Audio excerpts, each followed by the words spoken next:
In response to requests representing millions of listening friends, the National Broadcasting Company is pleased indeed to bring you again The Adventures of Sam Spade, Detective.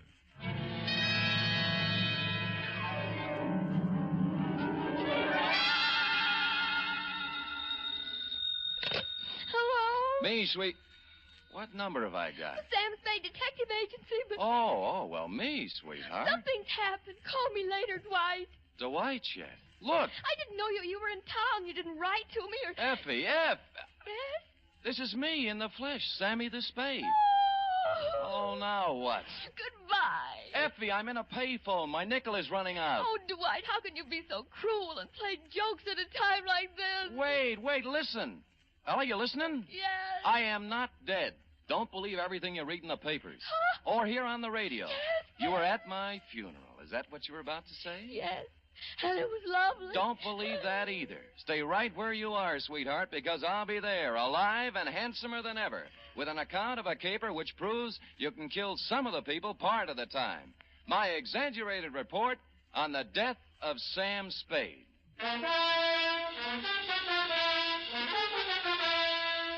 NBC welcomes back to the air a character who has captured the public imagination more completely than any other since the birth of Sherlock Holmes. William Spear, radio's outstanding producer-director of mystery and crime drama, brings you the greatest private detective of them all in The Adventures of Sam Spade. Ain't it grand to be bloomin' well dead? Candles at my feet, candles at my head. We're not open for business today. I mean, Mr. Spade's office is closed right now because... I'll wait. Oh, you look just like Mr. Spade. What's your name? Spade. S-P-A-D-E. Spade. Sam never told me he had a twin brother. He doesn't. But then you... I'm me, Sam. Oh, Oh, wait, come here. Now do you believe me? Well, I know. Oh, what's the use? Oh, you're so much like him. Oh, never mind. Now get your pencil and paper and take it. Date November 17th, 1950. To Miss Effie Perrine. That's me. From Samuel Spade. That's me. License number 137596. You must have been the last one to see him alive. Did he tell you to give me a message? Shut up. Subject, my death. Dear Effie, since the sight of me in the flesh, breathing, hungering, and living doesn't convince you, maybe this report will. Think, if you can, back to last Monday. Now, if you recall, it was about 11 o'clock when, on the flimsy pretense that we needed stamps for the office, you drew $2 from petty cash and stepped out to buy a pair of step-ins. And that's when my client materialized. He was small and thin and carried with him the unmistakable odor of stale flowers. His black alpaca suit, string bow tie, elevator shoes, and white gloves had no bearing on his conversation. Oh, dear. My name is Chester Swan. Are you sure? Yes. My name is Spade. What can I do for you? How tall are you, Mr. Spade? 6 feet in my feet. Weight? 178. I always notice a man's bone structure, don't you? Oh, always. Open. Huh? Open. Let me see inside. I guess? Mm-hmm. All right. Fine. Oh, well, now that you know me this well, Mr. Swan, what can I do for you? Oh, dear. Perhaps I shouldn't have come here at all. I'm sorry, Mr. Spade. Well, really? Oh, dear. Oh, hello again, Mr. Swan. You wanted to talk to me? Yes, but I can't talk now. Mr. Spade. Still here. There. I live at 8516 Claremont in Berkeley. I'll be there tonight. Oh, dear.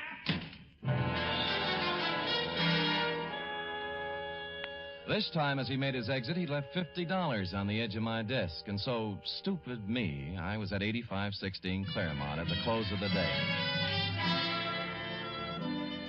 It was a small white cottage with green shutters and a white picket fence. There was a hill in back and a brook in front. The sun was beginning to set on it, and it was all very picturesque. In fact, so much so that a girl with red hair, blue jeans, purple smock, oils, and canvas was making it immortal. She liked me immediately.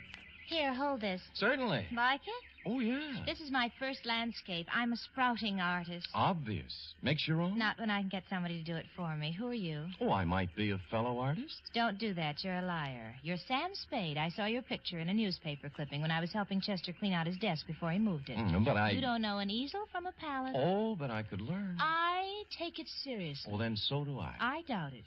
You've never tried to get away, to stand off, to throw off the shackles, have you? No, I'll have to admit that the urgency of living, the pressure of merely existing, has had to... Catfish, Sam. By the way, I'm Amy Goodrich. Catfish? The world is full of unhappy people who never try to get away from it all. Well, honest... Stop it? But I wanted to, really. Honestly, Sam, get away from everything. Leave, dissolve. I've dreamed of it. Never return. Cross my heart. Mm-hmm. What are you doing here? To see Mr. Swan. He isn't home yet. His house is a wonderful subject. Look, Sam, colorful, moderate, pleasant. Mm-hmm. That is until the sun stops shining. But picture it at night in the fog, crushed with barrenness, full of death, brooding, ominous. I'm trying to capture that, too. It's what we've got to get away from, isn't it? Absolutely. You and I... Sam, as you start up the hill on Claremont, there's a green apartment house on the right. I'm in 420. Well, maybe we'll find a way out together. Maybe. I waved her a fond farewell and sat on the steps of my client's house until he showed up at 6:15. He took me inside, where the only furniture was an army cot and a portable barbecue. I'm so glad you kept our appointment, Mrs. Spade. I'm so frightened. I've been upset all week long. I didn't know what to do. I just didn't. And what have you been so upset about, Mr. Swan? Well, lately, Mr. Spade, infrequently, for the last week, I've noticed a man. I think he's following me. Mm-hmm. At first, I'd see him in a car following my bus when I went downtown. Then he'd be waiting around at the bus stop in the evening when I came back. Oh. I've sold my house, and I'm ready to move. It's unnerved me so much, but... Did he follow you home tonight? No, but well, would anyone be following you, Mr. Swan? Well, I don't know, Mr. Spade. I don't know. I really don't. All right, I'll try another tack. What does this man look like? He always wears dark clothes and a hat. I'd say he was about your height. 6 feet. I remember. Maybe heavier. Same bone structure, though. Yeah. You haven't been to the police? Oh, dear, no. A man in my business can't afford off-color publicity. No? What kind of business is that? The Bonton Mortuary. Oh. 25 years. Ooh. Same location. Oh, and I've worked hard. So very hard. And if there's something behind all this, something that has stopped me from being made the executive secretary of the Undertakers Breakfast Club when they hold their annual election next month, I don't know what I'll do, Mr. Spade. I just don't really know what I'll do. I just don't. Oh, go ahead, Mr. Swan. You'll feel better. Just let it all out. Just really do.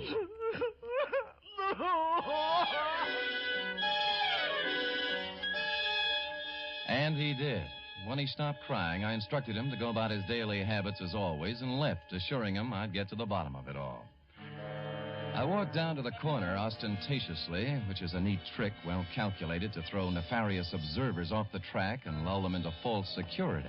And when the bus showed up 10 minutes later, I got on it, rode 3 blocks, walked back, and took a plant across the street. A clever ruse, as you see, to invite a showdown.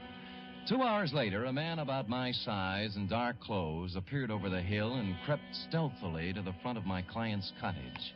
He had his eyes glued to the window when I walked up behind him. Hey, let go of me. Come on, you're going inside. Listen, I'm no peeping Tom. No, you're the bloodhound type. I'm inviting you in for a real sniff at your no, party. you don't. Well, all right, then I'll go quietly. Okay, that's better. Now we'll just walk on. The kick he landed on me wasn't according to Queensberry. I couldn't move for 3 or 4 minutes, and by that time he disappeared. When I recovered my faculties, I reported the incident to my client, who cried himself to sleep. After I bolted him in for the night, I stopped on my way down the hill at apartment 420 in the little green apartment house. She was still wearing the blue jeans and the purple smock. And she still had the same ideas. Come in, Sam. You said you were serious about getting away from it all, and a whole day has passed. It was that pressure of living. I'm here to apologize. You are not, but go ahead. I'm sorry, Angel. I love to be fooled, Sam. You're forgiven. How's the painting coming? The one of Swan's cottage. Slow. Fog is always tough. Looks nice, though. How long you been on it? 3 weeks all told. Well, then you've had a pretty good plant on the house, haven't you? Ever notice a tall, broad-shouldered guy in a dark suit casing the place? Tall, broad-shouldered. Pretty much like me. Could anybody be pretty much like you, Sam? No, you're right. Sam, is there something wrong? No. Well, then don't stand there doing nothing. Do something. Who, me?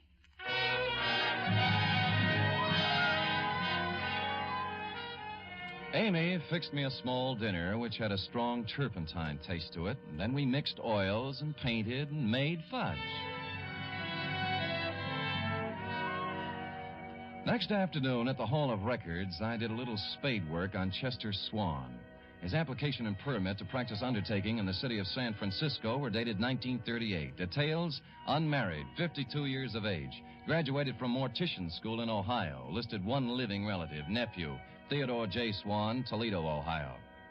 I was gathering the above information when I smelled whiskey over my shoulder, which is always good luck. It was Al Torrington, who was also in the private investigation racket in this city, and he was leaning, peering from my face to the card that I held in my hand. Did he get over to you, too, Sam? Who got over to me, Al? Him? That thinny with the tears. What's his name? My eyes ain't so good. Swan, Al. Chester Swan. Mortician. Yeah, that's him, Sam. The same one exactly. Came to my office 2 weeks complaining about somebody following him. And he did nothing about it. Said I was too fat. Oh, well, you are, Al. Are you sure? Sure, I'm sure. And some other the boys said he was around there, too. Wanted a private eye, but he wanted a man who looked just right. How right? Obviously as right as you are, Sam, because it looks like he picked you. Yeah. yeah. Yes, F, it did look like he picked me. And I thought that over, and I didn't like it. And I called my client at home to tell him he was fired, but he didn't give me a chance. Oh, dear, I'm so glad you called, Mr. Spade. I really am. I called for a reason, Mr. Swan. I'm resigning this case. Oh, dear, Mr. Spade, you can't do that. You really can't. I don't think you've been quite honest with me, Mr. Swan. Oh, dear. Tears will get you nowhere. I made a routine check on your reasons for hiring me, and they don't quite fit with the reasons you gave. They really just don't quite, Mr. Swan. It's no game, Mr. Spade. Believe me. He's back tonight. Right now, he's standing beneath the lamppost outside my window, and I'm frightened to death. Please hurry over, Mr. Spade, and let's get this business straightened out. Please, please. And stupid me, I went over. And I found that little white cottage on the hill looking grim and gaunt in the heavy fog. Amy's words about it being crushed with barrenness, full of brooding and death, came back to me. And Mr. Swan's frightened words about a mysterious man in dark clothes waiting beneath the streetlight also came back to me, particularly when I noted there was no streetlight near the house. However, there was a light somewhere in the rear of the house, and the front door was ajar. Mr. Swan! Mr. Swan, are you here? Oh, Mr. Swan, it's me, Sam Spade. Are you here? Mr. Spade? Is that you? Are you out there? Where are you? Things happened fast. I turned around to find the front door filled with a man in a dark suit. He had something in his hand. It looked like a roll of cotton candy, but it felt different. It only staggered me against the wall, but it made me forget where my arms were. Easy, Spade. Easy does it, boy. Easy. He let me down to the floor gently. I could still see the lights somewhere in the back of the house, and I could hear him talking way off. Take off his coat. Quick. Give me the needle. Hurry. I can't watch. I'm going upstairs. The needle went somewhere in my left arm, but not before somebody pulled my coat off, and for no reason I could think of at the moment, also tried to pull my finger off. Well, I couldn't dwell on it.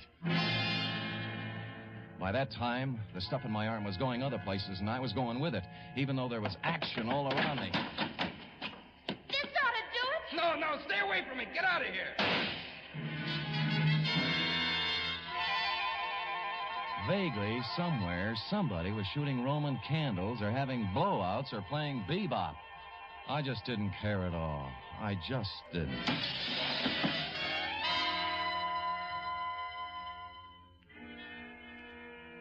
The first thing I saw was sunlight. It was the kind you see in a picture. It was a picture of a little white cottage with green shutters. You guessed it. I was in Amy's apartment, where we made fudge together. I got to my feet somehow. Right here. I've had it here for 2 days.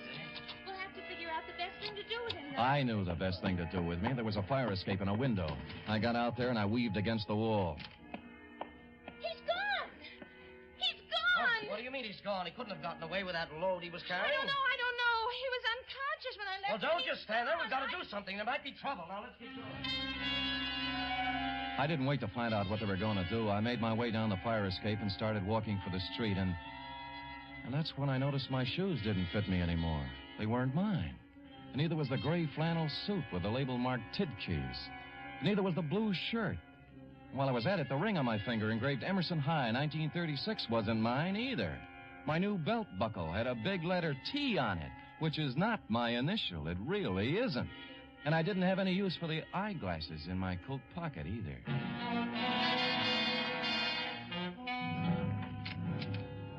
You were out when I walked in the office, F, but you'd been there. There was a black crepe done up in a white satin ribbon hanging on the door. The desk blotter was drenched with salt tears, and a newspaper folded back to page 13, and I'll sue the Chronicle on this if it's the last thing I do, gave me a 2-inch spread. Item, November 15th, 1950. 15? What happened to the 13th and the 14th? Detective perishes in Berkeley fire. I read it through once, then twice. It was my obituary.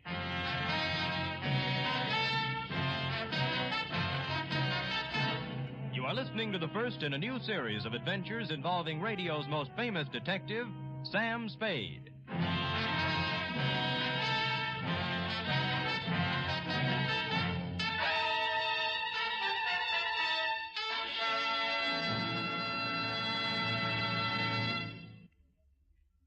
Later tonight on most NBC stations, Duffy's Tavern comes your way with another merry half-hour session, starring Ed Gardner as Archie the manager. There's a full serving of laughs garnished with chuckles and whipped up by Archie and his unpredictable friends, Miss Duffy, Clifton Finnegan, and Eddie the waiter. It's just one of the many great Friday evening entertainment features on NBC. It's Duffy's Tavern, your cue for better listening where the 3 chimes always mean good times. Make it a Friday evening habit to tune early and stay late at your favorite NBC station.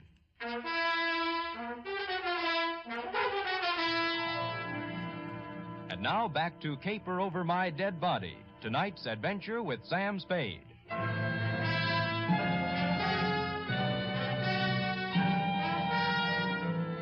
I left the crepe on the door and went out to buy a new desk blotter and some more newspapers. The Hobo News had the best story, which wasn't much. Samuel Spade, licensed private investigator, perished Wednesday night in a fire in a vacant house in Berkeley. His warm friends will feel regret at the passing of a man who was always kind to the poor. None of us ever asked Sam Spade for a handout without receiving a kind word and bon mot as he turned us down. This was nice, but I wanted more. Figured I was fairly safe to wander about unrecognized. My ill-fitting attire acquired from my unknown benefactor would be disguise enough when combined with my 2-day beard. Engine Company 16, Berkeley Division, had handled the fire, and half a block away was a grog shop called the Shamrock. I waited for a fireman to come in. Bartender! Bartender! What kind of a place are you running now? I've been here 5 minutes already. All right, shut up, Patty. You just arrived. Well, it seemed like 5 minutes. A wee bit more there, if you don't mind. That's enough for you, Patty. You're still on duty. I am not. I'm off now. The chief said I could be off. It ain't every day I receive such a shock to me system. You received your shock 3 days ago. And I'm still shaking, man. Oh, the sight of him was terrible, terrible. Burnt as black as the good saint's beard. All twisted and horrible in death. He was probably dead drunk and didn't know what happened to him. And were you there fighting the flames and finding him like me? Oh, it was terrible, terrible, terrible. Terrible. It wasn't that bad, and you've had your limit. And who says so? I say so. Oh, you do you? And who are you? Your brother-in-law. Well, now. Well, maybe I can spot you one, Patty. I never drink with strangers. What's your name? O'Doolin. Well, you heard the man. Go ahead, pour. Cheers. Yeah. Fireman, you had a terrible experience 3 days ago. Oh, that I did, Mr. O'Doolin. That I did indeed, that I did. I've heard it a dozen times. I'll be at the other end of the bar. 'Twas 3 nights ago, Mr. O'Doolin, and we get a call to the house on Claremont is afire. Well, sir, when we get there, it's about all gone. Can't understand why it went up flames so fast. Wood. It was the funeral pyre of a man who lived in sin. Huh? A detective fellow. Sam Spade, he was identified as. Ooh. Oh, one moment, Fireman. I've heard fine things about him. Ah, some of those uppity police fellas from the Division of Homicide said he was a nice fellow. But some of the boys at the fire station and myself, well, we got our own ideas about that. Oh, what kind of ideas, Patty, me boy? What kind of good can any man be accomplishing in an empty house late at night, I ask you, Mr. O'Doolin? Oh, he was done to a turn, he was, when I burst in the door with me axe. Save Satan the trouble. Charred. Empty whiskey bottles scattered all about. Sin, O'Dolan, sin. He'd gone to sleep with a smoke and cigarette that set the whole place off. Vice rampant.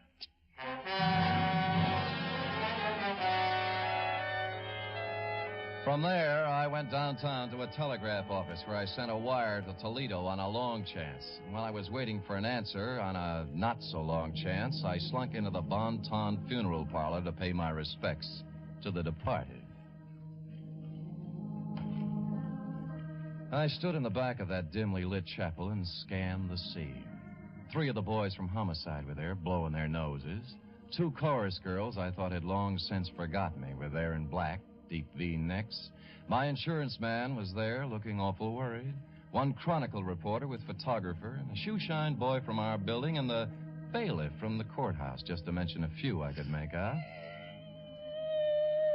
And you were there, Effie, up front near a closed casket. I made out a bower of flowers from robbery detail. It said, "Goodbye, Sam." Maxie from the city morgue was the only one who looked at ease. All right. Does anyone wish to, you, miss? Many called him shaman, but I called him friend. On this, his last caper,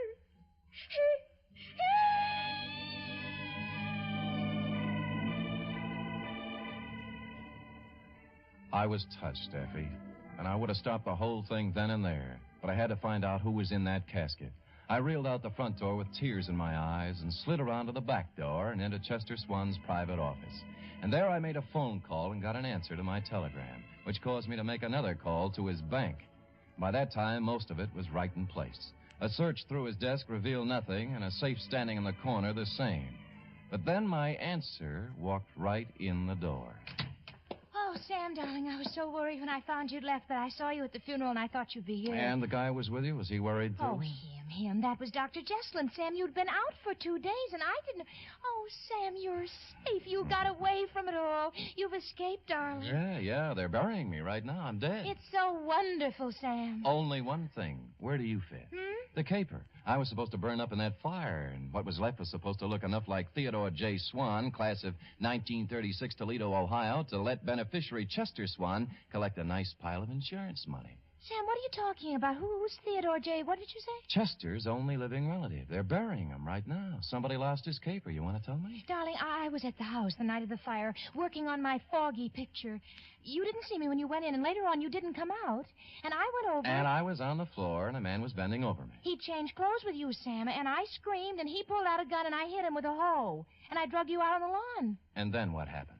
I put you in my car and took you home. I was going to phone the police, but I decided it was something you were working on, and I went back to the house, and it was burning, and you knew the man you'd hit on the head was in there. Believe me, Sam, I didn't know the house was going to burn down. I wouldn't kill anybody, Sam. I only wanted to... You only wanted to help me, and you did right, Angel. Oh, Sam. That's all right. I'm your witness. You didn't start the fire. You mean somebody really started it? Chester. He thought it was me lying on the floor in there. The bank tells me he's about to go busted. He figured this one out with his nephew to scare up some insurance, though. I'm about the same size. Hold me, Sam. Hold me. It's been horrible. This is the kind of thing I was trying to paint. Now I'm smack dab up against it, and I'm sick. I'm scared. Easy. Sam, you're really dead. There's our way out, Sam. Just leave now. Let it go the way it is. They all think you're dead. Oh, dear. Huh? But we know different, don't we, Mr. Spade? He was holding a Navy Colt revolver in front of him with both hands. I couldn't make up my mind to rush him and count on his bad aim or stand still and be a perfect target while I tried to talk him out of it. Either way, he was a crazy man with a gun, and he was getting ready to use it. Sam, he's going to kill us. Mr. Quiet, Spade. Amy. Because my nephew was stupid enough to wear your watch and your suit when he exchanged clothes with you, I'm going to lose the Bon Ton. And that puts you in quite a spot, doesn't it, Mr. Swan? Until a moment ago, yes, but now. Mr. Spade, the newspapers all say you're dead. The death certificate says the same thing. All of your friends are following your casket and my nephew's corpse to the cemetery at this very moment. Everybody expects you to be dead, Mr. Spade. Thanks to you, Mr. Swan. But now, nobody'd miss you if I killed you. I'd miss you, Sam. But I'd have to kill you, too. Oh. Did you notice you're still wearing Theodore's clothes, even his ring? Why, Mr. Spade, I could kill you and put you in a fire somewhere and collect my insurance on Theodore now, couldn't I? No. Why, that's a terrible thing to think. Huh? Oh, you're not reasoning properly, Chester. You really aren't. How would you explain Amy? You just said you'd have to kill her. And what about the coroner's office? You know how they are. But really... Don't forget the medical examiner's got something to say, too. Not to mention the fact that you'd have to really burn me up to cover up the bullet hole. And furthermore, Chester, when you shoot me, if you happen to hit a rib and chip off some bone, they'd know I was shot before, and then homicide would be in on it. Oh, no, stop. Nothing works for me. I'm a failure. Oh, go ahead, Mr. Swan. Let it all out. You'll feel better.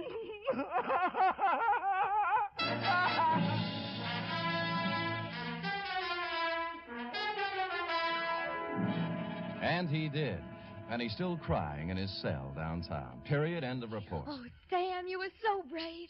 You actually stood there and talked that crazy man out of murdering you.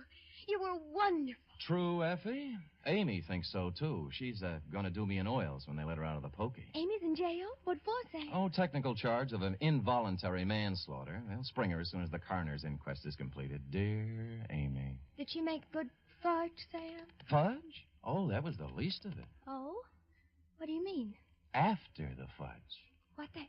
Panucci. Oh, boy. Say, go type that up, sweetheart, while I see if there's any mention of my miraculous resuscitation on the radio page. Go. Scoot.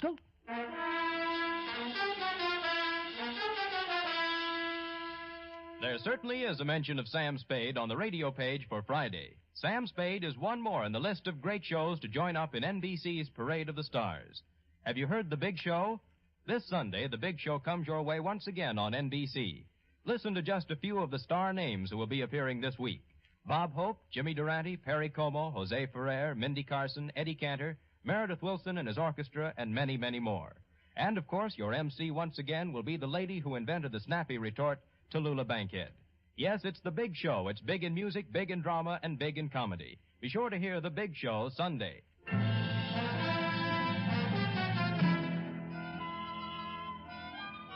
Well, here it is, Sam. All typed up. Good. I will sign it, and you will keep it, always, to remind you that I'm still here. Oh, Sam. Living, breathing, brave, and handsome. A paragon.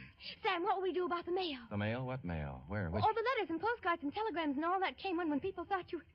Oh, when you weren't good... When they thought you were... Oh, there have been enough tears tonight, Effie. Oh, Sam, it's so good to have you back.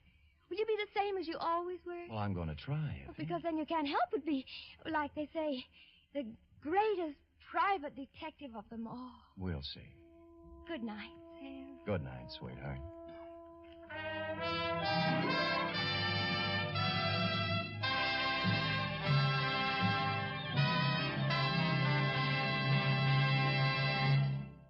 The Adventures of Sam Spade are produced, edited, and directed by William Spear. Sam Spade was played by Stephen Dunn. Lorene Tuttle is Effie. Script for tonight's adventure by E. Jack Newman. Musical scoring by Lud Gluskin, conducted by Frank Worth.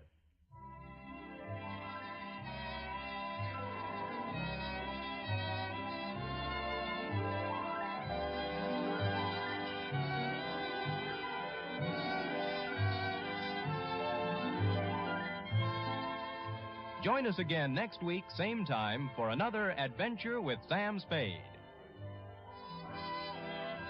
Hear the magnificent Montague, then visit Duffy's Tavern on NBC.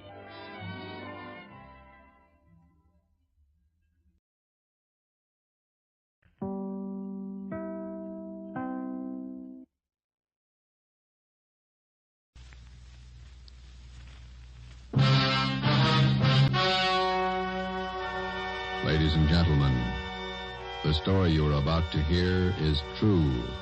Only the names have been changed to protect the innocent. Fatima Cigarettes, best of all long cigarettes, brings you Dragnet.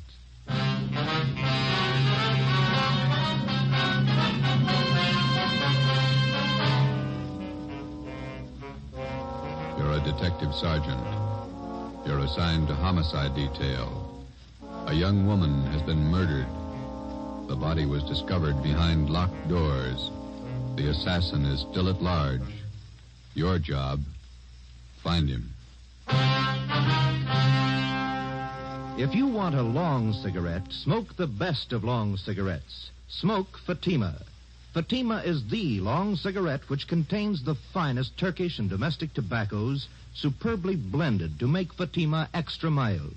And that's why Fatima has a much different, much better flavor and aroma than any other long cigarette. That's why Fatima is doubling and redoubling its smokers. So, if you want a long cigarette, smoke the best of all long cigarettes. Smoke Fatima. Dragnet, the documented drama of an actual crime. For the next 30 minutes, in cooperation with the Los Angeles Police Department, you will travel step by step on the side of the law through an actual case from official police files. From beginning to end, from crime to punishment, Dragnet is the story of your police force in action. It was Tuesday, January 9th.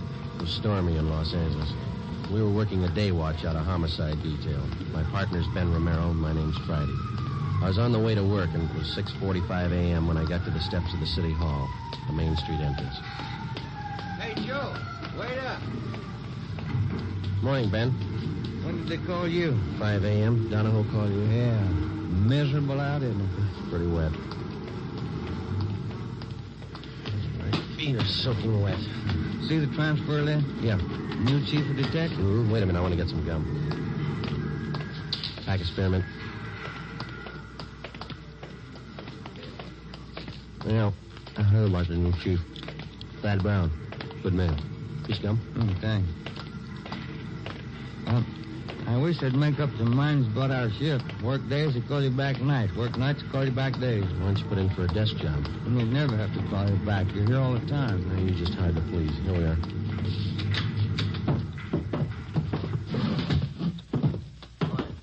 Chief wants to see you going. Thanks, Egan. Gentlemen, sit down. That's a great way to start off as your new chief. Call you back on a rotten morning like this. I'm glad you got the job, Thad. Yeah, congratulations, Chief. It's hard to follow a man like Ed Backstrand. Gonna need your help. You got it. Here's why I called you back. Laura Barclay. The dead body report, nightclub entertainer. Landlady found the body an hour ago. Who's covering? Burton and Anderson, they're out there now. Strangled, huh? Well, the lamp cord. Still trying to figure out how the guy got in the house. Doors and windows all locked. Yeah. Attacked. That the motive? For now, yeah. I just came from there. I think there's more. Any reason? Her room wasn't prowled. Yeah?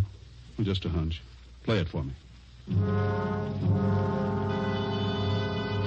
Ben and I left Thad Brown's office, picked up Lieutenant Lee Jones at the crime lab, and drove to the West Adams district, number 16 Imperial Place, where the body of Laura Barclay had been found.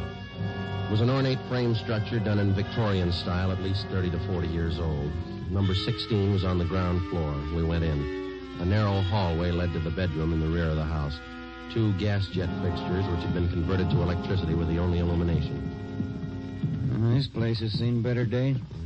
Anybody else coming out, Lee? I see flash bulbs down there. They must be here already. Lieutenant, Friday, down this way. Hi, Burton. Hi.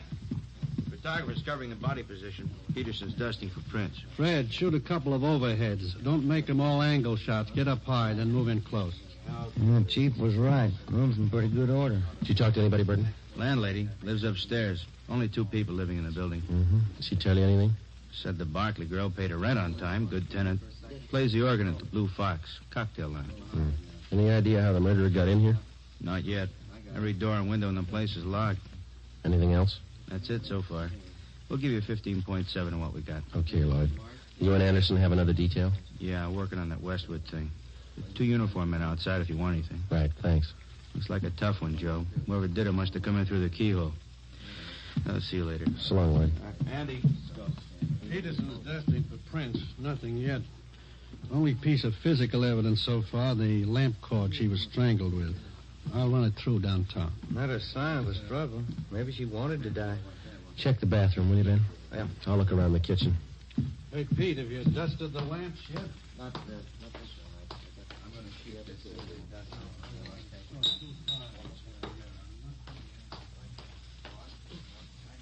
Ben, come here a minute, will you? Ben. Yeah? Come in the kitchen, will you?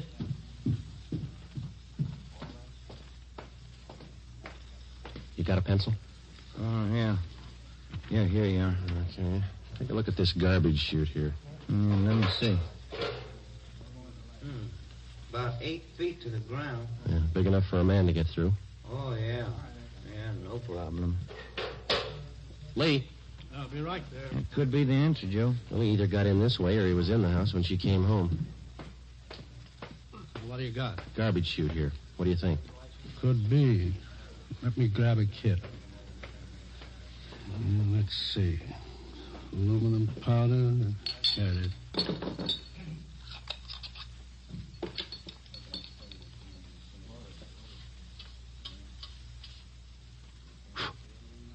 No.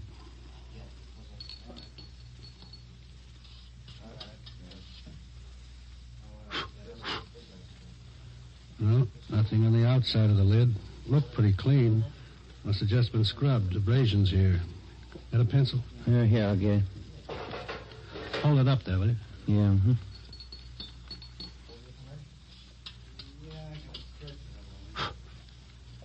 Yeah, there we go. Large prints. Unusually large. Big hands. Can I look inside the chute a minute, Lee? Go ahead. Watch that lid. Yeah, I will. Looks like it's blocked off upstairs. This thing hasn't been used for garbage for some time. Most of them were condemned a few years back. I'll get Fred to shoot these. Let's go in the living room. That desk been dusted, Lee? Yeah, it's clean. Go ahead.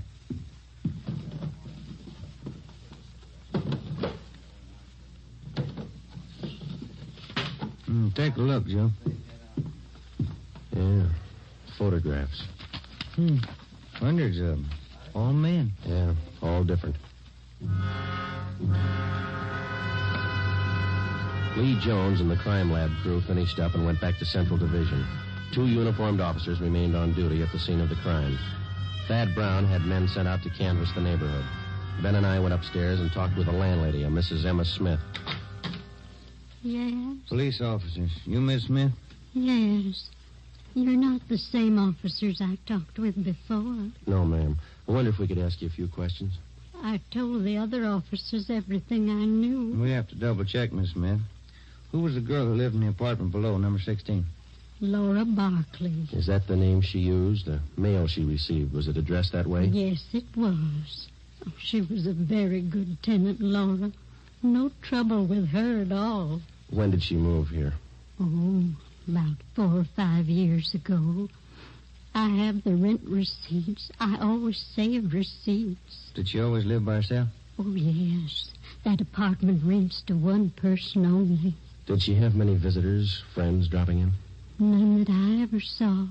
Pretty much to herself, Laura. The men came yesterday and took it away. What's that, ma'am? The organ. Electric one. Laura rented it from a big downtown firm. Used to practice all the time. My, it was beautiful. Yeah. In the gloaming. She used to play that for me. Mrs. Smith, when did the men come and take the organ away? Yesterday, in the afternoon, about 4:30. Was Miss Barkley at home when they came? No, she wasn't. She left me a note to let them in, so I let them in. I never allow anyone in the apartment without a note. You know the name of the company where she rented the organ? Braziers, it was called, down on South Spring. Well, didn't you think it was unusual that Miss Barkley didn't have any friends? Now, officer, I didn't say Laura didn't have any friends. What I said was that she didn't have any friends who came to see her here. She moved here from a hotel for women. That's the reference she gave me. I see. I wonder if you could give us the address of that hotel, please. I'll write it down for you. Thank you. Ms. Smith, did you hear any unusual sounds in Miss Barkley's flat last night? Anything out of the ordinary? If I had, I would have called the police and we'd have saved a girl's life. Well, thank you very much, Miss Smith. Here's our card. If there's anything you think of after we've gone, don't hesitate to call us. Thank you, I will. I hope you get the dirty men who killed Laura. We didn't say it was men, Miss Smith. Well, isn't it always a man?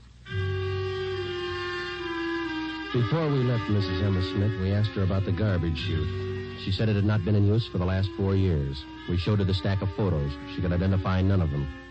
We drove back to Central Division. We checked Brazier's music store. The 2 men who moved the organ were checked out and cleared. We went to the Wynn Hotel for young ladies. They could tell us nothing. Laura Barkley's references were all good. We went back to the office and met with Chief of Detectives Thad Brown. You think he got in through the garbage chute? That's the way it looks, Chief. Went all over the apartment. If there's another way, we haven't found it. All right, you know how he got in. Who is he? We got out an APB on his M.O., latent fingerprints, and making a run on those prints we found. You got an idea about these pictures here. Most of them theatrical stills, show people. Frank Latour and his canine circus. To Laura, all my love, Frank. Tell you what you do. Here's a guy I checked with this morning. Bernard Carubian, theatrical booking agent, huh? Yeah, Barney's office is down in the Orpheum building, 8th and Hill. He booked her into the Blue Fox. See what he can tell you. Right. You grab the pictures, Ben, huh? Oh, yeah.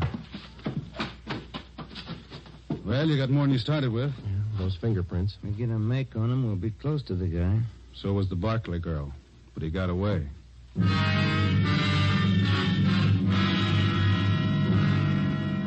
I wonder if we could see Mr. Carubian.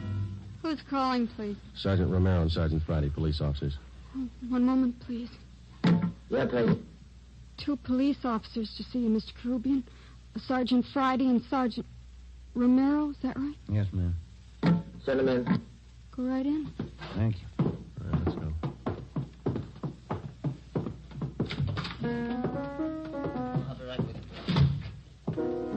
When them rosy roses bust through the snow, I'll be coming home on furlough again. When them General Sherman tanks are covered with ice, I'll be home for good. And won't that be nuts? No. This guy's stuff is cornbread. Sit down, fellas. Thank you. Can I help you? Understand that you booked Laura Barkley. Yeah, that's right. I spoke with got his name right here. Chief Thad Brown? That's right. He asked me about Laura. Too bad about that. Any clues? We're working on it, Mr. Carubian.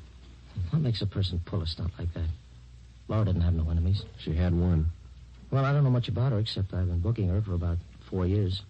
Good organist. Pretty fair voice, too. Got some pictures here. I wonder if you could take a look at them. Yeah, sure. Quite a stack. Yeah, old Frankie Latour and them dogs. Great act. I book 'em. Ricky Rogan, King of the Tap. Gus Orinoco and that singing seal of his. Yeah, I know all these people. I book 'em all. Did Laura Barkley work with all these people? One time or another, yeah. During the war, USO camp shows, you know.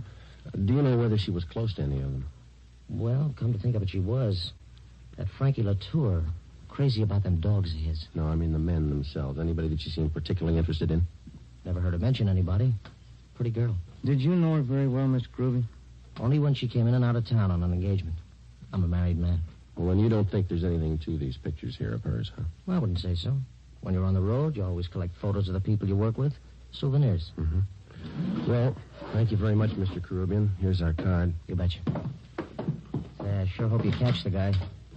Wonder why he picked on Laura. Sometimes they don't have a reason. When we left Bernard Carubian's office, we checked by the Blue Fox Cocktail Lounge. It was still early. The sign said open 5 p.m. It was 3:15. We went to the morgue in the basement of the Hall of Justice and looked at the coroner's report. The autopsy report stated that the cause of death for Laura Barkley was strangulation. We went to the second floor of the old city jail building, the crime lab. Nothing on the lamp cord. Standard UL 110 line. About anywhere. No prints. How about the chute, Lee? Went back there and rechecked. You were right. The guy got in through the garbage chute. Found more of the same prints along with some cloth impressions in the dust. Tell you anything? The guy was wearing some kind of tweed, Donegal, 15 to the inch. How about the size of a man, Lee? How big could he be to clear that chute? It had a 20-inch diameter. Almost any man could squeeze through that. Check the ground level of the chute. Cement, no footprints. You don't have too much for it. I got one thing for you. What's that? I think I found your motive. And not the one listed on the report. Yeah? Here are the blow-ups of the body. It's 36 by 54 here. Hold that in, will you, Ben? No, Al. Look through this magnifying glass here. The right hand. Yeah? See where I'm pointing? Ring finger, yeah. Looked like ring marks. That's right. Pretty wide. Must have been good-sized rings. Well, they might still be in that room. I called Thad Brown. He had the room rechecked. No sign. And you think we got a burglary motive on our hands? That's my guess. Thad had the boys check with the landlady. She didn't know anything about any rings the Barclay girl might have had. That doesn't help. I think I got something else. Here. Library book. Hers? Her card's in one of the pockets inside, checked out from the L.A. Public Library main branch. Mm-hmm. I think these might be your lead on the missing rings. A librarian sees a person's hands every time they check out a book. That makes sense, Lee. We'll play it that way. What department were the books checked out of? The music room. Well, that's it. I think you've got your motive now and a good set of prints. You're close. Thanks a lot, Lee. Well, let's go to the library, Ben. I'll get it. Crime lab. No, this is Friday. Oh. Thanks, Frank. Well, we got some motive. How do you mean? No make on those fingerprints. Nothing.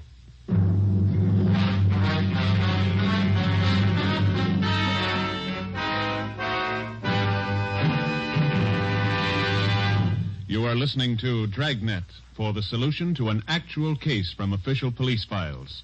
Now, here is a real solution to many of your Christmas shopping problems. If your friends smoke a long cigarette, give the best of all long cigarettes, Fatima. Give Fatima for quality. The name Fatima has always stood for the best in cigarette quality. Give Fatima for flavor.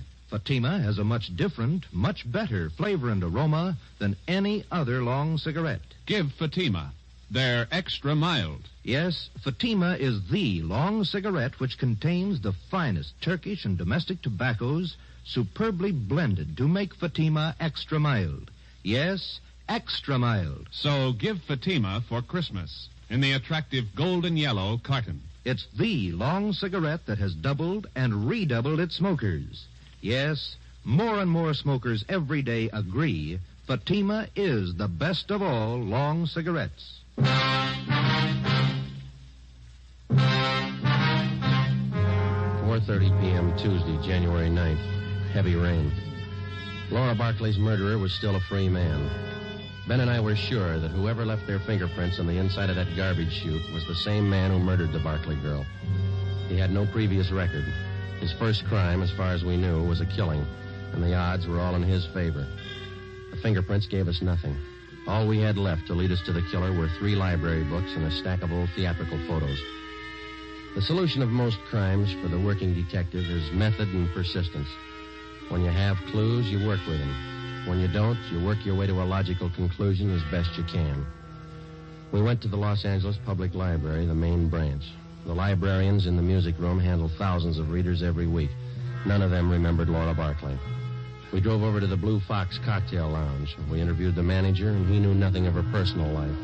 We talked to Harry Schumann, the organist who had taken Laura Barclay's place. What would you like to hear, fellas? Police officers like to talk to you, man. About Laura, huh? That's right. All right, if I keep on playing. The manager wants full 15-minute sets. Oh, yeah, go ahead. That's all right. What can I tell you? How long have you known Miss Barclay? Oh, 4 or 5 years. It's a terrible thing. You got to get to whoever did it. Yeah, we're going to try. Can you think of anybody that might have killed her? I know you ask that question of everybody. I don't know. Does anybody ever know for sure? Sometimes. Well, I don't know. When you think of a person, you never think who might murder him. Maybe you might know a few things about her that you could fill us in on. I'll try. She go in for jewelry much? Rings, things like that? Funny you should ask that. She was nuts for it. Good things. Rings? Had a couple of beauties. Diamonds they were, big stones. Cost $4,000. I know she used to put most of her money into those rings. She buy them on time? Yeah. I remember one night she was overjoyed. The night she paid them off. Cost a lot of dough. Can you describe those rings for us? Not too good. I can give you the name of the jeweler she bought them from. That'll do. Do you know anybody else that we might talk to? Don't know any of her friends. She was an only child. No living relatives that I know of. How about her landlady? Yeah. I guess that's it, Harry. Thank you. For what? I wish I could help more. If everybody had your attitude, we'd be out of a job. Before we left the Blue Fox, Harry Schumann gave us the address of Laura Barkley's jeweler. The next morning, we checked with the manager of the store, and he gave us a complete description of the 2 diamond rings which the dead girl had purchased. They were valued at $4,000. He gave us detailed drawings of the rings. We went back to the office, gave the information to burglary detail. An all-points bulletin was put out describing them. Pawn shops throughout the city and state were alerted to watch for the stolen rings. We had lunch with Chief Thad Brown at Costa's Cafe. Never mind, O'Mara. I'll get it. Oh, thank you, Chief. I'll get the tip. Stew was good. Do I have some change for the cigarette machine? Thanks. Need any cigarettes, Joe? No, thanks, Thad.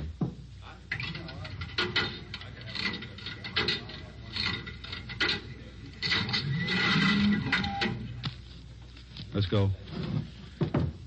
What do you think, Thad? The description of the rings and the MO should help. They haven't turned up.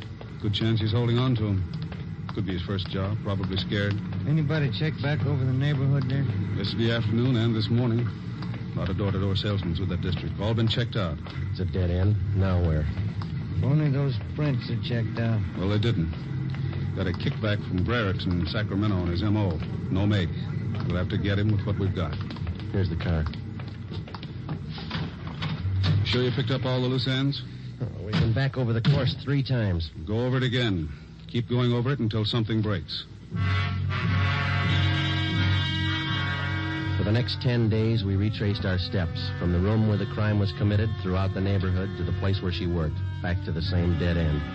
Ben and I checked and double-checked each other to make certain that neither of us had overlooked even the smallest detail of the investigation. We got no place. It was 8 a.m., January 19th. Homicide, Friday. This is Robles and burglary, Joe. Yeah, Dick. Got something for you. Job pull last night. Couple of watches, strand of pearls. How do we figure in it? His M.O. Yeah? Guy got in through the garbage chute. Besides fingerprints and photographs, one other mark by which the unknown criminal is identified is by his method of operation, his M.O. Once a thief finds a successful means of operation, he seldom changes it. In our search for Laura Barkley's murderer, we had checked our files and found no criminals at large whose practice it was to gain entrance through a garbage chute. It was reasonably safe to assume that this was the same man. It was 2 p.m., January 23rd. I was on my way back from the Record Bureau. Just had a call, Joe. Elmer Radcliffe. Informant? Yeah. Says 2 days ago he heard about some guy who was making the rounds trying to peddle a couple of diamond rings. Same ones? He's not sure. Doesn't know what the guy looked like. Any idea where the guy is now? Hasn't been around since. Told Elmer to keep his eyes open. Oh, that's good. Come in here, you two. What do you got, Thad? This report just came down from burglary. Pawn shop down on North Main took in a watch and strand of pearls last night. Yeah? Same stuff that Rubles called you about. Yeah, I remember. Where's it tying? Same guy tried to peddle a couple of diamond rings. 10 a.m., January 25th. Thad Brown arranged to have all pawn shop detail calls concerning the suspect put through to us on extension 2521, homicide. 5 days passed. No further word. Homicide, Friday. This is George Rose. I run the Harbor Pawn Shop, 2nd and Main. Yeah, what's the matter? Man in here, trying to turn those diamond rings. The ones on the stolen property list. I can't talk now. Stall him, we'll be right down.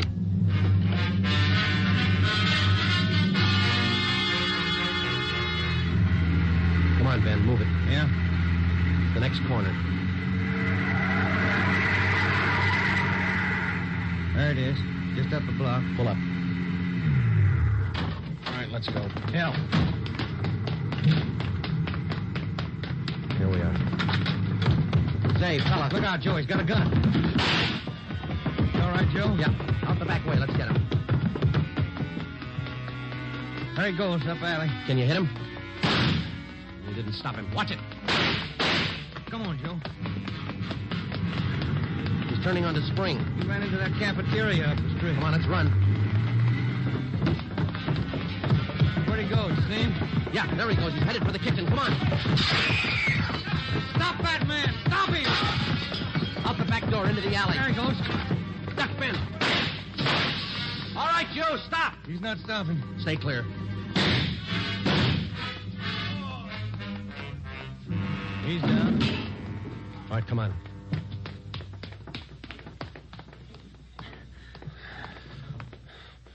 Get his gun. Yeah. You got him in the leg, Joe. Hit his head when he fell. All right, snap him on. Huh. Look on the little finger of his right hand. 2 diamond rings. Yeah. Doesn't make sense, does it? What's that?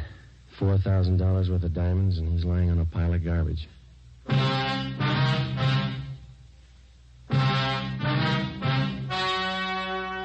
The story you have just heard was true. Only the names were changed to protect the innocent. On April 2nd, 1947, trial was held in Superior Court, Department 81, City and County of Los Angeles, State of California. In a moment, the results of that trial. Now, here are authentic reports from all over the country that tell the story of Fatima's sensational increase in popularity. New Orleans Division. Fatima sales up 300%. Detroit Division. Fatima sales up 348%. Los Angeles Division. Fatima sales up 545%. More and more smokers agree Fatima is the best of long cigarettes. So enjoy Fatima yourself and give extra mild Fatimas for Christmas in the attractive golden yellow carton. Everyone who smokes Fatima says that this great new long cigarette is the best of all long cigarettes.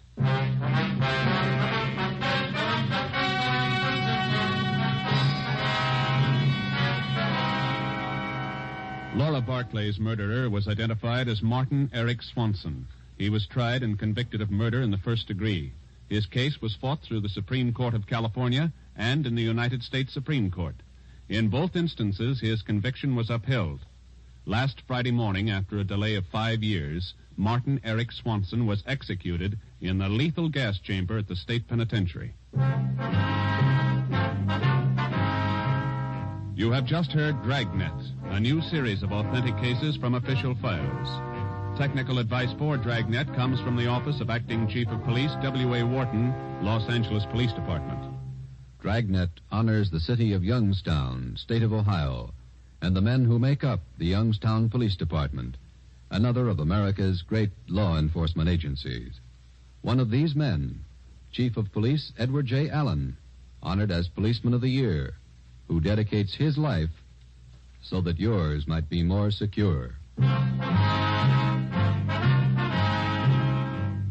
Fatima Cigarettes, best of all long cigarettes, has brought you Dragnet from Los Angeles.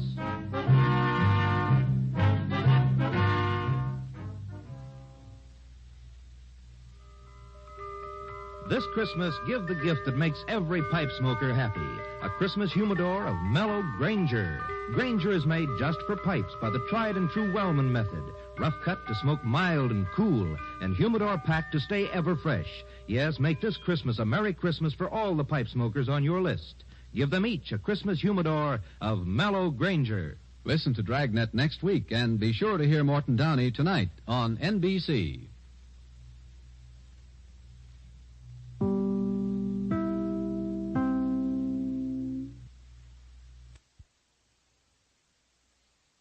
The Adventures of Michael Shayne, Private Detective.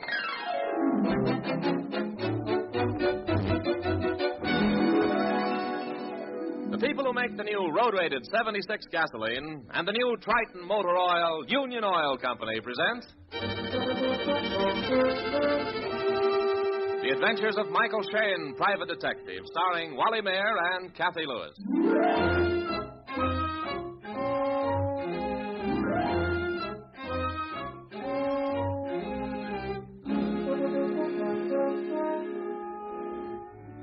As the great clouds of fog roll in, the tall buildings of the San Francisco skyline gradually become giant bulwarks in the mist.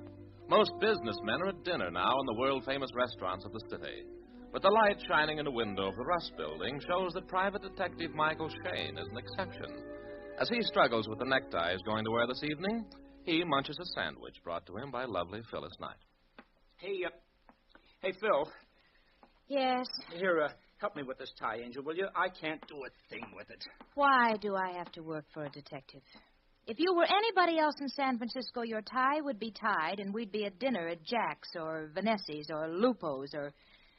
Oh, let me at that tie. Now, Angel, you know very well I said I'd take you to dinner. But you want to make the first act at the Geary, and...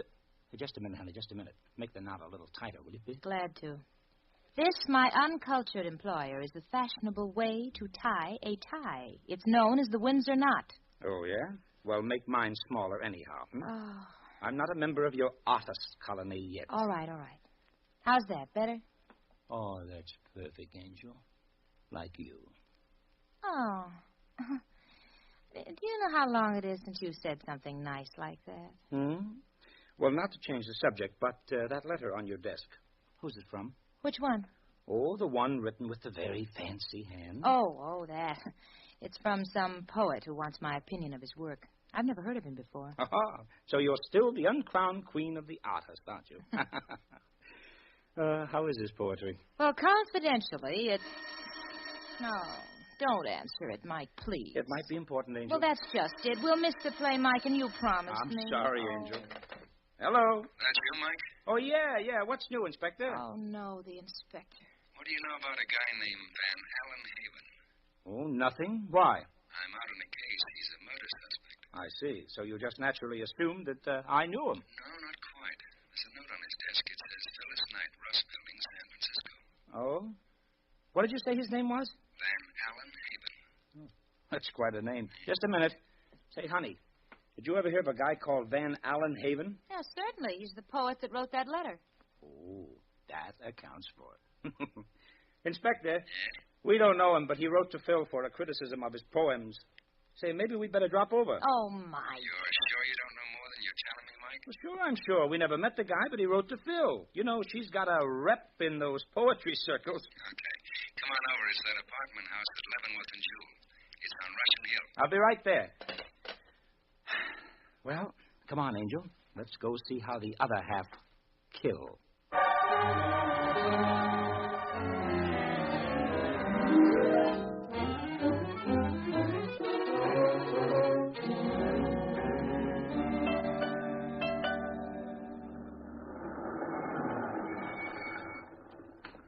Well, here we are, right on top of Russian Hill. Yeah, the view is almost as good as from your apartment, Mike.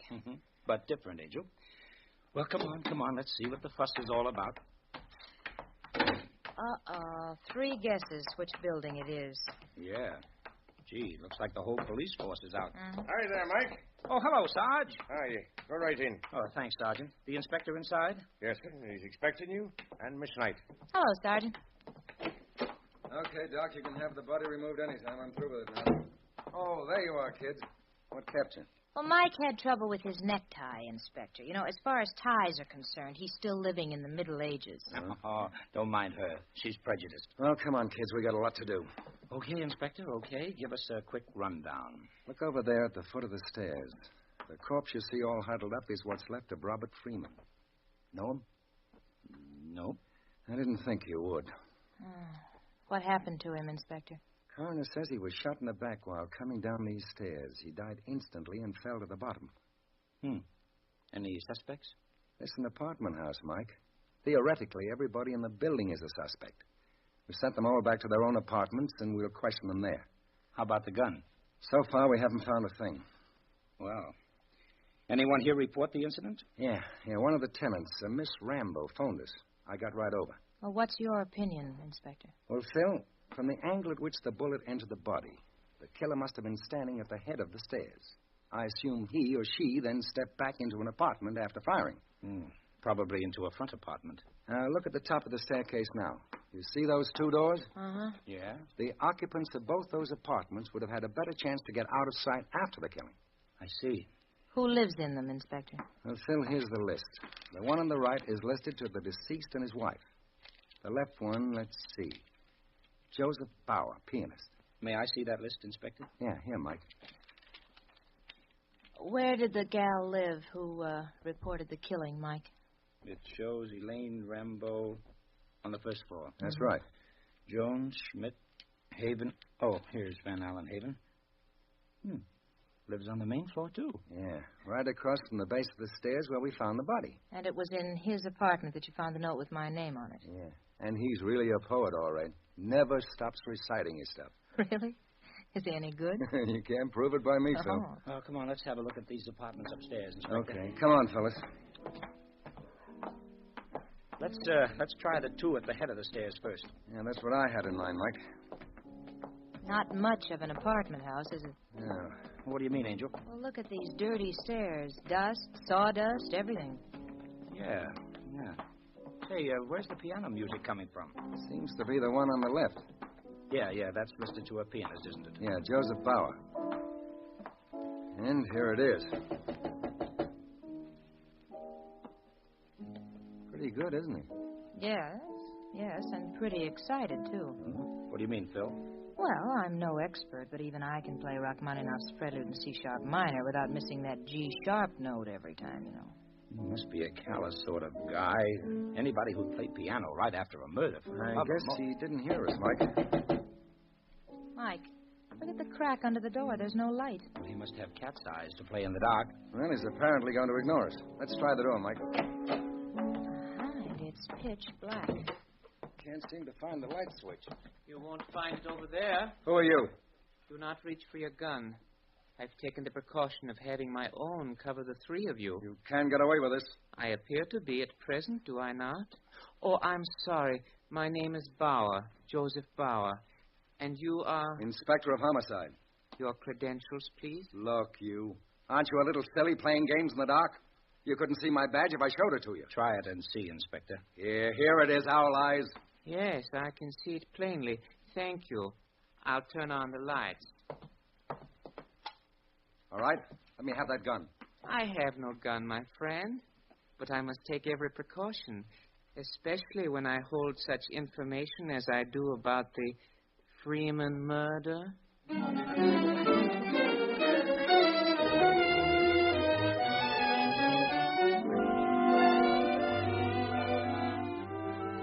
In just a moment, we'll rejoin Mike and Phyllis in their adventures.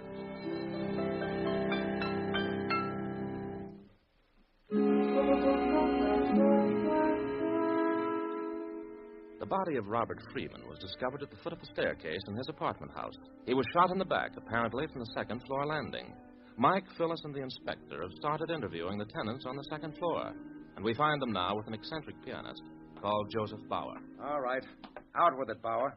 What information do you have about the killing? I will tell you, but you must promise to protect me from any revenge on the part of the murderer. No harm will come to you. You can trust the inspector, Mr. Bauer. You understand that a man in my position has to be careful.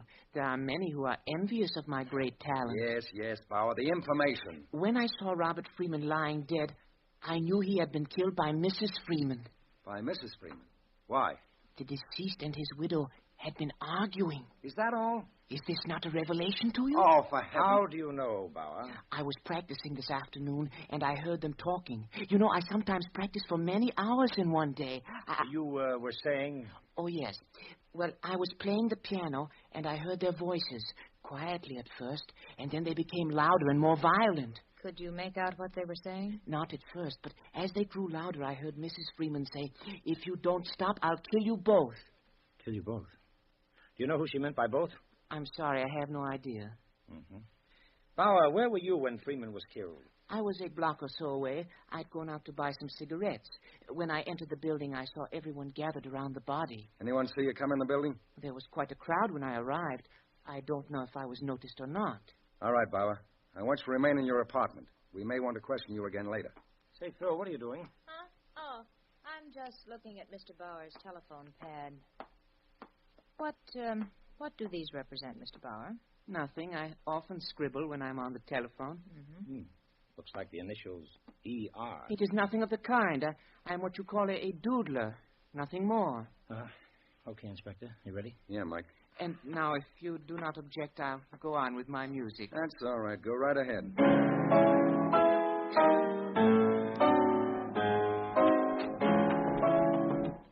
Oh, do not stop, my goodly friend. Play your music to the end. Ah, Mr. Haven, I am delighted to see you. Permit me to introduce one of the foremost poets in the country, Mr. Van Allen Haven, Inspector of Homicide, and I assume his assistant. Miss Knight and Mr. Shane. How do you do? Hello. Have I the honor of addressing Miss Phyllis Knight, who has assisted so many an artist in his plight?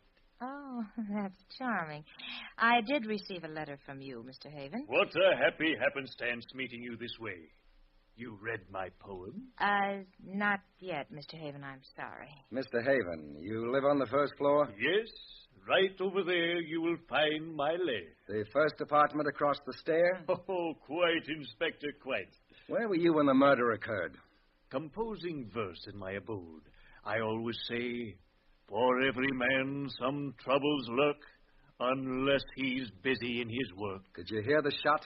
Ah, yes, I did. The fatal shot. You went into the hall at once? Sir, I write poetry. I do not have the heart of lions like my heroes. I but opened the door barely ajar and peeked out.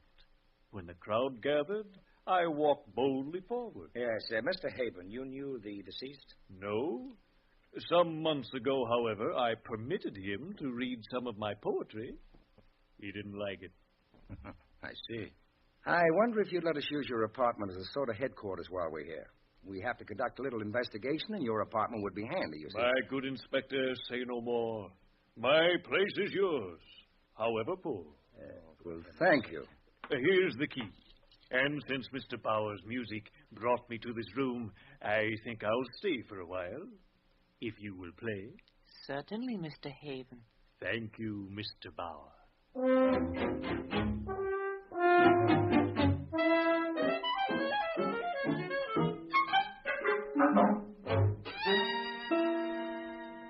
Well, Inspector, what do you think of our two geniuses? If you ask me, they're crazy as loons. That Haven character. I've never heard such poetry in my life.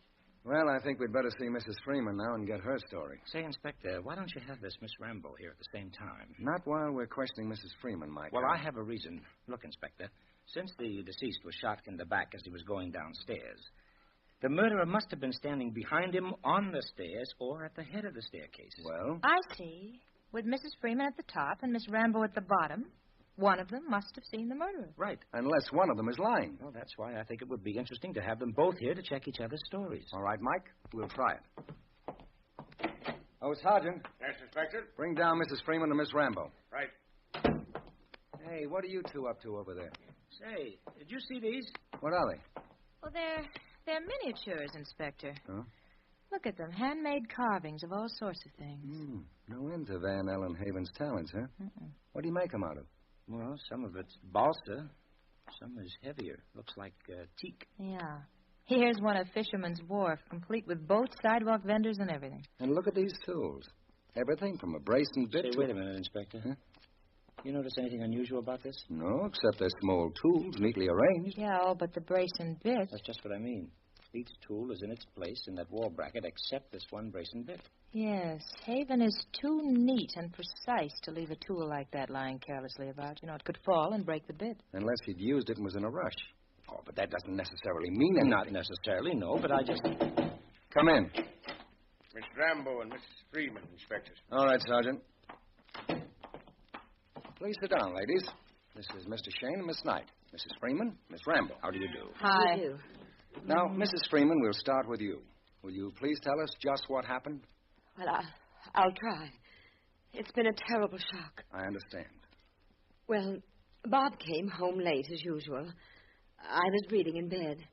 He sat on the bed, and we talked for a while. Then the doorbell rang, and Bob went down to answer it. Mrs. Freeman, you mean your husband left the apartment? Yes.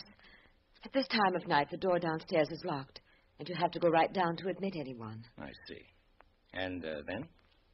Then I heard the shot. I ran out to the head of the stairs and saw Bob lying at the bottom. He was all in a heap. And then what happened? And the others started coming out of their apartments. Whom do you mean by the others, Mrs. Freeman? Just exactly who did you see first? What? Miss Rambo appeared at the bottom first, I believe. That's right. I saw you at the top right after the shot was fired. Then who came out? Well, I think Mr. Haven came out of his apartment next. How about the pianist, Mr. Bauer? Did you see him? Yes, he was there too, I believe. Did he enter the building? Well, he may have. I didn't notice. Now, look, Mrs. Freeman, this is important. You saw all these people on the first floor? Yes.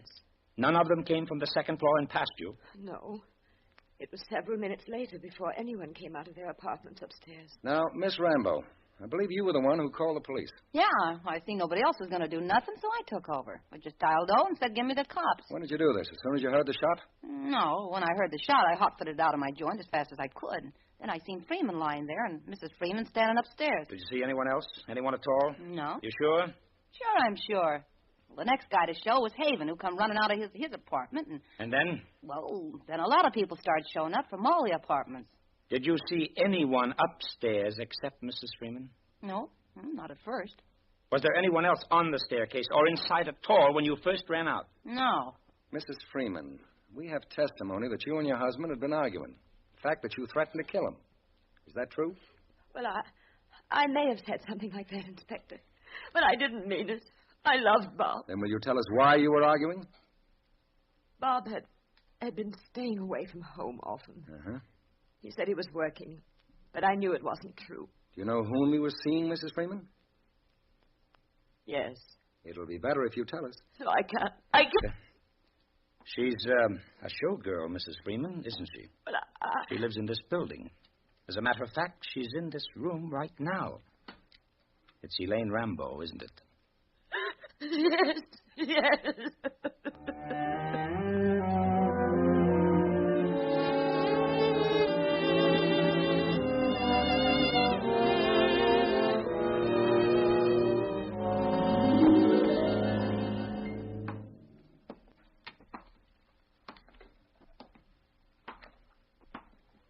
Well, kids, it's just too simple.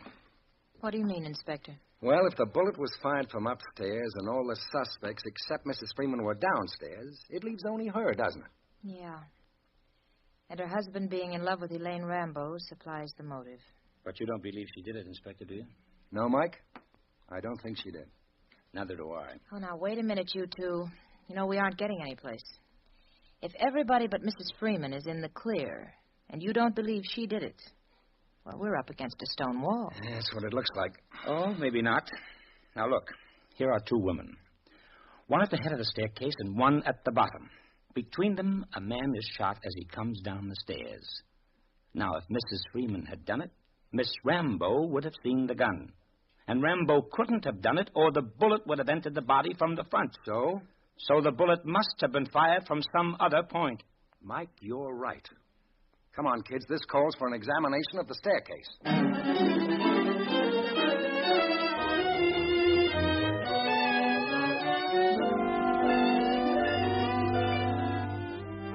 We'll rejoin Mike and Phyllis in their adventures in a few moments.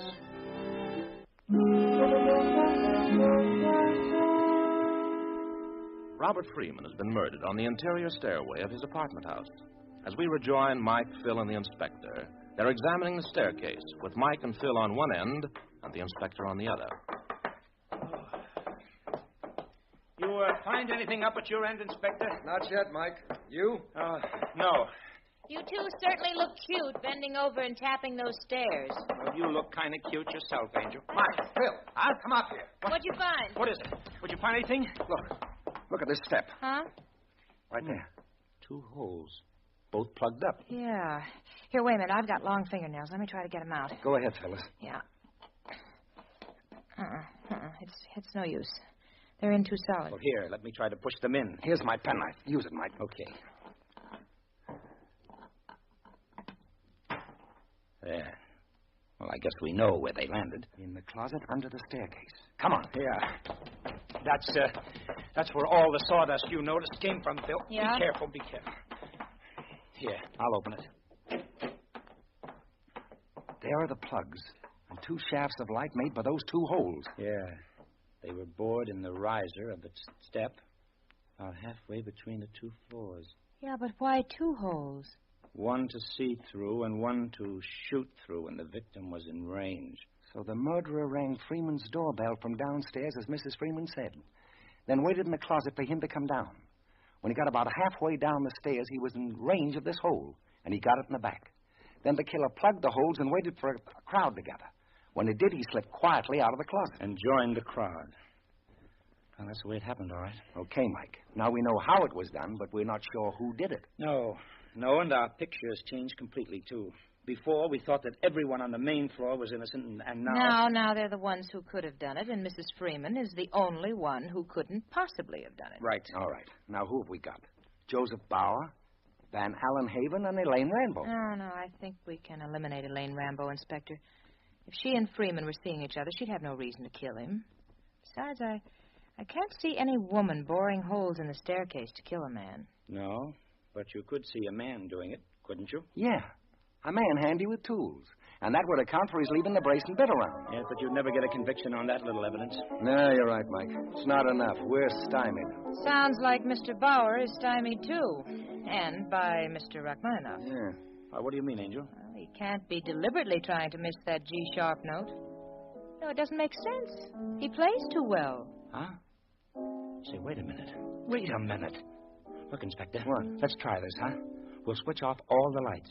Have Mrs. Freeman stand where she did at the top of the stairs. Have Elaine Rambo stand at the bottom. Have Bauer at his piano. And have Haven bring his brace and bit. I've got a hunch we'll get ourselves a nice little confession.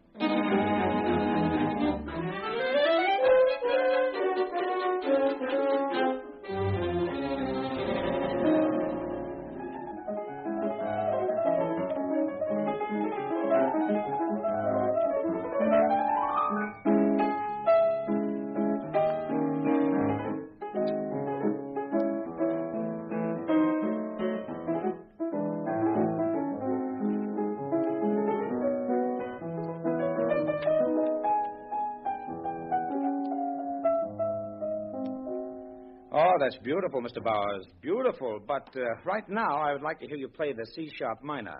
See? The Rachmaninoff? Mm-hmm, that's right. Oh, but Play it, Mr. Bauer, or Miss Knight will. Very well.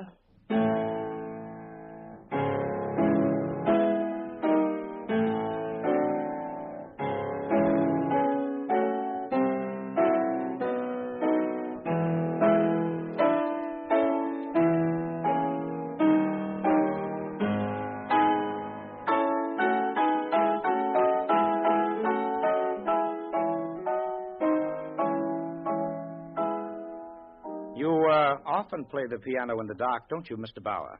Like you were when we first interrupted you. I need no light to see music. That's right. But you do need light to see sawdust. Switch on the lights, Inspector. You see, Mr. Bauer? After killing Freeman and leaving the crowd that gathered around his body, you returned here and began playing in the dark. But you didn't notice the sawdust fall from your sleeve into the keyboard.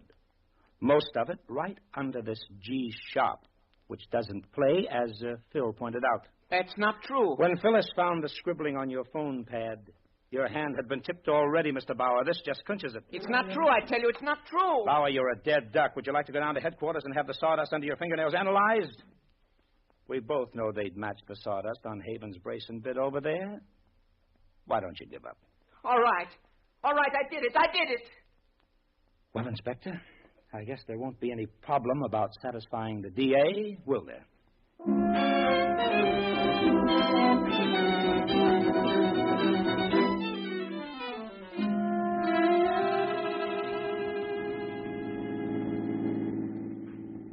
Michael. Hmm?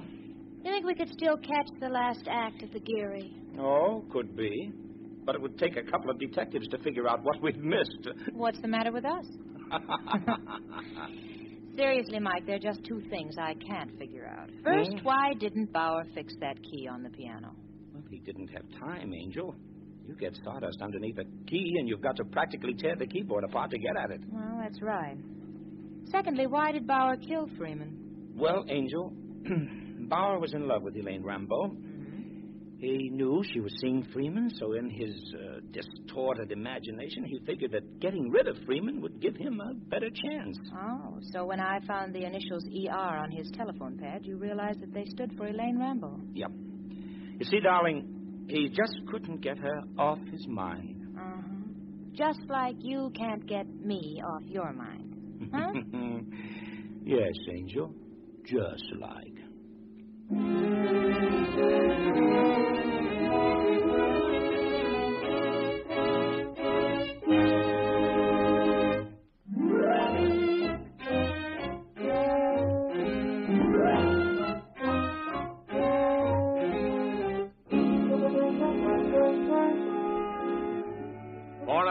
hour of exciting mystery dramas, listen every Monday on these same stations at 8 o'clock to Michael Shane, followed immediately by the case book of Gregory Hood.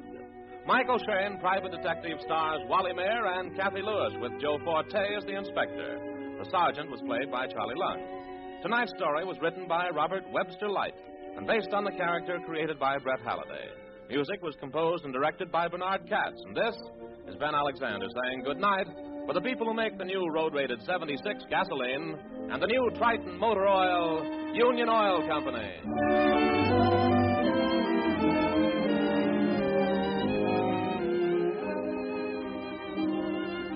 This is the Mutual Don Lee Broadcasting System. Ladies and gentlemen, the ringing of that phone bell brings you mystery, adventure. Nero Wolfe's office, Archie Goodwin speaking. Just a moment, please.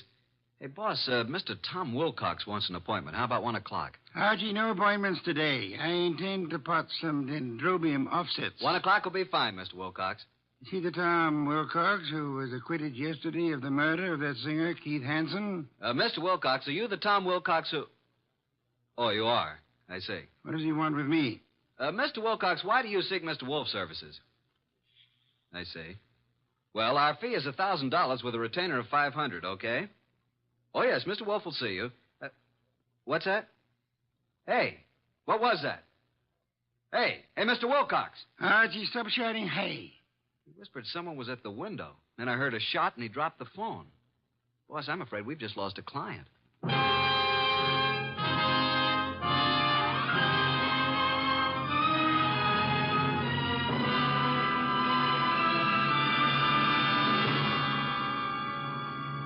Ladies and gentlemen, it's that renowned genius who is the bulkiest, bulkiest, most ponderous, and most brilliant detective in the world.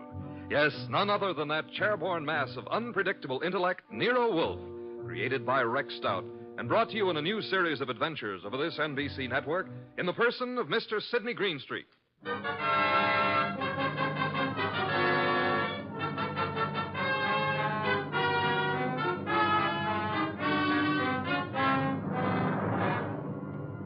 This episode is one Nero Wolfe refers to as a slight case of perjury.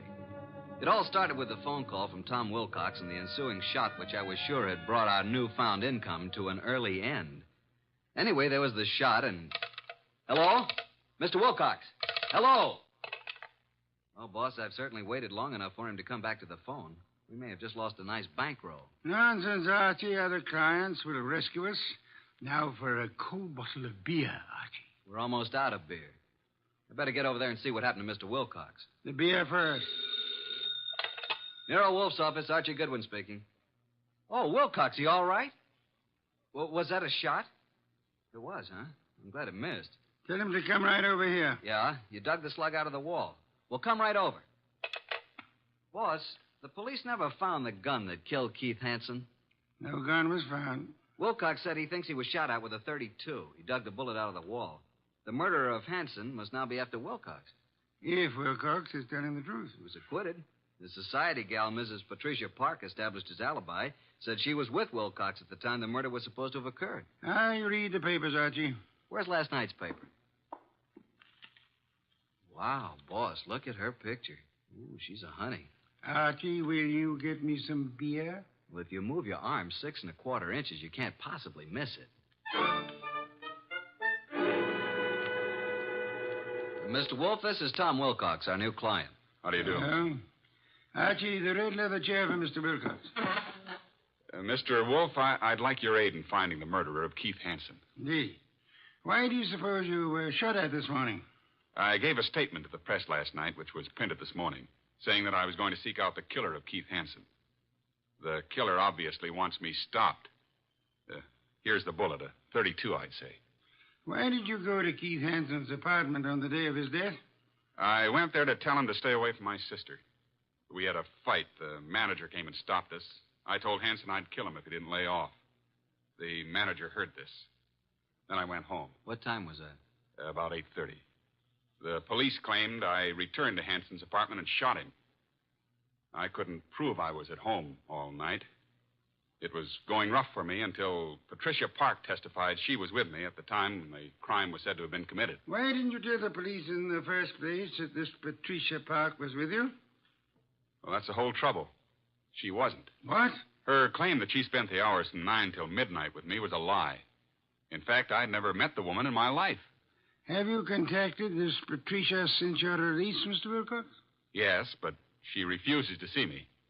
Archie, phone Mrs. Patricia Park and tell her that she must see you at once for her own good. Time is of the essence.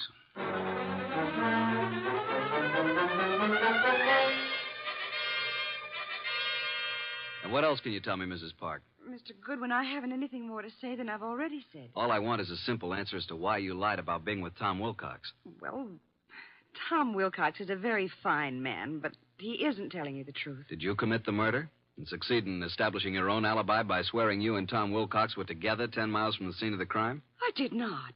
Do you own a gun? Don has one around. Who's Don? Don's my husband. Oh, is he here? I doubt it. He's never here. Spends most of his time at the bookies, throwing away every cent he can get his hands on. I've had to cut his allowance to practically nothing. Doesn't he work? No. He studied medicine, but gave it up. He was an illustrator for years, but gave that up when his eyes were burned in a plane crash. Mm-hmm. Where's the gun? It's in the desk. It used to be in here. What caliber? I don't know.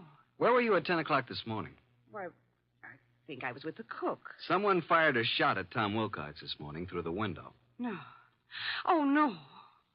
Archie, please don't continue with this investigation, please. How well did you know Keith Hansen? Not very well, but enough to realize he was no good. Mr. Goodwin, if you'll drop this case, I'll give you $1,000 cash. Not interested. But I am interested in learning why you lied, why Tom was shot at this morning, and why you should try to bribe me. You must stop for your own sake. How will it benefit me to step out of it? The killer tried to stop Tom Wilcox. You might be next, and he may not miss this time. Go on. Why have you been protecting Wilcox? I believe Tom Wilcox was innocent. And I didn't want him to be sentenced to die, so I lied at the trial. He told us today he'd never seen you before. That's true. But he looked so innocent, so clean and good and decent. That's not very believable. If you don't think Wilcox killed Hansen, who do you think did it? Please believe me, Archie. I don't know. I tell you. Hi, sis. Hey, what's the matter? Are we intruding? Oh, hello, Marge. Brad, come in. This is Mr. Goodwin, my sister and brother-in-law, Marge and Brad Keene. How do you do? Hello. What gives, and who's Mr. Goodwin? A private detective, Marge. I've just explained to Mr. Goodwin that I wasn't with Tom Wilcox at the time of Keith Hansen's murder. Pat, why did you tell him that? Mr. Goodwin, I hope you will not use this knowledge against Pat. Did you all know Keith Hansen? Yes. And my husband and Keith went to school together. Keith, Don, and I were on the same polo team. Where were you at the time of the Hansen murder, Mr. King? He and Don were attending a horse show at Madison Square Garden. Marge and I didn't want to go. We stayed here. Where were you at 10 this morning, Mr. King? Why, I had an appointment with my dentist, Dr. Flagg, Rockefeller Center. And you, Mrs. King? I was shopping. Ilsa's salon, a sale on dresses. Why all this questioning? Marge, someone tried to kill Tom Wilcox this morning. What? May I use the phone, Mrs. Park? Yes, of course. First door to your left. Suppose you try to find the gun. Marge, that gun is missing from the desk. I haven't seen it. Do you know the caliber, Mr. King? 32, I think. It must be in the house. For your sake, I hope you find it.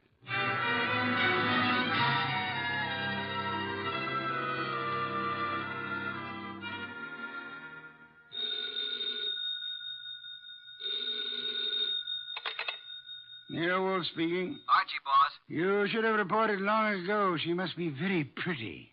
Pat Park admits she lied. She claims now she was with her sister, Marge King. Marge and her husband, Brad, have alibis, and all have alibis for this morning. I'll check them before I return. Where were they the night of the Hansen murder? Well, Brad and Don Park, that's Pat's husband, were at the Madison Square Garden horse show. Pat and Marge were together here at the house. Impossible to verify the Madison Square alibi at this date. Check all the rest and come home for lunch. It's Oysters Rockefeller. Has Inspector Kramer arrived yet? He has, and left the police records on the Hansen murder. He has taken the bullet Wilcox brought to be checked at ballistics. Good. Pat had a .32 caliber gun in the desk in the library. It's now missing. Indeed. And, boss, Pat just offered me $1,000 to quit the case. When I refused, she said if I didn't lay off, something might happen to me. Oh, dear me. That would be most upsetting, eh? After lunch, I want you to visit the late Keith Hansen's apartment. Bye.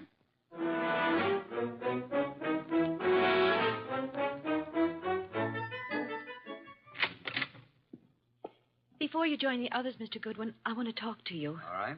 Close the door, Marge. Pat didn't mean anything when she offered you money, Archie.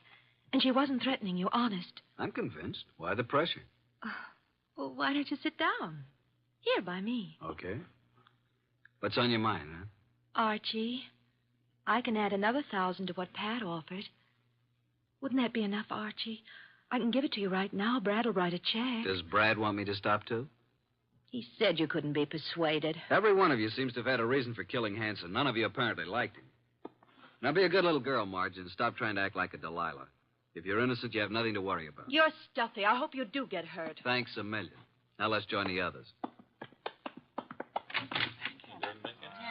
Well, Pat, did you find the gun? I can't find it anywhere. Oh, Mr. Goodwin, this is Don Park, my husband. How do you do? How are you? Have you seen the gun, Mr. Park? Not for ages. You're a detective, huh? Yeah. May I ask where you were this morning about 10? Why? Well, frankly, I was at my bookies. Where's that? I can't tell you, but I'll call him and you can check it. Were you and Brad together at all times during the horse show the night of Keith Hanson's murder? No. Brad wandered away a couple of times, and I saw some people I knew. You know how it is. We'd meet at intervals. Archie, you're wasting your time. None of us is guilty. I made a fool of myself, that's all. Tom Wilcox was such a decent man that I hated to see him have to pay for taking Keith Hanson's rotten life. If a man's guilty, why should you butt in? You never use your head. Pat is one person who thinks of others before herself. Marge, forget it. Now you've got private detectives snooping around. What are you after, Goodwin? Who are you working for? Why don't you let my wife alone? The case is closed, isn't it? Maybe. Don, this just makes it more interesting to Mr. Goodwin. As a matter of fact, I think you all know more than you're telling. I still think Tom Wilcox killed him. And there's only one reason why Pat should protect him. Don, that's enough. Nice, happy family, suffering all the torments of a guilty conscience. Is that it? What are you trying to do, Mr. Goodwin? Get your nose poked? Not exactly. If not, you'd better leave. Okay, Mr. King, I'll run along. Mr. Wolfe will be anxiously waiting to hear about this. So long.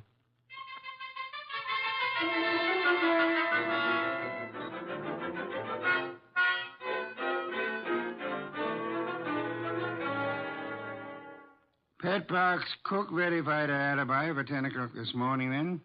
What about the other alibis? Well, Brad's dentist said that he didn't get to Brad until about 10:30. His appointments had run over. He wasn't sure if Brad was there at 10 or not. The nurse was out at that time. Marge's alibi is no good. And at Mob at Ilsa's, the saleswomen wouldn't have known their own mothers. Don's alibi checks if we can take the word of the bookie. Don and Pat, then, are the only ones who have alibis that checked, huh? That's right. Are these the reports Inspector Kramer brought? Mm-hmm. Keith Hanson's body showed obvious signs of battery. Lips were swollen and lacerated, clothes disarranged. Knuckles of the right hand were skinned, nose fractured. Major contusion over the right eye. The eyes were closed. .32 caliber bullet was embedded in the left chest wall. Wow, what a battle. I am of the opinion that Hanson was battered by two different people. I think someone arrived after Wilcox was thrown out by the manager, and this someone gave Hanson another beating. Really, boss? Come, let's have dinner. Then you must get over to Hanson's apartment.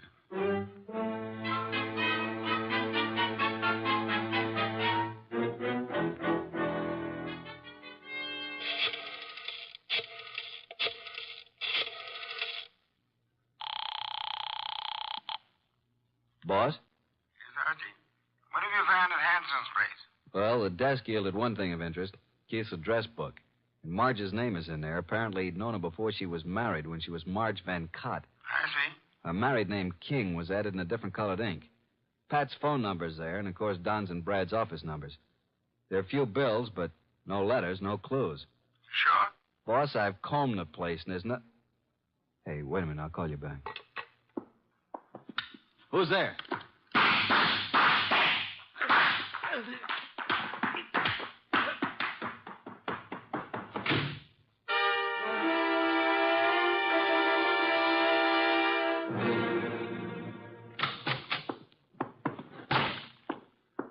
Archie, you know I dislike the banging of doors. Sign of ill breeding. Archie, what happened to you? Target for tonight, Archie Goodwin. Your forehead's bleeding. You better have Fritz fix it. Well, my head can wait. Some guy certainly surprised me at Hanson's. Creased me on the forehead. Good thing I snapped off the lights. He emptied his gun at me. We scuffled and he got away. And then I dug his slug out of a chair. I think it's a .32. But look at this, boss. A little round piece of glass. Found it on the floor. It's very small, very smooth, and concavo-convex in shape. Half an inch diameter. Watch crystal? Don't think so. The edges are too smoothly ground. I'll examine it under a magnifying glass. I'll get it, boss. Oh, hi, Tom. Come in. Mr. Wilcox, boss. Archie, hey, what's happened to you? Somebody tried to scalp me. Good evening, Mr. Wilcox. The red leather chair, Tom. Archie, please finish your report. Did you notice anything else of importance at Hanson's apartment? Is that where this happened? Yeah. Well, there were dozens of gals' photos scattered around. Photos, eh? But no letters, Archie? Not a one. There must be some letters, Archie. Love letters. Wherever we have girls' photos and telephone numbers, I assure you there are bound to be love letters. That is what we must find. But then we'd have a motive. Yeah, but where do I look, huh? Go to Hanson's dressing room at the Club Diablo. I have just phoned the place. A female singer is substituting for Hanson, but she won't arrive until supper hour. Mr. Wilcox, accompany Mr. Goodwin, if you please. Keep your eyes open. I need the boy. Then you do love me, boss? Come on, Tom. Let's look at this Club Diablo.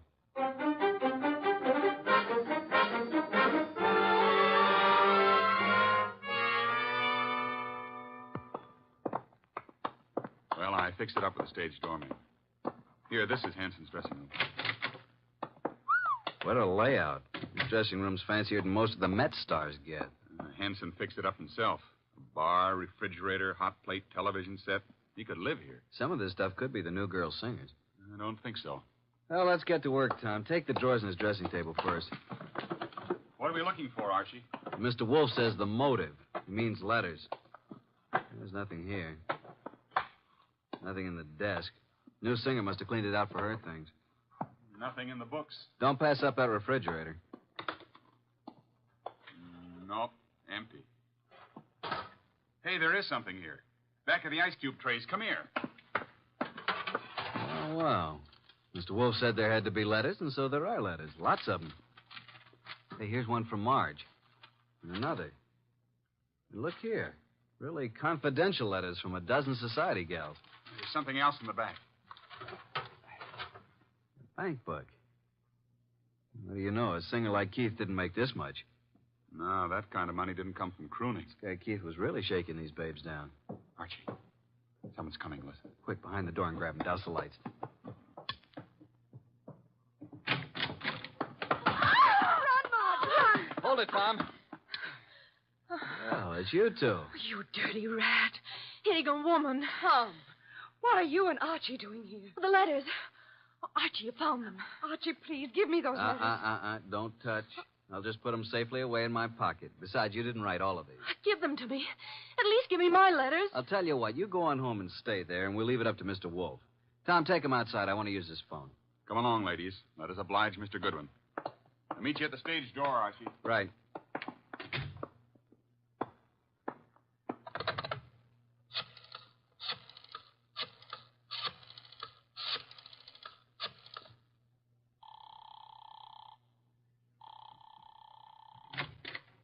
Hey, the lights. Who's there? Put the phone up, Goodwin.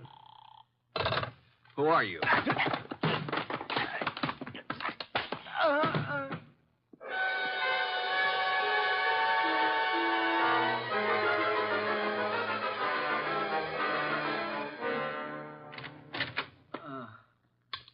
Archie, what happened? Are you hurt? Here, let me help you. I'm all right. I guess. Ooh, my head. Did you see anybody? No, I didn't. I shouldn't have left you. Turn out the lights before I saw him. He whispered. Got away with all the evidence. Where are the girls? I sent them home in a cab. Well, let's get over to Mr. Wolfe. This is tough luck. If I'm not mistaken, his next move will be to have a little get-together with all concerned. Come on.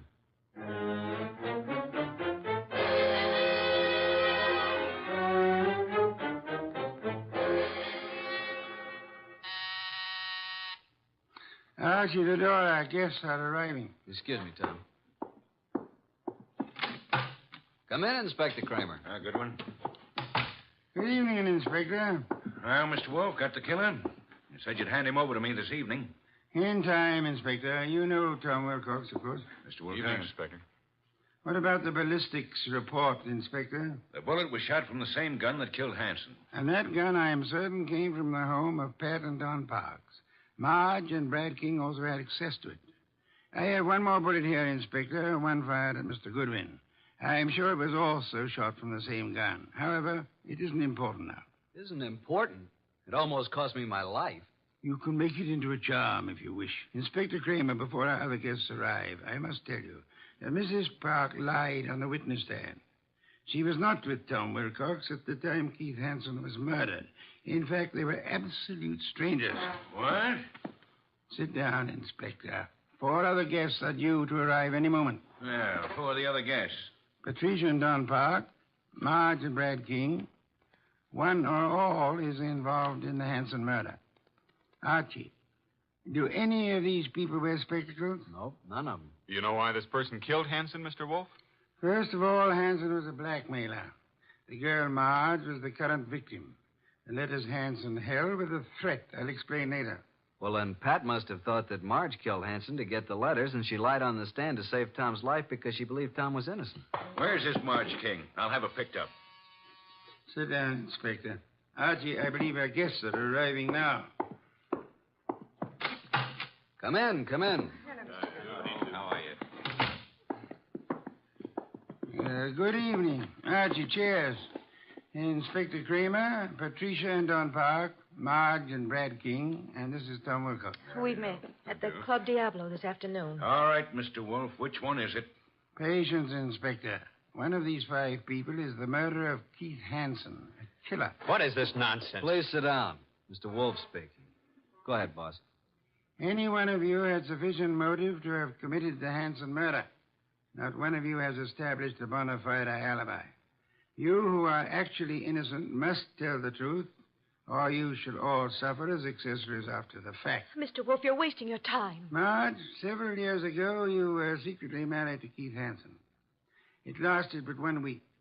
You gave Keith the money to get a divorce from you at Mexico. He didn't, which made you a bigamist when you married Brad. Keith was all set to blackmail you. He knew your husband, Brad, was wealthy. Marge, is this true? Yes. Oh, please, Brad, I thought he got the divorce. If I'd known that, I would have killed Hanson myself. Maybe you did kill him. One moment, Inspector. Patricia, you lied on the stand to protect Tom Wilcox here because you believed your sister Marge was guilty of Hanson's murder. Why did you believe her guilty? Were you at the scene of the crime? Marge, it's time to tell the truth and clear all this up. You won't be satisfied until you're in jail. Will you shut up? Quiet, please. Go ahead, Marge. All right.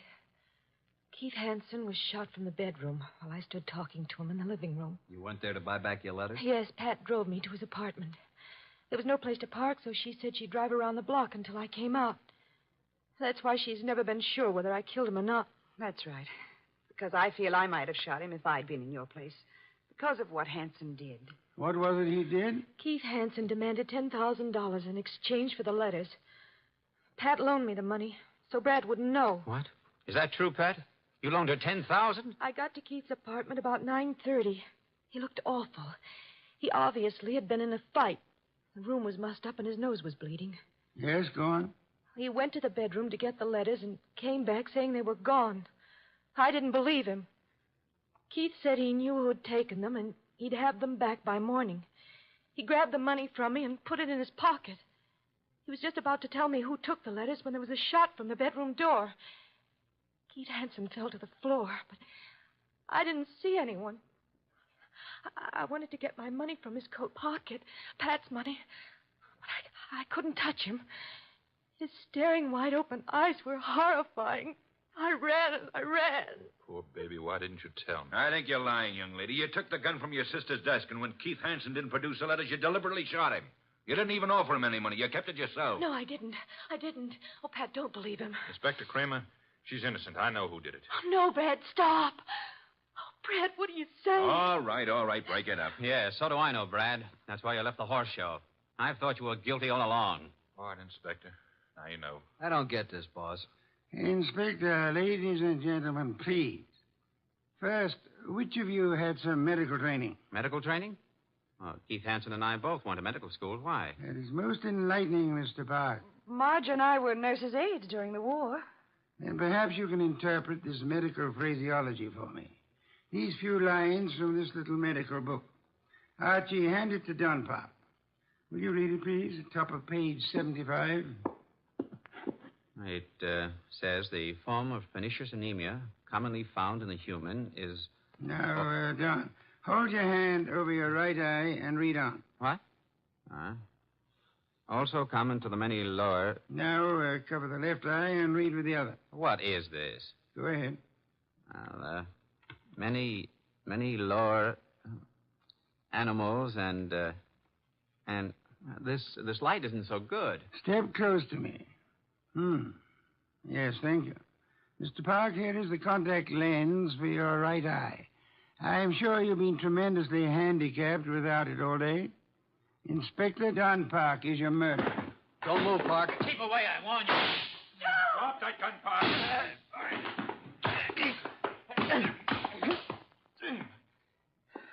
Well, I got his gun. There you are, Inspector. He's all yours now. Okay, come on. Okay, Goodwin. But I'll get out of this. You trapped yourself, Don, by your contact lens. It dropped from your eye during the scuffle with Archie in the Hanson apartment this afternoon. And the gun Archie just took from you is undoubtedly the murder weapon. And the gun that fired the bullets at Wilcox and Archie today. Hey, Tom, are you all right? There's blood on the side of your head. Just grazed my scalp. You and I must have hard heads. Well, that's that. Thanks so much, Inspector, for dropping in. Come again, won't you?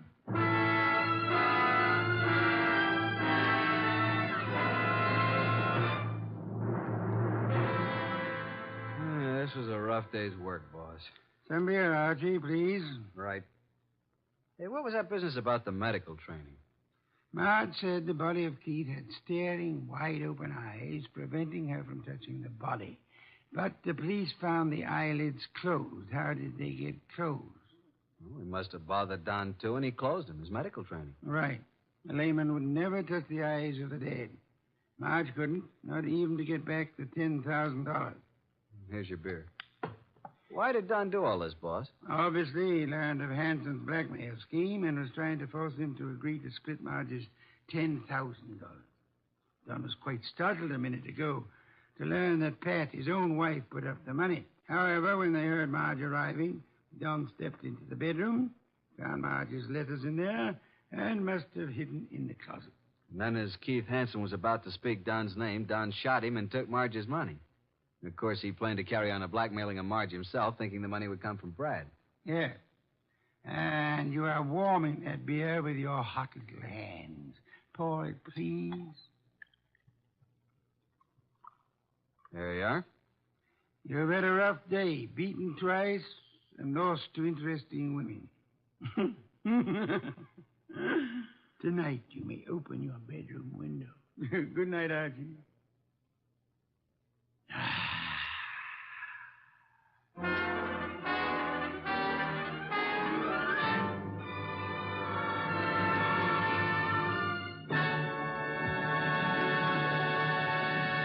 You have been listening to The New Adventures of Nero Wolfe, starring Sidney Greenstreet.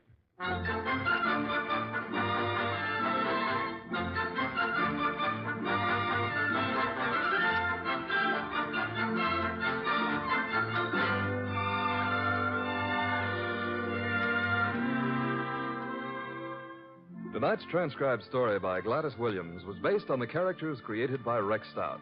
This is an Edwin Fadiman production, produced and directed by J. Donald Wilson. In the cast were Harry Bartell as Archie Goodwin, and Mary Lansing, Gene Bates, Paul Marion, Barney Phillips, Ken Peters, and Bill Johnstone. Next week at this same time, Nero Wolfe and Archie will bring you The Case of the Lost Heir. Don Stanley speaking. 3 chimes mean good times on NBC.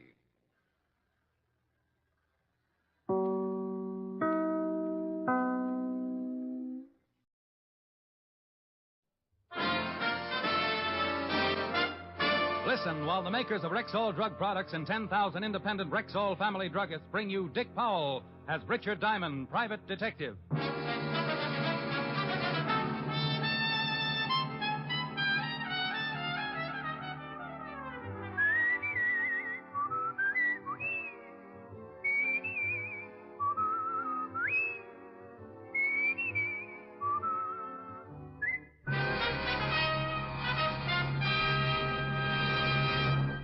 Good evening. This is Bill Foreman, speaking to you for the 10,000 independent druggists who have made the word Rexall part of their own store names.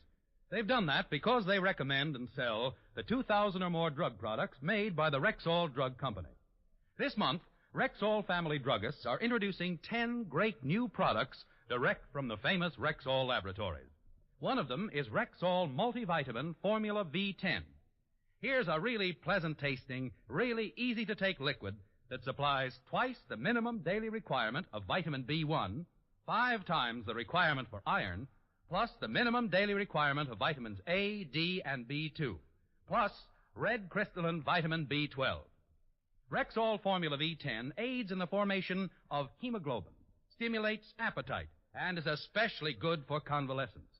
Remember and ask for it by this name, Rexall Formula V10, at Rexall drugstores everywhere. Good health to all from Rexall. Now, your Rexall family druggist brings you a transcribed half hour with Richard Diamond, Private Detective, starring Dick Powell.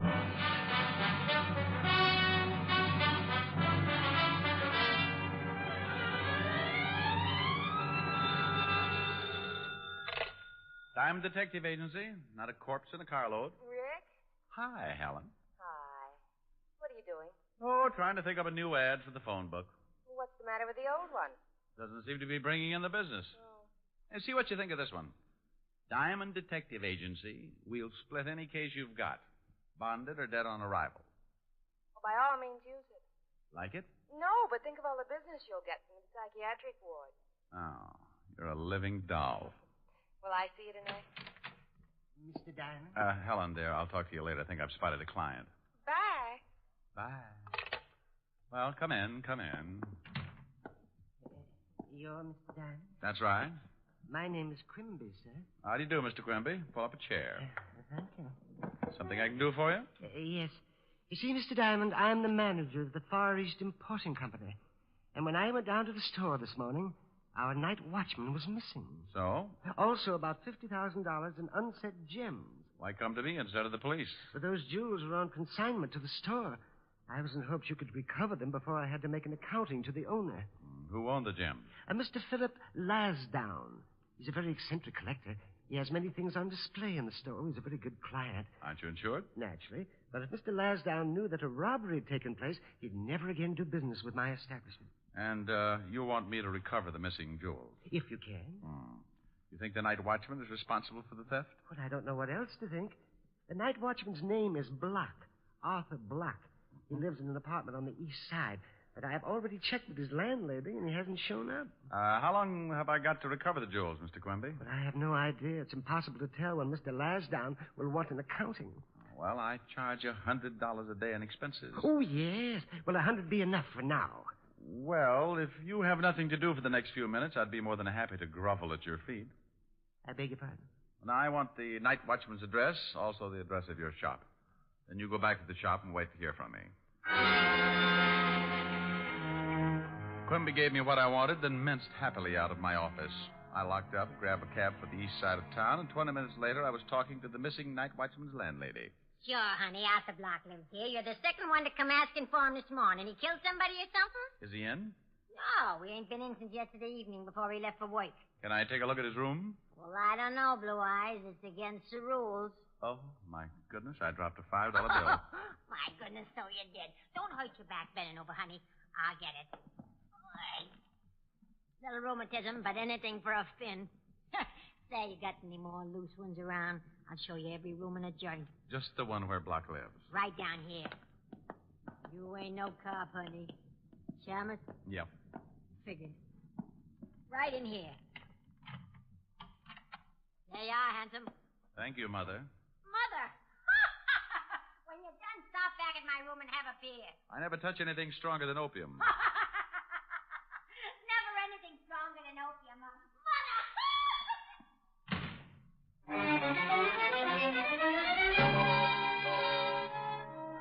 The night watchman's room was a shabby affair, about 15 by 20, and I went over it inch by inch, cockroach by cockroach. Apparently, Block hadn't taken anything with him. The drawers of the broken-down dresser were filled with an assortment of socks and underwear, In the closet, I found the rest of his clothes and an old empty suitcase. Yes, if Arthur Block had skipped, he was figuring on buying a wardrobe someplace else. I left, keeping on my tiptoes as I passed the landlady's door. Then I headed for the address of Mr. Quimby's antique shop. Hey, Mr. Diamond, did you find out anything about the night watch? Well, his landlady's a lush and likes blue eyes. Oh, my goodness. What's the matter? Mr. Lasdown. Good afternoon, Mr. Lasdown. I do hope you... Enough of your vulgarism, sir. It's a perfectly wretched afternoon, as you very well know. Yes, it is. Pardon me. Mr. Diamond, Mr. Lasdown. Philip J. Lasdown. How do you do, sir? How do you do? Quimby, I've come from my Buddha. You've come to... You've had it quite long enough. Where is it? Mr. Lasdown, I have someone who's interested I've decided not to sell it. Now, come. Where is it? It's over there, in the corner, Mr. Lasdown. In the corner? Yes. I see. It's not enough that I suffer the torment of lending my exquisite stature to a firm that employs a Philistine as manager. No. I'm now subjected to the ignominy of having it secreted in a corner behind a variety of bric-a-brac one would expect to find only in the men's lounge at Coney Island. Mr. Lasdown... Maybe I told you that Buddha was to enjoy this room's most favorable location. You made a grave mistake, sir. A momentous mistake. Please, Mr. Enough, Lasdown. sir. I'm repossessing my Buddha forthwith. For years, I forced myself to deal with you in a patient and forbearing manner. But never again. This is the crowning blow. Far be it for Philip Lasdown to cast pearls before swine. Oh, that man, Mr. Diamond. Oh, that terrifying man. I must have been born under an unlucky star. Well, relax. Things could be worse. You've still got a little hair on your head. Even that's getting thin. So who wants fat hair?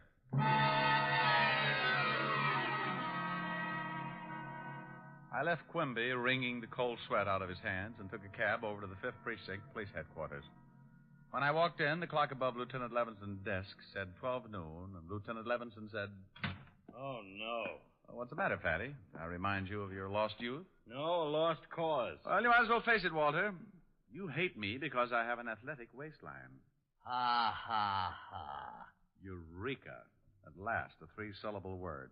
I knew you could do it, Otis. I'm going to let you do me a favor. Yeah? Mm-hmm. I want you to check with the morgue and all hospitals and jails for an Arthur Block, lately employed as the night watchman of the Far East Importing Company. Oh. Well, I'll check, but not because you told me to. Then why? Because I'm stupid. I guess I told him. What's all this about, Rick? That's a missing night watchman and $50,000 in jewels, Walt. But you can't stick your nose in it yet. Nobody's dead. I've got a sergeant who could make a liar out of you. What do you know about a guy named Philip J. Lasdown? Never heard of him. Shove me that phone, will you? Yeah. Thanks. Forget it. Just leave a nickel. Oh, he's a collector of rare art objects and nasty dispositions. Want me to check on this Lasdown for you? Might be a good idea. Okay. Yes? Quimby? Oh, Mr. Diamond, I was hoping you'd call. You and 10,000 foolish debutantes. Mr. Lasdown has had the Buddha removed, and he is sending his lawyer over in the morning for an accounting. Now, should I tell him about the jewels now or wait until morning? Oh, wait, if you want this thing solved. What's Lasdown's address? Blue Heron Road, Long Island. Thanks. I'm going out to see him. I'll check with you later.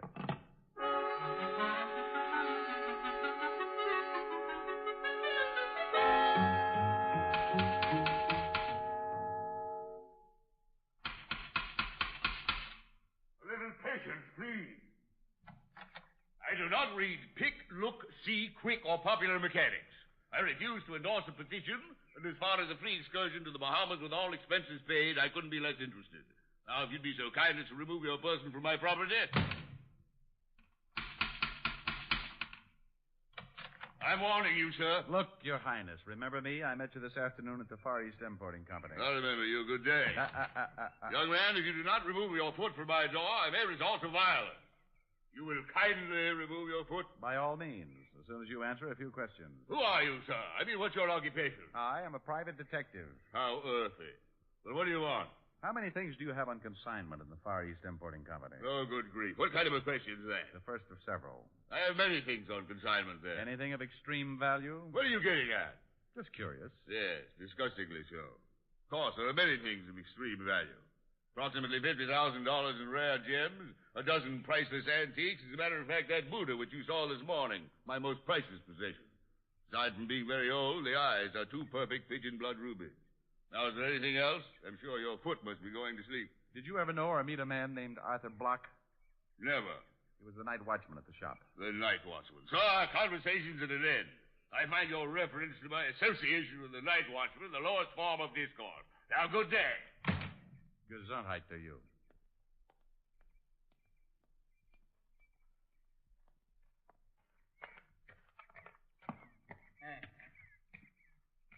Hey, bud. Sorry, I do not read pick, click, quick, look, spook. Hey, who's taking the census? Just want to know if a party named Larsdown lives here. You could hardly call him a party. More like a friendly street fight. Look, friend, I got to pick up some luggage. Does Larsdown live here? Yeah, with a bosom Buddha. Lansdown's the one with the toupee.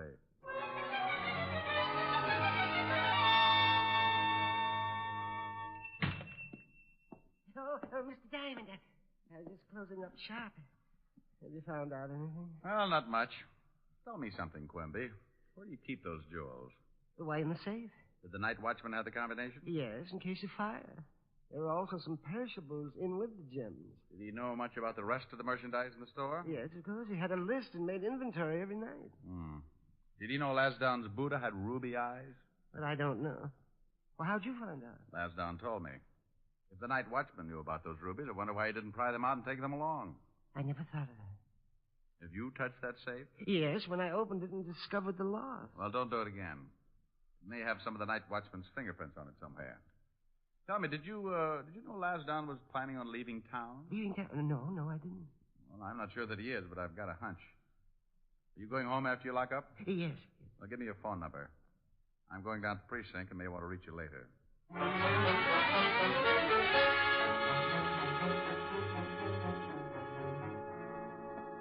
Well, hello, Blue Eyes. You still looking for Block? That's right. Has he shown up? No. Hey, honey, you just skipped off without saying goodbye. Had a beer all open for you. Oh, I bet you were so unhappy you poured it down the drain. You sure are the one. I sure am. Look, sweetheart, if a Block shows up, call me at the 5th Precinct Police Station. Name's Diamond. Sure, handsome. Oh, you fracture me. Well, that's an idea.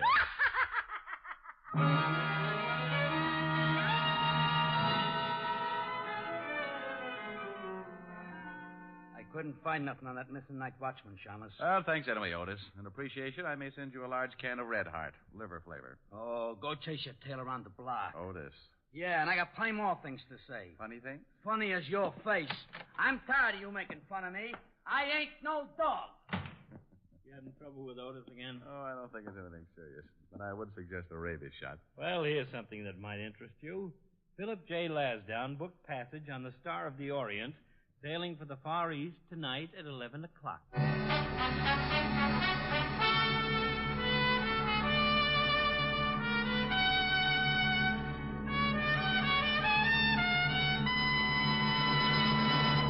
Famous beauty expert Ann Delafield says that women are tired of endless jars and bottles that cost so much time and money. She says that more than one cream is just nonsense. But can just one cream do everything for your skin? It certainly can. That is, if it's Ann Delafield's all-purpose deep cream. Here's a cleansing cream, face cream, night cream, eye and throat cream. All creams in one. A special blend of all the fine, rich, natural oils so necessary and good for care of your skin. Sounds wonderful. Did Ann Delafield have makeup, too? Yes, indeed. She's designed a whole new, no-nonsense cosmetic line just for you modern women. There are vitamins for true beauty from within. Fine powder with built-in foundation. Everything you need for looking your loveliest. All this must be pretty expensive. But you're wrong. You'll find that the Ann Delafield Cosmetics give you most for your cosmetic dollar and save you so much time as well. So look for them today at Rexall drugstores everywhere. And now back to tonight's adventure with Richard Diamond, Private Detective, starring Dick Powell.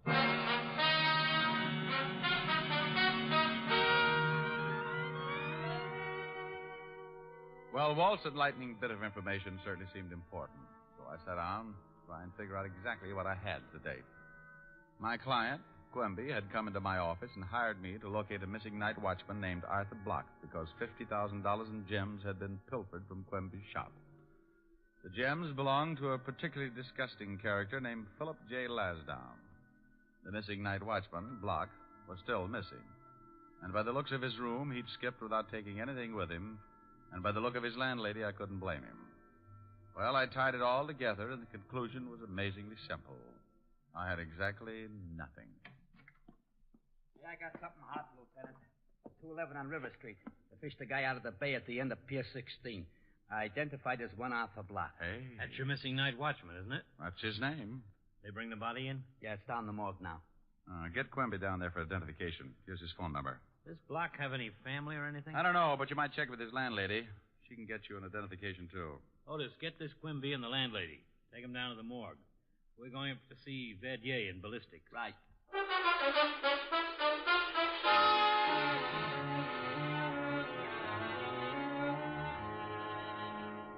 Here's the slug, Lieutenant. Huh? Almost like a ball. This is really most amazing. That slug was fired from a weapon made in 1831 by Samuel Colt. He patented it in Europe in 1835 and in the U.S. in 1836. What did the gun look like? Well, it was the forerunner of the Colt 44. A single barrel with a revolving breech carried 5 slugs. During the Fieschi Revolution in France in 1834, Fieschi had a rifle made like it. Tried to assassinate Louis Philippe. Lieutenant. Well, what is it, you mallet-head? Call just came over the hotshot. That guy, Philip Lasdown, said someone had busted into his house and tried to rob him. He said he chased the guy off, but he was screaming for protection. Come on, Walt. I think we'd better go over there.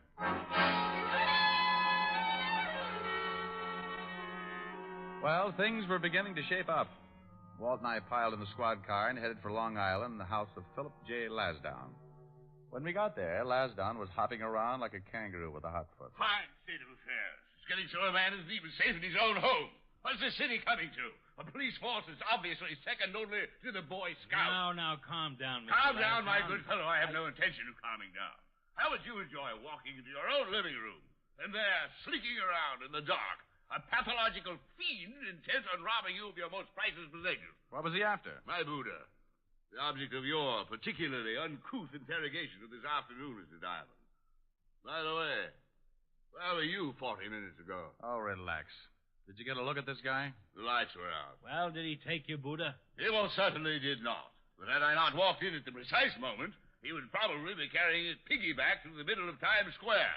And your observing police force would undoubtedly stop traffic for him. That's the Buddha right over there, Walt. Keep your hands off it. Now, look, Lassie, you called the police. The police are here, so relax before someone puts their foot in that big mouth. Well, really? Yeah, really. You're getting ready to leave town, aren't you? I don't see that that's any concern of yours, Lieutenant. Well, Buster, in case you don't know it, you're the number 1 suspect in a killing. I beg your pardon? Do you own any antique guns? Guns? Sir, I do not collect weapons of any sort.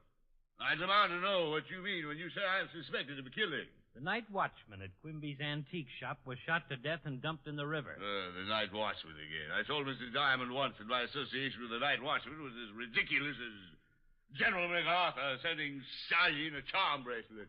Nothing's been touched on the Buddha? Nothing. I assume that the thief knew the value of the ruby eyes.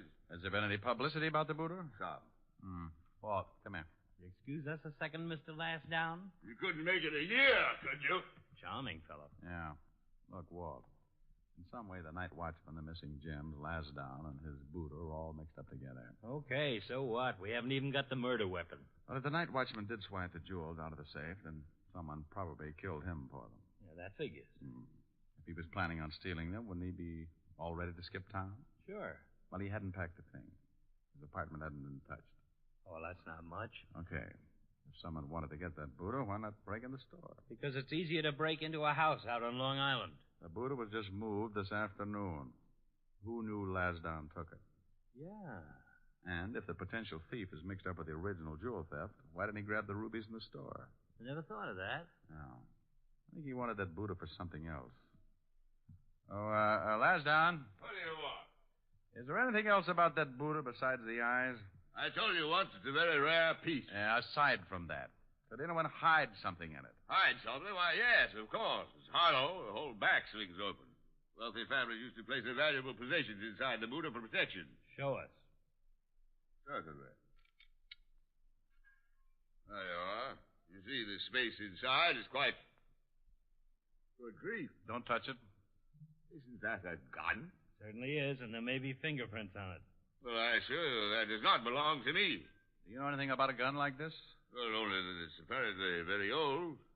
An antique. 8 to 5, that's the one that killed the night watchman. Give me a handkerchief. Yeah. I'm afraid you'll have to postpone your trip, Mr. Lasdown. Well, I've already purchased my ticket. Have you any idea why the night watchman was killed last night? Not whatsoever. All of those uncut gems you had consigned to Quimby were stolen. What? That's right. Well, why wasn't I notified? Because Mr. Quimby thought I could recover them before you found out. That Shylock, that deceitful little pipsqueak. After all the business I've given him. Come on, Walt. I shall personally take extreme delight in exposing him as a discredit to his profession. Come on. You won't leave town, will you, Lassie, old boy? You have my word, sir. At least not until I've dealt with that traitor personally. But he's a suspect. We can't leave him. Rick! Rick!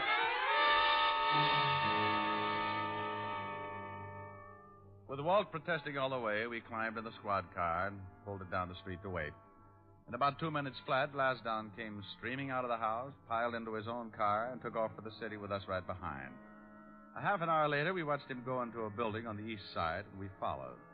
The nail box gave us Quimby's apartment, and by the time we reached the floor, we could hear Lasdown raising his blood pressure up past the boiling point. How dare you! How dare you! Please, Mr. Lasdown. After all these years, Quimby, this is unforgivable. He's really going at it. Mr. Lasdown, you couldn't blame me. I couldn't do anything else but blame you, Quimby. There's no excuse. Please, the neighbors. I assure you your neighbors will only be the first to hear of this atrocity. When they find the night watchman... They have found it. You are? Floating in that filthy river out there. And who put that gun in my boot up? You found it? False up. You knew it was there. That does it. No, Wait. I don't know anything about it. Liar!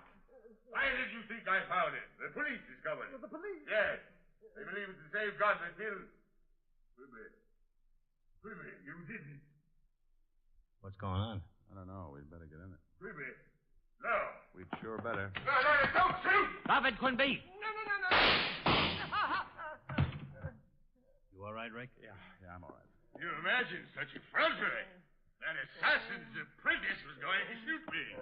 Here's his gun, Walt. Looks like I got him in the leg. I can't believe it. I, Philip J. Lasdown, being subjected to such distasteful melodrama. I'll call an ambulance.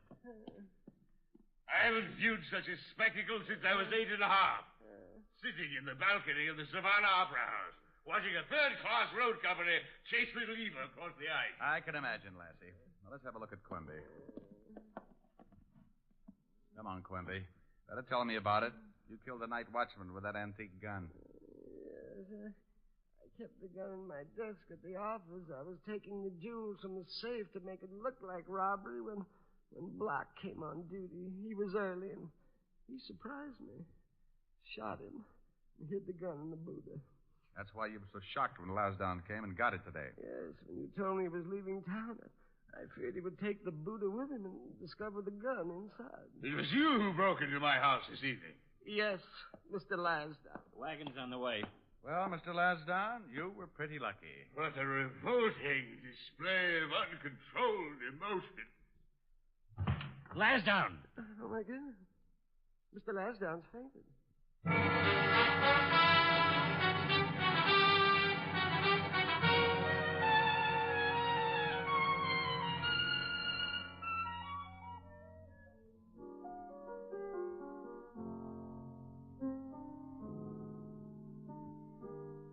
Why were you so late, Rick? Oh, I got mixed up with a screwy one.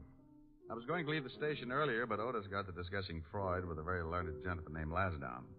Otis was discussing Freud. Mm-hmm. It's true. Couldn't tear himself away. Seems, according to Otis, that this year Freud plays second base for Brooklyn.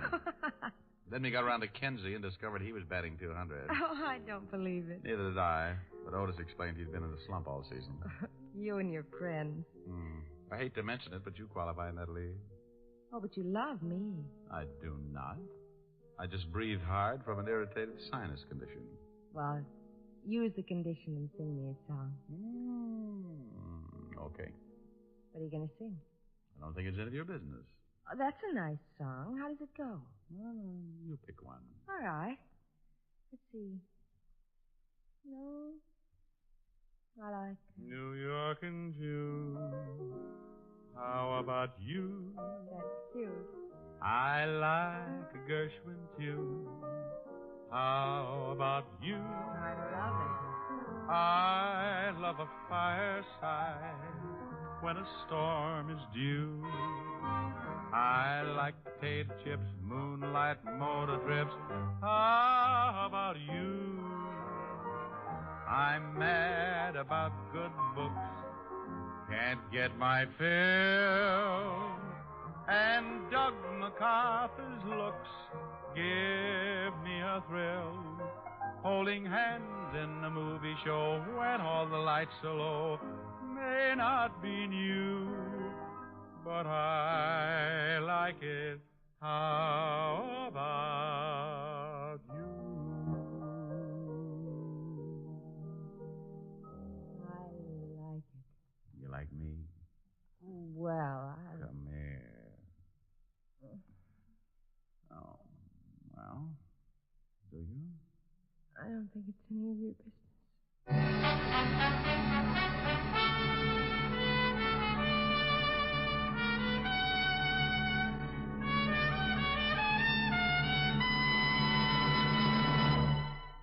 If your summer fun is being spoiled by the misery of athlete's foot, your Rexall family druggist has a great new product for you. It's Aerosol Fungi Rex, a greaseless, stainless spray-on relief that's easy, quick, and clean. Fingertip-controlled spray eliminates messy application, gives positive coverage to the entire infected area, and all the burning, itching, and discomfort of athlete's foot are quickly relieved. Ask for Aerosol Fungi Rex. That's Fungi-REX. Aerosol Fungi Rex at Rexall drugstores everywhere. Good health to all from Rexall.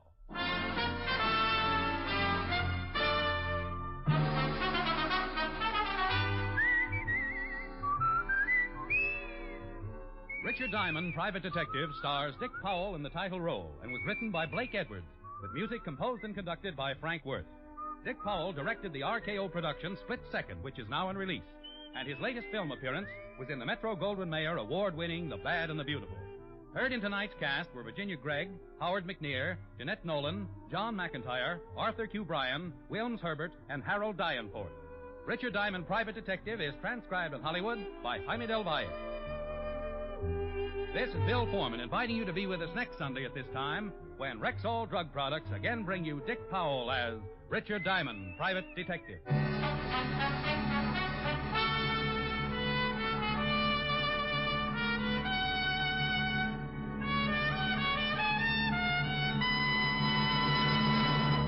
Now get new and better relief from acid upset stomach.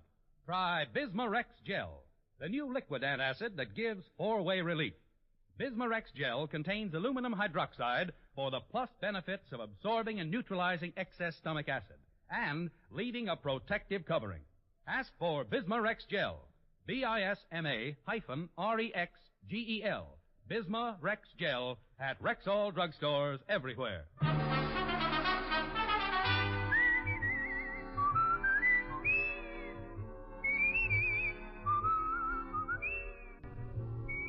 This is the CBS Radio Network.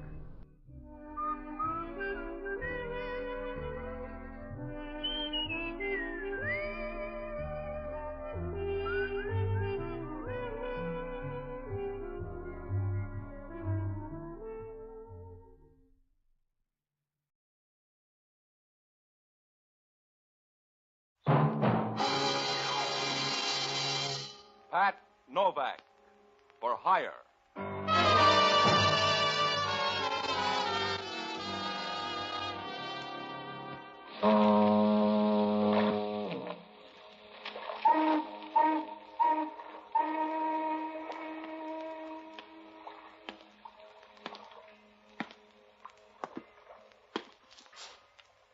Sure. I'm Pat Novak. For hire.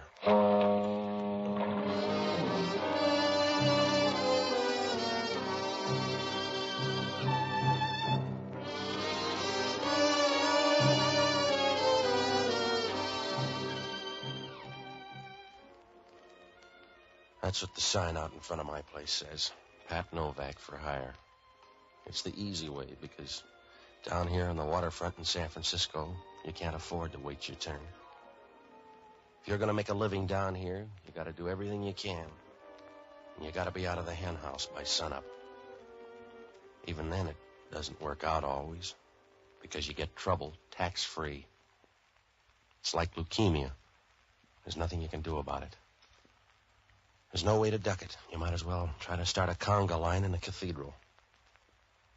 I found that out Monday night when I met an old friend. It was the night before elections, and I was sitting in the office scratching married women out of an old date book when Sam Tolliver showed up. I hadn't seen him for years, but it was a nice, easy meeting. What other way is there when you're good friends? You look just the same, Patsy. Yeah, it's good to see you, Sam. Sit down. Sure.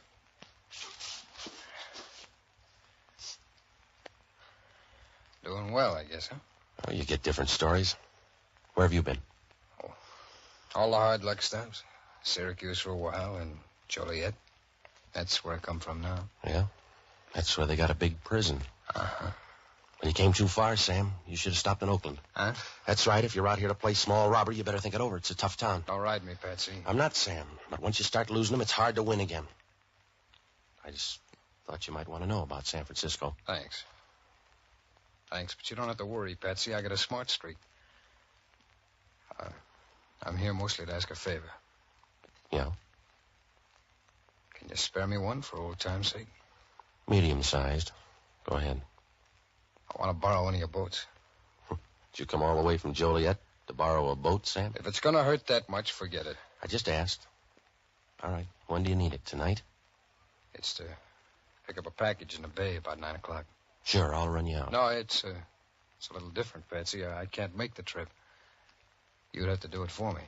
The favor's getting bigger, Sam. You'd have to pick up the package and bring it back here. I'll be waiting at 10 o'clock.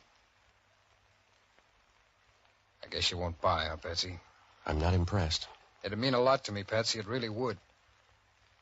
And you couldn't get hurt, honest. Nobody gets hurt, honest. It's the other way I'm worried about. Well, I wish I could tell you, Patsy, but I can't. You know how it is. Sometimes you can't, but... Well, it's that way now, but... You'd be doing me a real favor and you wouldn't get hurt. That's what Henry used to tell his wives. All right, Sam. But you put out a bad story. Well, Patsy, you have to go by the China Star. She's out in the stream. Just tell them you came for that package. They won't ask. Just tell them you want the package. Yeah? Talk to the captain. I'll be waiting here at your place about 10 o'clock. And, Patsy, it's important. Don't let anybody else have it. All right. I'll see you here at 10. Thanks, Patsy. It's a big favor. We're old friends. Yeah. We're old friends.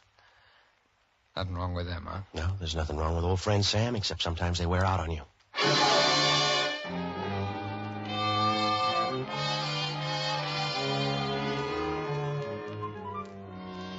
When Sam Tolliver walked out of there, I began to worry.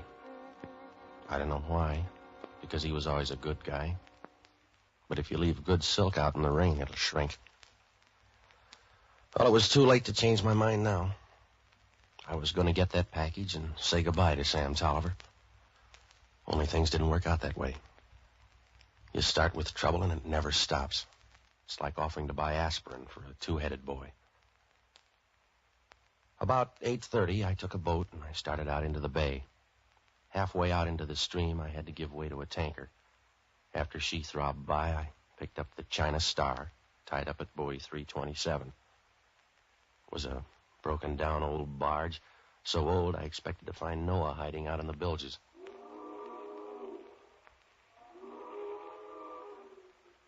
Well, I went aboard, and they took me into the captain's cabin. It was going to be tougher than Sam thought.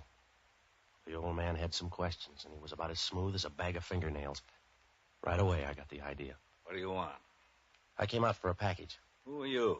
What good'll a name do you? Who are you? What do you care, mister? This isn't our dance. Just give me the package and I'll leave. Keep shouting, tough boy, and when you're all through, tell me your name. Now, look, I'm not out here to haunt your boat. You got the right face for it. I'm just passing through. If you're running a small boat, you got papers. Let's see them. Yeah. You're too handy in your own cabin. Let's see. Novak, huh? You a Polak, Novak? Yeah, and it feels fine. How's it being a pig these days? Don't get jumpy. I just asked. Who sent you here, Novak? I'll forget you asked. Just keep the package. I'm going home. You can walk home on the bottom, then. Now, look, Novak. Somebody steered you wrong. Maybe it was no questions once, but it's not that way anymore. Just want to keep the book straight. Who sent you? Sam Tolliver. You need a pencil? No, that's enough questions. You see, Novak, all you had to do was answer. You can have the package now or talk some more. I'll take it now. Where is it? On the desk behind you there. Yeah. Thanks.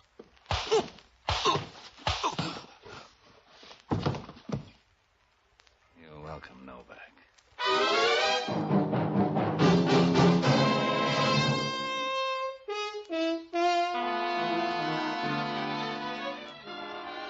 The captain didn't like company.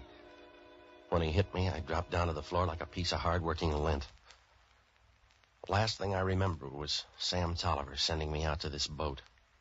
I knew then I had no more business here than second trumpet in a string quartet. I could hear voices and people moving around, but it didn't help much. You can get that kind of service in a tomb. Somewhere along the line, they moved me, because when I woke up, I was lying in a cloud of platine on a couch in a different cabin. The class of people had improved. She was bending over me with a cold towel and a warm look. And from where I was, she had a figure like a shot of brandy on a winter night. When she said hello, you knew that all you had to do was send up a flare and relax. Good evening. Welcome back. Yeah, How do you feel? a little used up.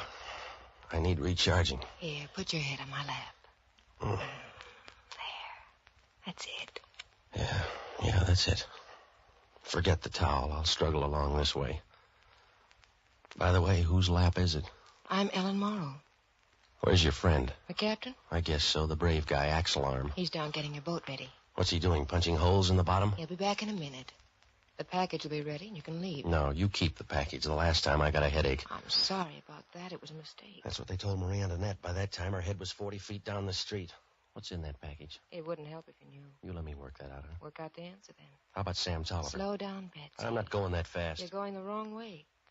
I'll help you lick your wounds, darling, but I'm not going to get talky. What do you got to lose? What have I got to gain except your gratitude? I can get that any night with a couple of drinks. How is he, Ellen? How does he look? Too comfortable. On your feet, Novak. Yeah. You ought to rent that out, sweetheart. I'd sign a lease myself. I'll finish the sweet talk, Novak. You get on your way. Here's the package. No, I changed my mind about the package. You keep it. Your boat's ready. Unless you want to get tossed in like a mackerel, take the package and beat it. What's in it, and where does Sam Tolliver fit? You asked once already with your head in her lap. You want me to sit down? Well, you got brains after all. Yeah. Sorry, I thought they were all in your fists. Yeah, you're still smart. Take this package. Show him the boat, Ellen. I'm going to remember you, mister. Ellen's going to lead you by the hand through the dark. Stop beefing and settle for the simple pleasures. I will. I'll remember you. Concentrate on Ellen. You'll get a better memory.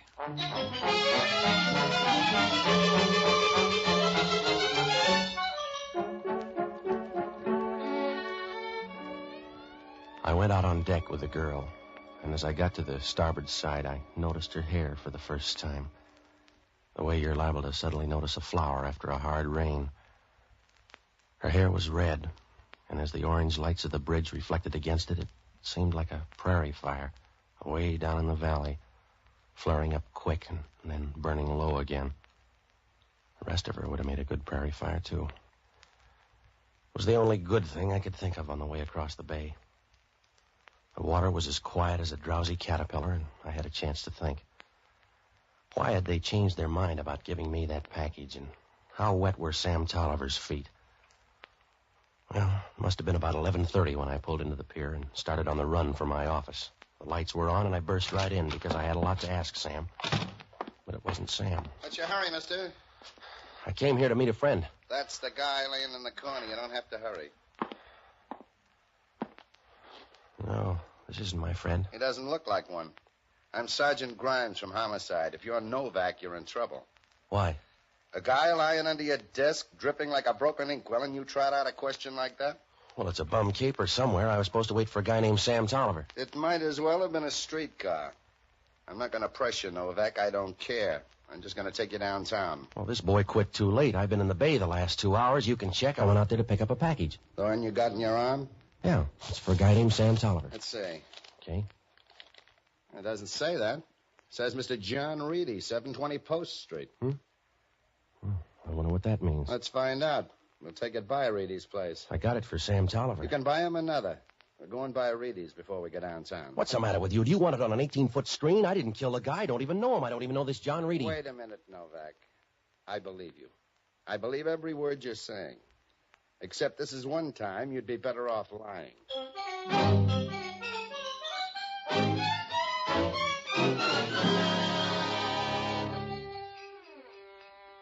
When we left my office, I felt as if somebody had walked through my stomach on stilts.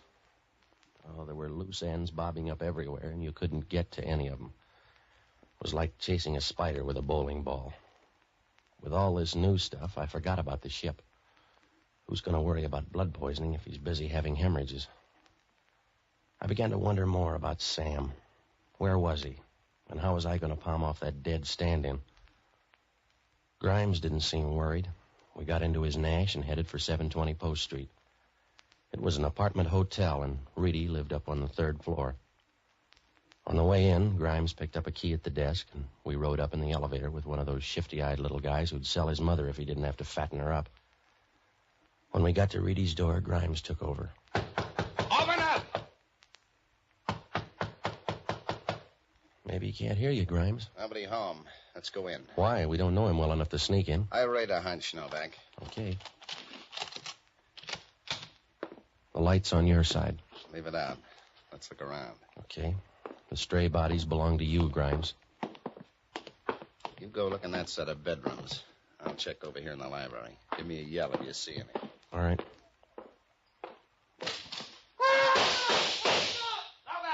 Novak! Two of them. I got one by the desk. The other started down the fire escape. I'm going down in front. Take this gun and stand by the fire escape. He may get trapped and start up, so keep your eyes open. I walked into the library. The window was open, and the curtains were blowing over the dead man's face. It was a good thing, because you can't split the difference with a service 45. I took him by the heels and dragged him away from the window. His eyes were rolled back as if he expected somebody to tap him on the shoulder and tell him it was all a mistake. His face was contorted and frightened, maybe a little embarrassed, like a deer caught in a traffic jam. Well, I stayed at the window about 10 minutes and watched the fire escape. There was no action there, and Grimes wasn't back, so I started for the door. I had company right away. Hello, Novak. You move? Oh, Hellman. It's a big gun you got. Well, ask Junior here on the floor. He thinks it's even bigger. I'll check myself. Sure, and it's going to be easy because it's right in the family. Yeah? Yeah. Belongs to one of your boys down in homicide. Go ahead. A sergeant by the name of Grimes steamed in here and knocked down Junior, and then he beat it down to get the other guy. I don't believe it. Well, talk to him. That's why I don't believe it. There's nobody on the force named Grimes. On this one, you're all alone, Novak. There's got to be a Grimes. The guy had on a uniform. I don't care if he had on a playsuit, Novak. The guy's a phony. He's not from homicide. He's a killer. That's what I meant, Hellman.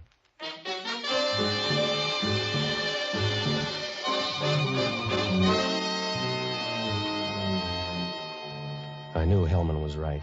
If Grimes was on the level, he'd have booked me instead of coming up here. He came up to Reedy's with murder in mind. Even if they believed the story about Grimes, I was still on the spot. That made me accessory to murder. And I was going to look worse when Hellman found the guy down in my office. On that one, I had star billing. Oh, everywhere I turned, things were worse. I knew it was going to take a low-budget miracle to bail me out. It was like trying to give nose drops to a herd of elephants. Hellman seemed to like the idea. Hellman rolled the guy, and there was no identification. But he never works for nothing. A few bucks in the guy. I'll put it in the safe. The only safe you got has suspenders on it. I don't like that, Novak. Oh, you'd do anything for a buck, Hellman. If you got the right bid, you'd sell the tomb of the unknown soldier. Thanks, Hellman. I'm getting a big list tonight. I can do all of that I want, Novak, because you're in the corner pocket now. I got a tip-off from the Chronicle to come up here, and I find you holding last rites. You got a bigger headache, Hellman. There's another stiff down at my place. Huh? That's right, Grimes again. He was sitting there when I walked in. Where were you? Out in the bay, picking up a package. It's right there on the desk. What's in it? I don't know. It was for a friend of mine named Sam Tolliver. He's disappeared, and Grimes brought the package up here. I'll take it downtown. You better tag by the China Star. That's where I picked up the package. It's out in the bay, so you'll need a boat. Even a guy with your complex needs a boat. I'll touch all the bases, Novak. You just stay 10 cents away from headquarters. You can pay your own way into the can. Yeah, well, that's what'll happen if I wait for you. I'll be standing out in the downpour. That's right, Novak. If there's a chance, I want to see you get first prize. Yeah, well, I'm going to be stuck unless I shop around myself because you got lockjaw of the brain, Hellman. Yeah? That wouldn't hurt you so much, but if it spreads, you're going to be in trouble. That's what I'm waiting for.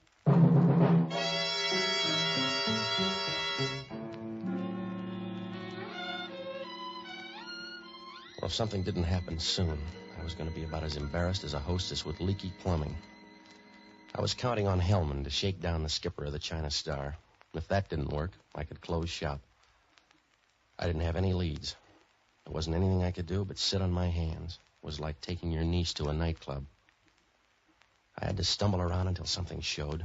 So I looked up the only honest guy I know, an ex-doctor and a boozer by the name of Jocko Madigan. Oh, he was all right until he found out sometimes you can feel as bad the next morning without a hangover. I toured the town and finally found him at Lupo's trying to put the vineyards out of business. Ah, Patsy, you're just in time to start the day off right. Mama Lupo, some wine for Mr. Novak. You can only have a quart. We're running low. Look, it's almost midnight, Jocko. I got to talk to you. We're not going to turn into pumpkins. You need some wine. No, I don't. Patsy, when you die, the artwork is going to be simple. On your grave, they'll chisel a picture of a pair of slacks, a hamburger, and a double malt. All right, Jocko. The final symbols of a decayed civilization, because that's as close as you ever got to civilization, a remote connection at best. Like a bookie, they love horses, but they die on a stock farm. It's the same with you and civilization. You all through, Jocko? I won't fight against your sober babble. What's the matter? There's a dead guy down in my office. A friend of ours? No. Oh, that's too bad. We'll miss the wake. I'm going to get half hung by homicide. The other half is dead up in a Post Street apartment. Hellman thinks I'm the boy. Patsy, I wish you wouldn't hang around me when you've just killed somebody. You tarnish my declining years. I went out to the bay to pick up a package. When I got back to my place, instead of a friend named Sam Tolliver, there was a dead guy there and a phony cop called Grimes. How do you make the distinction? He grabbed the package and we took it up to Post Street. After a quick hassle in the dark, I'm standing over a dead guy in John Reedy's apartment. John Reedy? Yeah. Do you know him? Most people do. He's running for office tomorrow. Is he the dead man? No, I don't think so. What about Reedy? He's running for a board job. Yeah? Would anybody have a reason to work a plant on him? Maybe. What's he like? Oh, a sort of liberal by marriage. A reactionary with a rich wife. Supposed to be a good man. Well, how about the opposition? Oh, a lot of them are running. One is Simpson. He couldn't beat an asthmatic turtle across a tennis court. Well, we're getting somewhere at least. If Reedy's good, the gambling dough would frame him to lose. Yes, if politicians can ever lose. A murder in his apartment would look too phony, though. Yeah, but maybe that package wouldn't. Jocko, you got to help me. I want you to check on the registration of the China Star and then nose around to find out what you can about tomorrow's election, will you? If we lived in a monarchy, this wouldn't happen. That fast double play has got something to do with this election. Now, hurry up, Jocko, and when you're through, tag by my place. I'll call you there. Have you a bottle in the house? There's a tap in the kitchen. That'll have to do. No, thanks. Outside of a child in pain, the most pathetic sound in the world is running water. Good night, lover.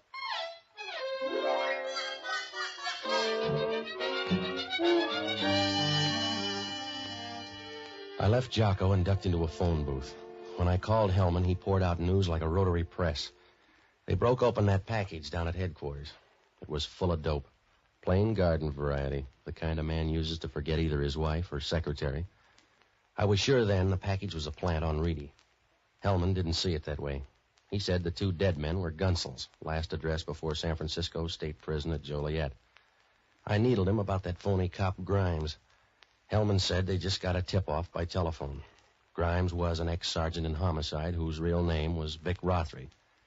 I asked him who phoned in the tip-off, and Hellman said he didn't know the guy. His name was Sam Tolliver. I got out of the Chronicle morgue and looked up everything I could on John Reedy. All politicians' children sit on the floor. There was a picture of Reedy there with his family grouped around him on the floor. I pulled the clips on Vic Rothery. It was Grimes, all right. Well, that gave me something to work on, so I went on the prowl for Ellen Morrow.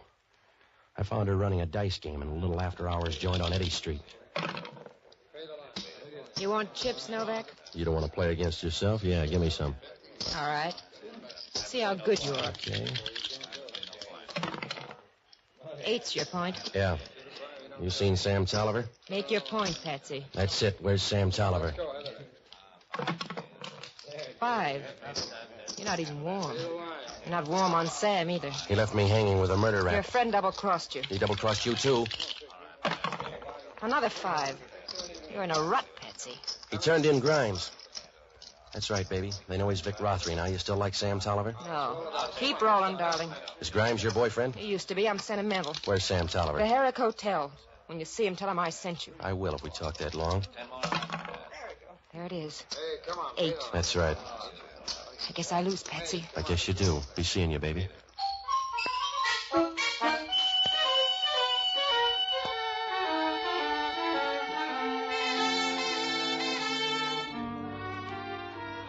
She changed when I left. The first time out, she was alive and breezy like the Maine coast in July. But now she was broken up and lonely looking. And as I walked out, I thought of an old Dixie cup somebody had used up and thrown in the alley. Well, I got down to the Herrick Hotel, but Sam Tolliver wasn't there. Maybe it was better that way. I left a note for him, a short note that even a Mongolian idiot couldn't trip up on. If Sam was going to show his hand, he had to do it soon. When I got back to my apartment, Jocko was already there. He was giving a concert for the mice. Oh, she pushed a baby carriage, she pushed a baby carriage in the merry, merry month of May. All right, Jocko. She pushed a baby carriage, she pushed a baby carriage, she pushed it for a Williams man who's far, far away. Oh, stop it, will you? Patsy, I wish you'd get rid of that radio and buy a good harpsichord. What'd you find out, Jocko? Nothing from the China Star. She weighed anchor and went to sea at 11:45. How about Reedy? Well, there's heavy gambling money against him. And there's talk about a last-minute scandal. All the newspapers had tip-offs. Where was he tonight? At a rally in the Mission District with his whole family. Well, that'd leave time for a plant. They broke open that package. It was full of dope. Oh, that makes sense. He was once under treatment for malaria. The drugs found in his apartment would make it look bad. Yeah, I'll get it. Hello, Novak talking. I hope so, because you got a lot to do. What's on your mind, Hellman? A girl named Ellen Morrow. Who killed her? Did they? About 20 minutes ago. Vic Rothery's picture was all over the place. Yeah, they were chums. You better pick up Sam Tolliver. He's at the Herrick Hotel. I'd rather have Vic Rothery. Haven't you picked him up yet? No, we're on our way out. Well, you better hurry, Hellman. There won't be any voters left. I thought Sam Tolliver was a friend of yours. Well, that's the trouble with close friends. You give them the shirt off your back so they can see where to put in the knife.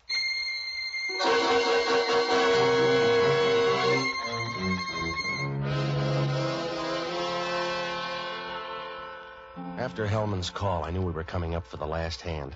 I met him, and we rode down to Vic Rothery's hotel. It was early morning, just about the time Dawn is too sleepy to get out of bed. In the pale light, Geary Street looked like a shabby old lady with a snootful, and Rothery's hotel was worse. Hellman flashed a badge on the night clerk, who reached over and handed us a key. It was a funny thing to notice then, but the guy's hands were short, and his fingers were peeled and stained yellow as if they'd been dipped in weak acid. Well, we rode up to Rothery's room. As we got out of the elevator and turned the corner, somebody ducked into Rothery's room. That was enough for Hellman. He started down the hall. Open up in there. You got another customer, Hellman. Open up. Come on in. You're going to wake everybody up. Hello, Sam. Come on in. Don't mind the gun. It's loaded. You're a handy cop, Hellman. That's it. I'll close the door. All right, over near the window. Yeah. Go on. Sure. You got an answer for Rothery here? You too, copper, over near the window. I ask you, you got an answer for Rothery here? You're looking at it, mister. You know, Patsy, I'm sorry you came. I could bounce a few off of this guy with no pain at all, but it's going to hurt on you. Don't kid me, Sam. I don't know why you came, Patsy. You could have left me alone. I didn't mean to put you in for this. Things went wrong and you were in, that's all, but I didn't mean to do it, Patsy. Give the man your gun. You were a good guy to me, Novak. I'm sorry you drew the deuce. I'm really sorry because, well, you were a good guy to me. Well, I'm not anymore, Sam. You got 5 feet to make up your mind. I got it made up, Patsy. Now stay back. Let me try it out on him first. You've had practice. Stay back, Patsy. I'm in a hole, and I'll burn my way out. You know that. Patsy, I'm in a hole. I gotta get out. Don't kid me, Sam. I was your last friend. All you got now is the road. Stay back, Patsy, please. Patsy, stay back. Give me that gun, Sam.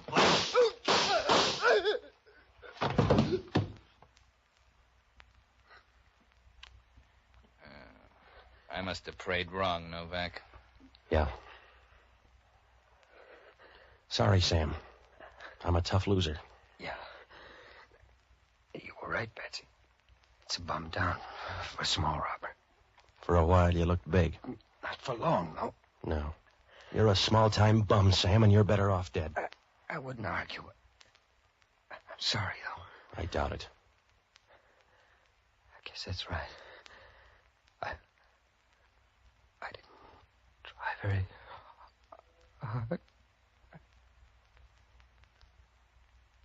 How's your friend, Novak? Let's go. The friendship's over.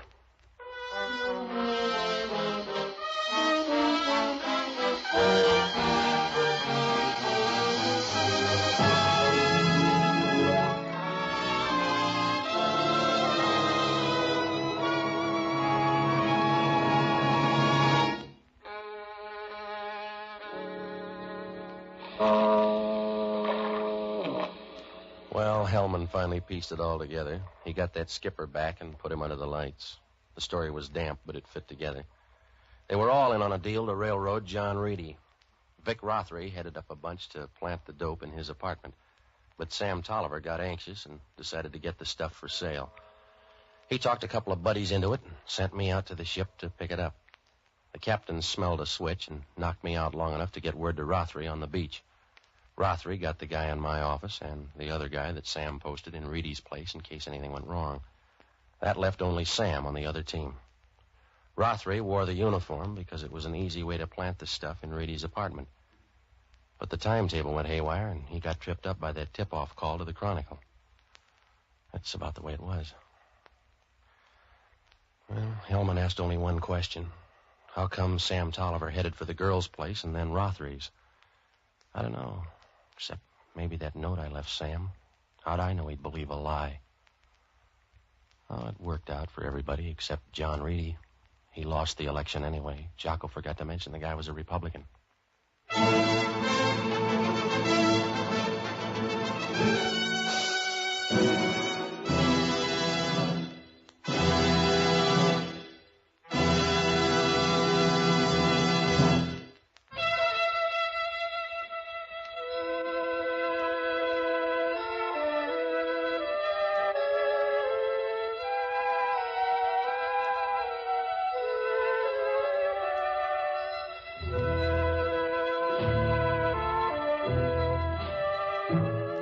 Pat Novak for Hire was previously released by ABC, the American Broadcasting Company, for listeners in the United States, and rebroadcast for our men and women overseas. This is the United States Armed Forces Radio Service, the voice of information and education.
The makers of Camel cigarettes present Dick Powell as Richard Diamond, private detective.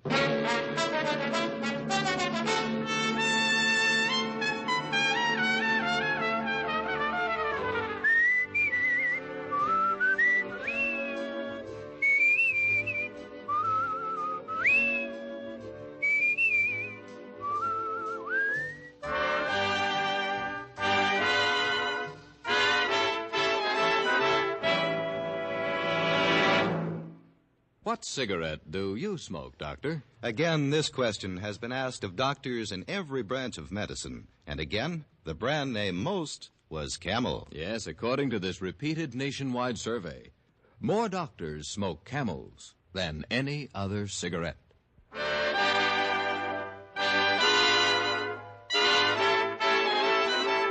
Here, transcribed, is Richard Diamond, Private Detective, starring Dick Powell.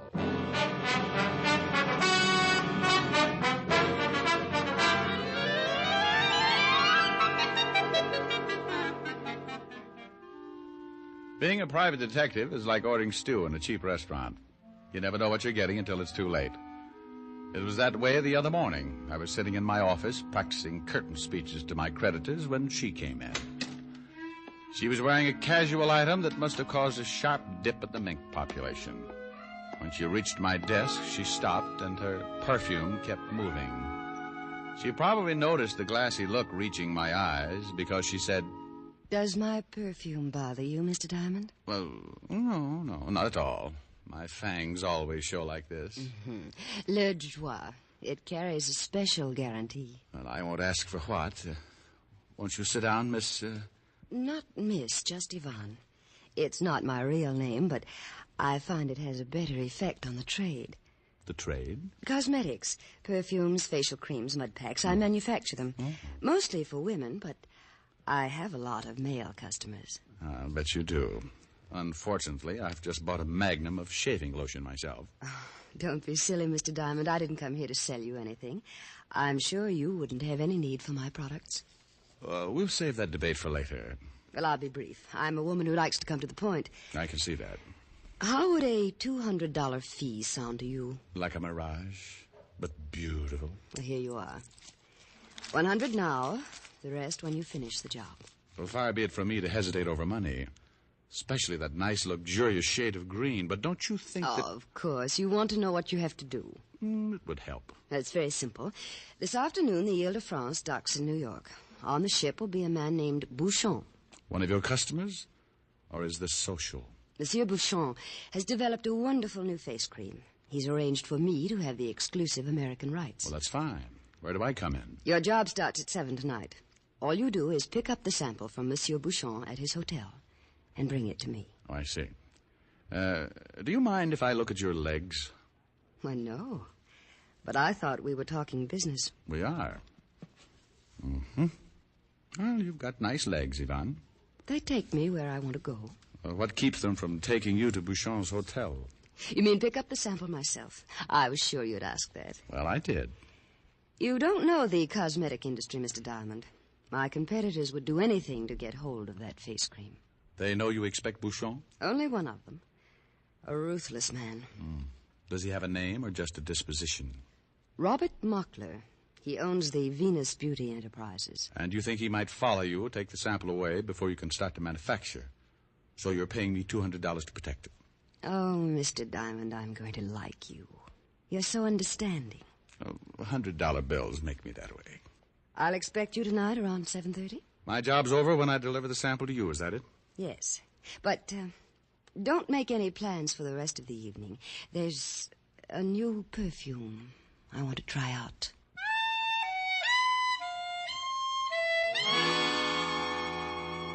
She gave me her address and the name of Bouchon's hotel. Then she walked to the door with a motion cats spend years trying to learn. I sat there a while, letting my head clear and my temperature sink to a mere galloping fever. I had a bite of lunch, strolled around most of the afternoon, doing things people do to kill time in New York. And it was about 4 when I climbed the stairs and walked down the hall to my apartment.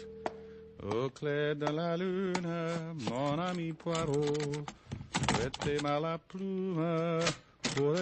Oh, she was too old for that anyway. Hey, what is this? Hello, Diamond. Well, didn't you knock? Or did you think this was an L station? I knocked, nobody answered. I came in. Now you can go out. How much did she pay you? Who? Yvonne. How much did she pay you to get that face cream sample? I'll bet a mud pack to a permanent your name's Mockler. Yeah. Venus Beauty Enterprises. I'll double what she paid you. You want that face cream pretty bad, huh? Bring it to me, huh, Diamond? Are you that interested in cosmetics? It's a business. Do I get that sample? No. Be nice, Diamond. So I can be nice. Well, it'll be a strain for both of us. Triple. I'll give you 3 times what she paid. Mm-mm. And a bonus on the side. Why don't you get it yourself? Think I'd be here if I knew where Bouchon was?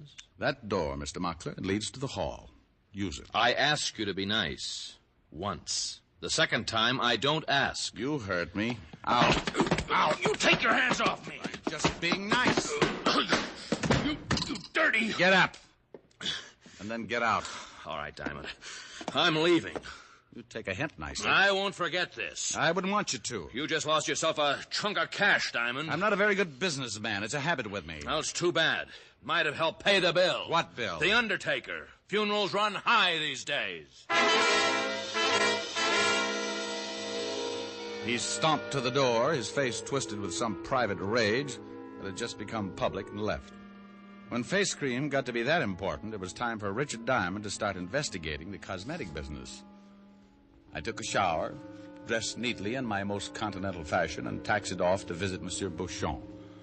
He was staying at a small hotel in the East 70s, one of those places where the doorman is dressed like an admiral in the Swiss Navy. I ignored the doorman and waded through miles of plush carpet until I found Bouchon's suite.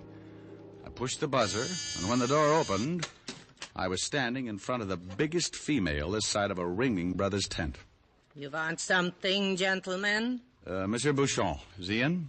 Who you been, gentlemen? Richard Diamond. Come in. What's the matter? Is my tie on crooked? Please. Well, the way you're looking at me, maybe my nose is shiny. It's better when you've been really Richard Diamond. Because, gentlemen, if you know Ben Richard Diamond, they ben break your bones. One bone by one bone. You see, gentlemen? I'm afraid I do. But now if you'll just... Monsieur Diamond. Monsieur Bouchon, I hope. Name of punctuality, Monsieur Diamond. Exactly on time. I kissed you on one cheek. I kissed you on cheek number 2. We can stop it right there. Let me regard you. Ah, oui. It is as Yvonne say you will be. So young, so handsome, so viril. I feel like a midget next to your watchdog here. Watchdog? Je ne comprends pas. Ah, oui, Bertha. She is my masseuse. She makes new muscles as the old. And vice versa on occasion, I suppose. Regard her, Monsieur Diamond. Name of a Swedish smorgasbord. Is she not magnifique? Yeah, spellbinding. Now, about that sample I'm supposed to pick up. But of course, Bertha. Please. In the boudoir, Bertha, there is a jar on the bed, next to my Chartreuse dressing gown. Bring it. Yeah, gentlemen. I wish to tell you, Monsieur Diamond, how pleasant it is to be back in your New York once more. What a truly magnifique city she is to visit. But you wouldn't want to live here. Name of a fortune teller, but you are psychic. How did you know I would say that? I've been hanging around the tourist bureau. I do not understand, but I think you are being droll. You would have a tiny brandy with me. Some logis du mai, n'est-ce pas? Well, thanks, but I've got a date with a room full of perfume. The Yvonne. Naturally, the incomparable Yvonne. Well, I suppose I cannot persuade you to stay. Thank you, Bertha. Please. Here, Monsieur Diamond, is the latest Bouchon creation. That's all? Just this jar? I have worked so hard on this sample. Oui. How I have labored. You will take good care of it, yes? Well, for $200, I'd tuck it in bed and sing it a lullaby. But no. No. You must not do that. You must make haste and place the sample in the hands of the lovely Yvonne. Any message to go with it? The sample. She will be message enough. Okay, I'll be seeing you. Of a certainty you will, Monsieur Diamond. Of a certainty. I looked back on my way out of the suite. Monsieur Bouchon had an atomizer in each hand, spraying the room with cologne. The expression on his face reminded me of the python who had just swallowed his week's supply of rabbit on the hoof. I snowshoed my way down to the street and started to look for a taxi. I didn't have to look far. Hey, Mac! Huh? Over here, Mac. You looking for a hack? That's right. Hop in. 53 East. Sit down and be nice, Mr. Diamond, or I'll blow your head off. Well, you leave me a limited choice, Mr. Mockler. That's better. Fine work, Willie. Yeah, pretty neat, huh, Mr. Mockler? I'll answer that, Willie. It was neat. Now, I'd like to... Diamond. I thought you were going to be nice. I'll take that gun. Well, you might give me a gold star for trying. We're fixing your gold star right now. My place, Willie.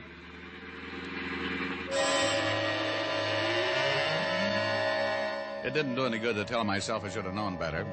I'd been caught by a trick 10 times older than I was.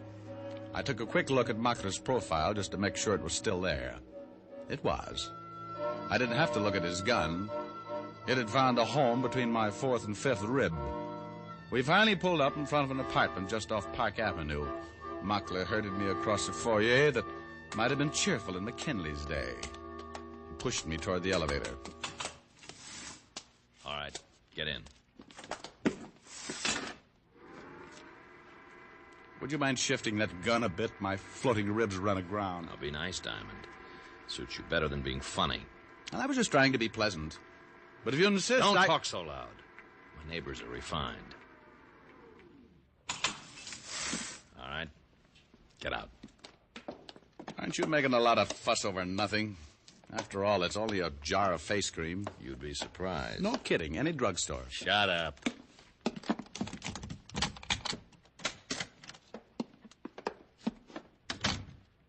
Oh, nice place. It's a place. All right, give me the sample. Well, just for the record, suppose I say no. You say no, you won't have a record. The sample, Diamond. Get it. My coat pocket. That's right. Oh, I thought you'd try that. Give me that gun. Okay, right between your pretty blue eyes.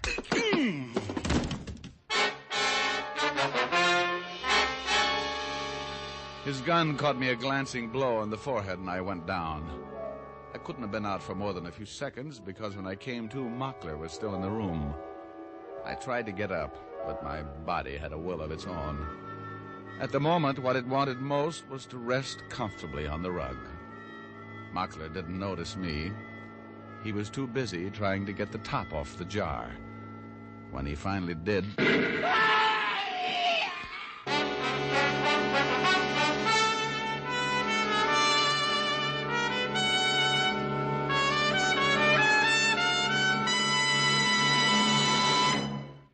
Before we continue with Richard Diamond, here's an important question.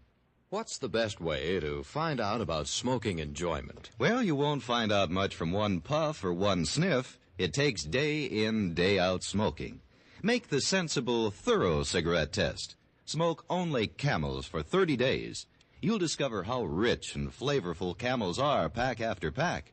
You'll find how mild Camels are, how well they agree with your throat week after week. In a coast-to-coast test of hundreds of people who smoked Camels for 30 days, noted throat specialists reported not one single case of throat irritation due to smoking Camels. No other cigarette gives you this conclusive proof of mildness. And no other cigarette has Camel's rich, full flavor, the flavor of costly tobaccos, properly aged and expertly blended. So make your own Camel 30-day test, the sensible test.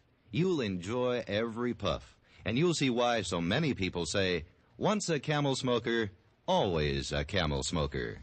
How mild, how mild, how mild, how mild, how mild can a cigarette be? Take the Camel 30-day test, and you'll see. Smoke Camels and see.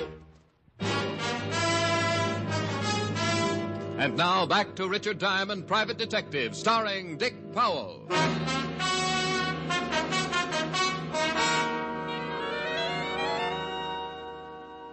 Rick.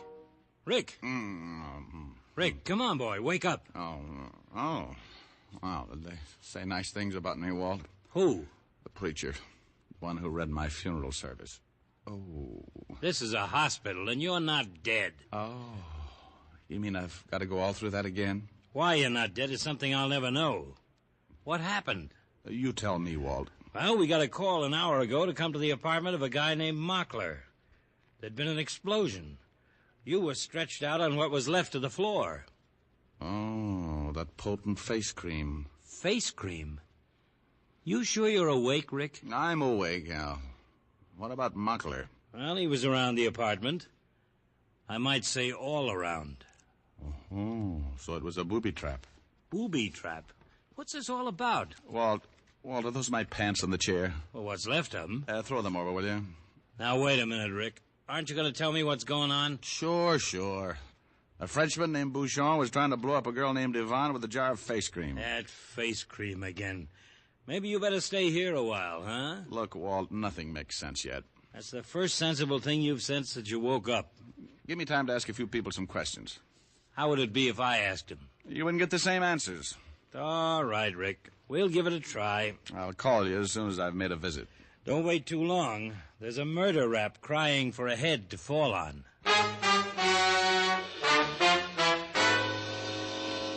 I checked out of the hospital and walked a few blocks to shake the India rubber out of my legs. I knew it wouldn't do any good, but I ducked into a phone booth and called Bouchon's hotel. And as I expected, he'd pulled out a couple of hours before. Manager had no idea where he'd gone.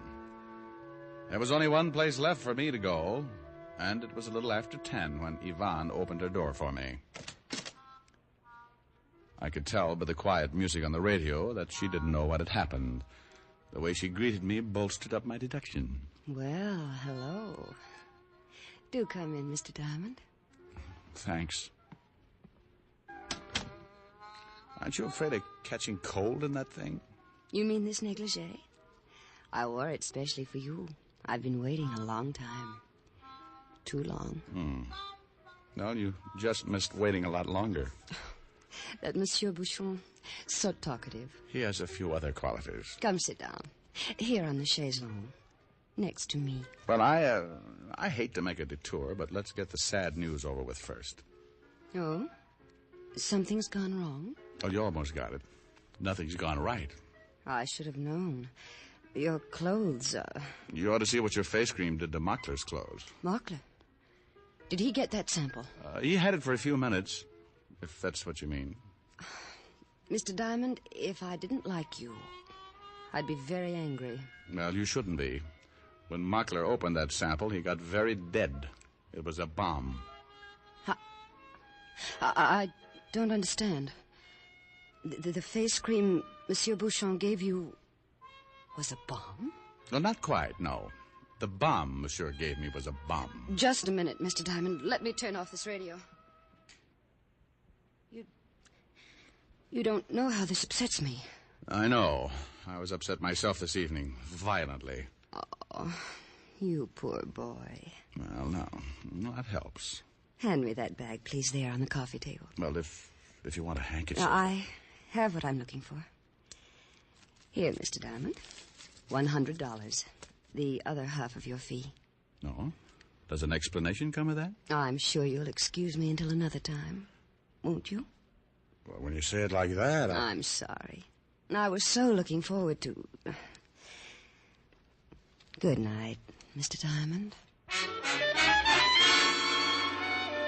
There were a few reasons why I'd like to have hung around, but I could tell this just wasn't my night. So I left Yvonne, called Walt, and told him he could forward the bill for Mockler's murder to Monsieur Bouchon if he could find him. Then I crawled into a little bistro on 53rd Street to relax and count my $100 bills. I was on my second cup of coffee and third Campbell's cigarette when it came to me. Like the paraphrase of an old song, Bouchon knew that I knew. If he'd been foolish enough to let me be messenger for his booby trap, it was a cinch he wouldn't be foolish for very long.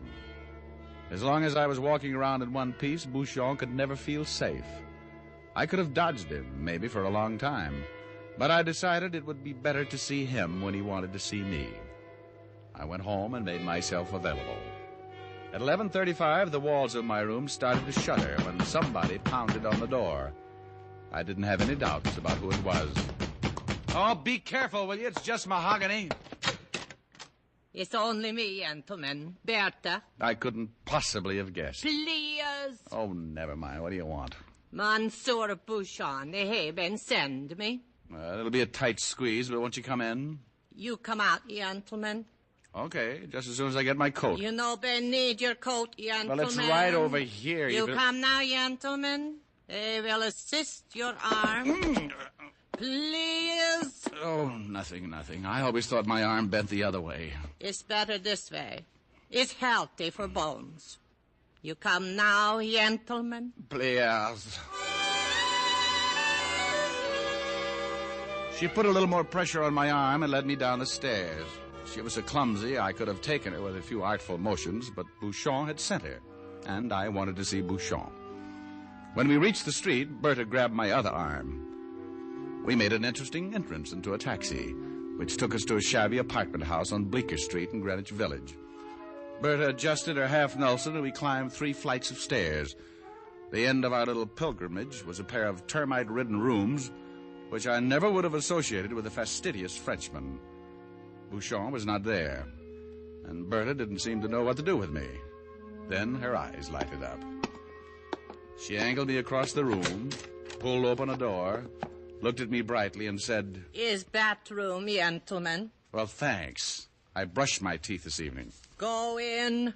Where's Bouchon? It's not good. You been asked questions. Go in. Well, we'll wait out here. It's more comfortable inside. If you no been go inside, I been glad to assist you. I was ready to argue the point when I looked in the bathroom and saw a table full of bottles and jars. So I let Bertha shove me inside and locked the door behind me. Then I walked over to the table. Next to a bottle labeled Valley of Indecision Cologne stood a jar, exactly like the booby trap Bouchon had given me earlier in the evening. I picked it up, decided that forever was a long time to live, and opened it. This time it really was face cream.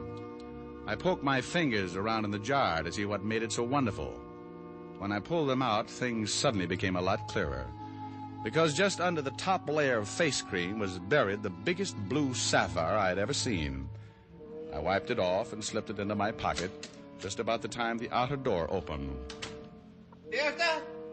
It was Bouchon, and he didn't waste time starting in on Bertha. Bertha, where is this diamond? You have not brought him. Been bring him. But I do not see him. Been bring him. Lord, where is he? Where is he? Lock him in the bathroom. In the bathroom? Oh, mon Dieu, mon Dieu. Unlock the door. Get the key. I had to do something, and I had to do it fast. I looked around. Then in the bathtub, I saw what I wanted. One of those rubber hoses with a shower attachment that can be pointed in any direction. I turned on the hot water full blast and waited. Monsieur Diamond! Monsieur Bouchon? Mon Dieu, the steam, I cannot see! Here I am.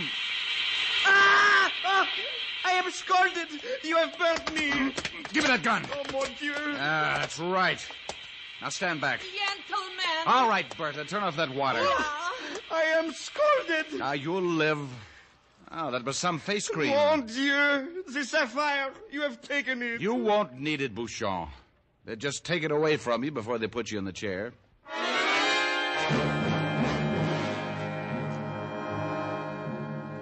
I persuaded Bouchon, with the help of his gun, which I was holding, to tie up Bertha. Then I knotted some bright red French neckties around his hands and feet and surveyed the situation. There was no phone in the apartment, so I locked the 2 of them in and raced down to a drugstore on the corner. I caught the owner just as he was closing and put in a call to Walt. Then I doubled back to the apartment to keep Bouchon and Bertha company. I thought it was funny that the door was open when I had locked it so carefully. I stopped thinking it was funny when I walked through the door straight into the barrel of an ugly automatic.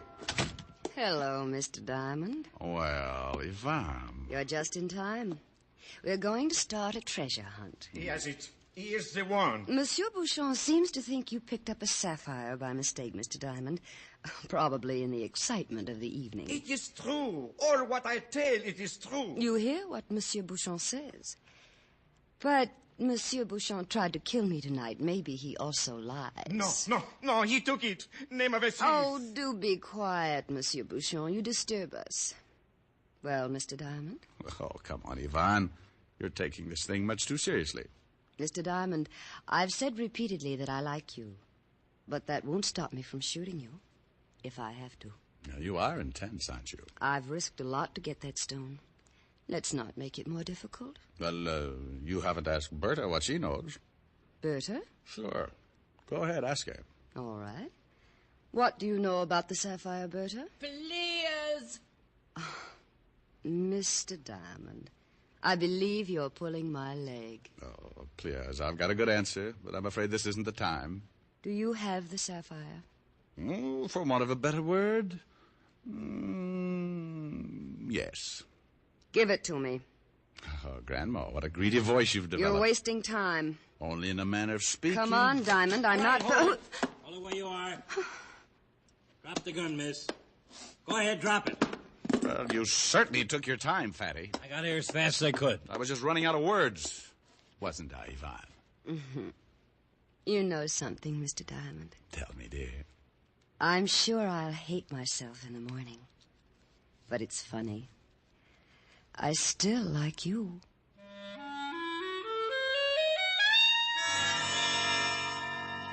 Well, when we got onto it, the whole thing was really pretty simple. Yvonne and Bouchon were running a fancy smuggling racket under a cosmetics cover. Bouchon wanted to make it a one-man operation. So he tried to dissolve the partnership the hard way by killing Yvonne. It didn't work because Mockler found out about the sapphire, got in the way, and stopped the bomb intended for Yvonne. Monsieur Bouchon summed the whole thing up rather neatly on the way to the station house. He said, Mon Dieu, I should have stood in France.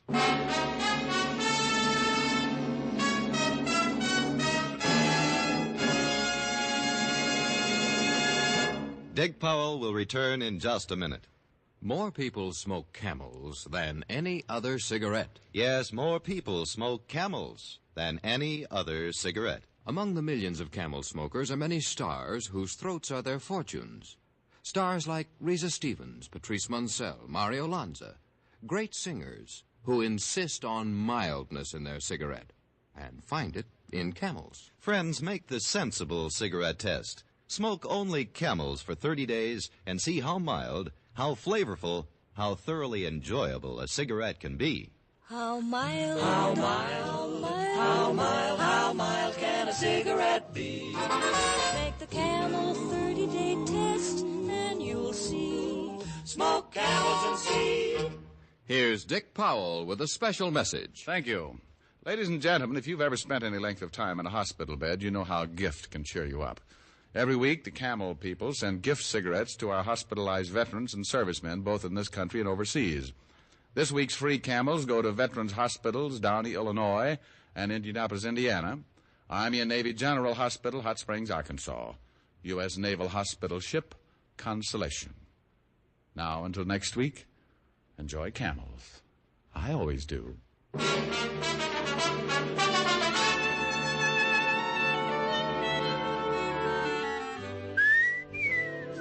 Dick Powell can now be seen starring in RKO's Cry Danger. Tonight's adventure of Richard Diamond was written by Charles E. Israel with music by Frank Worth.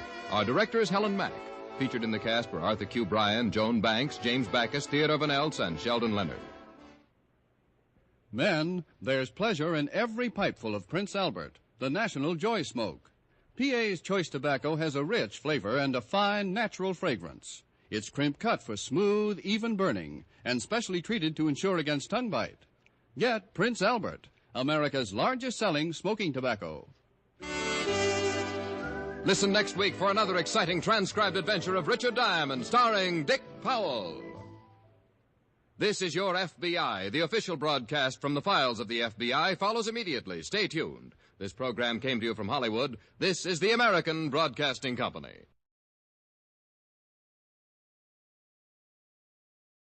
By transcription.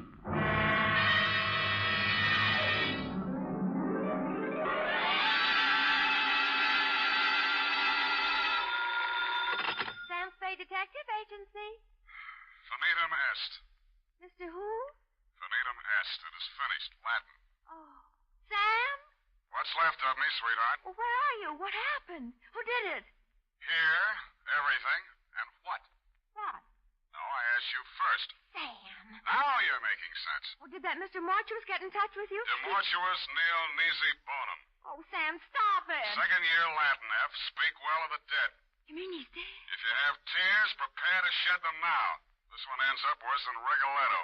Have your extra handkerchief ready, get some organ music on the radio, and I'll be down to dictate my report on the tears of Night Caper.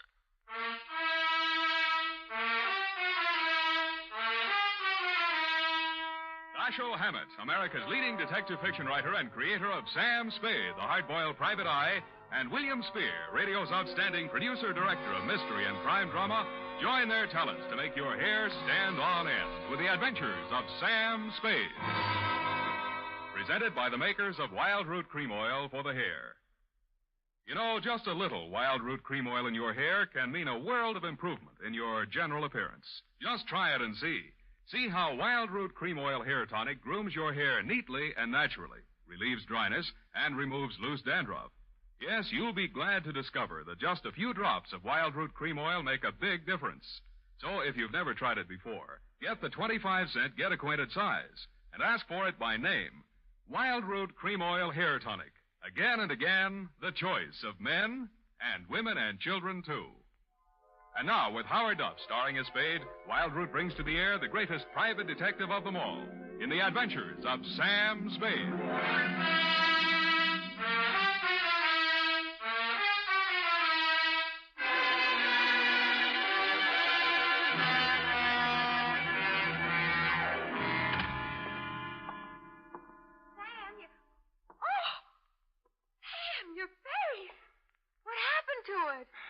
Many things, Eph. But it's also kind of raw. Oh, Sam. In time, Effie, my wounds will heal. Oh, I'll bet that Mamie Gagan had something to do with it. I could tell when she came in here that she was going to be... Mortuus nil nisi bonum. Huh? Latin. Speak well of the dead, remember? Oh, One thing at a time, sweetheart. Let's get this over with. I want to find a doctor. Oh, you're so brave, Sam. Carrying on in the face of your face. Sure. You won't be satisfied until you just die for your profession. Yeah, well, if I do, nil nisi bonum, Effie. Nil nisi bonum. That means? Latin means, bony knees. Oh. Date, July 24, 1949, to Miss Daphne Arlington from Samuel Spade, San Francisco, license number 137596. Subject, the tears of night. Dear Daphne, I hope this will clear up a few things in your mind. I hope it'll let you know how you got where you are and what happened to put you there. It all has an illogical beginning, middle, and end. At 3, yesterday afternoon, my loyal secretary and confidant, Miss Effie Perrine, a doll, who has been rehearsing a Cockney play for television, flung open my office door and said, Miss Mamie Gagan to see Mr. Spade. I said, cooey. Miss Mamie Gagan looked everything the name implied, from her lately blonded hair to her genuine alligator shoes. I might add, she weighed in at approximately 160 and was in very good condition. You, Spade. I am he. Sit down, please. Ah. Don't you believe me? I hate gumshoes. They all stink. Something in your background. Perhaps as a girl. I'm just assuming that you were one. All gumshoes are nosy. They talk too much. That's why I don't like them. Here. For me? Who else, stupid? Oh. Well, it says, pay to the order of Samuel Spade, $100, signed Mamie Gagan, co-signed Johnny McCall. All right, is it good? You wise guy or something? Sure, it's good. I'm the treasurer. Get your hat. In this weather? We gonna go see Johnny. McCall? Yeah. Why are we going to see Johnny? Johnny wants you should do something for him. What does Johnny want I should do for him? Come on, Spade. What's the matter with you? He'll tell you. I just love to hear you talk, Mame. That's all. All this gassing ain't getting us nowhere. The boss is waiting. Gumshoes talk too much. Yes, ma'am. Well, maybe we do, but ours is a lonely profession. Mamie led me to a large Cadillac parked in a no-parking zone. She tore the ticket up and ate it. We got in and charged through traffic towards Burlingame. About a half a mile this side of the main highway, we turned off to the left. And pretty soon, we were winding up a private road to a fine old colonial mansion. 2 or 3 private patrolmen were guarding the entrance. They all needed shaves. They kind of nodded as we went up to the front door. Naturally enough, it didn't open, but a peep shutter did. Yeah. It's me, Feely. This is the private peeper the boss wants to see. Open up. Okay. How are you feeling, Mr. Feely? Screw. All kinds of folks around. This way, Spade. How is it? Mamie, I got your peeper. Okay. Inside. Here he is, Johnny, flat feet and all. His name's Spade. They I are not. know. I picked him myself. Go on, beat it. I hate gumshoes. Boo. Don't mind Mamie. She's kind of bitter. Yes, she is. Yeah. We did a lousy job on her hair last time. It's all streaky. Yeah, I noticed. Go on, sit down. Nice place, Johnny. Nice place. How's the growth? Oh, ain't as good as running beer, but them days are gone. I do all right. 2 crap tables, 2 faro games, a little roulette in the living room, but I have to be careful. You seem to have plenty of muscle outside to keep you safe and comfy. Punks, all of them. But the best I can get nowadays, no good gunsels left. Guess they all got married and settled down or something. All right, Johnny, it's cool and it's nice out here. You make a living, and I got a check for $100. Why? Well, in my line, I don't generally have much use for a private eye. I don't generally like them. Neither does Mamie. But I can use one right now. Ever see this before? No? Well, it's a little bit of necklace. Necklace case. Called the Tears of Night or something. Yeah? It's worth quite a chunk of Geetus. These 4 diamonds are good stuff. Dame named Daphne Arlington left it here a week ago when she went in for a plunge at the roulette table. She left it for a standby till she raised the cash. Kind of a screwy dame. You know, a widow with a lot of money. Boyfriend named Lenny Eppich. He paints or something. Well, she sent me a check today for the 5 G's she lost, and I just want you to take this thing back to her. That all? Yeah, that's all. I got my dough, she gets a necklace. You're a licensed bonded investigator, insured, it's safe with you. I couldn't trust any of my punks with it, and I don't like to be seen in public, so you just take it back. It's all very simple. Uh-huh. Now that you've told me how simple it is, suppose you give me the unexpurgated sequel. Did her check bounce? Yep. All right. You want a drink? There wasn't any check, Sam. She called me a couple of hours ago and said if I didn't have this thing back to her by tonight, she'd call a load of cops and come out here and tear the joint apart. Not such a screwy dame at that. You're stuck. You telling me.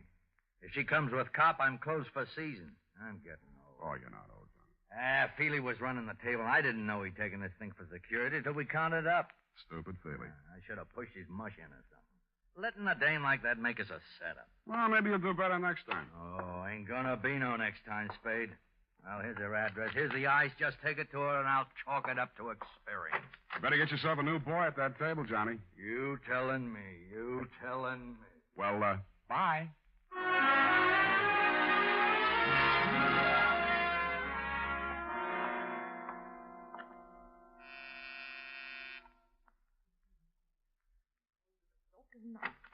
Lenny, I thought you'd never get here. The performance begins at 8:30, and you know how the traffic is, and if we're going to have a bite to eat... You aren't Lenny. Where's Lenny? I don't know, Miss Arlena. I'm supposed to deliver some jewelry. Jewelry? That would be mortuous. Mortuous. Mortuous. Yes, but I... What are you looking at? Your throat. Really? Well, really, Mr. Spade, Sam Spade. Well, really, Mr. Spade. I'm only waiting for Lenny to get here so we can make the first curtain of streetcar, and we're going to be late if he doesn't get here. You can understand that, Mr. Spade. You're going to be a little early. Streetcar doesn't open until Monday. And I'm all ready, and he hasn't shown up. Well, good night, Mr. Spade. Hey! The white ermine cape you were wearing and the black strapless thing needed a touch, but you had it. A diamond necklace. In fact, the Tears of Night, the same one I had in my pocket, Daphne, was hanging around your lovely neck.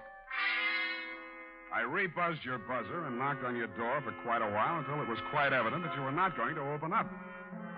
Under the hallway light, I snapped open the necklace case. Mortuous, you had said. And mortuous was what it said stamped inside the case. A gloomy word with a gloomy address. The White Hotel on Turk Street.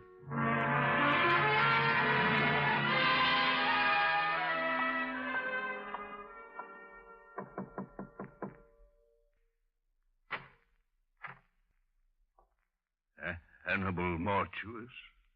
At your service, sir.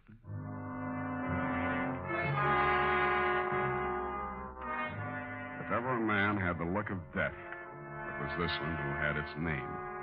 He was older than old, cadaverous, and in his skull-like head his eyes were white.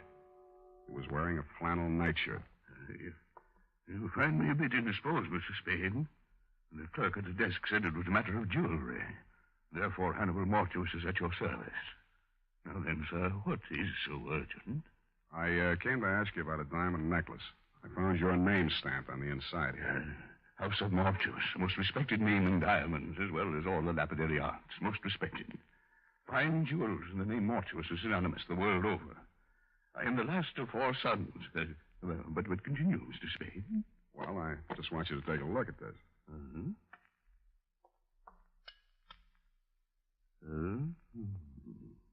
And how do you come in possession of the Tears of Night, sir? Well, a man named Johnny McCall, who runs a gambling club, hired me to deliver it to a lady named Daphne Arlington. She lost it at the roulette table. She left it there until she could raise the cash.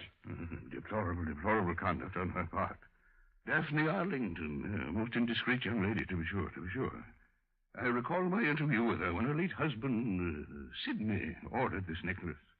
A lovely body, propelled by a ridiculous mind. For shame, such conduct, a gambling house, the Tears of Night, a pawn. Well, this is real, then? It isn't phony? Mr. Spade, I am a gemologist. The House of Mortuors. Of course, it's real. Take a good look. When an artist creates a dazzling thing of beauty such as this, would he be so unlikely as to forget the time, the patience, the agony of his creation? See how each stone is carefully mounted to capture every single pinpoint of light. An incomparable masterpiece. An incredible money. How much money? On the wholesale market, about 10,000. Arlington? He paid 25, but he had it, as I say, incomparable. Yeah. Yeah, well, I saw another one just like it tonight. Ridiculous. The finest workman at best could only create a crude resemblance. This kind of work demands an artist, or an artist. But tell me, Latin in anguis herba, huh? My second-year Latin escapes me. Snake in the glass. Something wrong? Something wrong, yeah. You are concerned for the safety of this piece. I have a small safe in my room. You may have the key if you care. I'll take it with me. Thank you, Mr. Mortuus. My pleasure, Mr. Spade. Omnia mortuus bonum vocat est. All speak well of Mortuus, of Panza. Good evening.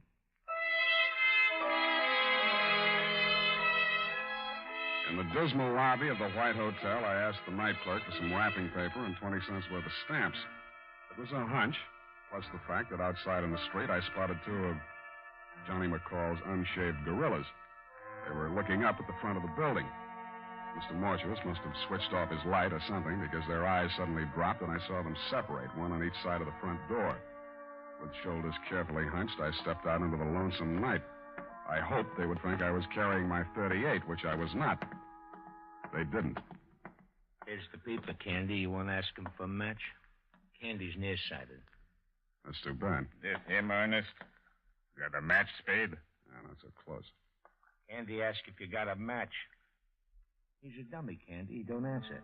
Got a match, Spade? What did I tell you? He's a dummy. He don't look like no dummy. Take your hands off. He's a dummy, all right. Ain't you, Spade? See, he's a dummy, Candy. I told him about you being nearsighted, and he wouldn't answer. He don't talk. Go on, smart boy. Tell Candy how sorry you are about him being nearsighted. I told you he was a dummy, Candy.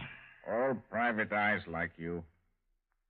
Candy asked you a question. He wants to know if all private eyes is like you. I don't like no dummy. We ask questions, and he ain't told us nothing. That makes him a dummy. Maybe we find out something if we went through his pockets. Yeah, even a dummy's got pockets. Ain't that right, dummy? Hold him, Candy. All right, boys. You played the scene real good, and I'll see what I can do for you. Hey, he talks. Yeah. Make him talk again, Candy. Yeah. Make him talk bigger, Candy. Bigger. Bigger. He talks real nice, but he don't say much. Think maybe he's tough, Ernest? Yeah, maybe. Hold him up. See? He ain't so tough. No,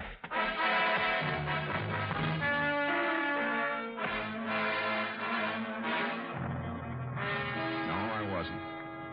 I didn't feel like talking on that quiet little street where the only noise was my face pounding on their fists. I didn't have the necklace anymore, but they had to find out the hard way. The hard way for me.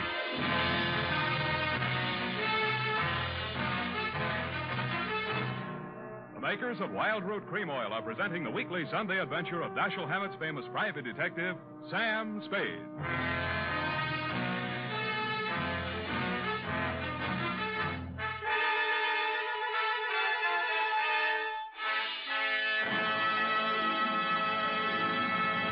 Now, here's important news on good grooming. If you want the well-groomed look that helps you get ahead, socially and on the job, listen. Recently, thousands of people from coast to coast who bought Wild Root Cream Oil for the first time were asked, how does Wild Root Cream Oil compare with the hair tonic you previously used? The results were amazing. Better than 4 out of 5 who replied said they preferred Wild Root Cream Oil. Remember, non-alcoholic Wild Root Cream Oil contains lanolin. It grooms the hair naturally, relieves dryness, and removes loose, ugly dandruff. So if you want your hair to be more attractive than ever before, get the generous new 25-cent size of Wild Root Cream Oil, America's leading hair tonic, on sale at all drug and toilet goods counters. It's also available in larger economy bottles and the handy new tube. By the way, smart girls use Wild Root Cream Oil, too, and mothers say it's grand for training children's hair. Get Wild Root Cream Oil. Again and again, the choice of men and women and children, too.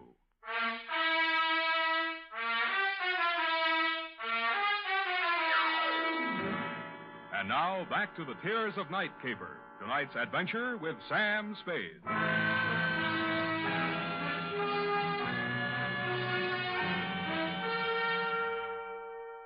I remember trying to wake up a couple of times.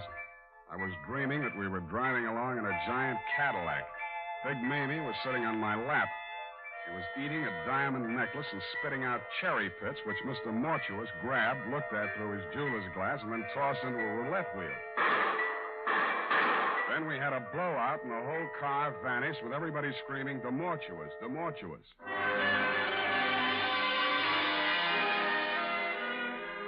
Somewhere around 7 in the a.m., I began to get a feeling. Several feelings, and all of them hurt. I had been dumped in the grass in a fairly nice neighborhood. In your neighborhood, as a matter of fact, Daphne. And 5 minutes later, I was climbing the steps to your apartment. I thought maybe you'd let me wash my face in your bathroom. Also, you seemed the logical one to question, since nothing else made sense. You were sitting in a large chair. The drapes were drawn, the door was slightly open, and only the light from the hall seeped in. You had the phone on your lap. The receiver was off.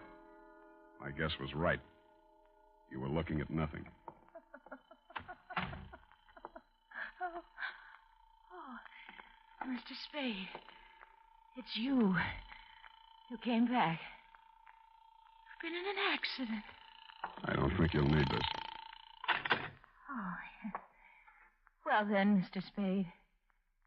Well then, I suppose you've met some people tonight who know a great deal about me. A gambler, a jeweler. Did they tell you about Lenny Eppich? No. He's really a dear, Mr. Spade. Quite the nicest boy I've met since Sidney was killed in that horrible automobile accident. Sidney and I had so many things together. I do think he enjoyed being alive with me. I mean, I cried when Sidney was killed. I really did. I cried. Miss Arlington, I didn't know what to do. I cried. That was 3 years ago, but now I have Lenny. He's really a dear. I do think that Lenny will be a very prominent artist someday. I do. Lenny asked me to marry him tonight. He did? I've been very lonely since Sidney died. Lenny isn't interested in my money. Lenny has some money of his own. What is enough? I can't seem to get my tongue adjusted to my mouth. Did that ever happen to you, Mr. Spade? Sometimes, yes. Perhaps I should see a correctionist. I'm glad you came by again. I didn't know you were a detective the first time. Who told you? Why, Mr. McCall. I really can't understand money. Please, Miss Arlington. I know it must be strange to you, but look at them. But some people live for it, and some people die for it. Please, Miss Arlington, we can't get anything done. Look, they do look so funny. So very funny. I've seen them count money. So much money. And I really believe that is all they live for. Oh, look.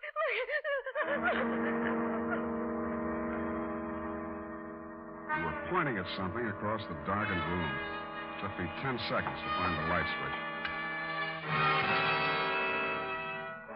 Stretched out on your floor, they looked funny, all right. Candy and Ernest. Both of them as dead as you can get.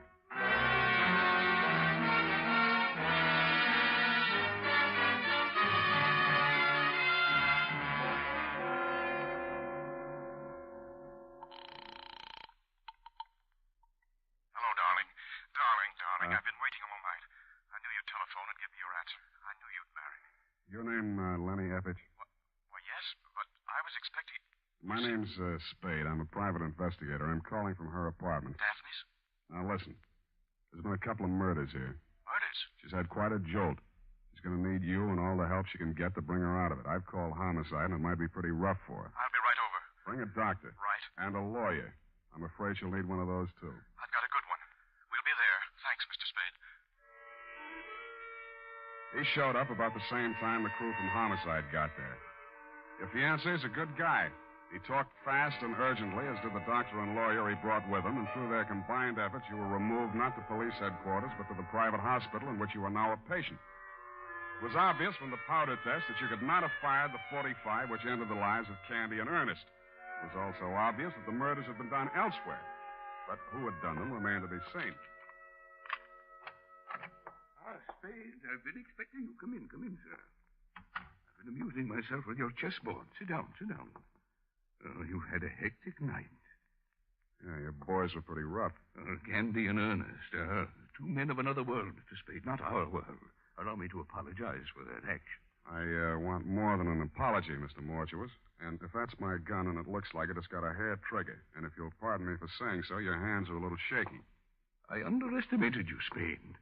Such an ingenious method of protecting the tears of night. Why, sir, by the simple expedient of placing it in an envelope and mailing it to yourself from my hotel lobby, you hired as guardians the entire United States Postal Service, not to mention the armed forces. Thanks. What happens now? We wait for the mail. Just tell me where I'm wrong, will you, Mr. Mortuus? McCall wanted me to get caught with it. He didn't know it was real. You'd made a phony for him, only you found out it wasn't phony when I came to your place. Then there was a double cross. If you can bear my vanity, I've invented a new word. Triple cross. It has a ring to it, Oh. Including Mamie? Mamie and her friends have been very valuable to me, but I must necessarily exclude them from sharing the profits. Mamie knocked off Candy and Ernest? Abetted by the last of the House of Mortuus. You planted them in Daphne's place. Mamie and I. A crude touch, I thought, but it had a purpose. I happen to know that Mrs. Arlington has for a long time been on the verge of a nervous breakdown. With two cadavers in her living room, she was very unlikely to discuss a bogus necklace with the police. And I doubt very much if she knew she was wearing the original or the imitation. Flighty girl. That's the lousiest thing the House of Mortuus ever did. She walked in and found it. If you had merely returned the real necklace to her, it would have been simple to make an exchange, and none of this would have been necessary. But then... I know. You just sit here and wait for the mail. We wait for the mail. What about your other playmate? I'm afraid I'll be sought for a murder or 2 or 3 this night. Mamie. She got it, too? Yes. Where are the police going to find her? Oh, in my hotel room, which I departed hastily once the room clerk had informed me of your ingenious method for protecting the necklace. I shot her there. You work cheap. Cheap, sir? I don't understand. A $10,000 necklace? It's not quite a king's ransom, you know. The tears of night are worth 5 times that. I'm afraid I misinformed you as to their value. I didn't want you to become suspicious. You are a really horrible, terrifying old man. I suppose you think you'll get away with it. I don't intend to get away with it. An old man, yes, but I intend to spend my remaining years... They'll pick you up before you get to the airport. I doubt that. I shall turn the tears of night into cash. And with a well-laden purse, I shall guarantee to elude the police over half the world. In 2 years, perhaps 3, they'll get me. But I'll have spent the money. And... We have a visitor. Caution, Spade. I do shoot well. Answer it, tell them to go away. I'll be right beside you. All right. Open it. One Besides, Spade, I got a gun. Obvious. Mimi. I thought I'd find you here waiting for the mail. You dirty. You didn't do such a good job on me. Caution, my dear. I have a gun, too. Everybody but me. I can last long enough to let you have it. Not so good, my dear. Your loss of blood has made you groggy. Still good enough to... Well. It was almost a photo finish. He kind of leaned into the wall with a pained and amazed look on his face, then he seemed to try to walk. Mr. Spade. Mr. Spade, sir, I believe I've been shot. I'll need a little assistance. I can't seem to hold my feet, sir. I can't seem to hold my feet. This was an awkward plan at best. The mortuus nil nisi bonum, Spade. Or if your second-year Latin escapes your memory, speak well the dead.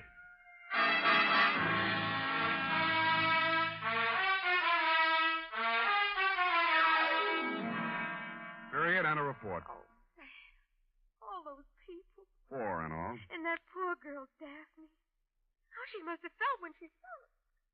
Oh, Sam. Yeah, it was pretty bad.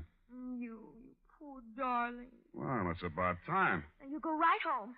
In fact, I am going to take you home. Yeah? Then what? Well, You are a registered nurse, maybe? well, Go type that up. I am completely well, and when you return, we shall Indian wrestle. Certainly, Sam. And now, listen to this. Shopping note. Tonight or tomorrow, get a family-sized bottle or handy tube of Wild Root Cream Oil, America's favorite hair tonic.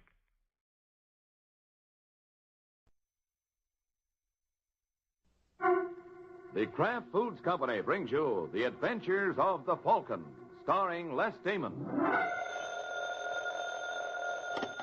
Hello? Yes, this is the Falcon speaking. Oh, Carol. I'm glad you called. Now, you'll have to count me out tonight, Angel. I've got a date to learn all about gambling. Mm-hmm. Some boy's going to show me how to play a long shot and make myself a killing.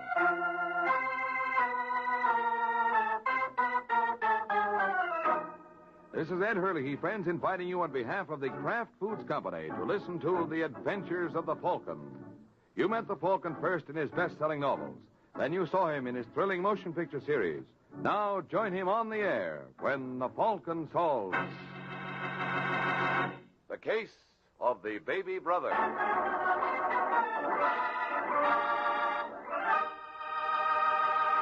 Miracle Whip. Has a flavor so pleasing. Miracle Whip. Tastes so lively, so teasing. Miracle Whip. Only one of its kind. Miracle Whip. Best salad dressing you'll find. Miracle Whip is the only one of its kind because it's a different type of salad dressing made from a secret Kraft recipe.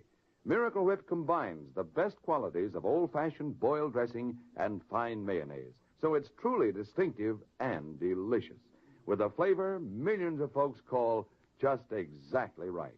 Try it, won't you? One taste will tell you why it's America's favorite salad dressing. The one and only Miracle Whip.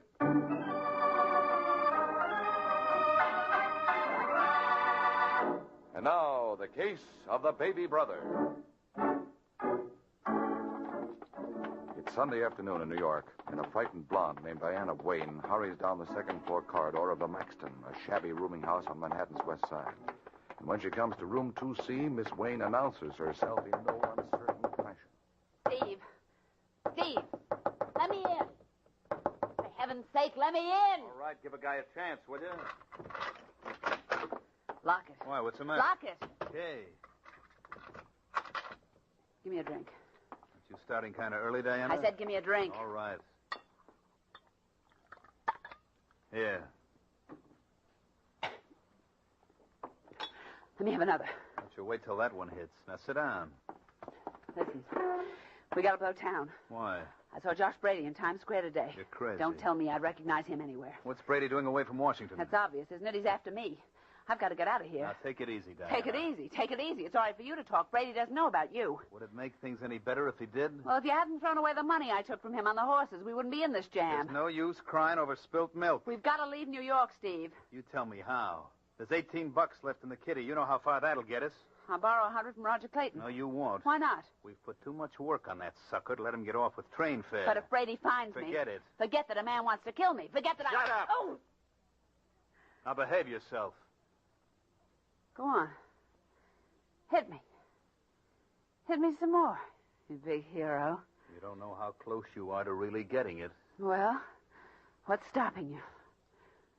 You enjoy it too much. Now listen to me. We've still got a chance to wind up with a bundle, but you got to work fast. You got to take Roger into camp tonight. No, I can't. It's the only way. We haven't got time to string him along. You said the guy's nuts about you already. But There are no buts about it. You want to get out of New York, don't you? Yeah. Well, if you want to get out alive, you'll go to work tonight.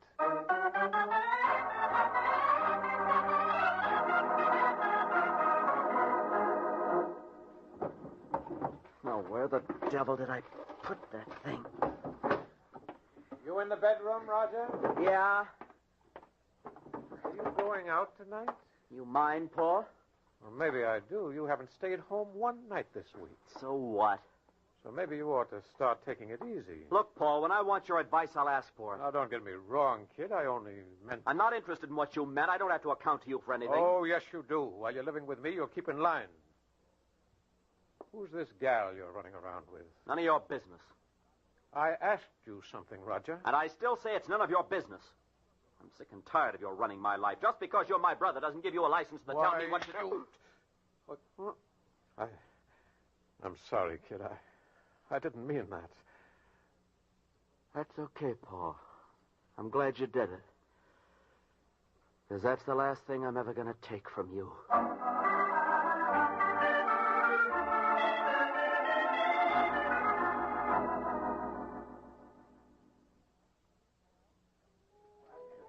Well, what do you say, Roger? I suppose I'm not very bright, Diana, but... Well, really, I don't understand you. It isn't very difficult, honey. Remember this man I mentioned last week? No. We were sitting right here in the same booth. He's the one who's got all the connections in the stock market. Oh, yeah. Yeah. Well, he phoned me this afternoon. He's got an inside tip on a stock that his office is going in for very heavy. He told me it's going to jump at least 10 points in the next 2 days. Well, I don't see If we play it smart, we can make a fortune. Well, sure, but where am I going to get the money to invest in the first place? Borrow it. From whom? Well, what's the matter with your brother, Paul? I wouldn't take a nickel from Paul. But I've got a couple of thousand of my own. Don't talk like a fool. How much stock do you think you can buy with a couple of thousand, maybe 20 or 30 shares? It doesn't even pay. Well, then I guess we better forget the whole thing. We can't afford to. Well, I don't see where we have any other choice. Well, how about your office? You mean Mr. Schnabel? Mm-hmm. You told me he was one of the biggest betting commissioners in New York. Oh, look, honey, if he knew. Why would he have to? I don't follow you, Diana. You've got the combination to the safe. So? So, if you went to the office tonight and took, say, 50 or 75 grand... Forget it. Why? Why? It's stealing. No, it isn't. By Tuesday morning, you'd have the money back. What? I knew that last drink was a mistake. By Wednesday morning, we could be on a plane for Hawaii. Now, Diana, look. Think of it, darling. We could do anything we wanted. You don't know what you're saying. All right, Roger. If that's the way you feel. Wait, Diana. Where are you going? What's the difference? No. Come back here. Yeah? Well, at least give me time to think it over. Time is the one thing we don't have, Roger. If you're going to do it, you'll have to do it tonight. You've got a key to the office, haven't you? Well, yes. Take this. Diana. Don't worry, it's on safety. But what do I want with a gun? It's a great morale builder, kid. Come on. Put it in your pocket. Honey, just listen to me for a minute. If I do, we won't have time to say goodnight. Move over to the corner of the booth. Please, baby, let's be sensible. Oh, Roger, I am just crazy about you. No. Diana. Wait for me at your place. I'll call you the minute I'm through.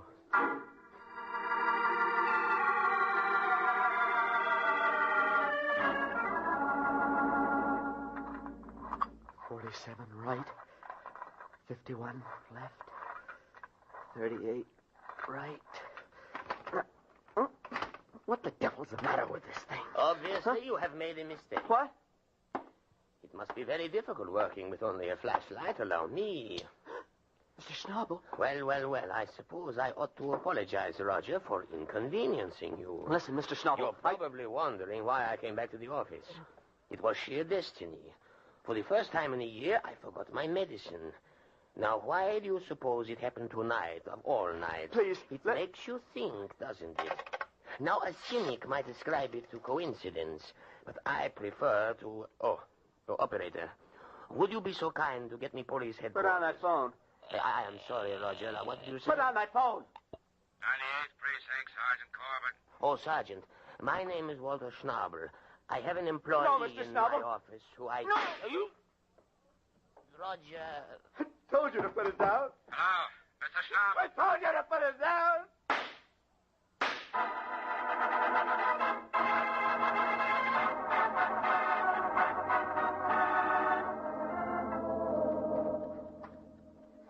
Is that clock fast, Diana? I've told you a dozen times before. It's right on the minute, Steve. What do you suppose is keeping that schmo? How should I know? He was going to call you the minute he was through. Yeah. You don't think he'd be stupid enough to come up here without giving any... Here, Steve. All right, what are you waiting for? Hello? Is that you, Diana? Yeah, where are you, Roger? Over at my place. Listen, darling. Don't talk over the phone. I'll meet you at Tony's in 15 minutes. It's no use. I didn't get it. You didn't get it. What? Schnabel came back to the office before I was through. He caught me trying to open the safe. He was going to call the police, honey. I told him to put the phone down. I begged him, but he wouldn't listen to me. I don't want to hear anything about it. You promised me you'd get the money and you let me down. Goodbye, Roger. You don't understand, Diana. I killed... Hello? Diana? Diana! Mr. Clayton. Who is it? Police. I'll be with you in a second, officer. Come on, pal, open up. Giving you fair warning, you haven't got a chance. Clayton!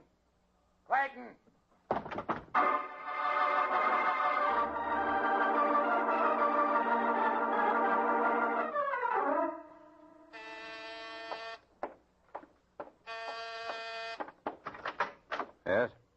I'm looking for a Mike Waring, the Falcon. I don't know what the good book says. Seek and ye shall find. Come in. Thanks. Nice place you got here. I'm glad you approve. Sit down. I suppose I should introduce myself. It's customary. My name's Clayton, Paul Clayton. Oh, wait a minute. Didn't I read something? Yeah, it was my kid brother, Roger, who committed suicide yesterday. Oh, yes, I'm sorry. Why? He was a dead duck anyway. He killed the man he worked for. Well, that's one way to look at it. Well, that's the kind of a guy I am. I've always believed in an eye for an eye. I hear tell the Falcon is the best private dick in New York. You want me to deny it? No, I just want you to prove it. Take a look at this picture. Not bad. Who is she? That's what I expect you to find out. She's the gal who got my brother in this mess. What makes you so sure? I found that picture in his wallet. Doesn't prove anything. It does to me. All right, Clayton. Assuming this is the girl, and assuming I find her, what then? What do you think? I think you intend to kill her. Now, where did you get that idea? Now, look, Clayton. I know how you must feel about your brother. Never mind the pretty speeches. Will you find her for me? No. Okay. I guess there must be other private detectives in New York. Look, if anything happens to this girl... You'll yell copper. Yes. I wouldn't do that, fella. Because after I take care of her, I could drop back and take care of you. It's been nice seeing you, Waring. Let's both hope it doesn't happen again.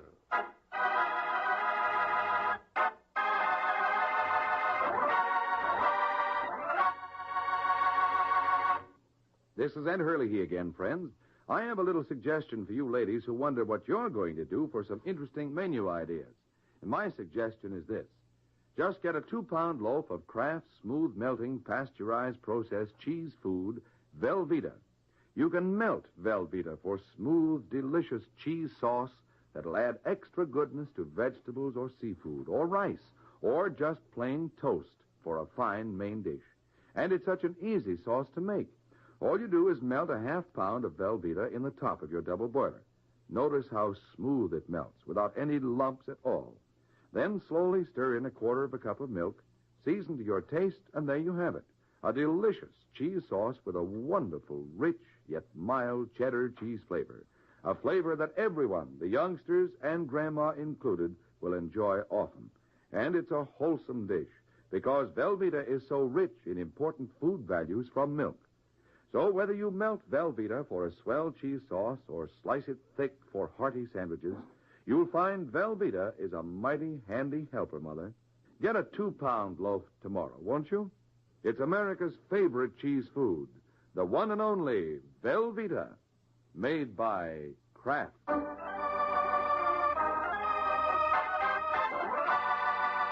Now, back to the adventures of the Falcon. An hour has passed since Mike Waring was approached by Paul Clayton to hunt down the girl who was responsible for his brother's death. Now we find the Falcon. He's in a cheap dive, doing a little hunting on his own. Hello, Eddie. Oh, hi, Mike. Say, can I have 60 seconds of your valuable time? Well, I'm talking to this gentleman here, right? Right. It's very important. Now, this is too. He was buying. So will I. That is, if you don't mind. No, go right ahead, sir. I'll try my luck at the slot machine till you get through. Thanks a lot. Don't mention it. Listen, Eddie, I need your help. You said something about buying. Oh, yeah. Bartender, give Eddie a refill. Yeah, and leave the bottle, Jack. Eddie, you want to watch it? Oh, I haven't touched this stuff in weeks, Mike. I'm just trying to break up a cold. Now, what can I do for you? Take a look at this picture. Where'd you get that? And you recognize her, huh? No, why should I? Because you know every grifter who blows into New York. Sometimes I think they register with you. I don't know this dame. You're lying, Eddie. Now, listen, Mike. Come on, spill it. Who is she? Her name's Diana Wayne. Diana Wayne? Yeah. I can't get over it. Can't get over what? I guess they're right when they say truth is stranger than fiction. See that guy I was talking to when you busted in? He wanted to know where he could find Diana, too. Oh, it certainly is a small world, huh? Yeah. Let's have a drink on it. Hold it, Eddie. What's his name? Who? The man you were talking to when I busted in. Oh, Josh Brady. What does he want with Diana Wayne? Why don't you ask him? That's a good idea.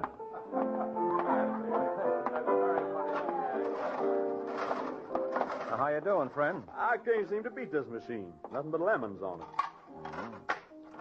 Eddie tells me your name is Josh Brady. Uh-huh. I'm Mike Waring. Oh, I'm glad to know you, sir. Ain't that the limit? Those lemons again. You new in New York, Brady? Yeah, I'm from Washington. That where you met Diana? I beg your pardon? Diana Wayne. Well, just what business is it of yours, mister? I just thought maybe we could join forces. I'm looking for her, too. Oh, how much did she take you for? Enough. Well, if I ever get my hands on her, I'll wring her neck. You're going to have to stand in line. Not me. When did you meet her? Oh, about a month ago. You're a liar, Mr. Waring. Huh? Diana only left Washington a couple of weeks back. Now, look, Brady. Go on, Waring. Peddle your papers elsewhere. Look, suppose we sit down and have a little talk. I'm not interested. Now, don't be a fool, Brady. You won't get away with it. Well, what do you know? I hit the jackpot. Guess nothing can stop me now, Mr. Waring. This is my lucky day.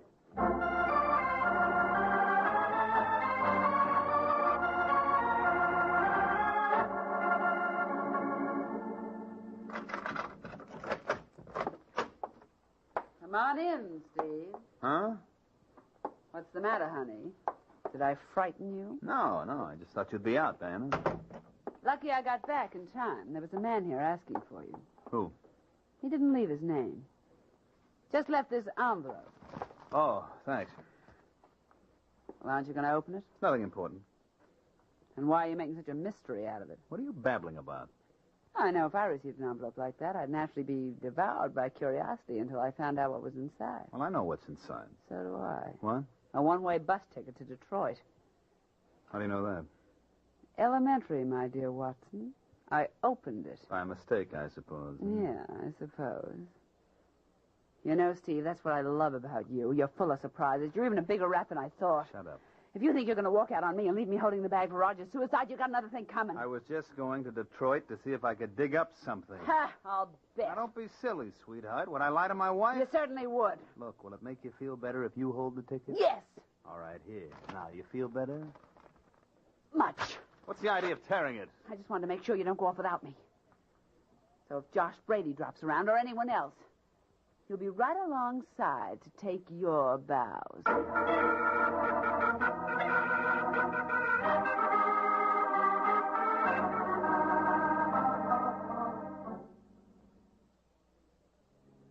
That's when I figured I'd better phone you, Sergeant. That was very sweet of you, Mike, but I still don't see why. You don't see why? 2 men have threatened the life of this girl in the past 24 hours. I only have your word for that. Why won't you tell me the names of these two characters? Because there's no reason to involve them. One came to my place, and the other I ran across by accident. It's a pity you couldn't hold on to the last one. Well, I had enough work on my hands as it was. It took me another 2 hours and a bottle of bourbon to get the complete story out of Eddie Lewis. Whoa, slow down. 621, 623, must be the next house. Yeah, here we are. What a dump. What floor does she live on? Second. You better brief me before we storm the heights.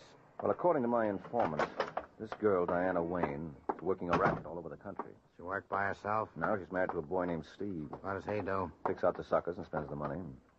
I understand he's got a system to beat the horses. That probably explains why they're living in a dive like this. Oh, wait a minute. 2A, B. Must be the last one down the hall. You know, there's nothing we can actually hold her on. I know that, Sergeant. All I'd like you to do is just throw a big enough scare into her so she'll leave town. Suppose she won't scare? Well, she will if you tell her the two gentlemen are looking for her with murder as their objective. I still got a feeling you haven't told me everything. You don't think I'd hold out on the police? Yeah, I do. How do I know? Uh-oh. Oh, don't tell me. Yeah, it's open. I get a guess what's inside? Go right ahead. A dead blonde named Diana Wayne. You're doing fine, Mike. Keep it up. What do you mean? Well, having supplied us with a body, I'm going to have to insist you supply us with the name of the party who done it. Oh, now look, Come on, pal. Start talking. You better if you want to save your own hide. Well, how do you figure that? Well, there are some people around who might think you were responsible. What? Now, I'm not saying I'm one of them. Oh, thanks. I'm keeping an open mind. Now, convince me you're innocent. I dare you.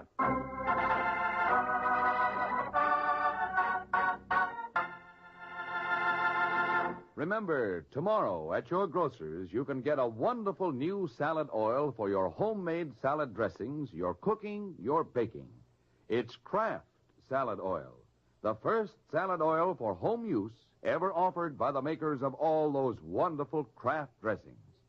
Kraft Salad Oil is a lighter-bodied oil, superfine to blend perfectly with other ingredients. Get a pint or quart bottle tomorrow at your grocer's. Ask for Kraft Salad Oil.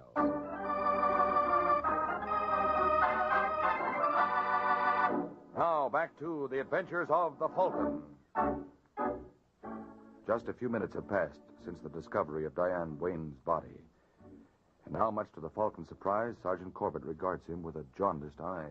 All right, Mike, let's start with page 1. You knew this girl was murdered before we walked in here. Well, you're being ridiculous, Sergeant. Well, who do you work for? No one. What about that guy who came to your place and asked you to find her? You mean Paul Clayton? How would I know his name? You wouldn't tell it to me before. There was no reason before. He's the brother of the kid who committed suicide a couple of nights back. Because of her? Yes. Well, guess that takes care of everything. But you think Clayton strangled her? Don't you? What do you think a jury would say to that? You tell me. They'd acquit him in a minute. It's too pat. Look, if you're going to murder someone, you don't go around telling the world all about it. So where does that leave us? Well, I told you there was another boy Diana trimmed. Oh? A lad from Washington named Josh Brady. And what about husband Steve? What about him? Well, don't you think it would be advisable to find out where he disappeared to? You're certainly there with the questions, aren't you? Well, somebody's bound to ask them, Sergeant. Might as well start digging up the answers. Say, any idea when she died? Yep, I can tell you that to the minute. Oh, how? Come over here. Notice those scratches all over her face and the broken fingernails? Yeah. Well, she must have put up quite a battle with her killer. Now come over behind this bookcase. Oh. Yeah, in the battle, they knocked over the electric clock. Uh-huh, so she must have died at 25 minutes past 8. Yep. So is that clock broken or just disconnected? Well, let's try it. Here's the outlet. Oh, you blew a fuse. Thanks. I never would have known it. Well, that answers one of our questions. Now, let's see if Paul Clayton can clean up the others.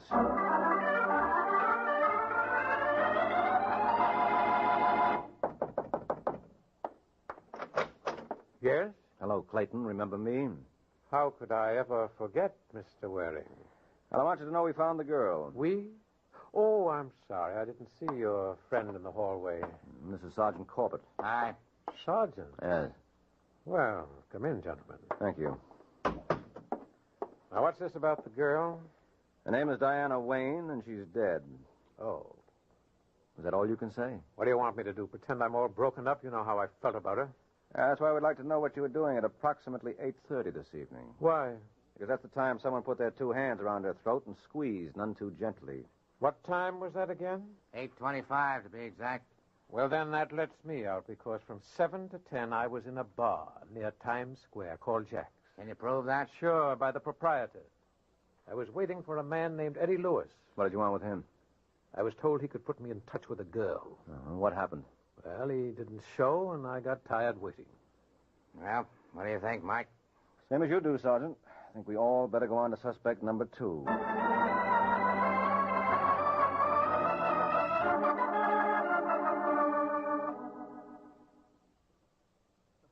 I still don't see what all you gentlemen want with me. Well, I don't know about the sergeant and Waring, but I came along to congratulate you. For what, Mr. For Clayton? doing something that I wanted to do. And if you need any dough for legal expenses, you just let me know. What's he talking about? What were you doing at 8:30 tonight, Brady? Oh, probably playing a slot machine someplace. You know, it's the funniest thing. I just can't stay away from those gadgets. And where was this one located at? Oh, I don't rightly remember. But you do recall being clipped by a girl named Diana Wayne. It's funny. I don't seem to recollect that either. Look, that you-all routine isn't going to get you anywhere, Brady. The sergeant here could disprove it in 5 minutes. I'd like to see him try. That's easy. You probably made a complaint to your local DA after Diana clipped you. All I have to do is call Washington, D.C., and I'll Look, have... hold the line, Sergeant. What now? I know who killed Diana Wayne. You mean Brady just gave himself away? No, I mean he just gave you away, Clayton. The heat's got you. In December? Don't be ridiculous. Wait a minute, I'll take that back. It is possible for the heat to get you this time of the year. And you're going to find that out at Sing Sing very shortly.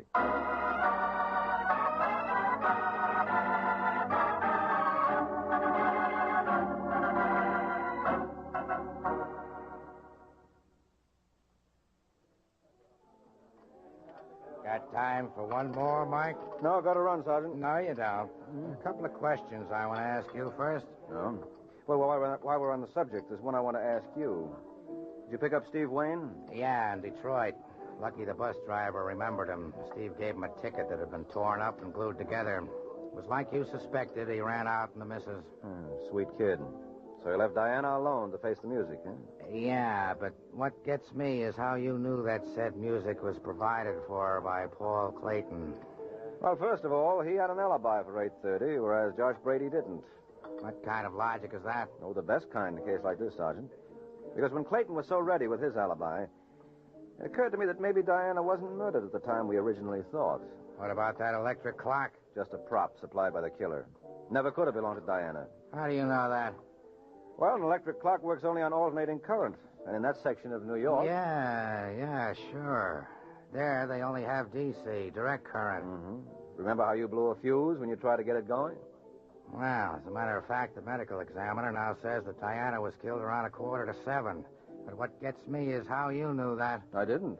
All I knew was that the clock never belonged to Diana. How? Well, when you said you were going to call Washington, D.C., that D.C. rang a bell. Then I realized Clayton must have brought that clock with him to fix his alibi. Didn't I say all along that Clayton killed her? That you did. You wouldn't believe me. Well, he was the most obvious suspect, Sergeant. And we've all been conditioned by those mystery stories to believe that the most obvious suspect is always innocent. That'll teach you. Yeah, it's taught me a lot of things. If a man were to walk up to me this minute and announce he's planning to murder some girl, you know the first thing I'd do now? What? Set up a date in advance with some other girl so I wouldn't have to end the evening with you. Good night, Sergeant.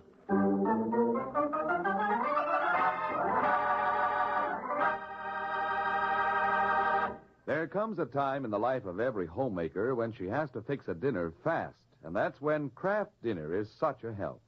You see, in just 7 minutes cooking time, Kraft Dinner makes delicious macaroni and cheese. Wonderful, tender macaroni with fine cheese flavor all through. just like I said, in only 7 minutes cooking time. That's because every package of Kraft Dinner gives you a special quick-cooking macaroni and just the right amount of Kraft grated for that grand cheese flavor. So tomorrow, get a couple of packages of Kraft Dinner.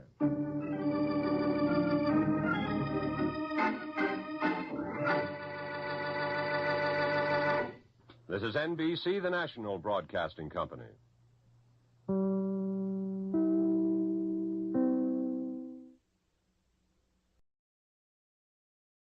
Tired of the everyday routine? Ever dream of a life of romantic adventure?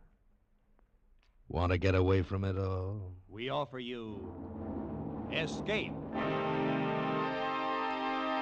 Escape, transcribed to free you from the four walls of today for a half hour of high adventure. You are searching frantically through the dark, empty rooms of an apartment, panic gripping your heart, terror at your heels. For the girl you love, who was with you a moment before, has disappeared, vanished, as if into thin air.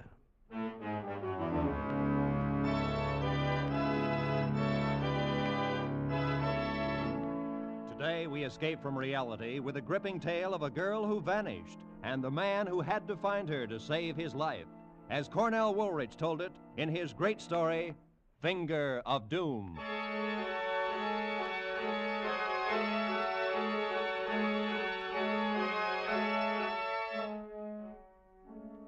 Nothing unusual ever happens to you, huh?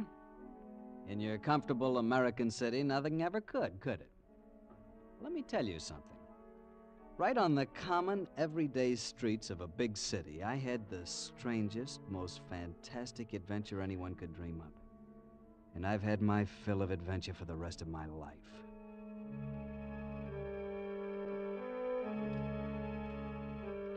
This happened several years ago, before the war, on an ordinary evening in early spring. Well, not so ordinary, because I had a couple of free tickets to a good show, and I was picking Steffi up at her office for dinner. See, we were going to be married in less than 2 weeks. So naturally, I was impatient as I waited there on the sidewalk in front of her office building, and of course, she was late, last one to leave as usual. I felt like a picket pacing up and down in front of the door, but finally, there she was, spun gold piled on her head, blue eyes shining, and carrying... Hi, darling. What's that? Have I kept you waiting long? I tried to hurry all I could. With this? Just a package. I promised his nibs I'd deliver it on the way home. But you're not going home. We're eating out and going to a show. But it's right on the way. I have to leave it at a flat in Martine Street. It won't take a minute. Why can't he get somebody else to run his errands for him? We're late now. This'll cut our eating time down. Woof, woof, Grumpy. Oh, So this is what the 13th does to you. 13th? You mean you've forgotten? You mean you aren't counting the days? Oh, sure. 13 days left. 13 and a half. Don't forget that half of it's to be a noon wedding. I don't like the 13 all by itself. I'll be glad when it's tomorrow when only 12 left. You know something? You're cute. The more I know you, the cuter you get. I bet you won't say that a year from now. I bet you'll be calling me your old lady then. Will you mind? Well, not right at first, maybe. Okay, come on, let's make like delivery boys. Oh, what's the address? Mr. Miller, 415 Martine Street, apartment 4F. We're on our way.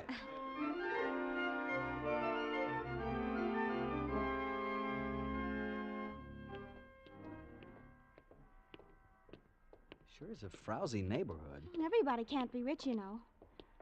411, 413. Oh, there it is. Yeah. Some clients your boss must have.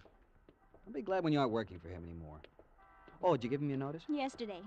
He gave me the funniest look. Good thing he doesn't know you. He'd eat you alive. Hey, wait. Huh? Here it is. Oh, I was sailing right by. See how you affect me? Mm-hmm. Okay, give it to the hall man or the janitor or somebody, and let's get going. Oh, no, I've got to take it up personally and get a receipt. Besides, there doesn't seem to be anybody here. Oh, it's one of those push-button doors. What did I say the name was again? Muller or something, wasn't it? What would I do without you? 4A, 4B, 4C. Oh, here it is, 4F. Oh, no wonder I couldn't find it. The name card's fallen out. Oh, this must be the button. You wait down here for me. I won't be a minute. A minute's too long. Well, this'll hold you until I get back.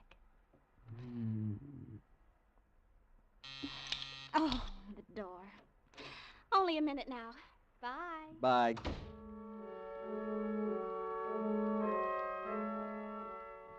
For a minute, I watched her through the glass. She got into the little self-service elevator and closed the door. Then all I could see was the gleam from the elevator in use light. Then she was gone. I lit a cigarette and waited.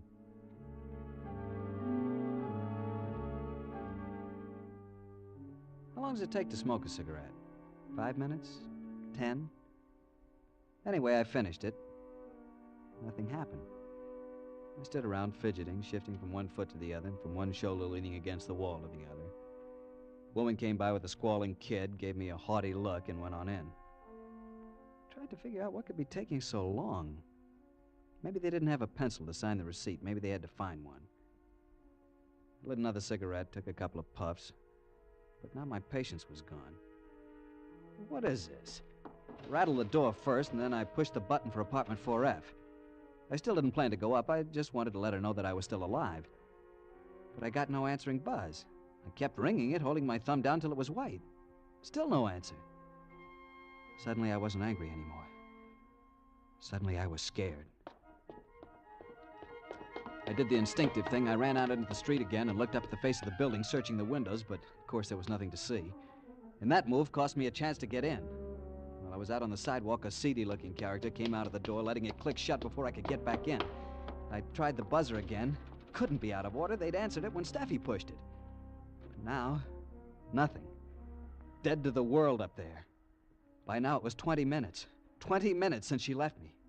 Now I was frightened. I knew I had to get up there. I pushed another button, anyone at random. The door was released and I was in.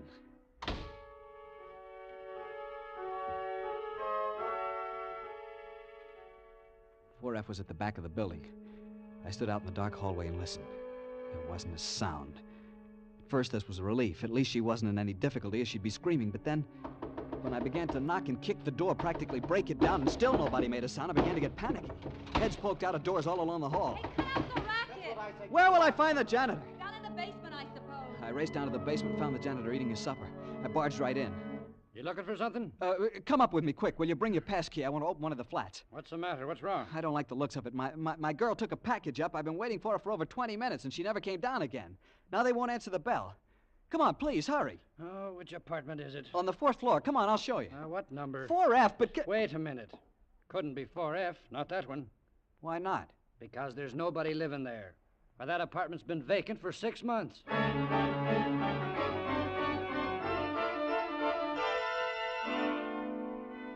He took me up and showed me he was right. It was an empty flat. I went through its rooms calling Steffi's name, but she wasn't there. There was nobody there. Looked like there hadn't been anybody there for months. The dust was thick on the bare floor, on the sills of the locked windows. See, mister, she couldn't have come in here. But I saw her ring the bell and go in the door. In this door? The downstairs door. Oh, well, she could have gone to any apartment then. But she was coming here. She rang this bell and somebody answered. Nobody could have answered. Nobody's been here. She must have rung another bell. Is there somebody in this apartment named Muller? No, we never had anybody by that name. Not in the whole 12 years I've been here. Somebody must have gotten in and was waiting for her. Will you tell me how they could? It was locked. You saw me open it with me pass key, didn't you? Listen, we're going to ask all the tenants on this floor. Maybe they heard something. Now, wait a minute. I don't like to disturb them. Maybe this girl just walked out on you. Maybe it had a quarrel. No, there was nothing like that. I know she wouldn't just walk out. Besides, how could she? Is there a back way? Yes, but only through the basement. She would have had to pass right by me. And you didn't see her, and I was waiting downstairs at the front door, and she didn't come out that way. Then obviously she's still in here. Well, maybe. Or maybe... What? Are you sure she ever come in? Of course. You mean, am I sure there ever was a girl? Well, now, don't get excited, mister. All right, we'll look, we'll ask. Take it easy, take it easy. Okay.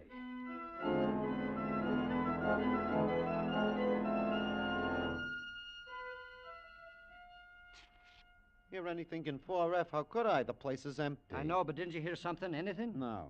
Yeah, the buzzer was going like crazy, like somebody was leaning on the button downstairs. But that was could have been me. anybody. Yeah. Then a little later, this guy banging on the door. He asked me where to find you. Never mind. Thank you. Sorry to have disturbed you. Okay. Well, that's all of them. No trace at all. Maybe now you'll let me get back to my supper. There's nothing more we can do. Maybe if you go where she lives or works, you might find her. Wait here. I'm going to call the police. First, I got a patrolman from the corner. He asked a lot of questions and then called his station. A few minutes later, a detective was dropped off, a fellow by the name of Gilman. I must admit he was thorough. He checked on every apartment in the building. The only thing he learned was about the false ring which let me in. But there was only one, not two. And that meant that whoever buzzed for Steffi was expecting her. Gilman checked apartment 4F thoroughly, the windows with their undisturbed layer of dust, the door, the keyhole, everything. And then he said... There's nothing to show that she or anyone else ever came in here, Bud. Look, don't do this to me. You make it sound like she didn't come here with me at all. That's what it does sound like. But don't you see... Look, I was going to take her to a show. Here are the tickets. Don't mean a thing. We're going to build this from the ground up and see what we've got. You say her name is Stephanie Riska. Address? 120 Farragut. What's she look like? She's blonde, and she came up to about here on me. Okay. Don't let it get you. I'm not scared because she's gone. It's because she's gone in such a fairy tale way. She just disappeared into thin air. All right, let's get about finding her then. You met her at 6:15 outside the Bailey Goodwin building with a package to be delivered here. Who'd she work for? A press clipping service called the Green Star. It's a one-man organization operated by a man named Hessen. One dinky little room on the ground floor of the building. What do they do? I don't know much about it. They have a list of clients, and they go through the paper and clip out any story which mentions one of the clients. They get about a nickel a clipping. How is there any money in that? I don't know. Okay, we're going up there. We'll find out.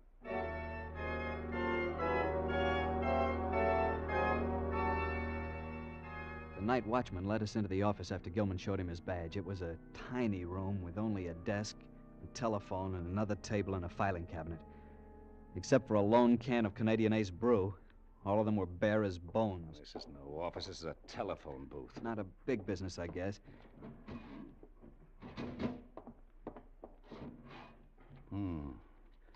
This is their list of clients. They can't be making very much money at those prices. Steffi got paid every week. There's nobody named Muller in the file. What do you think? I don't see anything here to indicate she even has a secretary. You could ask the night watchman. I already have. He's never seen her. Well, but that doesn't mean anything. He works at night and she works in the daytime. Okay, I only said he's never seen her. Doesn't know anything about her. Hessen, her boss. You can ask him. We're going there next, and I guess you'll have a chance. Wait a minute. Here's something. What? What kind of gum does your girl chew? She doesn't. Likes Lifesavers, hates gum. Well, whoever sits at this table chews gum. Lots of it. It's all over the bottom. Tutti frutti. Oh, that doesn't mean anything. Maybe somebody came in, put it there. Maybe it's all. Maybe Hessen. Okay, let's go. We'll see what he has to say.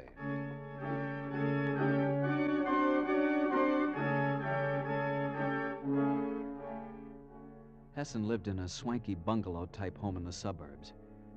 As Gilman and I left the police car and walked up the drive to the house, I got the strangest feeling of unreality. Like this was all a horrible nightmare. Couldn't be happening.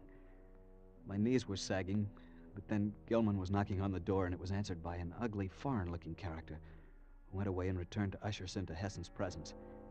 I'd seen him a time or two, but he didn't know me, so he gave no sign of recognition. Good evening, gentlemen. Mr. Hessen, I'm Sergeant Gilman, police force. Oh, yes, I'm pleased to know you. I won't take up much of your time, but I need a little help. Gladly, if it is within my power. Did you ever see this young fellow before? No. What has he done? I'm not sure yet.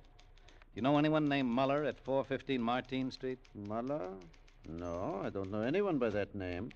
I think we have a Miller, a Mrs. Elsie Miller, on our list, who all the time divorces and remarries. Will that do? She owes us $29. Then you didn't send a package over to Muller, apartment 4F, 415 Martine Street at 6:15 this evening? No. Why, you... Hold it. You keep quiet. I'm sure I didn't, Sergeant. But wait, it's easy enough to confirm it. Oh, Miss Riska. Yes? Stephanie, will you please come in a moment?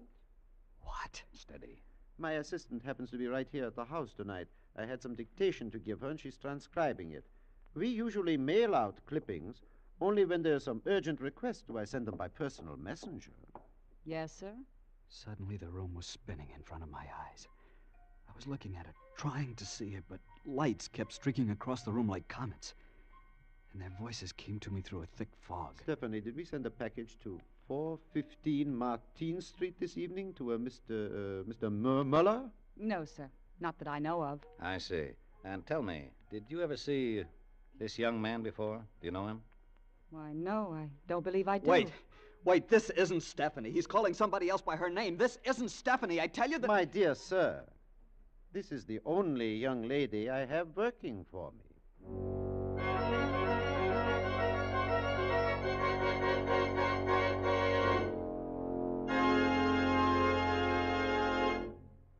In just a moment, we will return to Escape. But first, Mr. and Mrs. X thought they were pretty smart, smarter than the Narcotics Bureau and the Bureau of Customs combined. But they overlooked a casual passenger aboard the luxury liner. For a fascinating true-life tale of crime and smuggling on the high seas, hear Gangbusters tonight. And along with it, CBS's other great Saturday night thrill-a-minute show, The Adventures of Philip Marlowe. Both of these programs are regular Saturday night features on most of these same CBS network stations. Gangbusters recreates famous crimes and their solutions by national, state, and local agencies. The Adventures of Philip Marlowe are based on the character of the famous private eye, created by Raymond Chandler, the noted mystery story writer. And now, with our stars, Harry Bartell as Kenny, and with Ed Begley as Gilman, we return to the second act of Escape and Finger of Doom.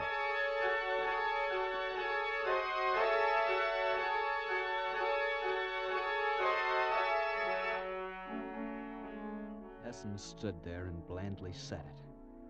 This strange girl was my fiancée, was Stephanie Riska. He stood there looking surprised and hurt, and she stared at me with a just right, puzzled expression on her face. Gilman was holding me with a sort of a half Nelson and gritting at me. Stop it. But I tell you, this isn't Steffi. Steffi is blonde. This girl is brunette. Steffi's short, comes up to here. This one's tall. I tell you... Shut up. You're asking for trouble. Now, calm down. Sergeant, I don't believe I understand. I'm just beginning to myself. Miss, how long have you been working for Mr. Hessen? Why, since October of last year. About 6 months. And your name is Stephanie Riska? Why, yes, of course. She's lying, I tell you. Shut up. I don't mean to doubt your word, miss, but just for the record, I suppose you could show me some proof of your identity? Why, yes, right here in my bag. My driver's license. Oh, wait, the bag has initials. Oh, yeah, S.R. Of course, S.R. And the driver's license. Steffi doesn't drive. She has no car. But I do. It isn't a very good one, Anything else? Well, this letter, addressed to me. Address 120 Farragut. May I look? Why, yes, of course. Uh-huh. It's genuine, all right. Here you are, and... I don't know what else I have here, but... Oh. I'll get it. Here you are. Oh, thank you. I see you carry chewing gum in your purse. Why, yes. Tutti frutti. Not many people like that flavor. Oh, I never chew any other. Well, thanks. Sorry to have bothered you both. Come on, chum. I hope we've been able to help, Sergeant. A lot, thanks. Good night. Good night, Sergeant.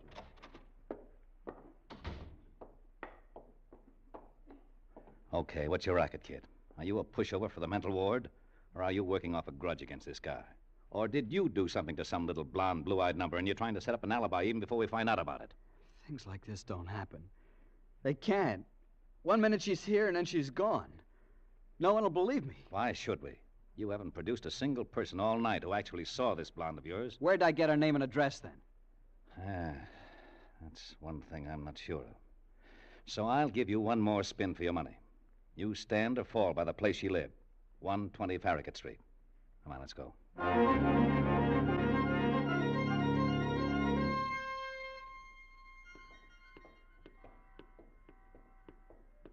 Okay, this is it. Come on. What is it, a rooming house? Yeah. She lived alone, just a room. She only came here from Harrisburg 6 months ago. But the landlady... Now, what's the matter? I just remembered. Hessen recommended this place to her. Now, look. You want to go in or you want to go to headquarters? The tougher you get with me, the tougher I'll be on you. Listen, you gotta listen. I was only up there once, but I remember it. Sticking in the mirror of the dresser is a litho of the Holy Mother. On the radiator's a rag doll I won for her at Coney Island and a Hickok wallet I gave her last Christmas. And on a shelf against the wall is a gas ring, and from the light fixture to the gas jet is a string where she hangs stockings to dry. Will you remember those things? The bedspread's green, and there's a green and yellow upholstered chair. Don't you see? I couldn't make these things up. She must be real. You almost convinced me. Come on.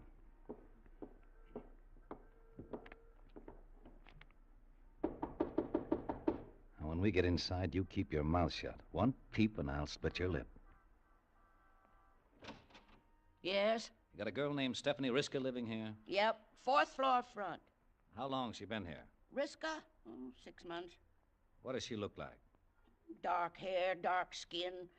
About as tall as this young fella. Talks kind of husky. Why? Police. I want to see her room. Sure. Come right in.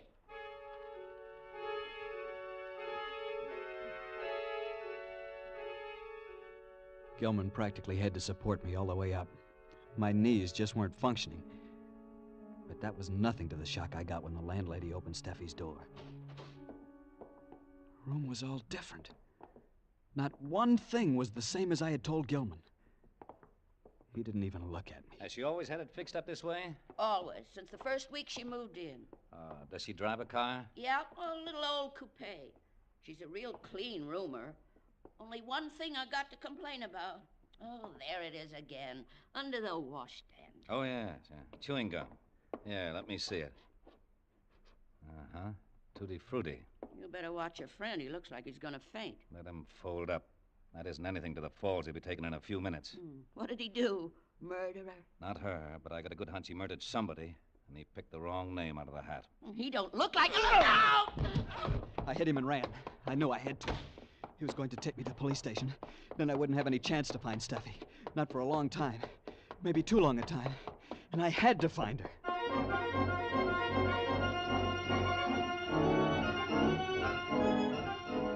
I went back to the Martine Street flat. It was the only place to go.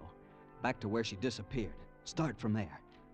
I knew Gilman would catch up with me sooner or later, but I might be able to turn up something first. I told the janitor the cops had sent me back to take another look at the apartment and got him to give me the passkey. He fell for it. I went up to the apartment alone.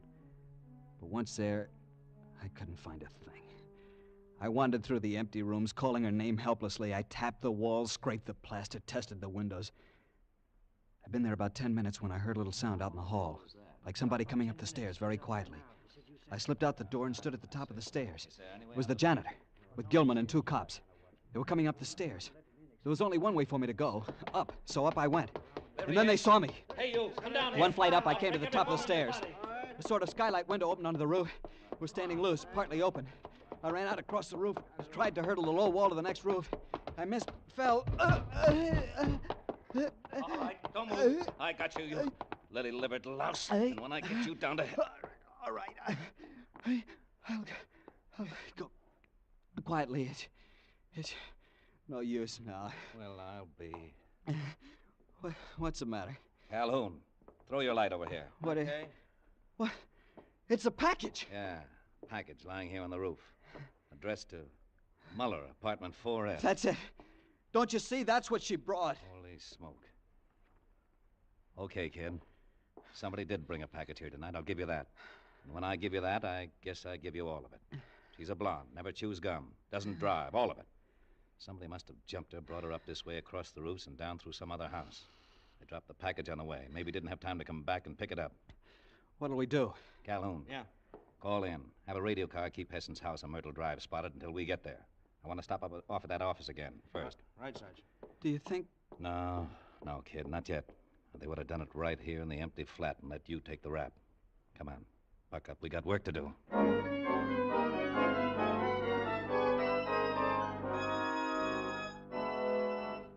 At Hesson's office, we found 2 things. These files are funny. About every third name is a foreign one with a foreign mailing address. Why would those people want local press clippings? What do you mean? I mean, this looks like a job for the FBI, spy stuff. Maybe your girl had found something out, and that's why they figured she was too dangerous. Did she ever say anything? No, but she told them she was quitting next week to get married. So she didn't suspect anything, but they thought she did. Same thing. Come on, we'll stop off at that rooming house. I want that landlady picked up. Obviously, she's one of them. Changed the room all around, stuck the gum under the washstand, everything. Hey, wait. Look, on the floor next to the baseboard. Yeah, gilt hairpin. So she was blonde. Okay, let's go.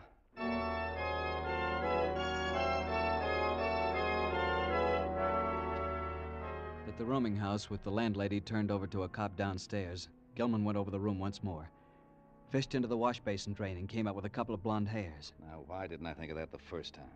Girl shampoos her hair once in a while. Then we were on our way to Hessen's house on Myrtle Drive. All the way I was praying. When we arrived, it was dark, deserted. Even the police car Gilman had ordered wasn't there.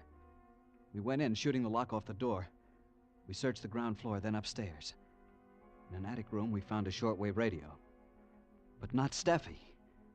Just as we got back downstairs, Calhoun came in with a report from the radio car. They trailed him to Pier 07, North River. The three of them got on a tramp steamer that sailed immediately. And they're gone. It's too late. They won't get out of the harbor. We'll have them picked off at quarantine.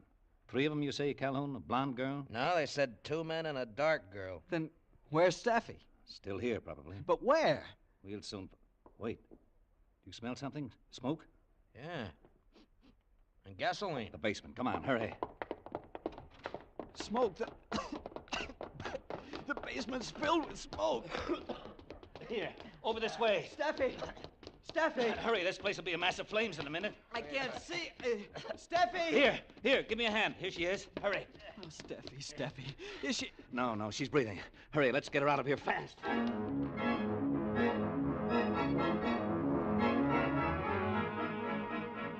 In the next few minutes, there was a lot of excitement around there. While the fire companies fought the fire, we cut the ropes off Steffi and revived her. She was all right, and I sat there in the police car with my arms around her as if I'd never let her go again. And that's just how I felt, too. Then a radio report came in. Well, they got him off the ship at quarantine. They'll be turned over to the FBI eventually, but first... Well, they better hadn't let me get my hands on him. You know, kid, she is pretty. Gee, thanks for everything. It's okay. Well, I gotta go and... Oh, say, I've got something I want to return to you. Yeah, what? This.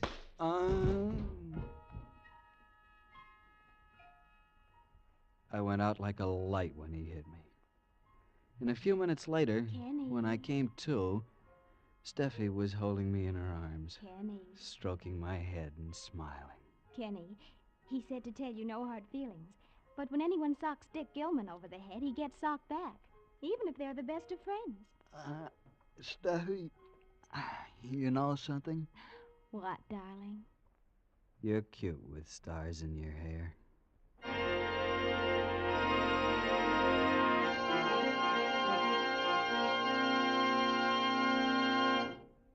Escape is produced and directed by Norman MacDonald. Today we have presented transcribed Finger of Doom by Cornell Woolrich, adapted for radio by John Dunkel. Starred as Kenny was Harry Bartell, with Ed Begley as Gilman.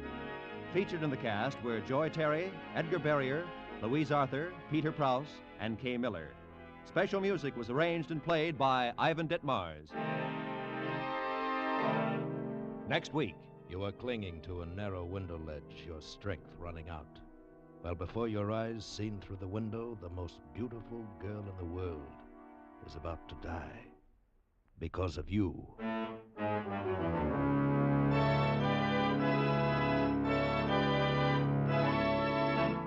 Next week, we escape with an unusual story, The Adaptive Ultimate by John Jessel. Be sure to tune in again at this same time next week, when once again we offer you Escape.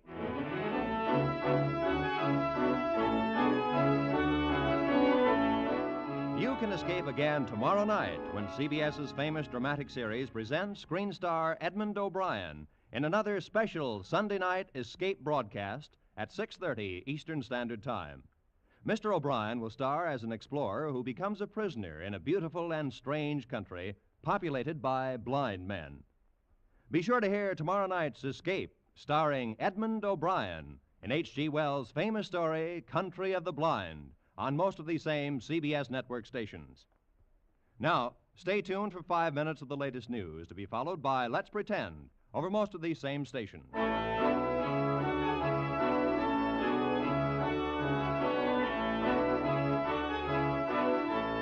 This is Roy Rowan speaking for CBS, the Columbia Broadcasting System.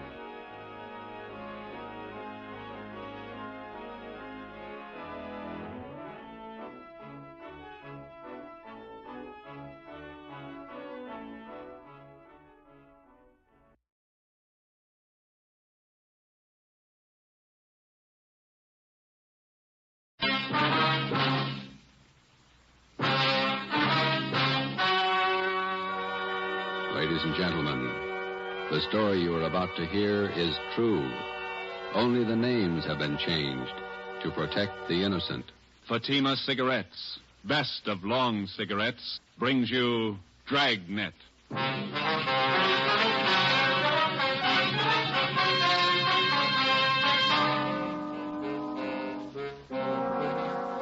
You're a detective sergeant.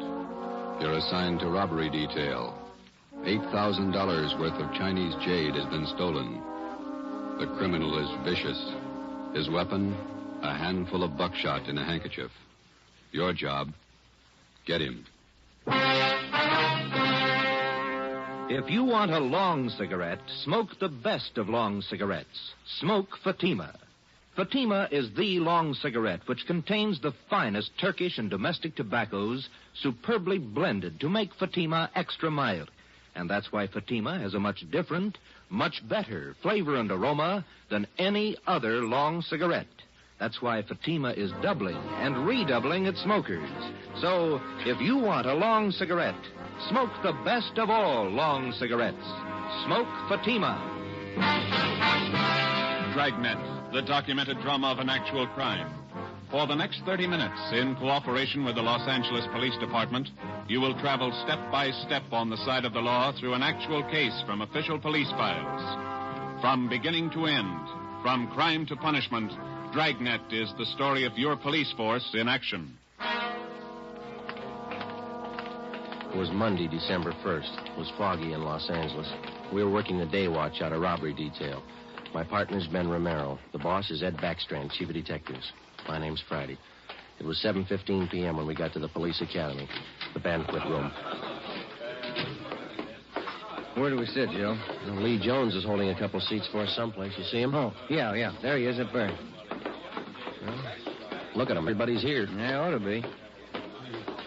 Hi, fellas. A couple of ringside seats. Thanks, Lee. Did you get it? Yeah, right here. Mind if I take a look at it? No, go ahead. How come it didn't get wrapped as a gift? No time. A gift box would have been nice. No cotton, even? Beautiful watch. Radium dial? Yeah. Universal Geneva. A fine movement. He'll like it. Look on the back. Let's see. For Chief Ed Backstrand, a good cop, Detective Bureau. Not very good engraving. No time. I didn't think the old man really meant it. 26 years. You get tired after 26 years. You've been at it 25, Lee. Oh, don't look at me like that. I got a book to finish. 23 chapters. How many chapters you got, Fanny? 2. How long you been writing it? 2 years. Well, at that rate, we'll be stuck with you for another 21 years. If you're lucky. Excuse me, fellas. Gotta make a speech. All right, Lee.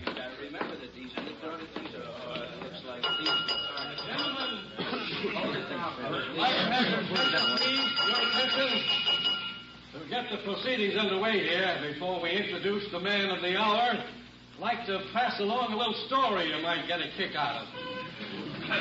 I was driving down from Utah last year, stopped off at a hotel in Elko, Nevada. When I went up to register for my room, there was an Indian ahead of me. The clerk asked this Indian fella to sign his name, and the clerk handed him a pen. The Indian made an X on the book. The clerk looked at him for a minute and said, "Say, aren't you Chief Deerskin? Haven't I seen you in the movies?" The Indian nodded his head and looked a little upset. "Oh," he said. "Oh, we make a lot of movies in Hollywood." The clerk smiled and said, "A lot of people in Elko here like to get your autograph, Chief." Then the Indian grabbed the pen up again and he said, "Me no like a autograph, hunter. Me no want to be bothered." Then he drew a circle around the axe he made. The clerk said, "Why you do that, Chief?"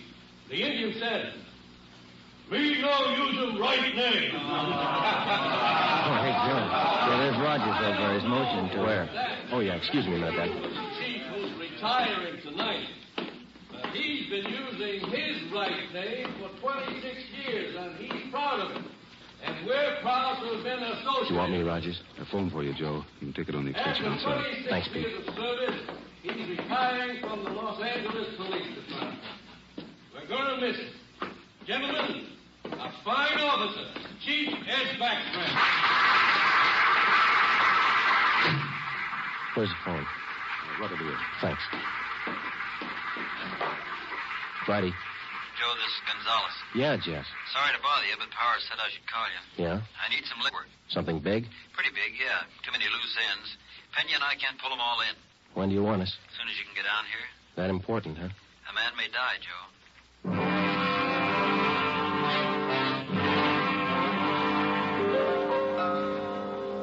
Hi, Jess. Got here as soon as we could. Sorry to pull you away. Hello, Romero. Gonzalez, what's up? Come on in here. All right. Here's a report. Not complete yet. Chinese fella. Name's George Kwan. He's a jeweler, gem cutter. Yeah. Jade expert. Knows as much about jade as anybody on the coast. Uh-huh. Says it happened at 5:30 today on Alvarado near the park. They weren't kidding, were they? They almost killed him. Yeah. Any idea what the weapon was? I'm not sure. Looks like some sort of blackjack, something homemade. Yeah. When they picked up Kwan, they found several buckshot pellets lying around and a man's handkerchief. Ray Pinker has the stuff over at crime lab now. Where's Kwan? Have you talked to him? Got in a couple of questions down at Georgia Street while the doc was giving him sedatives. Little guy's a mess, Joe. Gonna be all right? 50-50 chance when I called you out of the academy. Well, why did they beat him? Did he resist? I don't have it all yet, but from what he said, he was jumped from behind, didn't have a chance to fight. Whoever it was kept beating him long after he was unconscious. Well, what'd they take him for? A couple of pieces of jade, large ones, very rare. Mm-hmm. You got anything else? Yeah, we got a star witness, just one. Did you talk to him yet? Just did for an hour and a half. You want to crack at her? Are you having trouble with him? Yeah, little. All right, Pena. Send him in again. Yes, sir. You want to talk some more? 6 years old, Joe. His name was Norman Eugene Fisher, and he was 6 years of age last April. Like all young boys his age, his imagination ran away with him.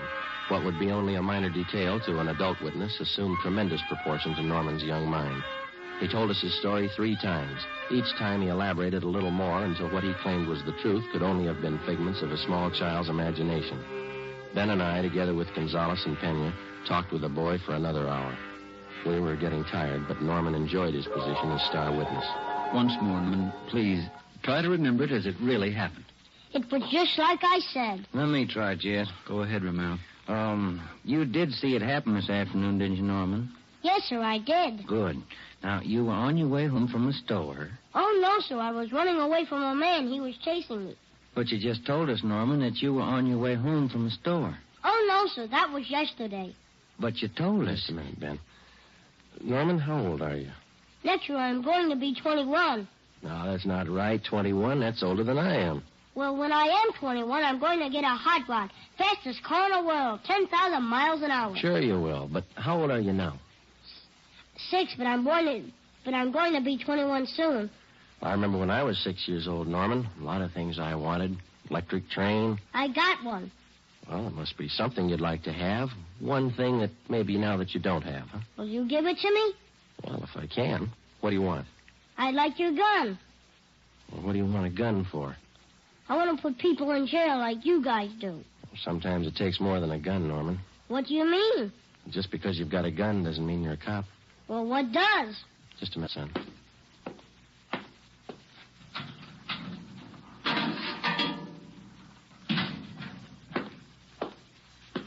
Here you go, Norman. A good cop uses this more than a gun. Gee. It's a real police badge. It's mine. Official? Official. Can I hold it? Go ahead. It's yours. When I wear this, I'm a real detective. Well, that's part of it. The other part is to tell us what you really saw today. Now, how about it, huh? There were 4 men, like I said, and they all had machine guns. Now, wait a minute, Norman. I thought you said you were a detective now. I am. Well, a good detective has to remember exactly what he sees, not something he makes up. It's not very scary that way. No, it's no use, Joe. He can't get his story straight. Oh, yes, I can. I'm a detective now, and I know what happened. All right, Norman, you tell us, huh? I was on my way home from the store. I saw this truck stop down the street. What did the truck look like? I don't know. It was a funny kind of truck. Had a wood back. You mean like a dump truck? Kind of, but it was a small truck. Old kind of car, like he took out the back part and put wood boards like a truck. You mean whoever owned the truck cut the back end out and made it look like a truck, huh? Yeah, that's the way it looked. Anyway, this truck stopped by this Chinese man, and the man got out, and the man started to hit this man. And the man fell on the sidewalk, and the man kept hitting him and hitting him as hard as anything. Well, what was he hitting him with? With his handkerchief? There he goes again. No, I don't know. How about that, Jess? Good tie-in. Go on, Norman. Well, that's all I saw. No, I mean after the man hit him, what'd he do? Oh, well, he grabbed a bunch of stuff from this man's pocket, and he went into the truck and he speeded away. Norman, you're a good detective. I want you to think real hard now. Do you know what a license number is? Yeah. Good. Do you think you could remember the numbers on that truck? If I knew what they were, I could. In school, we're just having numbers now. I only know up to 7, but there were 2 7s in it. You getting all this, Jess? Yeah, keep going. Norman, you've helped us a lot. Can you remember what the man on the truck looked like? He had a big head and he looked mean. All right, just one more thing now. Can you remember the color of that truck? It looked black, but the back part had black and white stripes. I don't know how you did it, Joe. Well, what do you think? How about? Me too. All right, Norman. Your mother's waiting outside for you. You can go home now. You're a real detective. Can I wear my badge now? You bet you can. Okay. Say, Yes, sir? as soon as I arrest somebody, will you put him in jail? With the help of an outdated police badge, no longer official, we had the statement of a 6-year-old boy with a healthy imagination. We had an idea he was telling us the truth, but we had no way of being certain. Since he was the only witness, we had to accept his word and hope that he was putting us on the right track. The quickest way to make sure was to see if some of the details in little Norman Fisher's story would check out. Jess Gonzalez and Manuel Pena took the job of trying to locate a homemade pickup truck with 2 7s in the license number. They started by checking all the late 3.8 forms, the vehicle theft and impound reports. The next morning, Ben and I called the General Hospital and talked with Dr. Sebastian. He told us that the victim, George Kwan, had improved sufficiently to allow a brief interview. It was 10:14 a.m. when we got to Ward C, General Hospital. Doctor tells you a little better this morning, Mr. Kwan. Yes, sir. I shall be all right, although it is quite painful at times. We're sorry to bother you, Mr. Kwan, but we've got to have a little more information on the robbery. Oh, I will tell you all I can, sir. I should like to recover the missing jade pieces. It is a great loss to me. Did you get any kind of a look at the man who hit you? Oh, he attacked me from behind, knocked me to the pavement. I made an attempt to get to my feet, but he struck me again and again, here at the base of my neck. You didn't see him at all, then? No, sir, I did not. Do you have any idea who could have done this? Unfortunately, no. I cannot think of anyone. Well, what was stolen from you? We know it was jade, but can you give us a more detailed description? Well, sir, I lost 2 thumb rings, very rare, collector's items. Thumb rings? How much were they worth, would you say?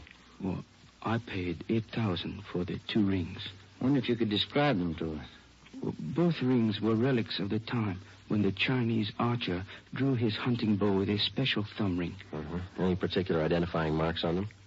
Oh, they both have linings of fine gold to fit them to the fingers of the new owners. Who were the new owners? I had just purchased them yesterday, before I was robbed. I was on my way to San Francisco to show them to prospective buyers. Who did you buy the rings from, Mr. Kwan? Mrs. Inez Curtis, a very reputable dealer. We have done business for many years. I wonder if we could have her business address, huh? She has her office at her home. It is 1957 Harper Annex off Sunset Boulevard in Beverly Hills. How many people knew that you had the jade on you at that particular time yesterday? Oh, let me see. There were only 2 other buyers present beside Mrs. Curtis. I do not recall their names. They were new to me. Mrs. Curtis would know.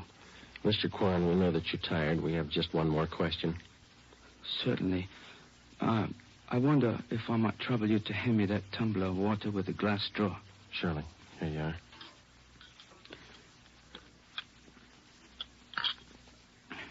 Thank you very much. You're welcome. Now, those thumb rings, Mr. Kwan, would there be any practical disposition of them other than selling them as they are? Well, hardly, Sergeant. To anyone who really knows the value of jade, it would be unheard of to change them in any way. I see. Well, thank you, Mr. Kwan. We'll do our best. You know, Sergeant, we Chinese place a great sentimental value on our jade. We'll do everything we can to recover it. Thank you. May I tell you my favorite quotation on jade? Yes, sir. It is from the writings of Tong Jung-tso. He wrote, "The magic powers of heaven and earth always combine to form perfect result. So the pure essences of hill and water become solidified in precious jade. Ben and I drove out to 1957 Harper Annex, the residence of Mrs. Inez Curtis. There was no one at home. We left one of our cars. It was 12:22 p.m. when we got back to Central Division. Here's a phone message for you, Joe. What's it say? Call Jess Gonzalez. He's out the Wilshire Division. Okay, thanks, Ben.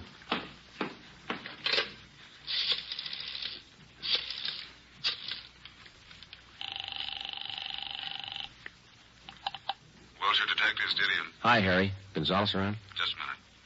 Take it on 3, Jess. Gonzalez, Friday, Jess. we got the truck and we got the driver. We'll be right out. Something else, Joe. Yeah? The kid was right. There were 2 7s in the license number.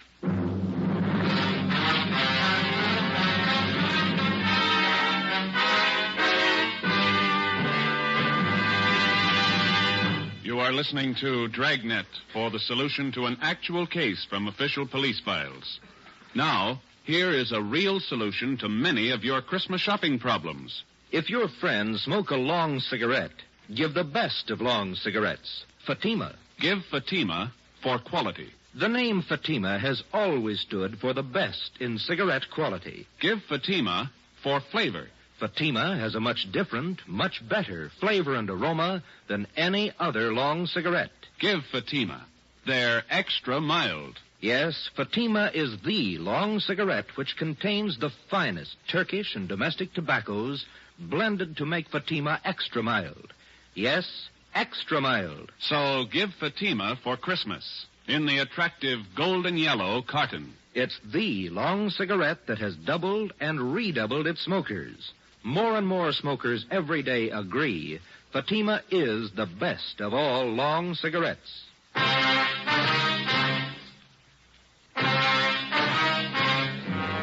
Wilbur Rasmussen, white, male American, age 31, 5 feet 10 inches, 190 pounds, black hair, brown eyes. He was the driver of the truck. Gonzalez and Pena began by checking through all of the reports of trucks impounded during the past 24 hours. There were 23. Out of those 23, they narrowed it down to 4 possibilities. The third vehicle that they checked fitted the young witness's description of the holdup truck. We still could not be absolutely certain that the impounded truck was the one we were looking for. The same could be said of the driver, Wilbur Rasmussen. The net result of checking impound reports doesn't always result in the apprehension of a suspect, but in this case we were lucky. The driver had been picked up for drunk driving. It was 1:30 p.m. when we checked in at the Wilshire Division. Hi, Jess. Where is he? You're a little late. What do you mean? He's gone, released on bail. Who furnished the bail? The woman he works for, Mrs. Inez Curtis. Well, that doesn't figure, Jess, or does it? Why not? How many people knew Quan had the jade? No, it's not my guess. Quan vouches for her. He's been doing business with her for years. What do you think, Joe? It's your show. I'm just tagging along. Well, one thing's sure. Just a minute. Wilshire Detectives, Gonzalez. Oh, yeah, Pena. He did? No, meet me back here. Friday and Romero are here. Right. The Fisher kid just identified Rasmussen's picture.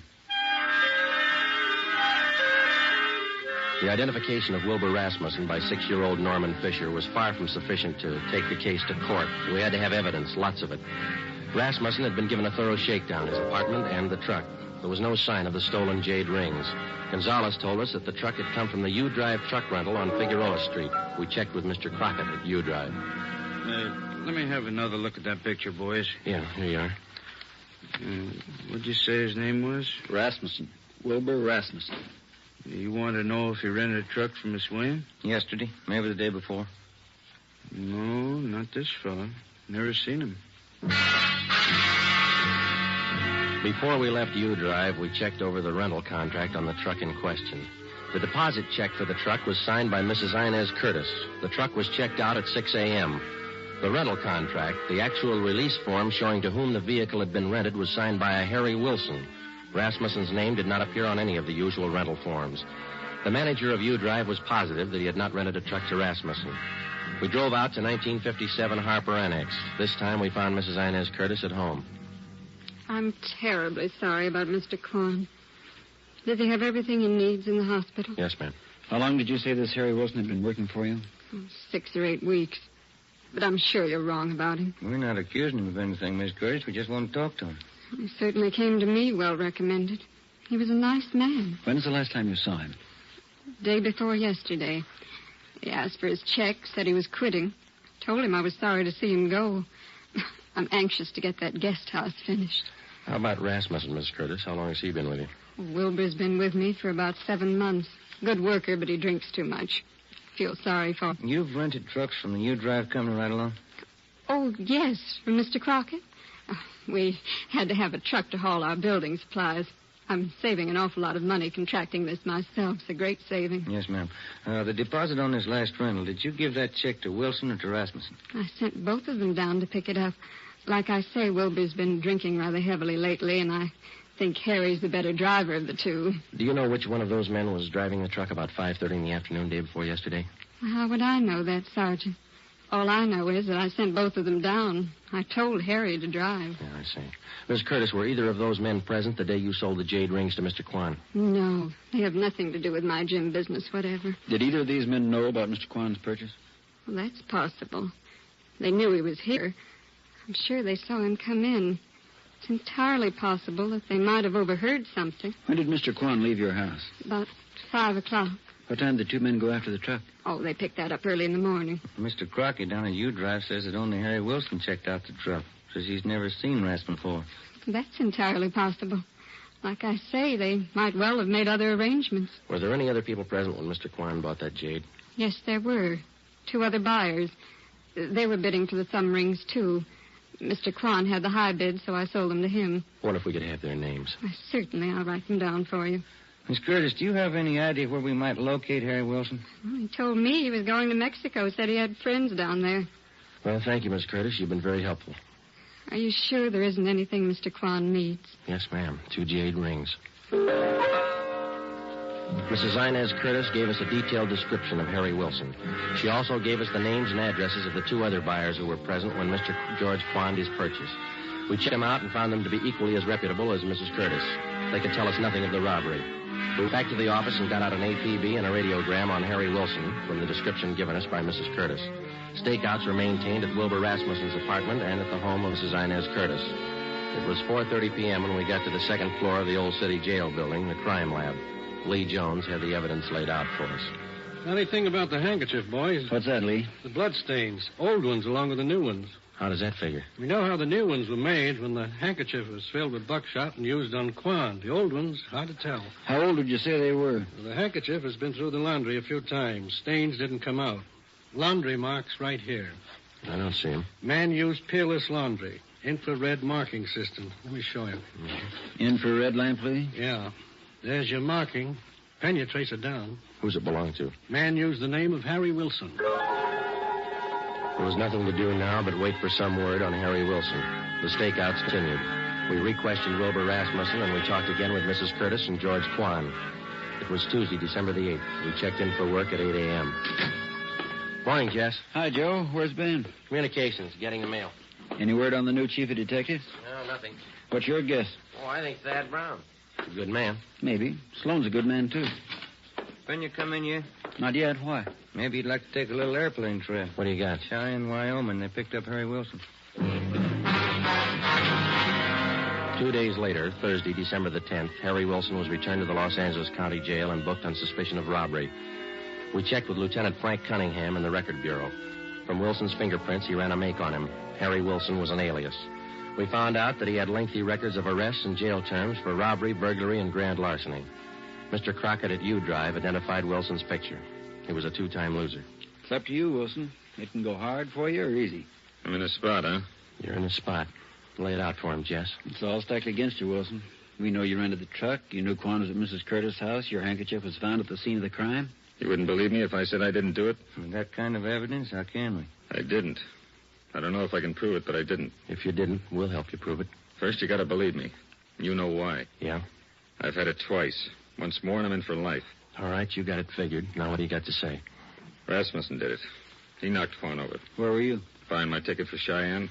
I didn't want any part of it. How do you account for that handkerchief? It was mine, but Rasmussen had it. He got his finger one day on the job. I loaned it to him. Well, that checks. Old blood stains, new ones.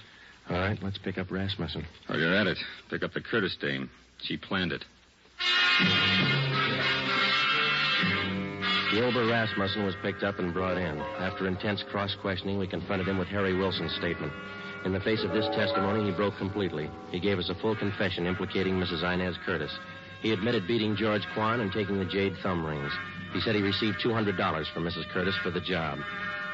He requested that he be allowed to turn state's evidence. Mrs. Inez Curtis was brought to the interrogation room. Of course, you gentlemen have proof to substantiate all these accusations. Yes, ma'am, we have. It better be good. I have a fine lawyer. We've got signed and recorded confessions of Wilson and Rasmussen, the two men who worked for you. Shall we play the recording for you? That won't be necessary.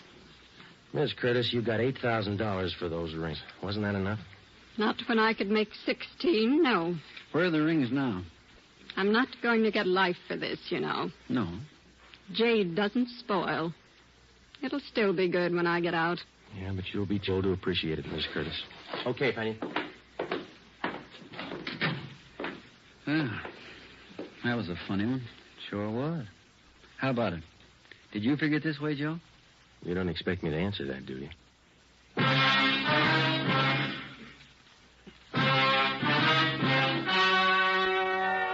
The story you have just heard was true. Only the names were changed to protect the innocent. On March 2nd, 1949, trial was held in Superior Court, Department 82, City and County of Los Angeles, State of California. In a moment, the results of that trial. Now, here are authentic reports from all over the country that tell the story of Fatima's sensational increase in popularity.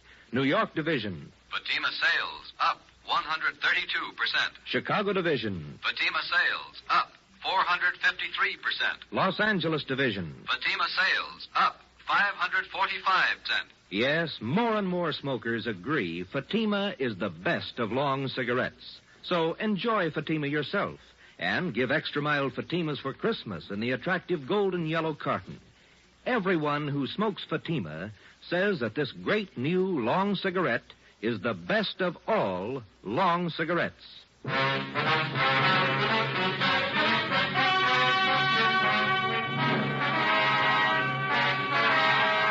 Mrs. Inez Curtis was tried and convicted of robbery and conspiracy. She received the maximum sentence as prescribed by law. In consideration for turning state's evidence, Wilbur Rasmussen received a minimum term. You have just heard Dragnet, a new series of authentic cases from official files. Technical advice for Dragnet comes from the Office of Acting Chief of Police, W.A. Wharton, Los Angeles Police Department.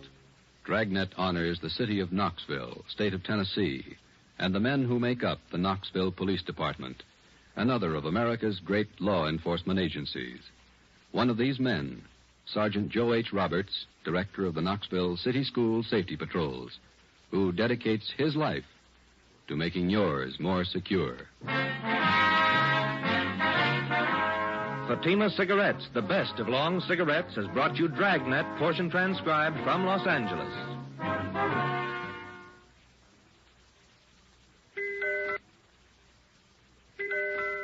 Let that merry tune remind you to get him the big Christmas humidor of smooth, sure fresh velvet pipe and cigarette tobacco. It's a double pleasure to any smoker when you give this generous humidor of velvet. It smokes cool and sweet in both pipe and cigarette. In every way, the gift for him is a Christmas humidor of velvet, America's smoothest smoke. Be sure to listen to Dragnet next week. Your tune for the stars on NBC.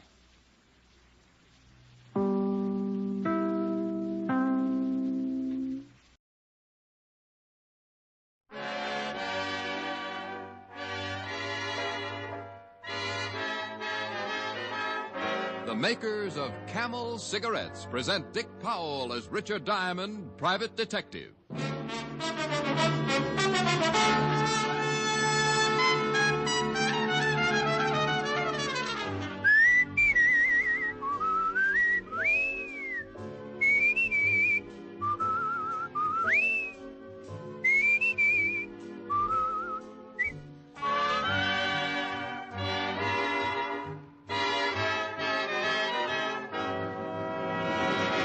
No other cigarette has Camel's rich, full flavor, the flavor of Camel's costly tobaccos. And no other cigarette gives you this proof of mildness. In a coast-to-coast test of hundreds of people who smoked only Camels for 30 days, noted throat specialists reported not one single case of throat irritation due to smoking Camels. Make a note. Think of your throat. Try Camels.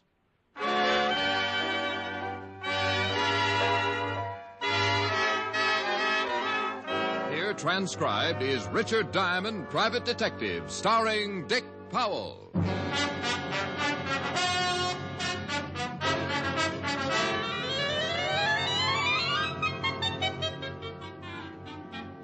Now, in my business, I run into a lot of people, make a few friends, and a lot of enemies. I remember a few weeks ago when one of those friends walked all the way over from 31st Street to tell me about his trouble and leave me a share of it. His name is Angelino Giuseppe, and he runs a butcher shop. Little guy with a big, broad stomach and a smile to match. I met him when I was on the force. He used to stop in and buy some cold cuts or a pound of bacon. I liked his smile, and I always hung around for one of his bad jokes. But when he came into my office that afternoon, pushing his big stomach in front of him, I spotted trouble right away. The smile was gone. Well, Angelino. Hello, Mr. Diamond. Haven't seen you in a long time. Come stai? Sto male.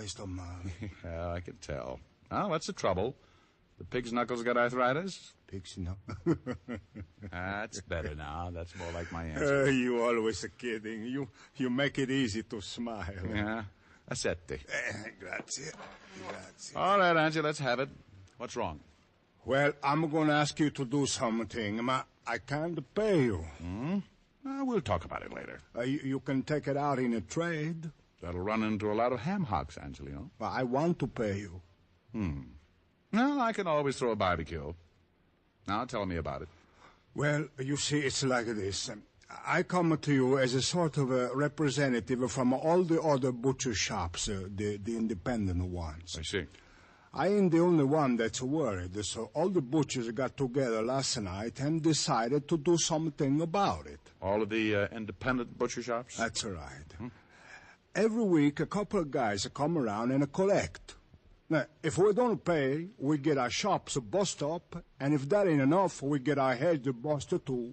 Look, see, I still got 3 stitches right here in the top of my head. Oh, I see. Well, it's a nice job. Doctor must have used a loom. I got this last week when these 2 guys came for the money. I couldn't pay, so one of them hit me with a blackjack. Oh, that's too bad. What about the law, Angelino? That'd give you the right kind of protection. Well, we discussed that at the meeting, but we decided it was too dangerous. We've been warned. If we go to the police, we get hurt too bad. Well, we all got families, Mr. Diamond. We can't take the chance. Now, have the 2 men who beat you up been back? No, but they will be. Okay, let's go. Well, we're going someplace? Yep, we are going someplace. You don't know it, Angie, but you just hired yourself a new assistant. I have? You certainly have. Come on, I want you to show me how to carve a lox.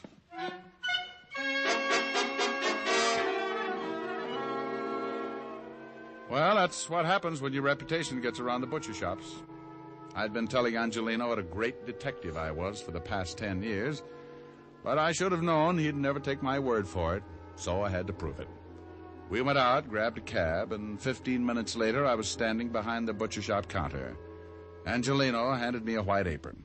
I don't get it. Why you want to be a butcher? Angie, you want me to get a line on these guys who do the collecting, don't you? Well, sure. Well, I can only think of 2 ways I could watch them and not look suspicious. Make like a butcher, or crawl in with the ground round. Crawl in. Think of what would happen if someone looked down for the price of ground round and caught it staring back at them. It's gonna start. That's so funny. Oh, now, come on, Angie. It wasn't that funny. Well, customer. Oh, nothing like learning firsthand. Let me handle the sale. Well, you think you can? Sure. Here she comes. Oh, good morning, Mrs. Hennessy. Oh, good morning, Mr. Angelino. Well, business must be good. I see you have a new butcher. Oh, yes. This Mr. Hangtooth. Mr. Hangtooth. Hangtooth? Good morning, Mrs. Hennessy. Something I can do for you? Oh, yes. How much is the lamb shoulder today? Which one? What? Look, maybe you better let me... Relax, Angie. I'll make it. Which shoulder would you like, Mrs. Hennessy? Is there a difference, young man? Oh, yes. You see, this lamb here is really a ram. A ram? That's right. Hurt his shoulder playing against the Cardinals last season. We're also selling his shoulder pads at 21 cents a pound. Mr. Angelino. You'll find him hanging in the back with the spare ribs. Now, Mrs. Hennessy, if you can tell me which shoulder you want, I'll wrap it up and send it off tackle between the liver and the... Well, I never... Of course you haven't. That's the trouble with you people. Here's a nice little ram that played his heart out. And... Oh, by the way, the heart is special today, 11 cents a pound. Angie. She's gone, huh? Like laundry in a tornado. But what do you want to do that for, Mr. Diamond? She was one of my best customers. I wanted to get her out of here, and I wanted to get her out in a hurry. Just as she came in, I spotted two guys heading this way, and when they saw her, they backed off. Look, they're standing across the street right now. Where? Right over there. You see them? In front of the drugstore. Yeah, that's them. It is? They're the ones that hit me. They're the ones that come around collecting. Well, they're coming again. You better duck. I'll take care of it. Well, listen, please, you be careful. They're pretty rough monkeys. Go on, Angie, and beat it. They're almost here. All right. I'll be in the back. Okay. How mile can a cigarette be? Make the Camel 30-day test and you... Well, good morning, gentlemen. What can I do for you? Hey, where's Angelino? Oh, well, he's out buying some old buffalo. I'm the new assistant. Buffalo? Shut up. Well, tell me, new assistant, when'll they be back? Well, it's hard to say, gentlemen. These buffalo are in Wyoming. Oh, yeah? Carl, I think this guy's trying to be funny. You, my friend, win yourself a lamb chop. How'll you have it, with or without the bloomers? Hey, you know, some Red, I think you're right. Hey, what's your name, laughing boy? Hangtooth. Hangtooth? Oh, I'm going to have more fun with that. Blows everybody. Well, look, Hangtooth, you know who we are? How many guesses? You won't need even one. We're in a hurry. We're collectors. Oh, well, we put all the scraps out and back in a can. You can't miss it. I don't like you. Well, I have a friend. Maybe we could double date. Look, let's stop the clowning. If Angelino didn't tell you about us, it's going to be too bad for you. We're here for some money. We get every week $25. Yeah, last week Angelino didn't have it, so he accidentally hit his head. We figured that all that blood would make him remember it this week. Well, I'm sorry, friend, but Angie didn't say anything about it. Tell me, what does he pay you boys for? Oh, little things. Protection, mostly. You see, if he paid us last week, he wouldn't have hit his head. You know something? I know a big, fat cop who would just love to hear all about this protection Angie's paying you for. You do, huh? Yeah, I do, huh? Well, look, seeing as how you're a new boy around here, maybe we ought to tell you first. Why don't you do that? Yeah, let's go in the back. I like it here. I listen better. Oh, you do, huh? Is that all you guys can say? Now get out from behind that counter. I want to explain the thing to you. Yeah. Go on, Red. Explain it to Mr. Hagtooth. Hangtooth. You'll have to partner me. Don't hear so well. How's your hearing, Hangtooth? Depends on what I'm listening to. Well, listen to this real good. Seeing as how you're working for Angelino, you're going to need protection, too. So let's have the $25. I want to know what I'm buying. Oh, sure.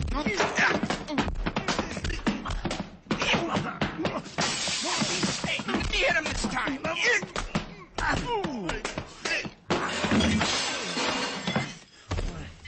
Hey, a rough one. Yeah, you're bleeding. Yeah. Want to get rough, Hangtooth? Hey, you're liable to kill him. Yeah.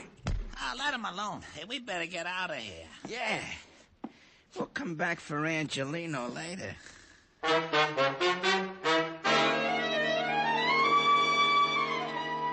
Well, you really can't blame brave little old me for going to sleep at that point.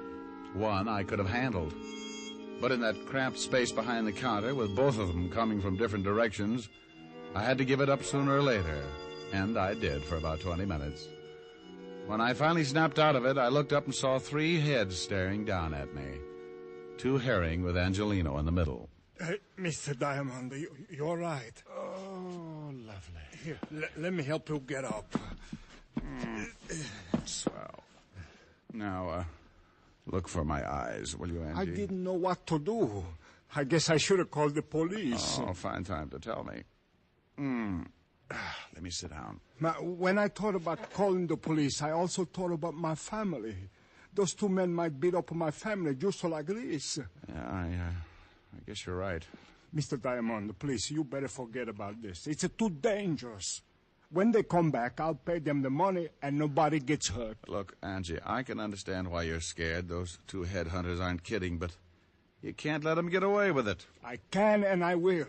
I ain't taking no more chances. First they bust up my shop, and then they bust up me, and now you. No thanks. I got enough.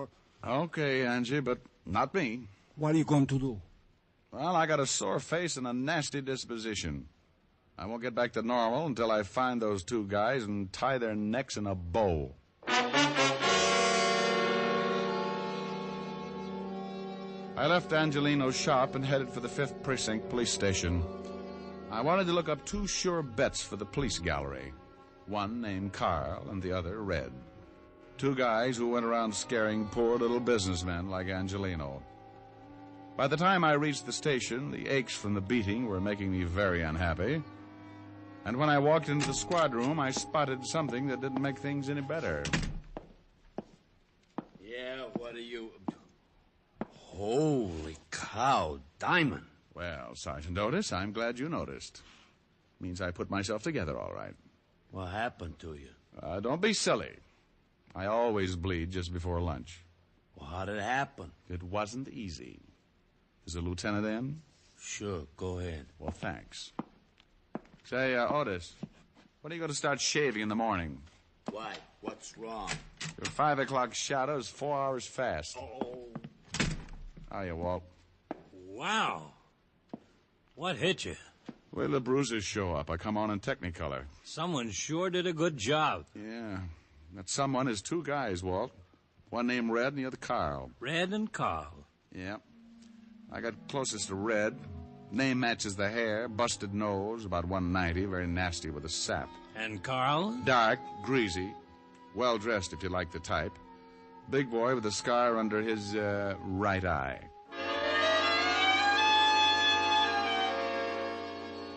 I gave Walt the complete descriptions and briefed him on what had happened in Angelino's shop. We went down to the mug file and started going through pictures. 20 minutes and 8 dozen charming photographs later, I found what I was looking for. I showed them to Walt, and he said, "Oh, you done?" Yeah, Carl Tate and Red Dillon. Here's the package. Dozen arrests, half a dozen convictions between them. Very impressive. Couple of muscle men. What do they go after you for? I've been pulling a protection racket on some of the independent butcher shops. Who do they work for? He used to work for Jack Arno before he got sent up. I know they're not working this setup alone. It's too big. No, they wouldn't be.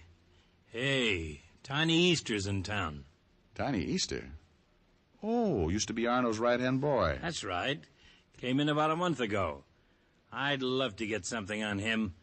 Nobody's ever been able to nail him. Well, it adds up. Easter worked for Arno, and so did Carl Tate and Red Dillon. Well, we can't pick him up just because 2 of his boys worked you over.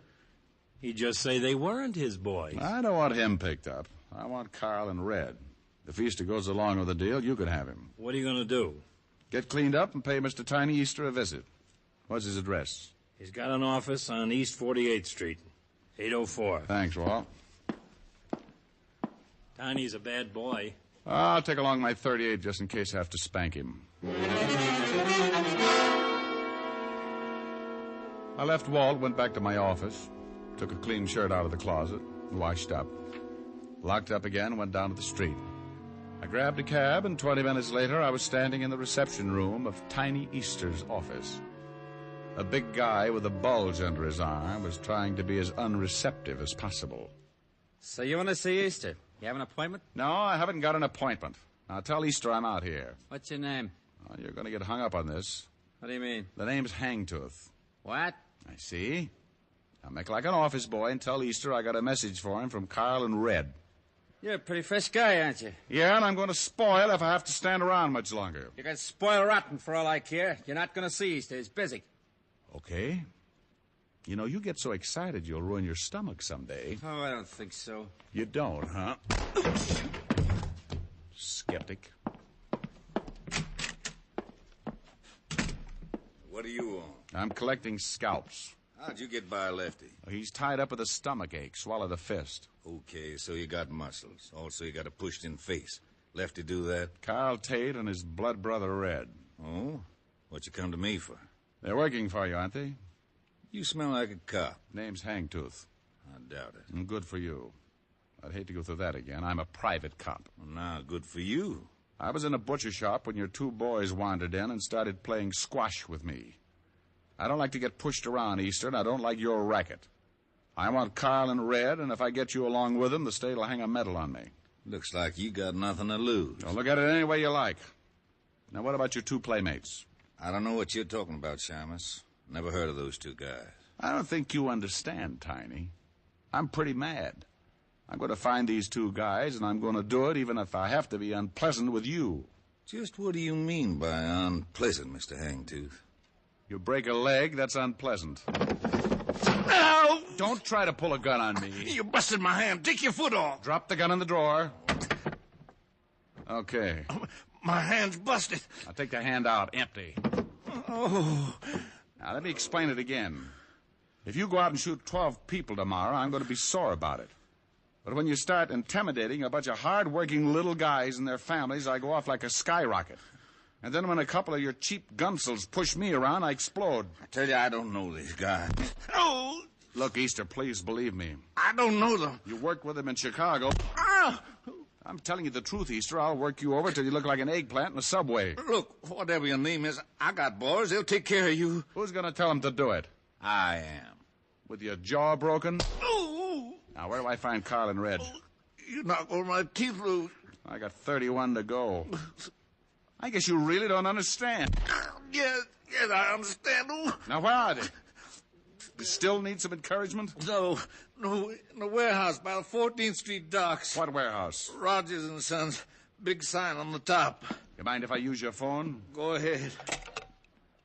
Don't you know it's not polite to listen, Easter? Well, what do you want me to do? Go to sleep. No!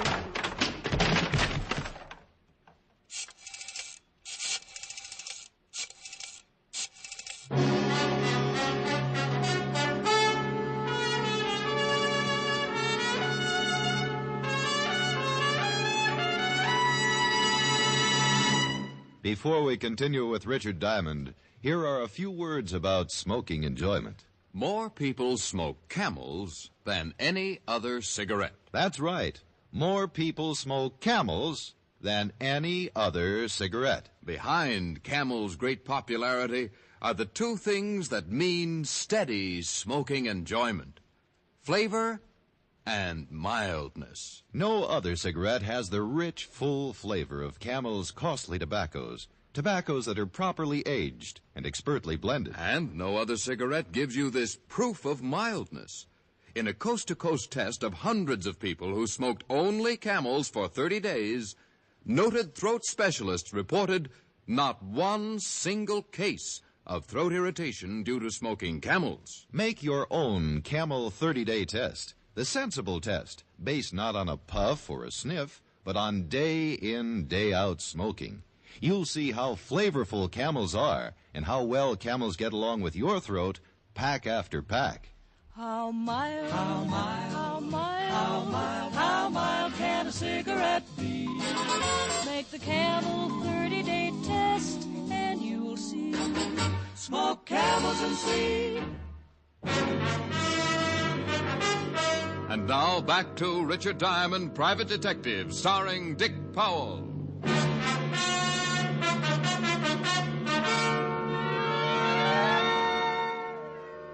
I put in a call to Walt and told him what had happened. He said he'd send a couple of men down to pick up Easter and agreed to meet me at the warehouse. It was getting late in the afternoon when my cab pulled up near the river and I got out. The cold breeze was kicking up little patches of white on the water, and the light fog was moving in from the Atlantic as I started down toward a big building with a sign on the top that read, Rogers & Sons Importing. The place was boarded up, but a window in the basement showed signs of recent use, so I jimmied it open and dropped down on the dark, cold pavement. I held my breath and listened. The place was as quiet as a tomb, so I moved across the room until I found a flight of stairs and went up to the main floor. I opened the door and listened again. It sure is getting cold in here. Yeah, How long are we gonna have to stay here? till Easter tells us to leave. Now relax. It was Carl and Red, all right. They were somewhere in the warehouse, so I kept on my toes and moved as quietly as possible toward the voices. You wanna play some cards or something? Yeah, it's okay with me. I don't know why we got to hide out like this. Because Easter said to, that's why. We gotta stay cool till he finds out about that guy we worked over this morning. Hagtooth? Yeah, might have been a cop. So what? We were cops over before. I'm cold. Look, just steal the cards. Yeah? What? He did, huh? Hey, what's the matter? Boss! Hey! What's the matter? I don't know, that was Easter. The guy we worked over was in his office, tied him up. He got loose, but the guy's headed down here. Hagtooth? Yeah, just as Easter was gonna say what to do, sounded like he got in a fight. The cops? Yeah, I think we better get out of here. Afternoon, boy. Huh? Hagtooth. Hangtooth. Come back here, Carl. Help me. You shouldn't have pulled a gun, Red. Since when do you butchers carry rods? Since we get pushed around by guys like you. You're the doctor. I'm shot bad. I can't take it back. They'll all be here in a minute. You're a lousy butcher. I hope Carl pays you good. I'll see that he gets the chance to try. I left Red lying on his face and ran toward the front of the building. The only way out was that window in the back, and Carl was sure to be hiding somewhere in the dark, hoping to get around me and head for the basement. There were a dozen places to hide in that warehouse, but I had one advantage. He couldn't see me any better than I could see him. I stopped and listened. Come on, Carl. Red's hurt pretty bad, and the law's on the way. You gotta get me before you can get out of here.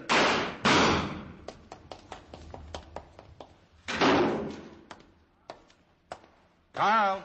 Come on, Carl. Give it up. You're stuck and you know it. Carl! I had his position pretty well spotted. By his gun flashes, I could tell he was edging his way toward another large pile of packing cases. I moved off to my left, still keeping his approximate position in line with my gun barrel. It was my idea to circle him, but something changed my mind. A metal ladder stretched down from the ceiling and led up to a catwalk overhead. I went up, one rung at a time, half-turned to keep Carl in line in case he made a break. After what seemed like hours, I reached the catwalk and started crawling on my hands and knees toward Carl's position. I was nearly over him when I heard the door open. Rick! Lieutenant? Yeah? Here's one of them. He's shot up pretty bad. Rick? Come on, Otis. Maybe he's up that way.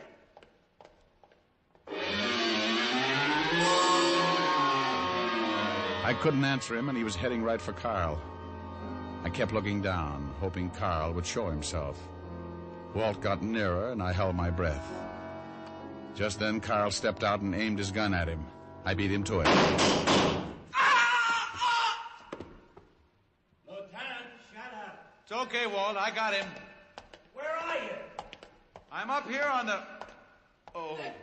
There he is up there. Rick. Good grief. Yeah, good grief. Get Otis out of here, will you? What's so funny, Lieutenant? If you knew Otis, you could rib Diamond for the rest of his life. Yeah? Walt. Come on, tell me what it is. Walt? Okay. Get out of here, Otis. Oh, Lieutenant. You heard him, Otis. Now beat it. Yeah, go on, Otis. Oh, gee, Lieutenant, won't you even... No, he won't. Now you beat it. It's real funny, isn't it? It sure is. I just saved your life, and you stand down there and you... Oh. Well, don't look down. Get the fire department. Don't you ever think about these things before you start climbing ladders? Well, it was the only way I could get in a position to shoot. I just didn't think. For a guy who can't stand high places. Walt. Well, it's your own fault. Fault, smalt, get me down. I'm getting dizzy. It's only about 50 feet to the floor. Walt! Great big boy like you. If you don't get the fire department... Okay. Oh, you big fat ox. I hate you.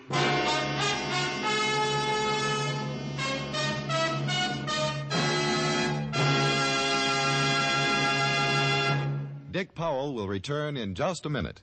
According to a repeated nationwide survey, more doctors smoke Camels than any other cigarette. Again, doctors in every branch of medicine, doctors in all parts of the country have been asked what cigarette they smoke. Again, the brand named most was Camel. Friends, make the sensible cigarette test. Smoke only Camels for 30 days, and you'll see why so many people say, once a Camel smoker, always a Camel smoker. And remember, your best buy is Camels by the carton. How mild, how mild, how mild, how mild, how mild can a cigarette be? Make the Camel 30-day test, and you'll see. Smoke Camels and see. Here's Dick Powell with a special message. Thank you. Ladies and gentlemen, many men who have served valiantly in our armed forces are hospitalized. And as a tribute, the makers of Camels send them gift cigarettes to hospitals in the country and overseas. This week's Camels go to Veterans Hospitals, Dallas, Texas, and Phoenix, Arizona, U.S. Naval Hospital, Pensacola, Florida, and to all hospitals operated by the European Command of the U.S. Army. Now, until next week, enjoy Camels. I always do.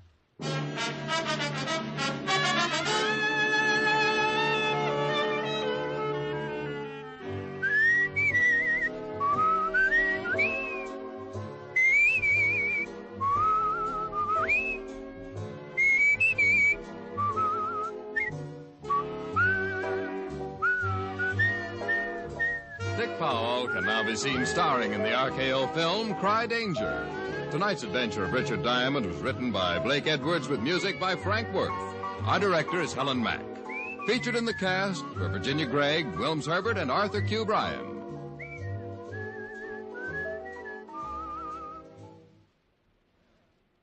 Men, whether you buy the handy pocket tin or the big 1-pound tin of Prince Albert, you're in for real smoking joy. PA's Choice Tobacco has a rich taste and delightful natural aroma. It's specially treated to ensure against tongue bite, and it's crimp cut for smooth, even, cool smoking. Get Prince Albert, the National Joy Smoke, America's largest selling smoking tobacco.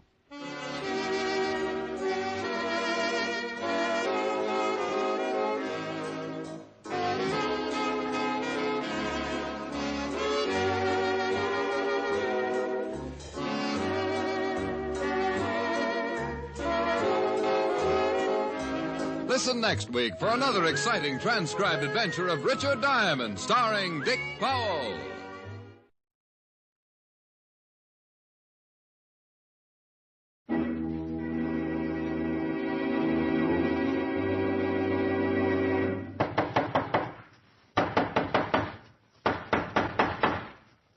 What's the matter? What is it? It's a case for Nick Carter, master detective. Yes, it's a case for that most famous of all manhunters, the detective whose ability at solving crime is unequaled in the history of detective fiction, Nick Carter, master detective.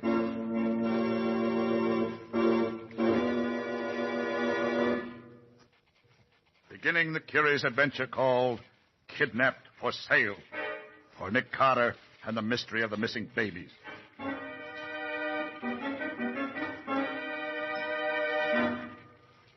I must see Mr. Carter at once. I'm sorry, but he isn't here just But now. I must see him. Isn't there any way you can get in touch with him? No, but I expect him back any minute now. Wouldn't you care to wait, Mrs.? Anders, Mary Anders. He's got to help me. He's just got to. Don't worry, Mrs. Anders. I'm sure he will. I'm Patsy Bowen, Mr. Carter's secretary. Don't you want to tell me what's wrong? It's my baby. Oh, there, Mrs. Anders, please don't cry.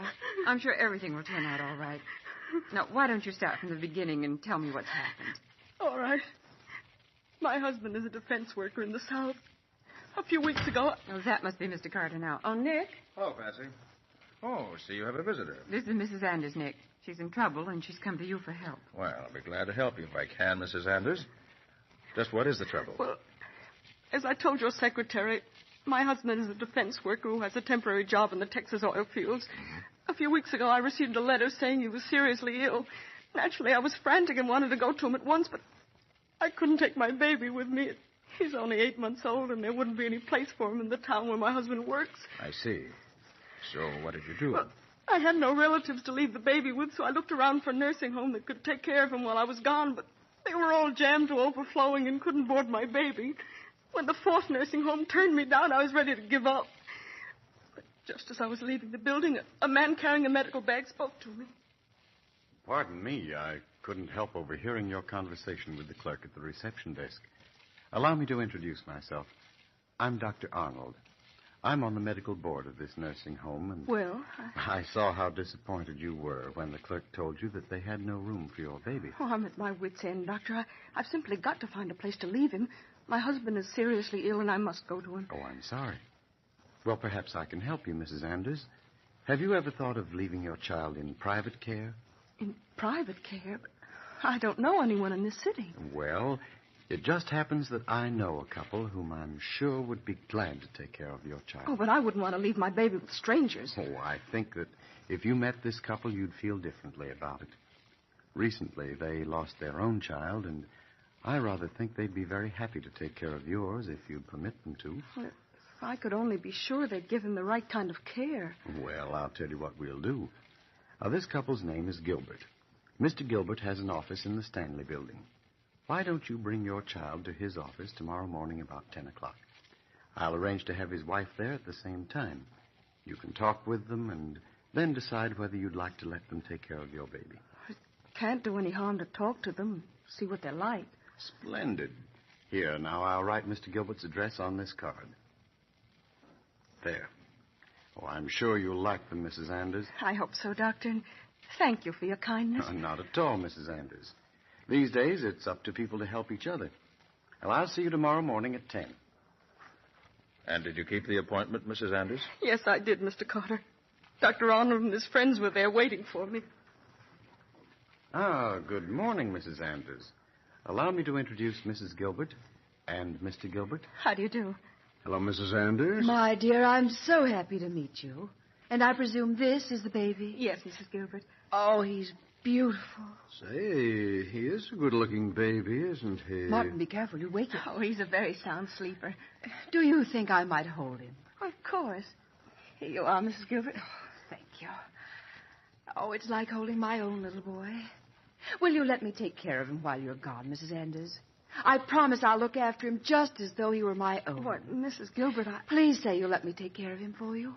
Well, when Dr. Arnold just spoke to me about leaving him with strangers, I didn't like the idea, but now that I've met you, I can see you're the kind of people who love children. Oh, Mrs. Anders, I assure you he'll receive the very best of care. Why, of course he will.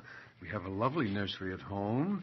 We give him everything he wants. Well, I was certain that you people would like each other.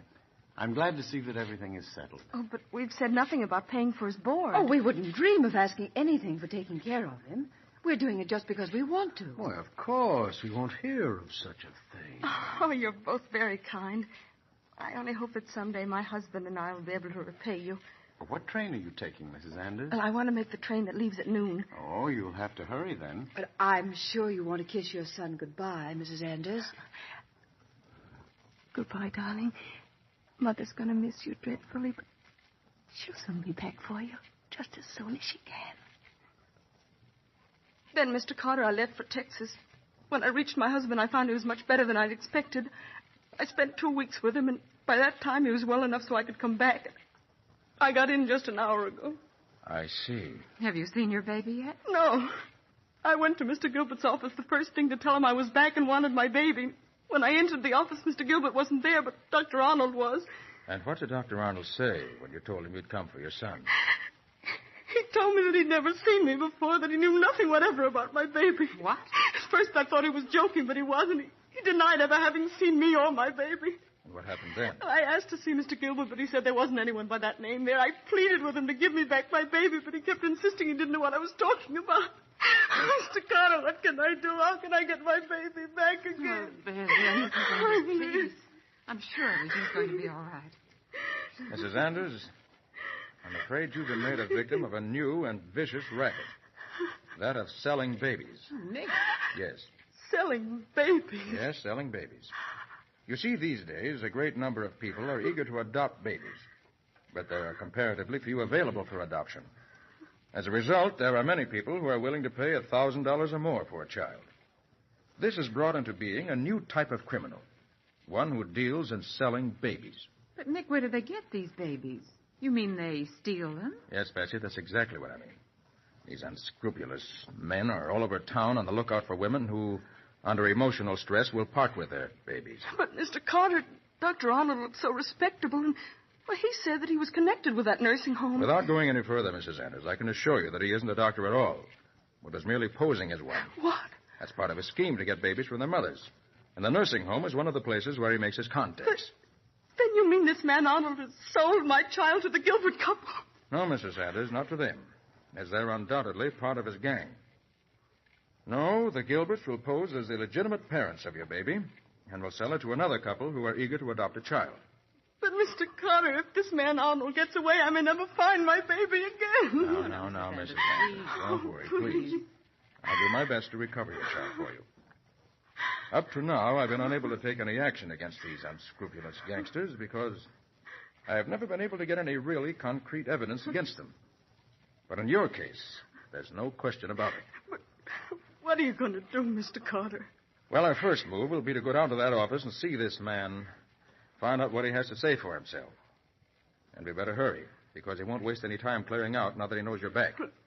Shall I go with you, Mr. Carter? No, Mrs. Anderson, I want you to go home and rest. All right.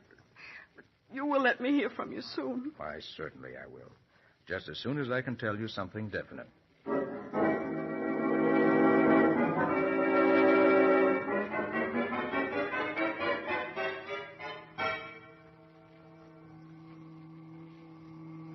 This building gives me the creeps, Nick. It's so old and dark. Yes. The type building that houses mainly fly-by-nights and other shady enterprises.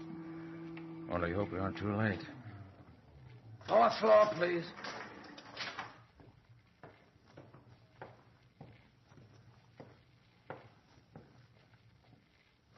This is it, Patsy.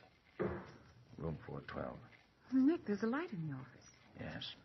Well, here goes. Good evening. Oh, I'm afraid you have the wrong office. No, I don't think so, Mr. Arnold. Nick, he's packing everything in that briefcase. Yes, I see. What do you want? Arnold, I represent Mary Anders, whose child you took a little more than 2 weeks ago. Mary Anders? I don't know anyone by that name. And what would I want with the child? I think you know what I'm talking about. And I want that baby back. I don't know what you're talking about. Why are you staring at me like that? Arnold, I never forget a face. And I'm sure I've seen your face somewhere before. That's nonsense. I never saw you before in my life. Now, kindly get out of here and let me finish my... Yes. Now I remember you. 10 years ago, September 1934, you were convicted of blackmail and sent up the river for 5 years. And I supplied the evidence that clinched the case. So you're the guy I've got to thank for that stretch. Oh, then you must be Nick Carter. The cops told me he was the one that pinned it on me. Right, Arnold. And if you don't turn the Anders baby over to me at once, I'll make it my business to see that you go back for a real stretch this time. Oh, yeah? Carter, I've been waiting a long time to pay you back what I owe you. This is one time you ran into more than you bargained for. Okay, Dutch. I'm right behind you, Carter, so you and your girlfriend better get your hands up fast. Nick, look out. Make a move for your gun, I'll blast you. Yeah, it's better. This isn't going to help you any, Arnold. No, we'll see about that. Got his gun, Dutch? Yeah. Now, Mr. Carter, you're going to get what you should have gotten years ago. It's too bad the girl has to be in on it, too. Shall I let him have it, Arnold? No. Gun might bring the night watchman. We want to do everything on a quiet basis. Let my secretary go, Arnold. She had nothing to do with setting you up. I'm afraid I couldn't do that. She knows too much now. What are you going to do with us? Do you see that vault in the wall over there? Yes. Well, up to now, I've never had anything that I wanted to put into it. Now, I think I have. Say, that's a great idea, Doc. Yes. It's a beautiful vault. Fireproof, waterproof, and airtight. You and your charming companion, Mr. Carter, won't last very long in there. Nick. Steady, Betsy. All right. Start moving, you two. And no funny business, or you get it in the back. Go on. Get in that ball. Oh, ladies first, Carter. You know you'll have to pay for this, Arnold. Maybe, and maybe not.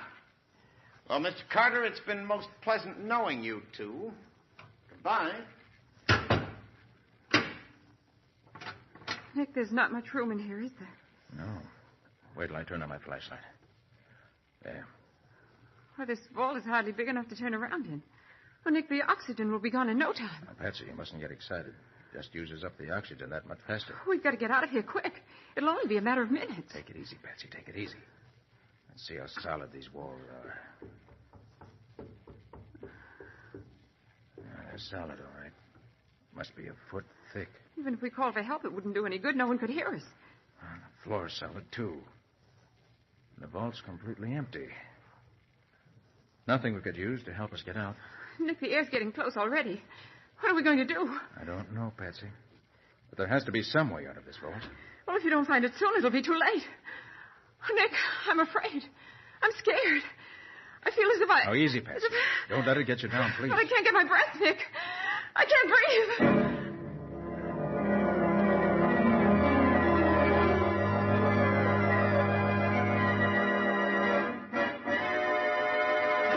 Having locked Nick and Patsy in a soundproof, airtight vault and left them there to suffocate, Arnold is sure that he has removed all threat to himself in this new and heartless racket. And it does look as if Nick has met a problem that would tax even his cleverness to the utmost to solve. With only minutes left to live, how is Nick Carter going to free himself and Patsy from the death trap they are in? Listen tomorrow and find out. In the strange adventures of Nick Carter, Master Detective, Nick Carter is played by Lon Clark, Patsy by Helen Choate.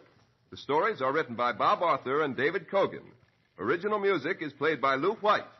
The entire production is under the direction of Jock McGregor.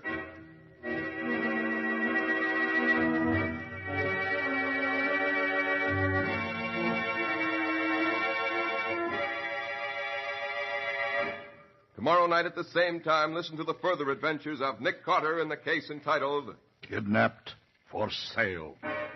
For Nick Carter and the Mystery of the Missing Babies.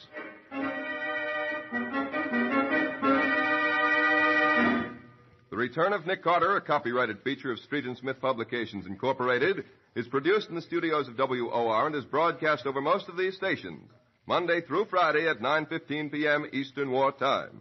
And don't forget that the adventures of Nick's adopted son, Chick Carter, are broadcast over most of these stations, Mondays through Fridays at 5:30 p.m. Eastern War Time. This is Mutual.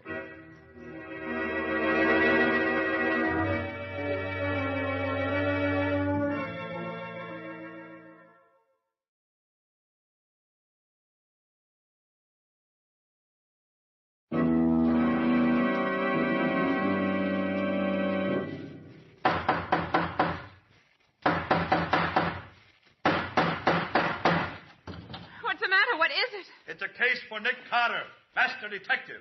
Yes, it's a case for that most famous of all manhunters, the detective whose ability at solving crime is unequaled in the history of detective fiction.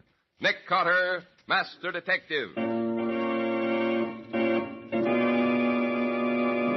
Continuing the curious adventure called Kidnapped for Sale. For Nick Carter and the Mystery of the Missing Babies.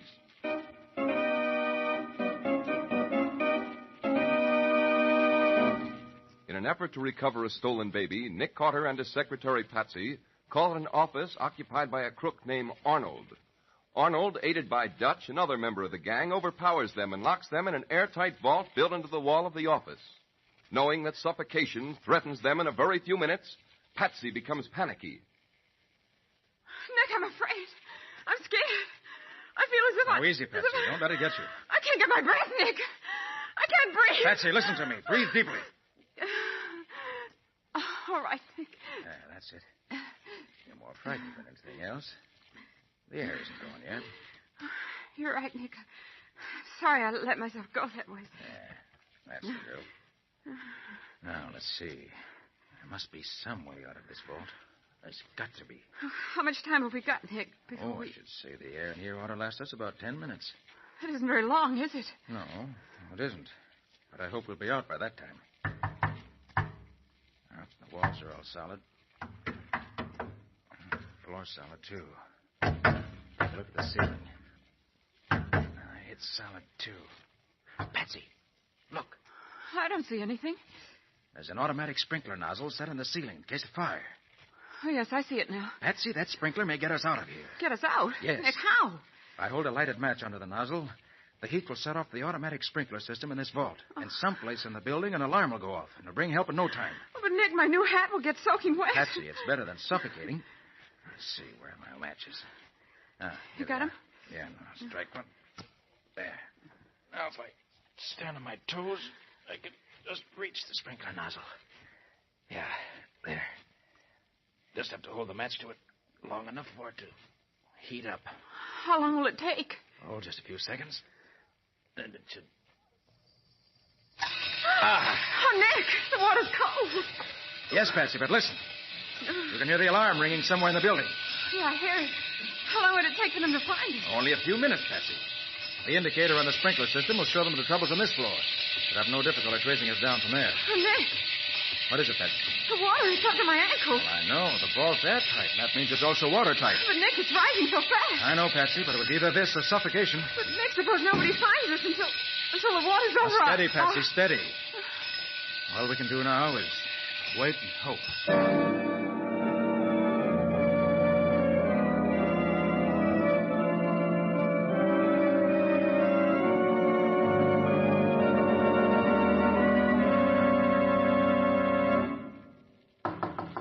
Come in. Ah, it's you, Arnold. Yes, Chief. I understand you wanted to see me. Yes, I do. Sit down. Thanks, Chief. Listen, Arnold. During the past few months, I've built this baby-selling racket up to a point where we're making $1,000 out of it. And we've got customers for every baby we can lay our hands on. I know, Chief. I've been doing my best to get more of them. Yeah, so I understand. Weren't you instructed never to take a baby unless the mother signed it over to you, so the police would have nothing on us? Oh, that's what I've been doing, Chief. Yes? And what's this I hear about the Anders woman? Huh? Did you get her to sign a release? Well, no, Chief, but it wouldn't have worked in her case. You fool. You should have let her alone, then. I know, Chief, but I had a customer who was willing to pay $3,000 for a baby boy like hers now. I couldn't pass up money like that, could I? Do you know that the Anders woman went to Nick Carter for help? Yes, I know that, but... You crazy fool. But, Chief... Do you know what it'll mean if Carter decides to investigate our business? But, Chief, Nick Carter isn't going to do any more investigating, ever. What do you mean? A little while ago, he came to my office in the Stanley building. Before he could start anything, Dutch and I took care of him. You mean you got rid of him? Sure. Dutch and I locked Carter and his secretary in the office vault. Oh, they couldn't have lasted more than 10 minutes in that vault. It's airtight. You're sure they won't get out? Carter's no fool. Oh, neither am I, Chief. That vault is fireproof and airtight. Nick Carter dead. Sounds unbelievable. He's dead, all right, Chief. And I cleaned everything out of the office, too.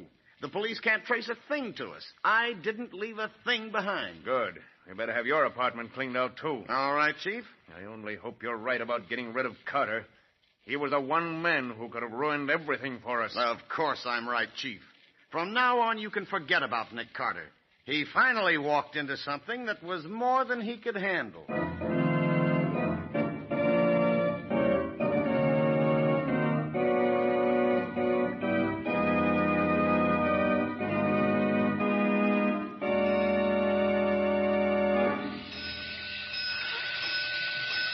Why doesn't someone come? The water's up to my waist. I'm certain that by this time the alarm's been heard. Then where are they? At the rate the water's rising, the vault will be full in a few minutes. Steady, Patsy. You mustn't lose your nerve. But, Nick... Perhaps if I rap with my flashlight on the door, it'll attract somebody's attention. If there's anyone out there to hear it... Well, that's what I'm hoping, Patsy. Nick, maybe there isn't anyone in the building. Maybe nobody heard the alarm. Well, Patsy, you're forgetting the elevator operator brought us up. And then I heard Arnold say there was a night watchman. I'll try rapping again.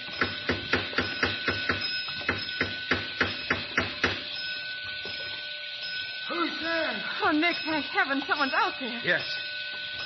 Can you hear us? Yes, I hear you. Where are you? We're locked up in the vault. Did you say locked in the vault? Yes. See if you can open it. What are you doing in there? We're locked in. See if you can open the vault door. Oh, all right.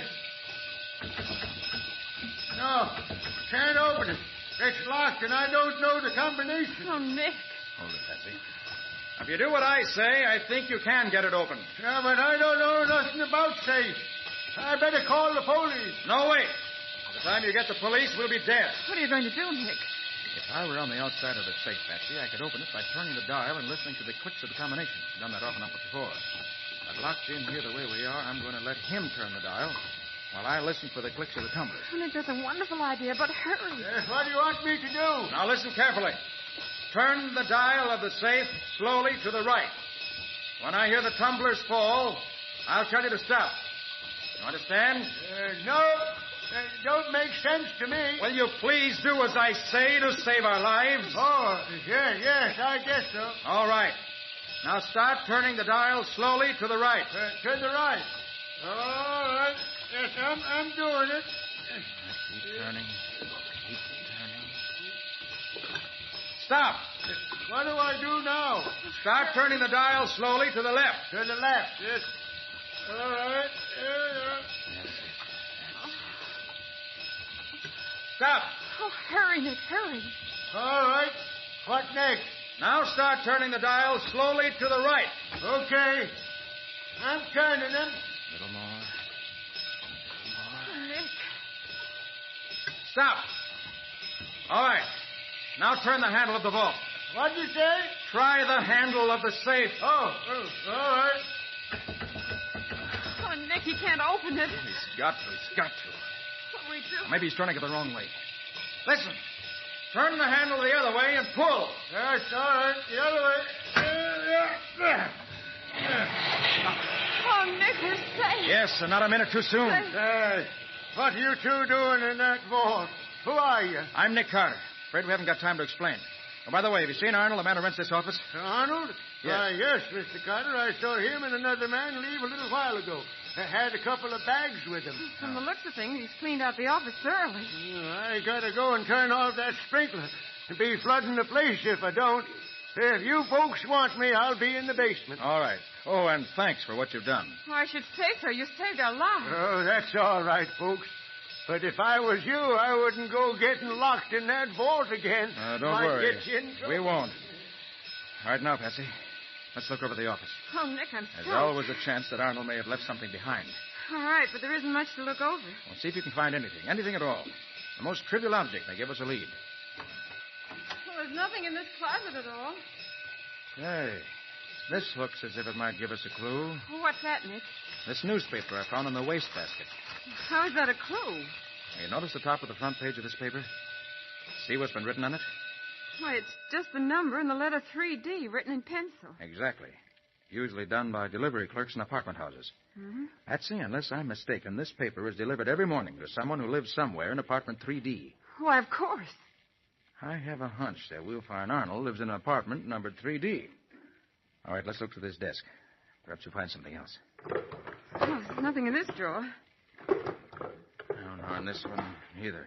There's nothing in this but some packs of matches. Let's see what's... Did you say packs of matches? Yes, Nick, here they are. 5 packs. Let's see them. Uh-huh. All of them advertise the Edgewood Arms. That's an exclusive apartment house, not far from here. Nick, you don't think that... Patsy, I have a hunch that Arnold lives in apartment 3D at the Edgewood Arms. Come on. Let's find out if my hunch is right.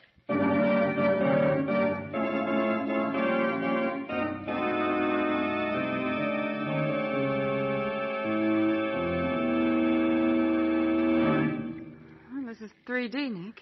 Yes. And here's Arnold's name on the door. Hmm. Mm-hmm. My hunch was right. All right, ring the bell, see if anyone's home.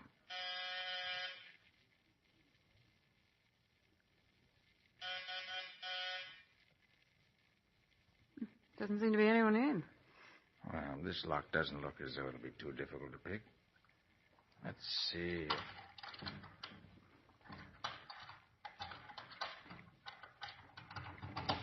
Mm-hmm. There we are. Come in, Betsy. Okay. I'll turn on the lights. Looks as though he'd cleaned this place out, too. He's a fast worker, that guy. Yeah. Afraid he's come and gone. Looks as if he burned some papers up before he cleared out. Hmm. There are ashes in the fireplace. Do you think they're of any value? It's hard to tell. I'll put them in this little box. I'll examine them later at my laboratory. Well, there's nothing at all over here in this desk. Been cleaned out completely. Now, wait a minute. Have me turn on this table lamp. Perhaps you can see better. Nick, what is it? Betsy, this lamp is still warm. Someone was in this room just a few minutes ago. Oh, you don't suppose he's still here, do you? I don't know. There's only one way to find out. Nick, did you hear that? Yes. Someone's opened a window in the next room. Betsy, stay here. I'm going to find out who it is before he gets away. Oh, but Nick, you haven't got a gun. I'll have to take my chances, Betsy. Oh, but Nick, you may... Nick!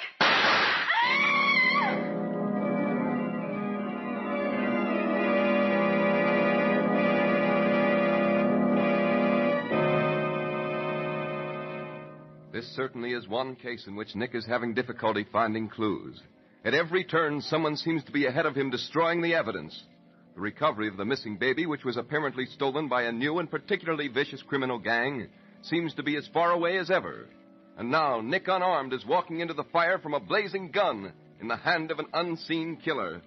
The answer to the riddle may depend on who is doing the shooting and why. Listen tomorrow.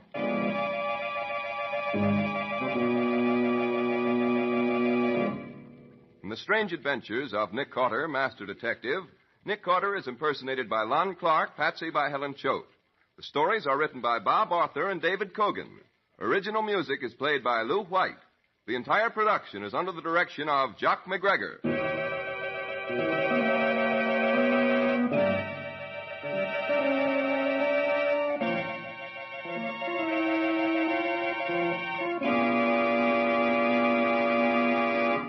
Tomorrow night at the same time, listen to the further adventures of Nick Carter in the case entitled Kidnapped for Sale, or Nick Carter and the Mystery of the Missing Babies.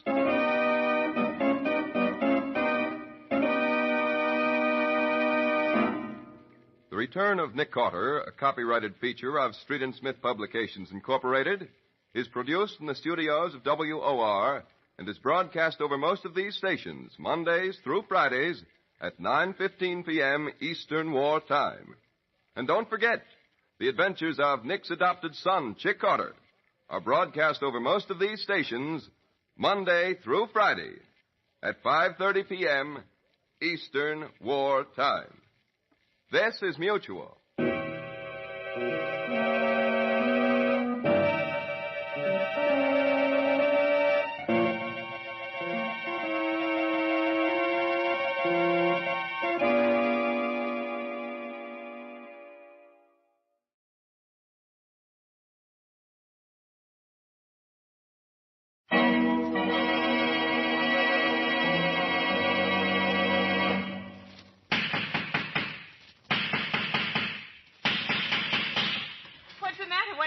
It's a case for Nick Carter, Master Detective. Yes, it's a case for that most famous of all manhunters, the detective whose ability at solving crime is unequaled in the history of detective fiction.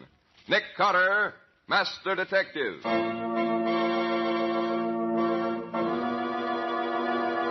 Continuing the case entitled Kidnapped for Sale, or Nick Carter and the Mystery of the Missing Babies.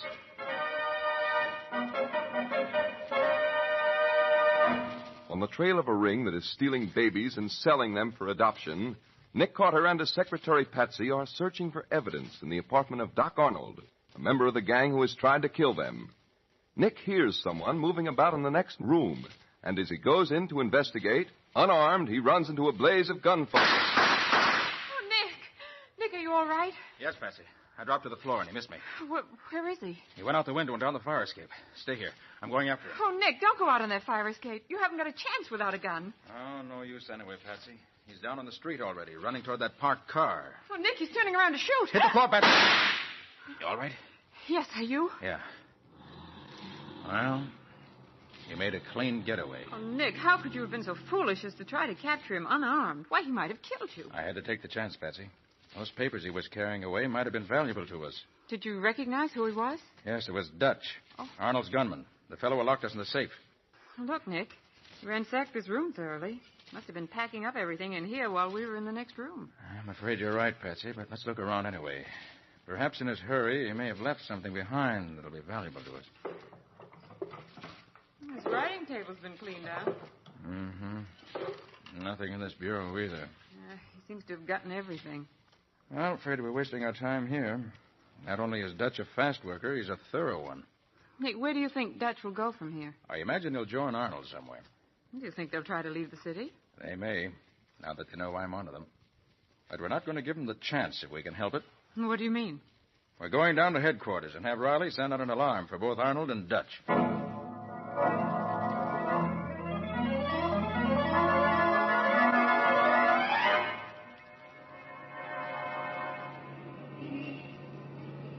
Gosh, Nick, this baby stealing racket's a dirty business. It's worse than that, Betsy. Well, Mrs. Anders said she wouldn't want to live if you couldn't get her baby back to her. I'll do my best. Nick, why do you keep watching your mirror like that? I'm not certain, but I have a feeling we're being followed. Followed? Yes. Traffic's so heavy, though, it's difficult to tell. No, but... No, don't look back, Patsy. We are being followed. We don't want them to know we're aware of it. Perhaps when you make the turn to headquarters at the next corner, you'll be able to tell. Yes. I'm coming to it now. We'll soon know. Here goes. Oh, were we followed? Oh, 2 cars turned in after us. I still can't tell. Here's headquarters. Yes. When we stop, Patsy, watch those 2 cars when they go past. See if you recognize anybody in either of them. Okay. Now watch them as they go by. Nobody in that car I ever saw before. Look, Patsy, in that one. That was Dutch. Yes. And he must still have the papers he took from Arnold's apartment. He hasn't had time to get rid of them. We're going after him. Oh, hurry, Nick, hurry. He's quite a way ahead. I know, Patsy, I know, but there's too much traffic here to go much faster. Nick, he knows he's being followed. He's speeding up. Oh, if only traffic weren't so heavy. Can't get by the half-dozen cars between Dutch and us. Oh, hurry. The light's changing to red. No. Couldn't make it. Oh, Nick, Dutch got through, too. If only those cars hadn't blocked us. And by the time the light changes, it'll be too late. I'm afraid he's given us a slip again. Yeah, and he's got all those papers he took from Arnold's room. We can kiss him goodbye now. Seems like it. Nick, after the way Dutch ran away from us when we were in Arnold's apartment, why do you think he followed us down here? It's always a good point to know your enemy's next move. And Dutch wanted to know what ours would be. The light's turned green now. Yes. And our friend Dutch is completely out of sight. Well, Patsy, that leaves us nothing to do but go back and call on Lieutenant Riley.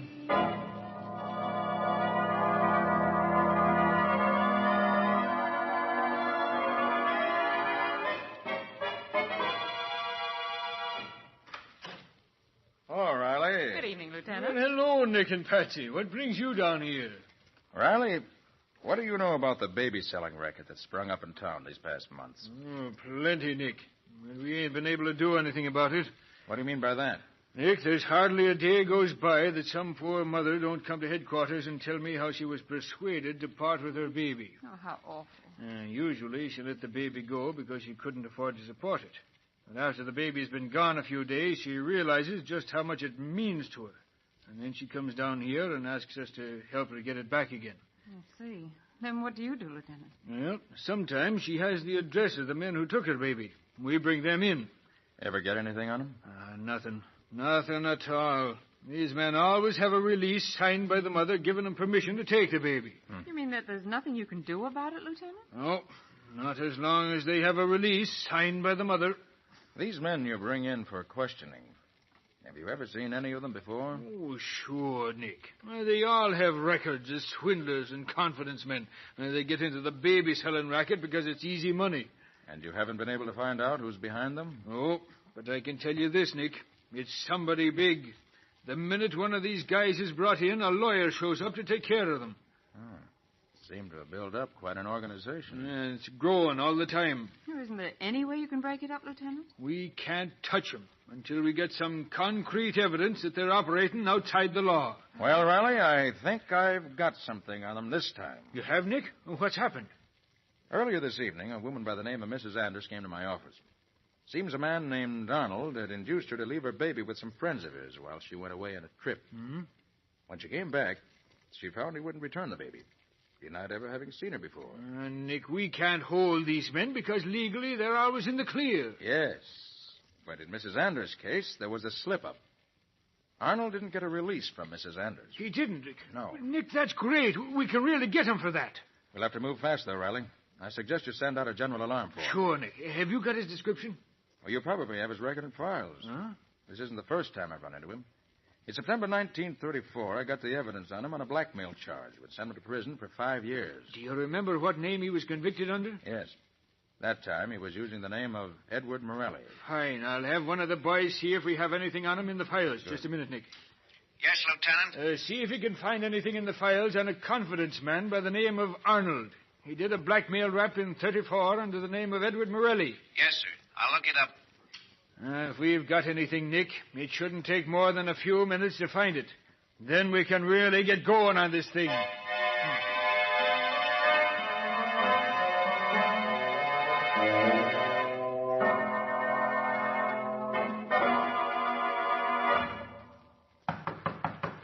Come in. Chief. You look upset, Dutch. Is anything wrong? Plenty, Chief. Let's have it. Nick Carter ain't dead. Not dead. But he must be. Arnold locked him in an airtight vault earlier tonight. Sure, Chief, and I saw him do it. But Nick Carter's still alive. But Arnold said no one could last more than 10 minutes in that vault. And Arnold was the only one who knew the combination. Oh, I don't know how he got out, but the main thing is he did. He came to Arnold's apartment while I was cleaning it out like you told me. How did he get there so quickly? I don't know, Chief. All I know is that just as I was finishing the joint, the doorbell rang. Actually, I didn't pay any attention to it, but then I heard somebody picking a lock. And what happened? And Nick Carter and his secretary came into the apartment. Somehow Carter got wise that I was there, too. I got all my stuff packed up, and I got out in a fire escape just as he came into the bedroom. Did you let him have it? I took a couple of shots at him, but I missed. Before he could pull a gun, I made my getaway. That fool, Arnold. Is it all his fault? Chief, there's something else I think you ought to know. You mean more blunders were made? No. Oh, what I'm trying to tell you is that when Carter left Arnold's apartment, I trailed him, see? He went to police headquarters. Headquarters? Yeah. That means Carter must know something. The police don't worry me. But with Carter on our trail, things aren't going to be so easy. What are we going to do, Chief? Call Arnold for me. Okay, he's right outside. Hey, Arnold. Chief wants to see you. All right, Dutch. Oh, hello, Chief. Come in, Arnold. Sit down. Well, Arnold, not only did you bungle in the matter of the Anders baby, but you failed when you tried to get rid of Nick Carter. Carter is still alive. What? Why, he can't be. No one could have gotten out of that vault. Carter did. Right at this moment, he's down at police headquarters. Well, even so, Chief, what can he You possibly... fool. If you hadn't blundered with the Anders woman in the first place, Carter wouldn't have a thing on us. What can we do now, Chief? We've got to find some way to make Carter drop his investigations. Do you want me to see him? Nah. Talking wouldn't do any good. It's got to be stopped. And I think I've got an idea. Yes. I'm going to give Carter a warning he'll never forget.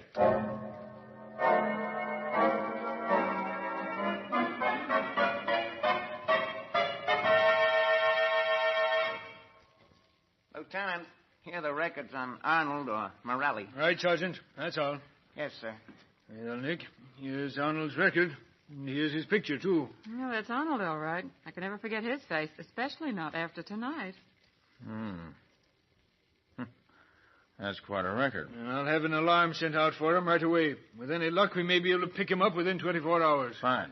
And the minute you do, Riley, give me a call. Okay. If we can bring him in, we can get enough out of him to round up the rest of the gang.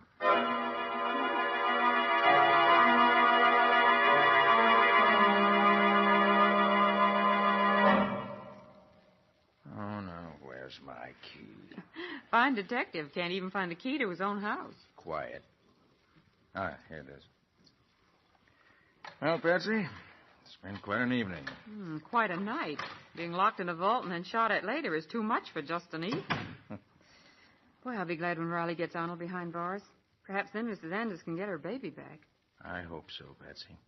Oh, by the way, Nick, you promised Mrs. Anders to let her know just as soon as we found out anything. But we don't know anything positive yet. Oh, I suppose you're right, but I keep thinking of poor Mrs. Anders sitting there alone waiting for word about the baby. All right, Patsy. I'll go into the office and phone her and tell her how we're getting along anyway. Yes, Nick, she must be awfully anxious to hear from you. Afraid I can't offer her much encouragement. Now, wait till I put on the lights. Nick, there's somebody sitting at your desk. So I see. Who is it? I don't know. I only see his back from here. Nick, why is he sitting in that funny position? He looks so awkward. It's very simple. He's dead. Dead? Obviously. Wonder if I know him. Nick, it's Arnold. Yes, it's Arnold. With a bullet hole between his eyes. And look, there's a note pinned to his coat. It says, if you don't drop your investigation, the same thing will happen to you.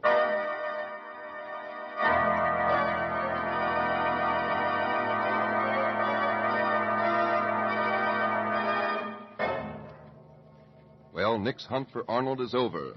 But with Arnold's death, Nick's hope of making him tell what has become of Mrs. Anders' baby seems to be gone forever, because dead men tell no tales. Or do they? Perhaps Nick can make this particular dead man tell him what he needs to know. Listen tomorrow. In the strange adventures of Nick Carter, Master Detective, Nick Carter is played by Lon Clark, Patsy by Helen Choate. The stories are written by Bob Arthur and David Cogan. Original music is played by Lou White. The entire production is under the direction of Jock McGregor.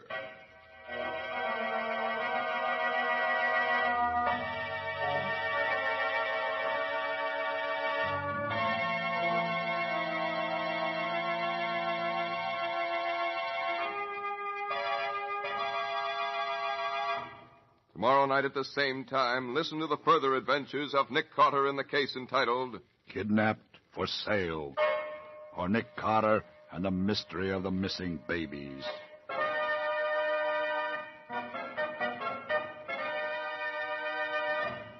Don't forget that the adventures of Nick's adopted son, Chick Carter, are broadcast over most of these stations Monday through Friday at 5:30 p.m. Eastern War Time. The Return of Nick Carter, a copyrighted feature of Street and Smith Publications, Incorporated, is produced in the studios of WOR and is broadcast over most of these same stations Monday through Friday at 9:15 Eastern War Time. This is Mutual.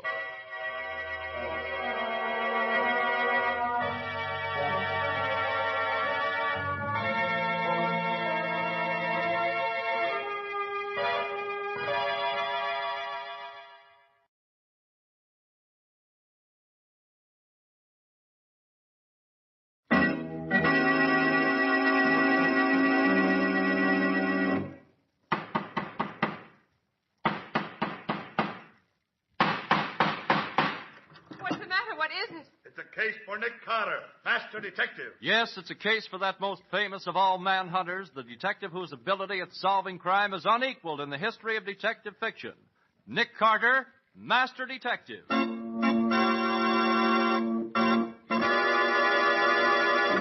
Continuing the curious adventure called Kidnapped for Sale, for Nick Carter and the Mystery of the Missing Babies.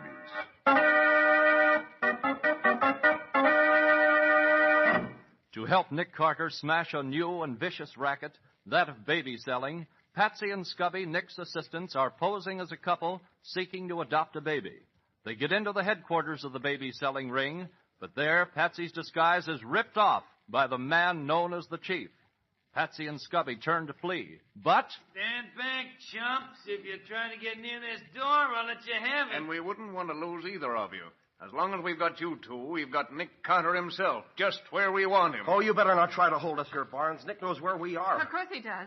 When you brought us here, you led Nick right to your hideout. We planned it that way. Hey, Chief, maybe that's right. Maybe this is all a plan. Don't be a fool, Joe. Yeah, but, Chief, if Nick Carter did send him out to trap us, you can bet he ain't far away right now. You fool. The one thing I want is to have Nick Carter walk in here and try to rescue them. That's what I've been waiting for. What do you mean, Chief? Take a look at that window, Joe.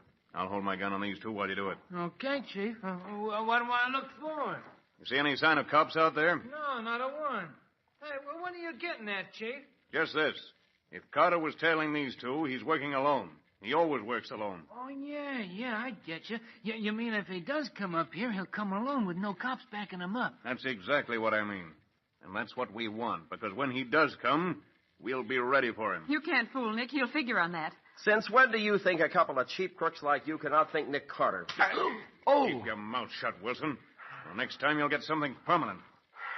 Okay. All right, go ahead, have your fun while you can. It's not going to last long. That's where you're wrong. Oh, Joe. Yeah, Chief? You're just about the same size as this fellow Wilson. Yeah, so what? If you were wearing that hick suit he's got on and had your hat pulled down over your face, you'd look enough like him to fool anybody for a few seconds. I don't get you. Take Wilson into the back room and change clothes with him. You mean you want me to put on his duds and make him put on mine? That's just what I mean. All right, Wilson, get going. Sure, just as you say. Don't worry, Patsy. They can't put anything over on Nick. After you've changed clothes, Joe, tie him up. If he tries anything funny, you know what to do. Yeah, I got you. And send Dutch out here. You'll find him in that back room. I've been keeping him under cover there. Cops are looking for him. Right, Chief. All right, I'm going. Don't. Now, Miss Patsy Bourne, maybe you'd like to do a little talking. I really can't think of anything I want to say to you. What does Carter know about Mrs. Anders' baby? I haven't the slightest idea, except that he knows where it is. You're lying. Well, if you don't believe me, why ask me? You wanted me, Chief? Oh, yes, Dutch. He's an old friend of yours. Ah. How'd she get here? Never mind questions. You had one chance to get rid of her and Carter, and you bungled it. Now you're going to have another chance. And the last one. It's okay by me. What do I do? I'll tell you in a moment. Joe, aren't you finished in there yet? Yeah, Chief. I just got finished. I got Wilson tied up like one of these Egyptian mummies. How do I look in his duds, huh? Just what I want. Now put Wilson's hat on. Okay, there's that. Yeah, pull it down over your face more. All right, yes. That's better. All right, what now? You two stay by the window and watch the street. See if you can spot Nick Carter. Dutch knows what he looks like. Sure. I know him like he was my brother. And I don't like him. And now, Miss Bourne. Yes? Since you don't feel like talking, I'm going to let you join your pal in the next room, where you'll be out of the way. It'll be a pleasure. I enjoy his company much more than I do yours. I'll tie you up, and then the two of you can wait for Nick Carter to come and rescue you. But if I were you, I'd spend my time thinking of some suitable last words. You're going to need them soon.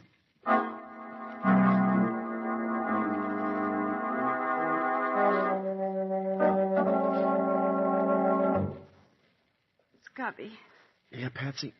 does this floor seem as hard to you as it does to me? Harder. I've been lying on it longer. My hands are tied so tight my fingers feel numb. I can't seem to budge the knots in this rope, not even using all the tricks Nick taught me. No, neither can I.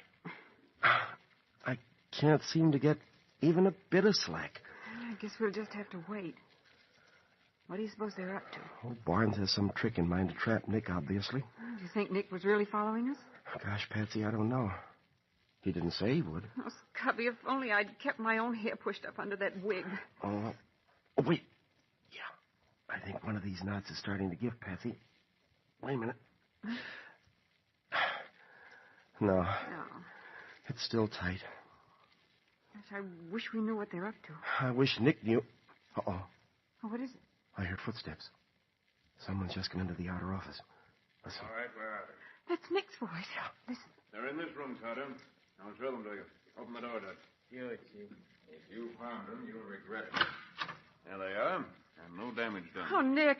You all right, Patsy? Yes, Nick, yes. Oh, Nick, I was never gladder to see anybody in my whole life. All right, Barnes, untie them. Untie them? Why, what do you mean, Carter? Gee, the Carter's sure acting goofy, ain't he? Yeah, it sounded just like he said to untie him. You heard me. Untie them. He said if I let you capture me, you'd let them go. Oh, Nick, you didn't make any bargain with these men, did you? Under the circumstances, Miss Bowen, your friend Carter had little choice. Oh, Nick. Sorry, Patsy. Afraid I was a dud as a rescuer. Well, really, Carter, you might give us credit for being just a little too clever for you, don't you think? It isn't everyone who can trick Nick Carter with a borrowed suit of clothes and some red ink on a handkerchief. Put it any way you like. But you said you were going to release them. So go ahead and do it. I didn't say so. Dutch said so. I'm afraid I can't let Dutch make up my mind for me. It was just a slip of my tongue, Carter. Yeah, Dutch didn't know what he was saying. He was excited. Oh, that's how it is, huh? Well, I'm excited, too. Yep. Grab him. I got him. Nick, the other one's got a gun. All right, fire your pole out into him. Chief, he's getting my gun out of my hand. I'll fix it. Nick, look out! Oh, Scubby, he broke that chair right over Nick's head. Yeah, knocked him out cold. Yes, he asked for it. Now, tie him up, Dutch. You bet I will, Chief. Come near busting my wrist. Hey, give me a hand, Joe. Yeah, sure, Dutch. You almost broke my jaw, too. I'll let him keep you company until this evening, Miss Bowen and Mr. Wilson. At that time, I have some very interesting plans for all three of you.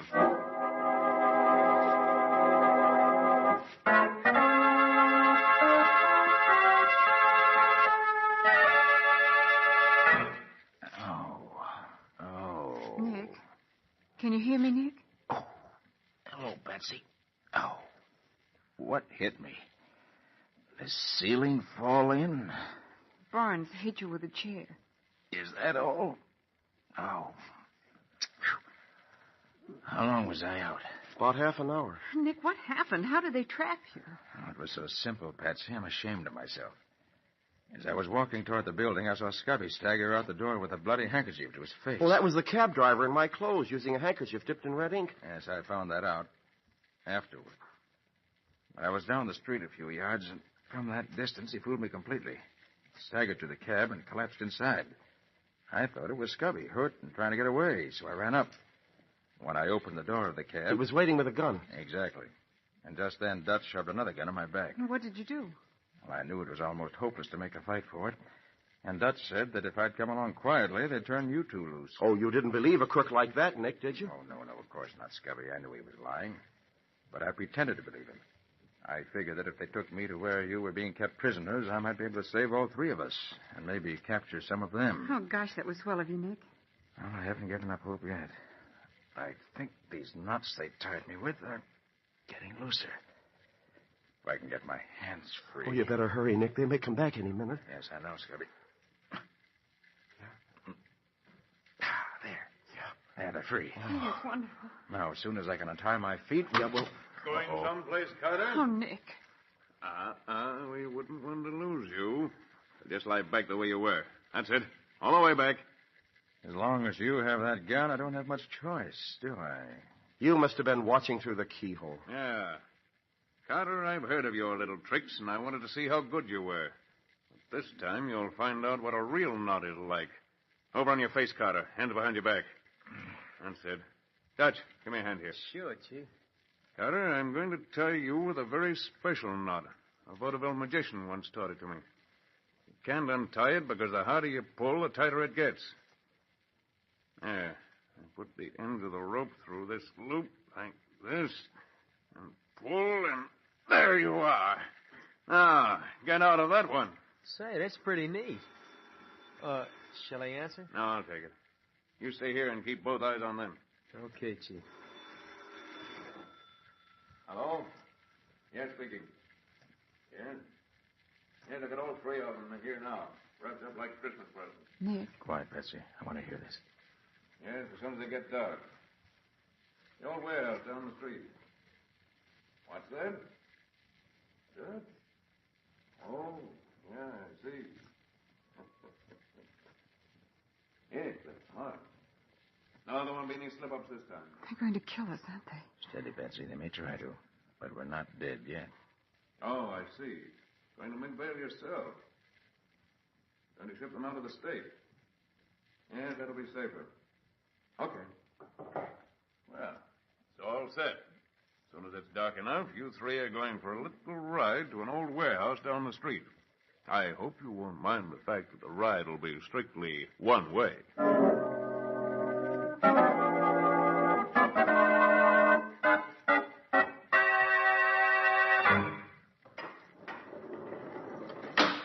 All right, you three. Go on in. Line them up against the far wall, Dutch. Right. Go on, you. Over against that wall. Nick, what should we do? Obey their orders, but move as slowly as you can. Right. Okay. Come on, move. All right, turn around now. Shall I give it to him now? Just a minute. I'm going out and make sure the street's clear. Oh, I get it. Wait till you hear me knock 3 times on the door.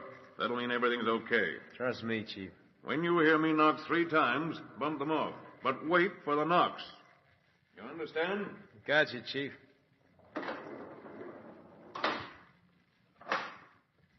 Well, folks, any last words? You can't get away with this, Dutch. No? Gosh, Carter, you get me all nervous. Maybe I better let you have it now before my hand begins to shake so bad I can't aim straight, huh? Nick, he's really going to shoot us. Nick, he's not fooling. You're right. I'm not fooling. You kill me, Dutch, you'll have every cop in the country on your neck. Yeah.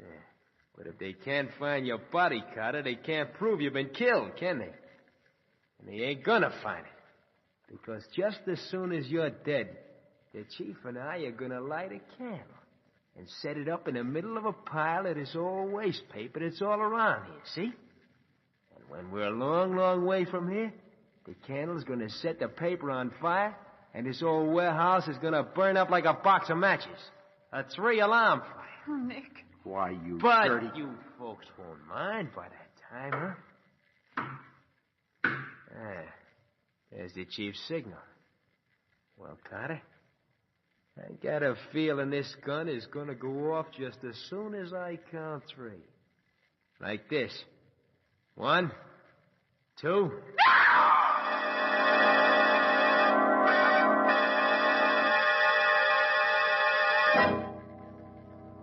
With his hands tied securely behind him and Dutch's anxious fingers squeezing the trigger of a gun aimed at his heart, Nick has only an instant longer to live, unless he can think faster than Dutch can shoot. And what stratagem can Nick possibly devise on the spur of the moment that can save the lives of himself and his 2 assistants? Listen Monday.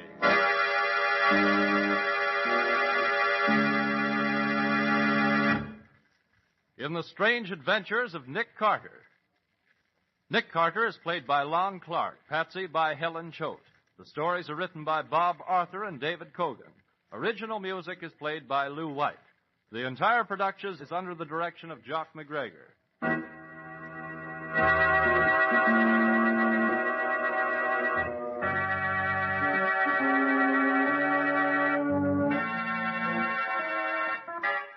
Monday night at the same time, listen to the further adventures of Nick Carter in the case entitled Kidnapped for Sale, or Nick Carter and the Mystery of the Missing Babies.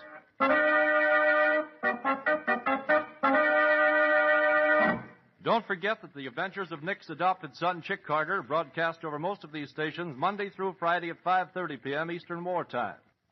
This is Mutual.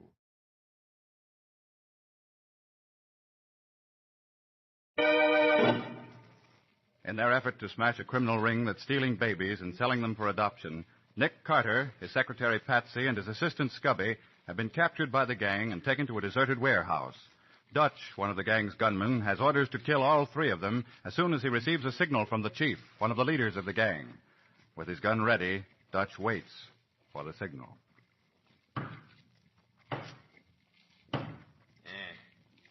There's the chief's signal that it's all clear. You know what, Carter? I got a funny feeling this gun I'm pointing at you is going to go off when I count 3. Like this. 1, 2... Dutch, did you know the cops are looking for you already? Huh?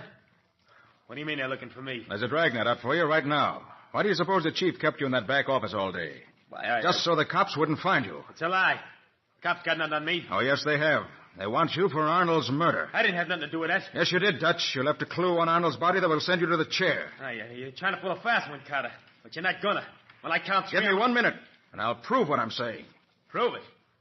Now. Dutch, you helped carry Arnold's body into my office, didn't you? What if I did? That don't prove that You carried Arnold's feet, and you left a fingerprint on his polished shoe. That's a lie, Carter. I said I'd prove it, and the proof is in my pocket. A photograph of that print. I don't believe it. Look for yourself. It's here in my breast pocket. You're lying, Carter. It's just a trick to get me to... Look for yourself, I said. I can't do anything to you while I'm tied up this way, can I? Well, in this pocket, you say? Yes. Yeah, there's a picture in here, all right? Take it out, and you'll see if I'm lying. It's a picture of a fingerprint, all right? Your print. See that cross-shaped scar? That's the print of your left thumb. Hey, you're right. It is my thumb. And that's what the cops have on you. They won't get me. When I finish with you, I'm going to leave town. That'll be too late. Your biggest danger isn't from the police, Dutch. What do you mean? Who else is after me? The chief. The chief? I don't get it. Why did the chief kill Arnold? To shut him up before the cops could get him. Now the cops are after you. How long do you think the chief will let you live? He wouldn't bump me off. No? As soon as you killed us, he's going to put you out of the way. Didn't you hear him get his orders over the telephone back in the office? Yeah, I did hear him mention my name. Unless you do something quick, you're as good as dead, Dutch. Yeah, let me think. Scubby, Nick's got me scared. I'll trust Nick to think of something. I don't believe you, Carter. This is just a trick. If it's just a trick, why did the chief lock the warehouse door when he went out just now? He didn't. If you think I'm wrong, try it and see. All right, I will. Scubby, quick. Turn your back to me and try to get hold of the loose end of the rope around my wrists. Yeah, okay. I got it. Good. Pull it. Harder. Harder. Okay. I did it. It's loose. Pull it, all right. Why? Why'd he lock it? So there'll be no chance of you making a getaway after shooting us. What a 30 double-cross. I'll take care of him. Here he comes now. He can't do that to me. Well, Dutch, have you finished? Nope. They're still alive. Yeah, I ain't plugged him yet. Why not, you fool? I gave you the signal 3 minutes ago. I got to thinking. Thinking? Who told you to think? I see you need a lesson in obeying orders. Carter was right. Yeah. So you were going to bump me off, were you? The chief's dead. Yeah. He's dead, all right. And you better be making your getaway. Somebody may have heard those shots. Yeah. First, I got something else to tend to. I'm going to carry out the same plan. Only it's the chief who's going to stay here with you and not me. Hey, where's Carter? Right behind you, Dutch. What? Nick, you've knocked him out cold. Yes, and I think he'll stay out for a while. Now I'll get you two untied. Oh, Nick, you're wonderful. Well, Patsy, just try to think faster and farther than the other fellow, that's all. The way you got loose and sneaked around behind him that way. Oh, Nick. Oh, if that knot hadn't come loose the way it But did, it did, well, we'd... Scubby, and that's all that matters now. There you are, Patsy. Now I'll get you loose, Scubby. Okay. But how did you get the knock untied, Nick? The chief said it was a special knot that no one could untie. That was his mistake. Remember he said a magician taught it to him? Well, he was right. It was a magician's knot.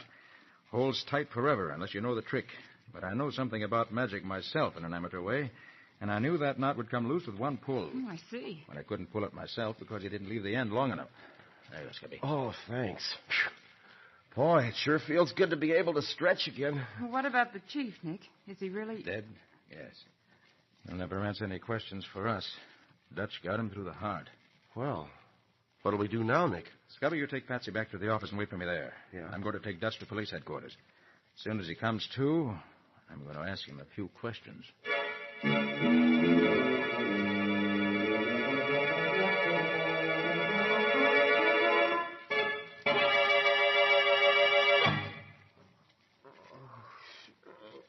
Who hit me? Oh, where am I? You're at police headquarters. Yeah, and if you know what's good for you, you're going to talk. I don't know nothing. Listen, Dutch. You're booked for murder. Your only chance to beat the chair is to tell us everything you know. The chair's too good for the likes of you. But if you talk, you'll maybe get off with only a life sentence. Oh, look, I don't know nothing, I tell you. If I did, I'd spill it, but I don't. Come on now, tell us. Who's the real head of the gang? The one who gave the chief orders. Oh, I don't know. Nobody knew him but the chief. All the rest of us got our orders from the chief. Lying ain't going to get you anywhere. I don't think he is lying, Riley. I was afraid he wouldn't know. The real leader's too clever to have any dealings with a small fry. Well, then we're no better off than we were before, Nick. I haven't finished questioning him yet. Dutch, where's Mrs. Anders' baby now? Oh, I don't know that either. You must have heard them talking about it. No, not enough to learn nothing. You worked with Arnold. Didn't he mention the name of the couple he sold the baby to? Oh, I don't know. Maybe he did. I can't remember. You better remember if you know what's good for you. Oh, wait a minute. Wait. Yeah, I think I got it. Yeah, Smith, that's it. Mr. and Mrs. Smith. And the first name? Oh, I don't know. Arnold never said. That's no good to us. There's a million Smiths. There may be a million Smiths, Riley, but I think I can find the particular Smiths who have Mrs. Anders' baby. Glory be, how can you find the right Smith out of so many of them? I haven't time to explain. See what you can get out of Dutch. I'm going to find Mr. and Mrs. Smith.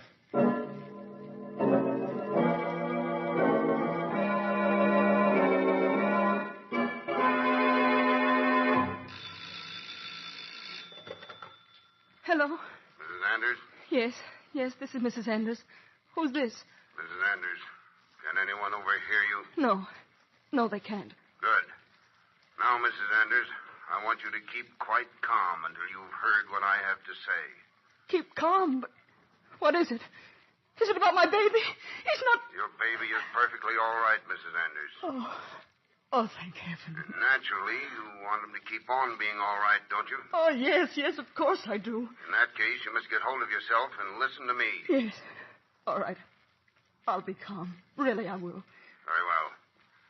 Now, Mrs. Anders, I'm sure you'll be pleased to know your baby has been adopted by a very fine couple who love him as if he were their own. Yes, but he's mine. He's my baby. They can't You take him. mustn't interrupt. I haven't much time. This couple are able to give the baby the best of everything. More, I'm sure, than you and your husband ever could. But that's not important. He's my baby. It doesn't matter if we're rich or not. We can take care of him. He belongs to us, not somebody else. You should have thought of that before you agreed to let him be adopted. But I didn't agree to let him be adopted. I didn't. They were going to take care of him for a month just while I was away. They stole him from me. Mrs. Anders, I warn you that if you can't be calm, I'll hang up. Yes, I'm calm now. Please don't hang up. No matter how you came to part with him, the fact is he's safe and happy where he is. Unless you want to risk his life, you'll agree to leave him where he is and make no more effort to find him. But I couldn't do that. If you persist in trying to find him, Mrs. Anders, you may regret it the rest of your life. Oh, no. I'm speaking as a friend. If you love your baby... Oh, I do. That's why I want him back. I say if you love your baby, you'll go straight to Nick Carter and make him withdraw from the case. Go to Nick Carter and tell him I don't want him to find my baby. Exactly. And you'll make sure he does what you ask. But then I'd never see my baby again. Which is more important? Knowing your child is alive and growing up well and strong, or seeing him again dead? Oh, no. You have to make the choice. Now, quickly. What do you say? No, I can't. Hurry, Mrs. Anders. It's life or death for your baby. All right. I'll tell Mr. Carter. That's a very wise decision. But you mustn't tell him why you're asking him to give up the case. You understand? No, Tell him that you've been thinking it over, and that you've decided the baby would be too much of a burden for you and your husband. That you want the people who have him to keep him. All right. I'll tell him. And see to it that he believes you. Goodbye, Miss Anders.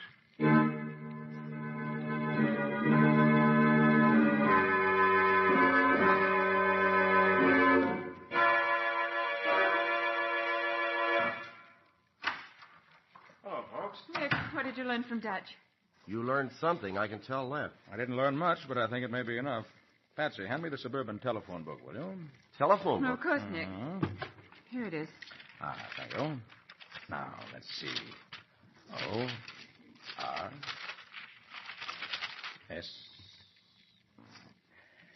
Sampson, Simpkins, Smith.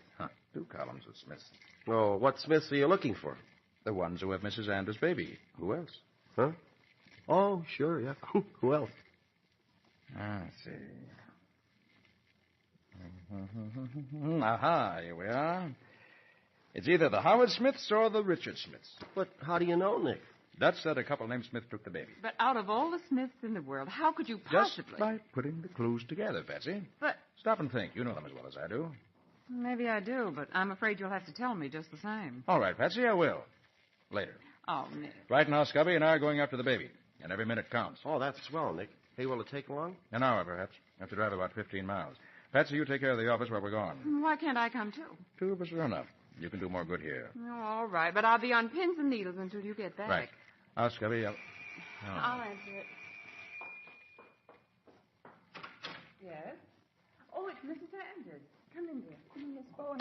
I must speak to Mr. Carter at once. Yes, of course. He's right here. Good evening, Mrs. Anders. Mr. Carter, I've only got a moment now, Mrs. Anders, but I think I can promise you that I'll have good news for you very soon. Good news? Mm-hmm. You mean you know where my baby is? Yes, Mrs. Anders. You may have it back before the night's over. No, I don't want it back. You don't want your baby back. Say, what is this? I've been thinking it over.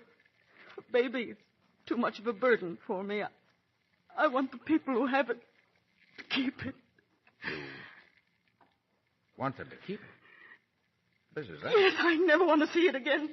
Mr. Carter, you've got to stop trying to find it. Mrs. Anders, you can't be serious. But I am. I mean every word of it. You've got to drop the case. Promise me you will. But Mrs. Anders... No, Patsy, no. There's no use arguing with her.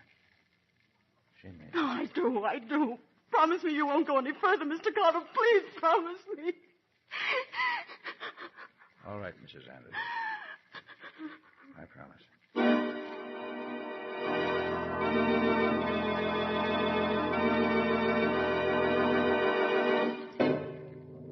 So Nick has promised to drop the case, to stop trying to get back the baby for whose sake he and Patsy and Scubby have just risked their lives. And just as it seemed he was about to find it, he can't be going to let the baby-stealing gang get away with it. He must have something else in mind. But what? Listen tomorrow.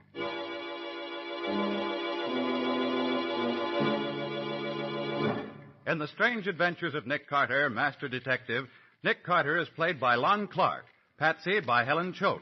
The stories are written by Bob Arthur and David Cogan. Original music is played by Lew White. The entire production is under the direction of Jock McGregor.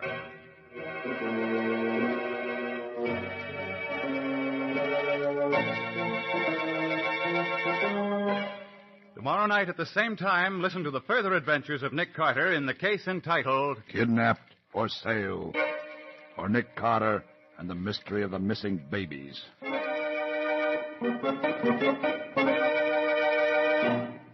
Don't forget that the adventures of Nick's adopted son, Chick Carter, are broadcast over most of these stations Monday through Friday at 5:30 p.m. Eastern Wartime.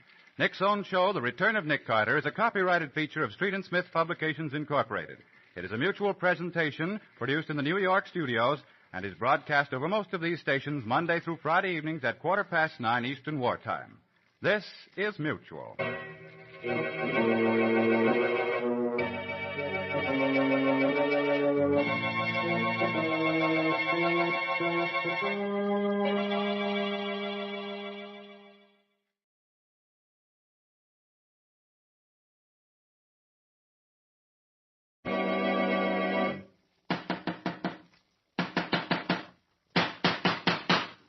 What's the matter? What is it? It's in the case for Nick Carter, Master Detective. Yes, it's a case for that most famous of all manhunters, the detective whose ability at solving crime is unequaled in the history of detective fiction. Nick Carter, Master Detective.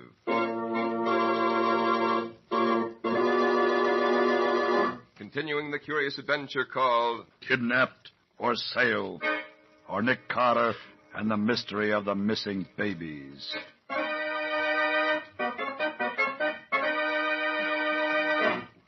Searching for the babies stolen from Mrs. Mary Anders by a gang that specializes in getting hold of babies any way they can and then selling them to couples eager to adopt them, Nick, Patsy, and Scubby were captured by the gang and turned over to Dutch for execution. Dutch is in an argument with the chief, turned on him and killed him.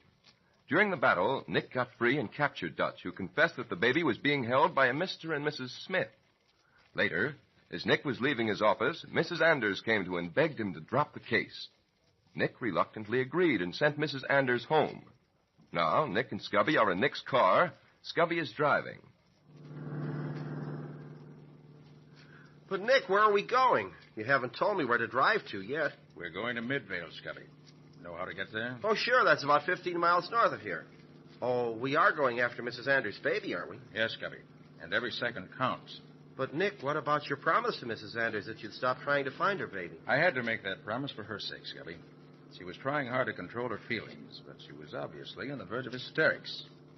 I'm sure she was terrified by something. Yeah, she sure was upset, all right.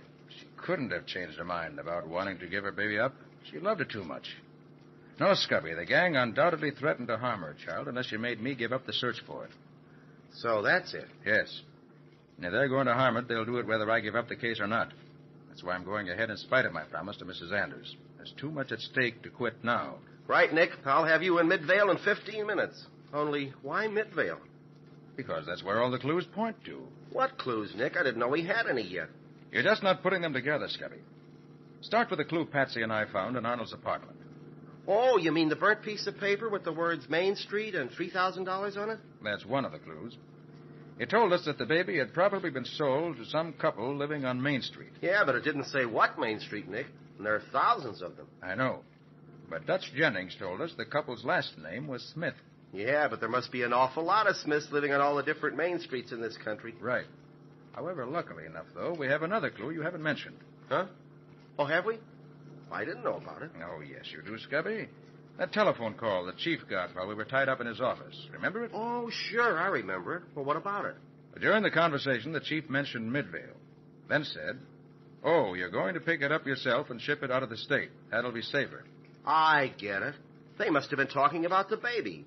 So that gives us Main Street, Midvale, Smith, 3 different little clues put together to make one big one. Exactly. Right? And the telephone directory lists only 2 Smiths on Main Street in Midvale. A Howard Smith at 517 Main Street and a Richard Smith at 921 Main. Then one of them must be the Smith we want. Right, Scubby. And in 10 minutes, I expect to find out which one it is.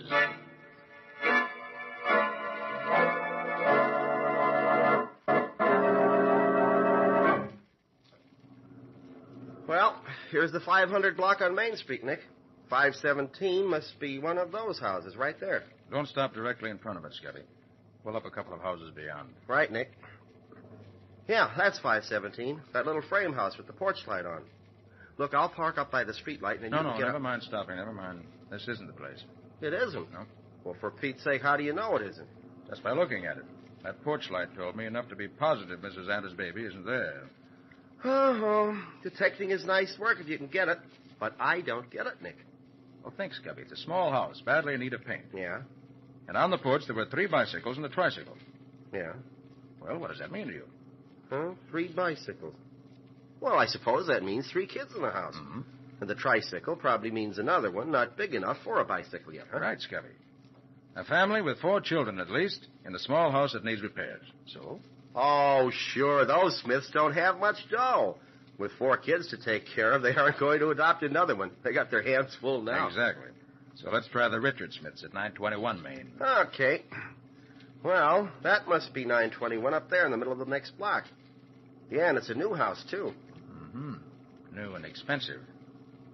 The lights are on, which means they're at home. Uh-huh. Oh, do you want me to drive by and stop? No, stop right in front of the house. Okay. Good. Come on. Yeah. Think we'll have any trouble, Nick? I doubt it. These people must know they got the baby the wrong way. They should be only too glad to give it up to avoid trouble. Well, I'll ring. Hey, you're positive that these are the people who've got Mrs. Anders' baby, Nick? I'd stake my reputation on it, Scubby. You see those muddy wheel marks on that walk up the side of the house? Oh, yeah. A baby buggy made those, all right. Mm-hmm. Which means that they have... Yes? What is it? Mr. Smith? Yes, I'm Mr. Smith. My name's Nick Carter. Oh. This is my assistant, Mr. Wilson. How do you do? I'd like to talk to you. May we come in? Is there any reason you can't talk here? Not if you prefer. I do. What is it? Mr. Smith, we've come for that baby you and your wife adopted about 2 weeks ago. Baby? What are you talking about? You know very well what I'm talking about. There's no use trying to bluff us. I don't know what you're talking about. You're either crazy or making a bad mistake. There's no baby in this house, Mr. Carter. There never has been a baby in this house. And as far as I'm concerned, there never will be a baby here. Good night, sir.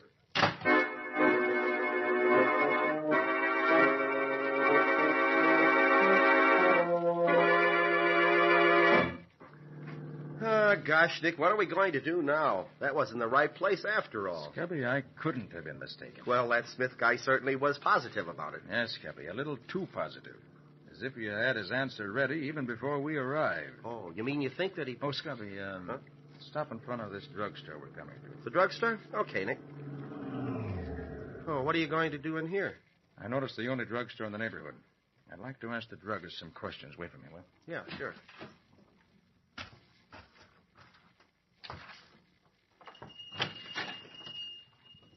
Evening.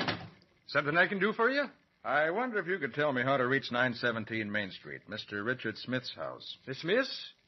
Straight down the street, about 2 blocks. Big new house on your right. Thanks very much. Oh, I wonder if you could tell me how old the baby they've adopted is. I'd like to buy a present for it. How old? Yes. Well, I'm afraid I can't say. It must be pretty small, though. Is that so? Yes, they bought special baby food about 10 days ago. The other day, they got some Castile soap and some baby powder. I see. Can't be a very old baby. Well, thanks. Then I guess I'll take a chance and buy the teddy bear. I think that one on the counter there will do very nicely. This one? Yes. $2.98, mister. Here's a 5. Keep the change. Why, thanks. Well, did you find out anything, Nick? Yes. Back to the Smiths, Scubby. Yeah? This time they're going to talk if we have to make them do it.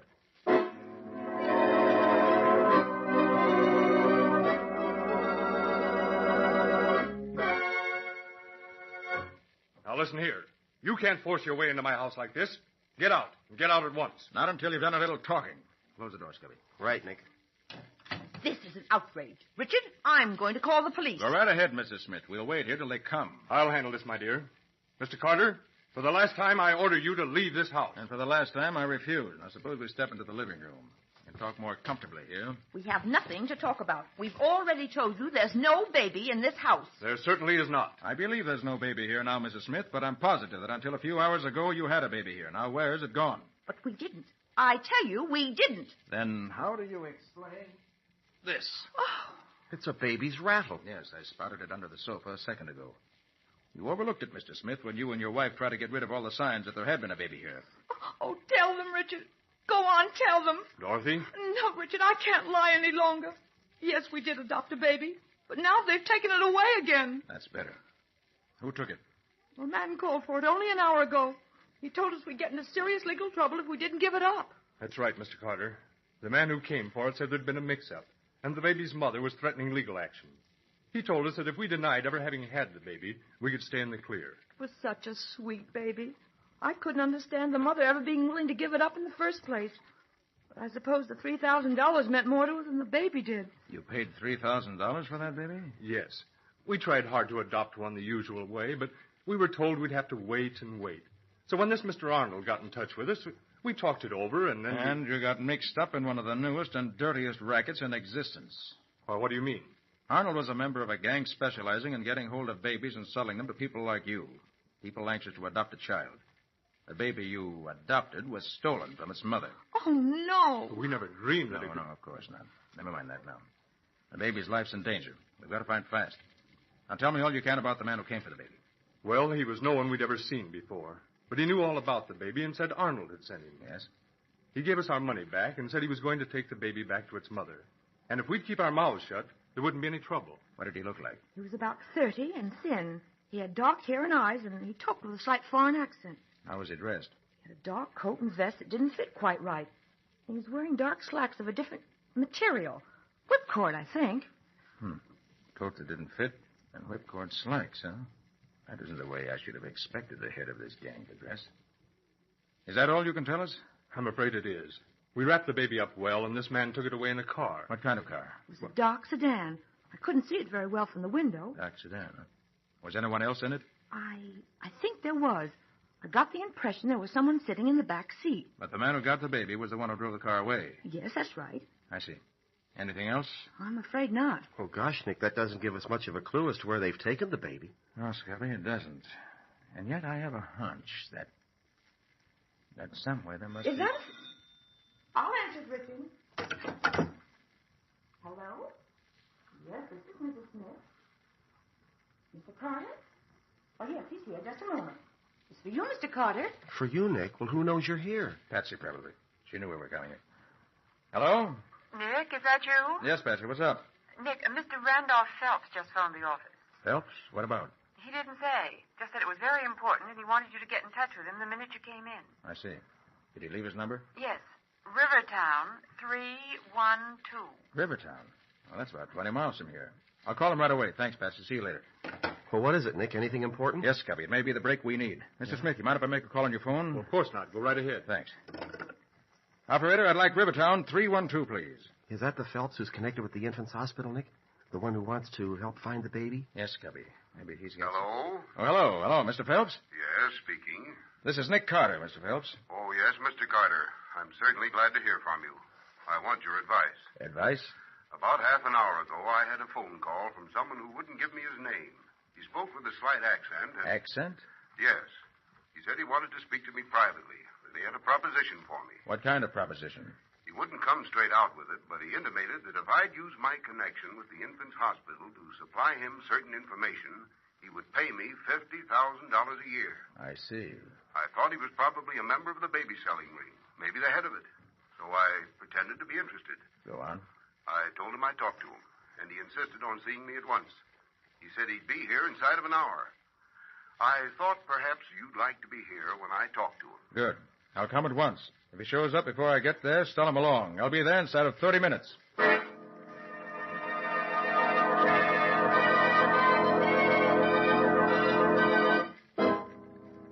So just when it seemed that Nick and Scubby had at last uncovered the whereabouts of the Anders baby, an unknown man with an accent got away with the baby almost under their very noses. Once again, it looks as if the baby-selling gang has beaten Nick to it.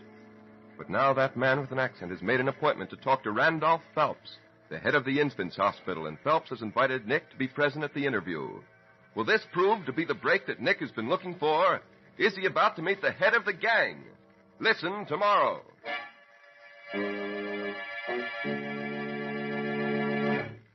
The Strange Adventures of Nick Carter, Master Detective, features Lon Clark as Nick Carter. Patsy is played by Helen Choate. The stories are written by Bob Arthur and David Cogan, and original music is played by Lou White. The entire production is under the direction of Jock McGregor.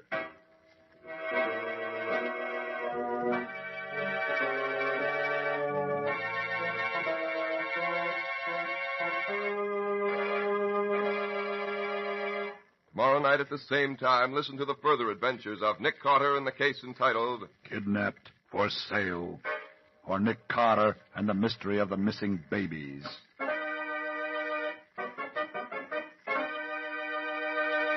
The adventures of Nick's adopted son, Chick Carter, boy detective, are broadcast over most of these stations Monday through Fridays at 5:30 p.m. Eastern War Time.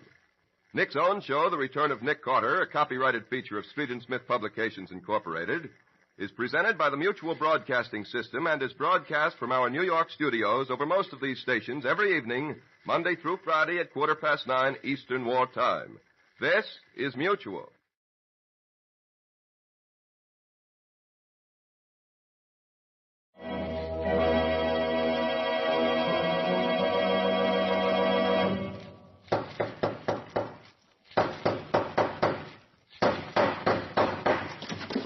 What is it? It's a case for Nick Carter, Master Detective. Yes, it's a case for the most famous of all manhunters, the detective whose ability at solving crime is unequaled in the history of detective fiction. Nick Carter, Master Detective.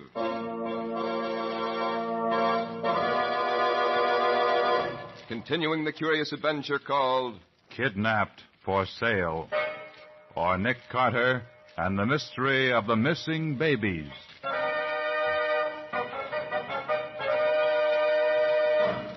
Putting together several clues he had uncovered, Nick Carter learned that Mrs. Anders' baby, stolen by the baby ring that has been acquiring babies in any way it can and selling them to couples eager to adopt them, had been sold to a Mr. and Mrs. Smith living on Main Street in Midvale. Hurrying to Midvale with Scubby, Nick got there just too late. A man with a foreign accent had gotten the baby back from the Smiths and disappeared with it again. Nick, uncertain of his next move, gets a phone call from Randolph Phelps, the head of the board of the infant's hospital, who says he is eager to help stamp out the gang. Phelps says that the man with the accent has made an appointment to call on him in about an hour. So Nick and Scubby start immediately for the Phelps estate. Gosh, Nick, that phone call from Phelps was a break, wasn't it? Yes, Scubby. It looks as if things are coming our way at last. Well, it's sure about time. So far, the gang has been one jump ahead of us all the way. But we're catching up with them, though. I'm only worried about one thing, Scubby. Oh, you mean the baby? Yes, Scubby. I've got to get that baby back safe and sound. After promising Mrs. Anders to stop hunting for it, I can't let anything happen to it. Yeah, you're right, Nick. I was staking everything on finding the baby with Mr. and Mrs. Smith, but since the gang's one jump ahead of us, we've got to catch up with them, and quickly. Oh, Nick. Yes, what is it? If that man who took the baby is on his way now to talk to Phelps, maybe he'll have the baby with him. He only got it from the Smiths an hour ago. No, Scubby, I'm afraid not. He's probably left it in some safe hiding place. But if my hunch is right, it won't be too far away. Gosh, I hope you're right. Hey, why do you suppose he wants to talk to Phelps? Well, as a member of the board of directors of the Infants Hospital, Phelps is in a position to obtain a lot of information that would be helpful to the gang. Oh, sure, Nick. If they could get Phelps to help them, they'd be sitting pretty. Yes, Phelps would be a big asset to that gang, Scubby. Oh, that crossroad just ahead will save us a mile in getting to Riverton. You better turn there. Okay, Nick. I sure hope we can reach Phelps' place before the man with the accent does.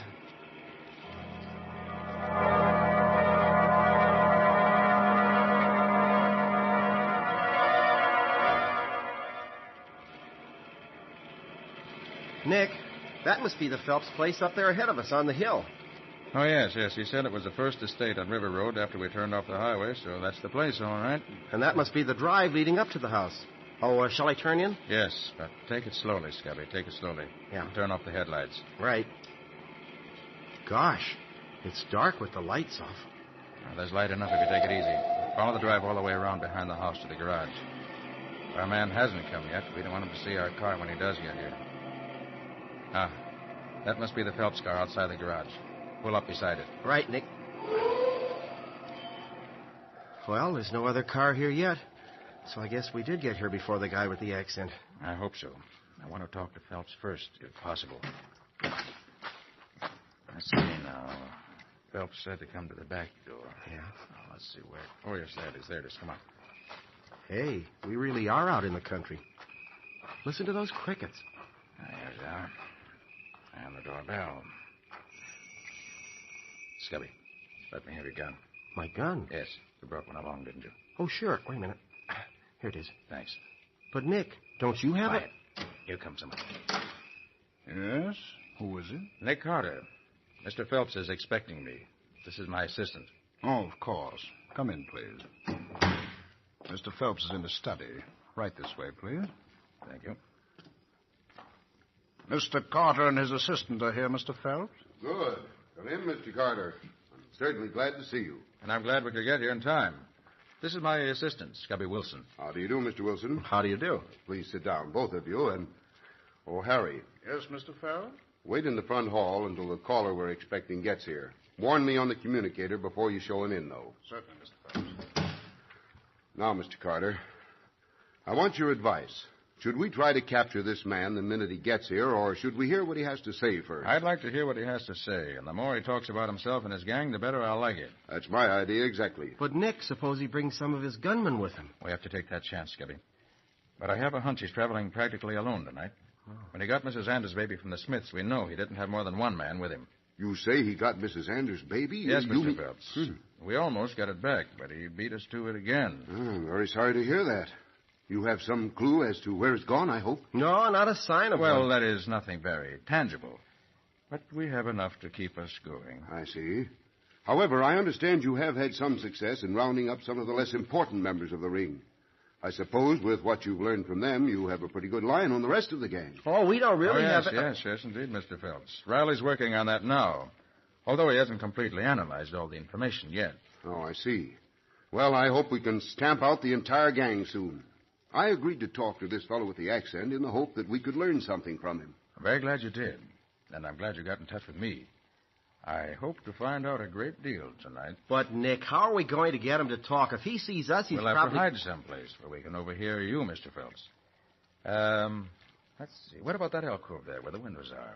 Oh, yes, of course. That should be just the thing. Oh, I see. And when the time comes, we can jump out and take him by surprise. Mm-hmm. And I think it'll work.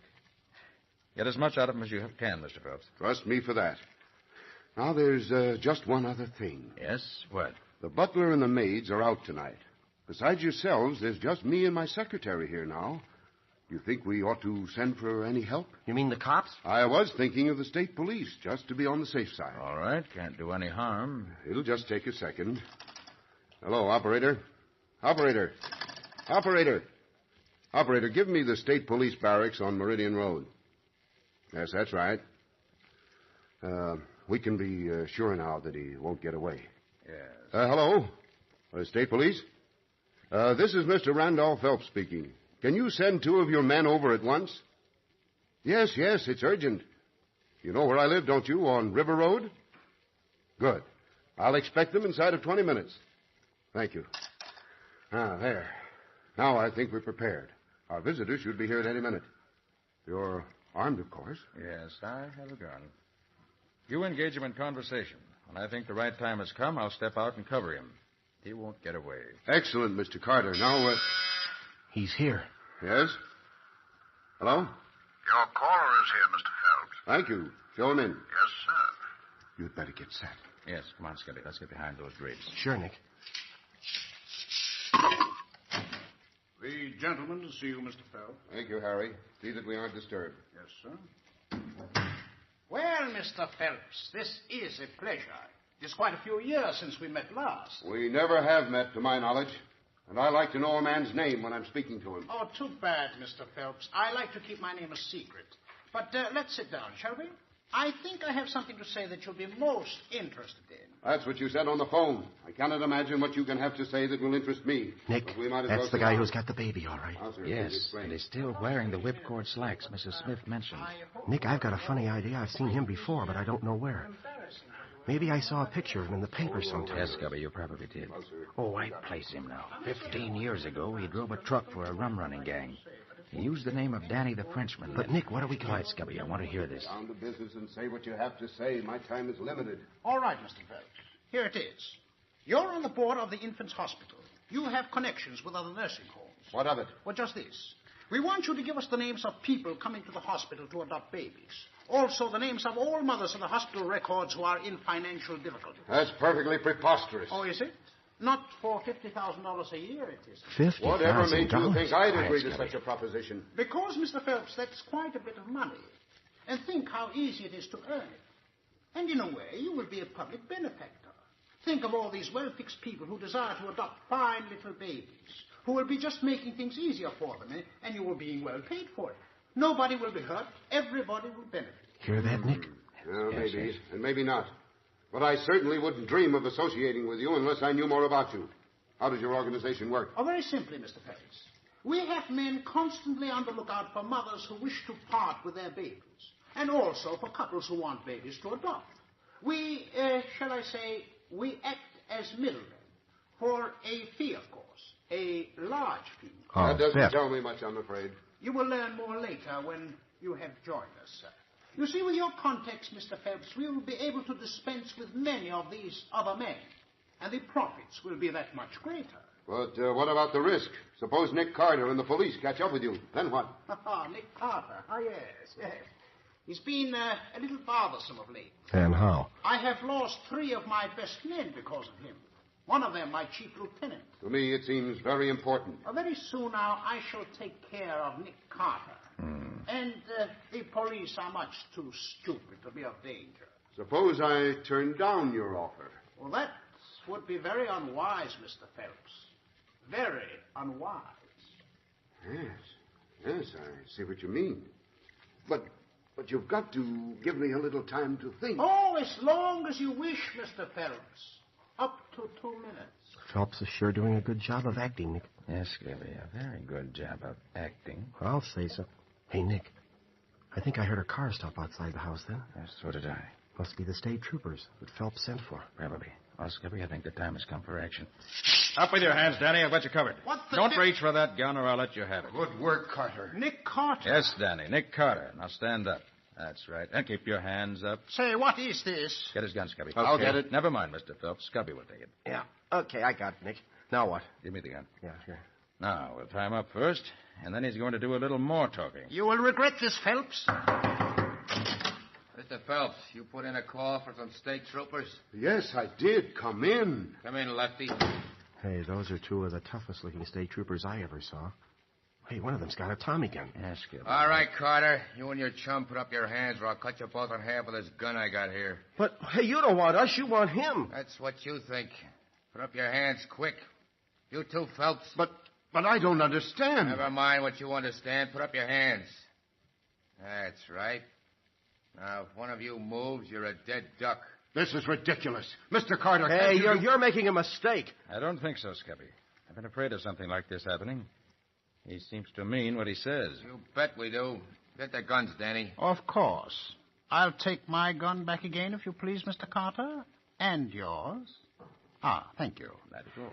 And yours, Wilson? I don't have one. No? Well, let me see, huh? No, you're right. Mr. Phelps doesn't carry one, I'm sure. You'll suffer for this? Oh, yes. Someone will suffer.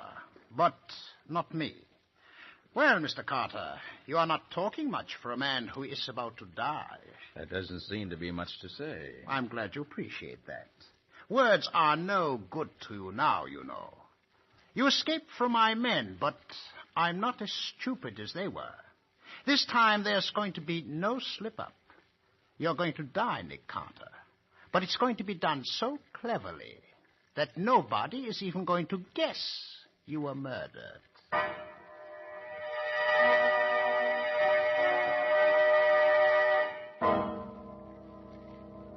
So the plan that Nick and Scubby and Phelps made backfired on them. They laid a trap for Danny, the man with the accent, but he outsmarted them, and it was they themselves who were caught in it. Danny has planned cleverly so far, but can he carry his plan through to its intended finish and eliminate Nick Carter forever? Listen tomorrow.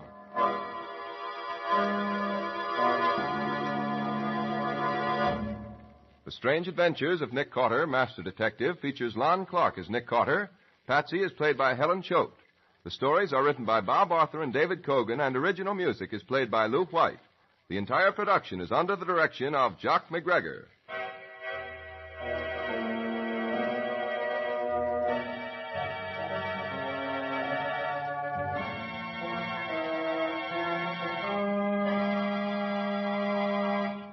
Tomorrow night at the same time, listen to the further adventures of Nick Carter in the case entitled Kidnapped for Sale, or Nick Carter and the Mystery of the Missing Babies.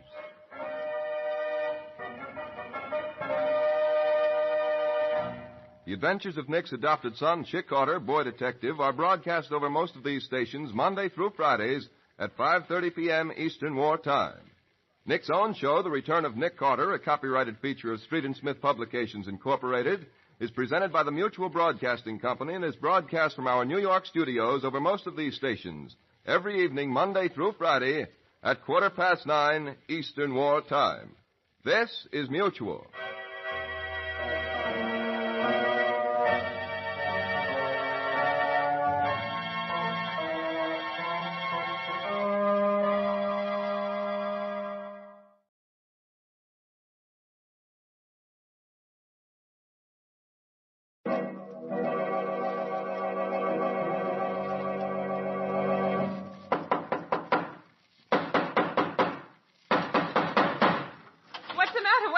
It's a case for Nick Carter, Master Detective. Yes, it's a case for that most famous of all manhunters, the detective whose ability at solving crime is unequaled in the history of detective fiction.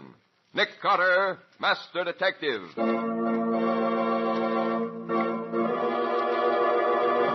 Continuing the curious adventure called Kidnapped for Sale, or Nick Carter and the Mystery of the Missing Babies.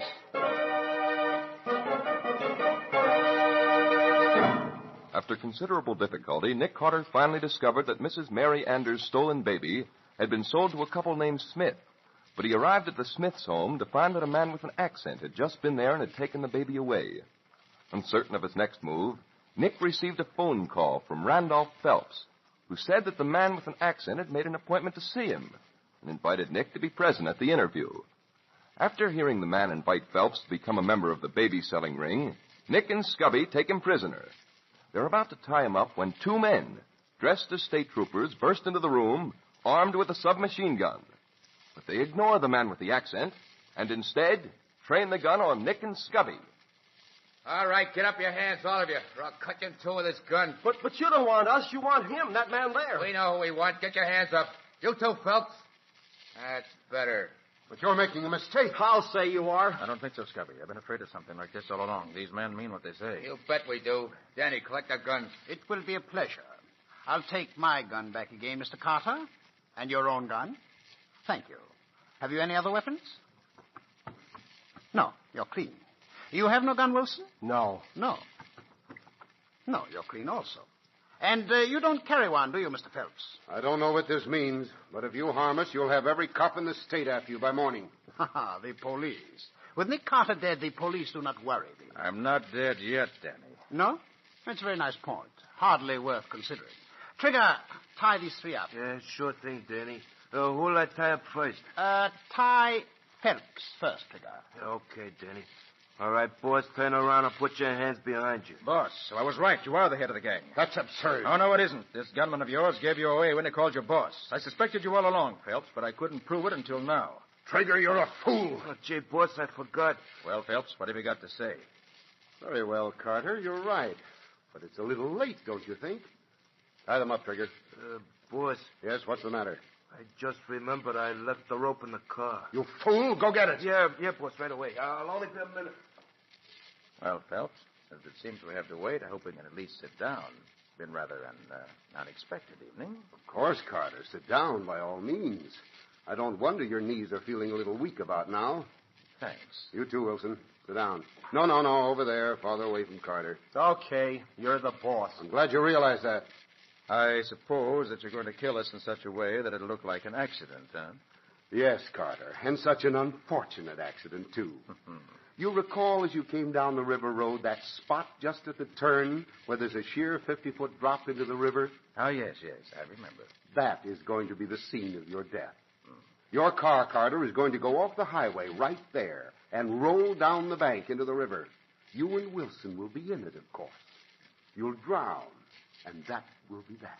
You're overlooking something, Phelps. Riley knows we came here. Yeah, and so does Patsy. They'll never believe it was an accident. I think they will. Every sign will point to the fact that on your way here, you ran off the road into the river. As for your Miss Bowen, I think I'll take care of that right now. Hello, operator. Hey, what's he up to now, Nick? I think I can guess, Scubby. Let's see if I'm right. Operator, give me downtown 1137. Nick, that's your office number. I know, Scubby. Shut up, you two. Hello? Miss Bowen? Miss Bowen, this is Randolph Phelps. I'm rather worried about Mr. Carter. Yes. You see, an hour ago, he phoned me that he was on his way here, and he hasn't shown up yet. You haven't heard from him? Well, if you do, let me know. And you might get in touch with Lieutenant Riley. Perhaps he'll know something. Yes, I'll have Mr. Carter call if he gets here. Good night. Now, Carter, in the morning when your secretary hears you have had an accident, it will seem quite natural, both to her and to Riley. You're forgetting one important thing, Phelps. And what is that? Riley is already suspicious of you. Indeed. Why should he be? Remember that first time you came down to headquarters to ask about Mrs. Anders' baby? That was a bad slip, Phelps. Nobody knew anything about the baby except myself and the police, and we hadn't talked. You could only have known about it if you yourself were connected with the gang. If you suspected me then, why didn't you do something about it? I couldn't just then. I was principally interested in getting the baby back.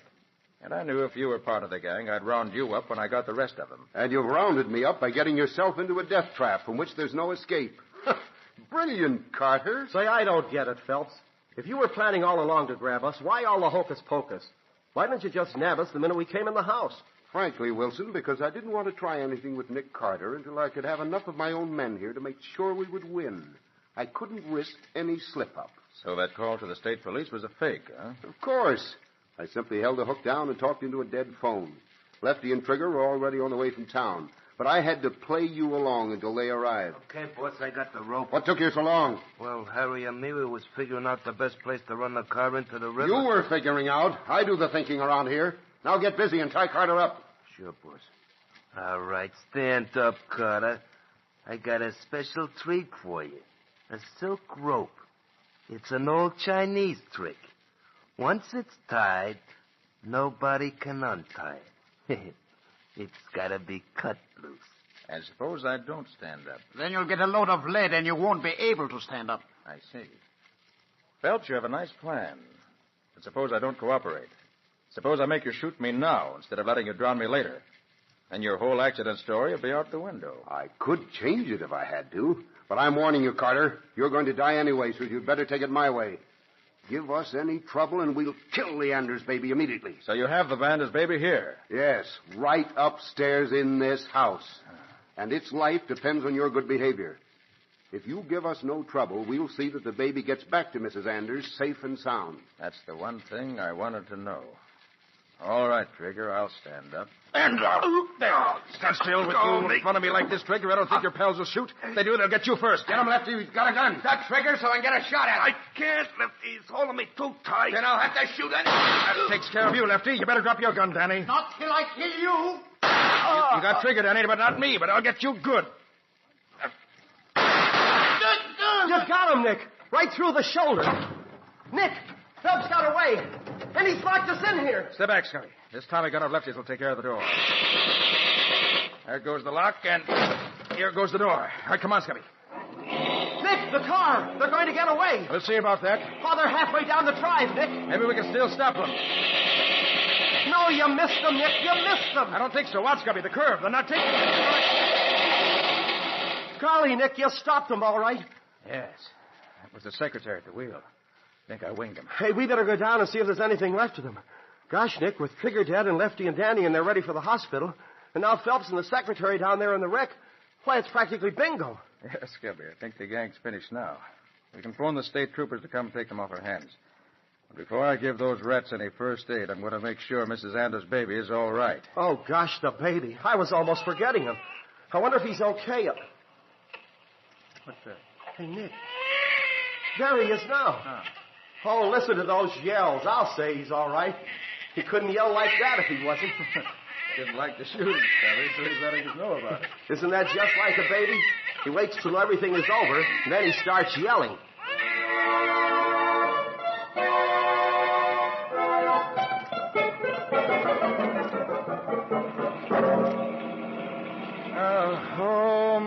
Home on the range, where the deer and the antelope play, where never is heard a What's the matter, Nick? Your voice give out? No. He's asleep at last. Oh, and it's about time, too. He's been yelling ever since we left Phelps' place. Yes. I certainly hope Patsy has Mrs. Anders at the office when we get there. I'll be glad to give him back to her. Yeah. Hey, Nick, when Trigger started to tie you up, where'd you get that gun? All of a sudden, it was in your hand, and you were using Trigger for a shield, and bang, bang, bang, like, well, it was just like in the movies. That gun, Scubby, was my ace in the hole. I planted it behind the cushion of the chair I was sitting in when I first entered the room. It was your gun. The one I got from you before we entered the Phelps house. Well, may I be kissed by a whale. Oh, try the baby. But, Nick, what made you plant the gun anyway? Well, Scubby, I was suspicious of Phelps from the first. His visit to headquarters the other day put me on guard, but I had no proof. And besides, my main purpose was to learn where the baby was. I was afraid we were stepping into a trap tonight, but I had to take that chance in order to find out exactly what had become of the baby. Oh, yeah, of course, Nick. Planting your gun in the chair when we first sat down was a safety precaution. Well, it sure saved our bacon, Nick, and cooked Mr. Phelps' goose. Well, I'll certainly be glad when I turn this kid over to its mother. You know, Scubby, it's funny. I almost break my neck trying to find the baby, and then when I do find it, I can't wait until I can get rid of it.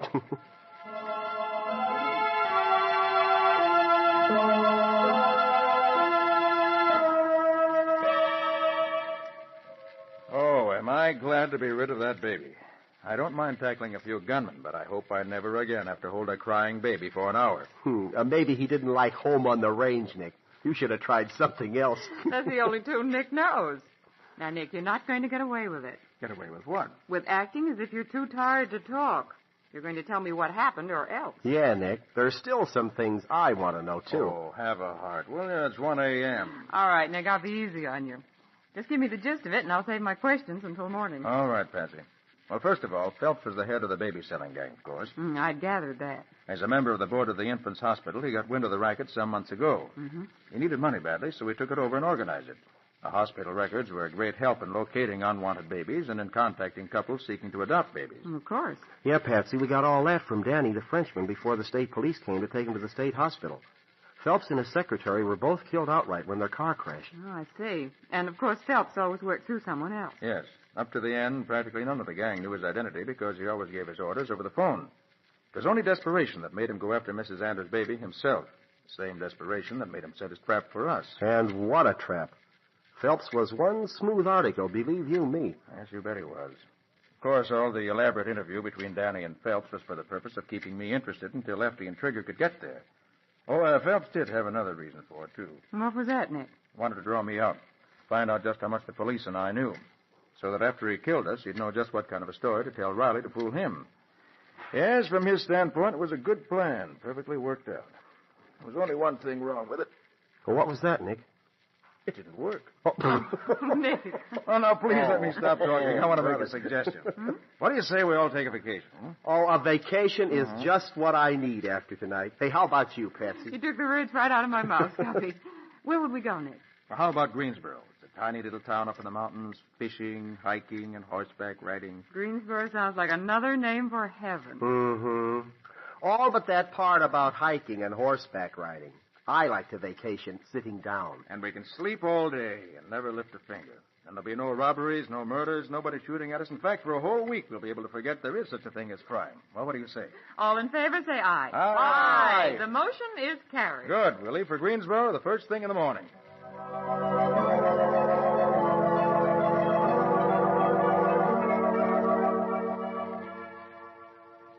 So Nick and his two associates are going to take a vacation in a little town of Greensboro where there's no crime and no criminals.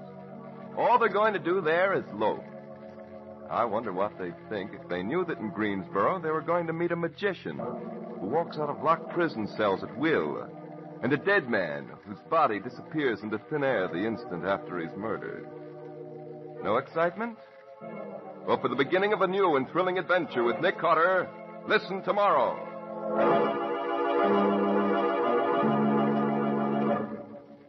The Strange Adventures of Nick Carter, Master Detective, features Lon Clark as Nick Carter. Patsy is played by Helen Choate. The stories are written by Bob Arthur and David Cogan, and original music is played by Lou White. The entire production is under the direction of Jock McGregor.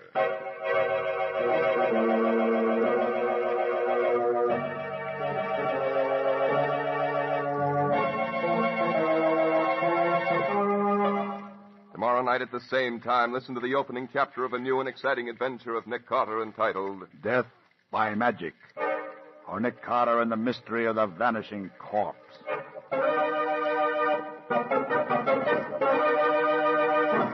The adventures of Nick's adopted son, Chick Carter, boy detective, are broadcast over most of these stations Monday through Fridays at 5:30 p.m. Eastern War Time. Nick's own show, The Return of Nick Carter, a copyrighted feature of Street and Smith Publications, Incorporated, is presented by the Mutual Broadcasting System and is broadcast from our New York studios over most of these stations every evening, Monday through Friday, at 9:15 Eastern War Time. This is Mutual.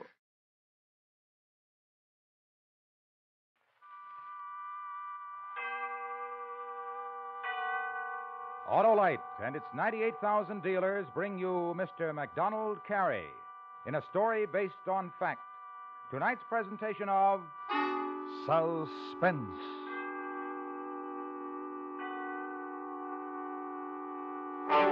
Tonight, with names and places changed, Autolite presents the true story of a man who, to all intents and purposes, disappeared from the face of the earth.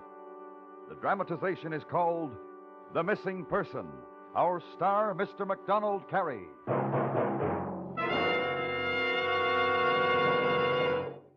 Say, Harlow, what's that little book for? Why, Hap, that's my mileage record. And it's proved to me that it's mighty important to always make sure my spark plugs are functioning properly. Well, what do you mean, Harlow? Well, spark plugs are the heart of a car's ignition system. They've got to be right. So I see my Autolite spark plug dealer every few months. He compares my spark plugs with the exclusive Autolite plug check indicator. And if he finds my spark plugs are worn out, he puts in world-famous ignition-engineered Autolite spark plugs for smoother performance, quick starts, and gas saving. You believe in top performance, eh, Harlow? I sure do, Hap, and I know it pays. So, friends, take a tip from me and have your spark plugs checked this week. See your neighborhood Autolite spark plug dealer. And if replacements are needed, have him install standard or resistor type Autolite spark plugs. The spark plugs that are world famous for quality and performance. And remember, from bumper to tail light, you're always right with Autolite. And now, with The Missing Person and the performance of Mr. MacDonald Carey, Autolite hopes once again to keep you in suspense.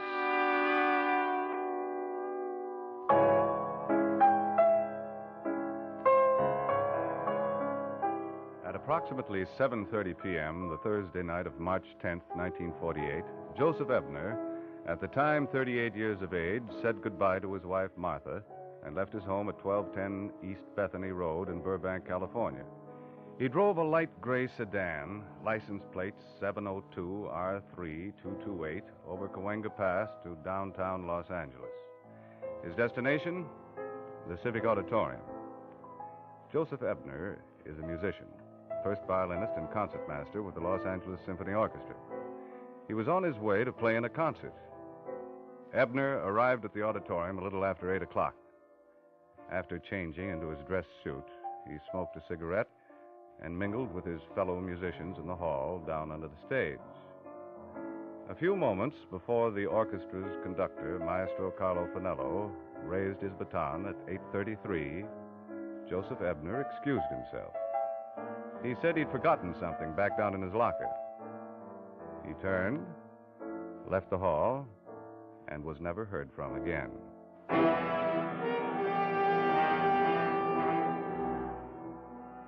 My name is Dexter, Phil Dexter. I'm a writer. I've written columns for some of the biggest dailies in the country. You may have read some of my stuff. Right now, I'm doing feature articles for a magazine called The Real Story. About 10 days ago, the managing editor, Brad Luby, called me into his office. Phil, sit down. Thanks. Phil, how much do you know about missing persons? Like Will Rogers, Brad, all I know is what I read in the papers.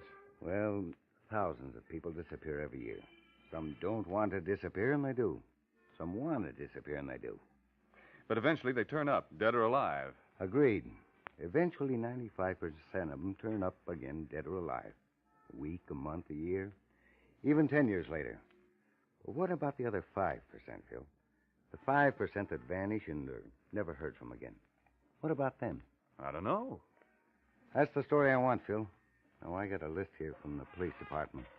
Bureau of Missing Persons. Take a look at it. It's a list of names. Right. Now, you've got your choice. Pick any one of the names you want. I don't care who it is. Well, how about this one here? Ebner, Joseph Ebner. The musician. Okay, follow it up. You try to find Joseph Ebner, Phil. And if you find him, ask him why he disappeared.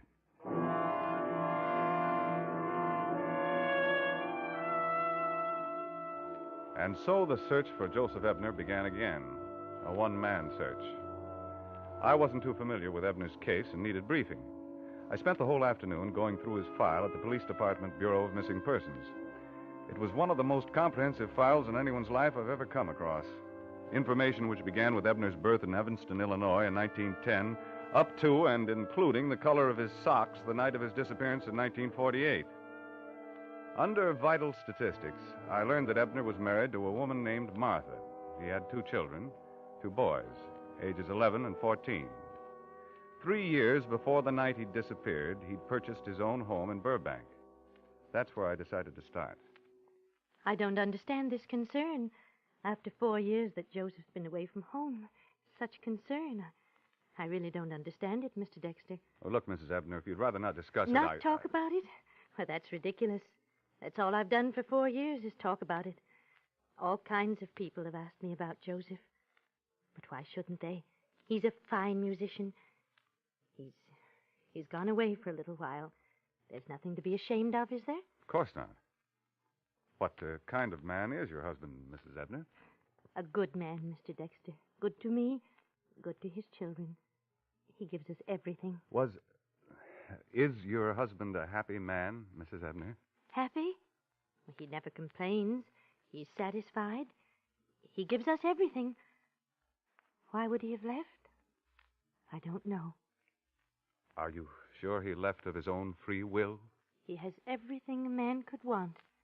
Makes good money, good children, good home. Why, just the year before he left, we had the music room added on. The music room? Yes, it's his.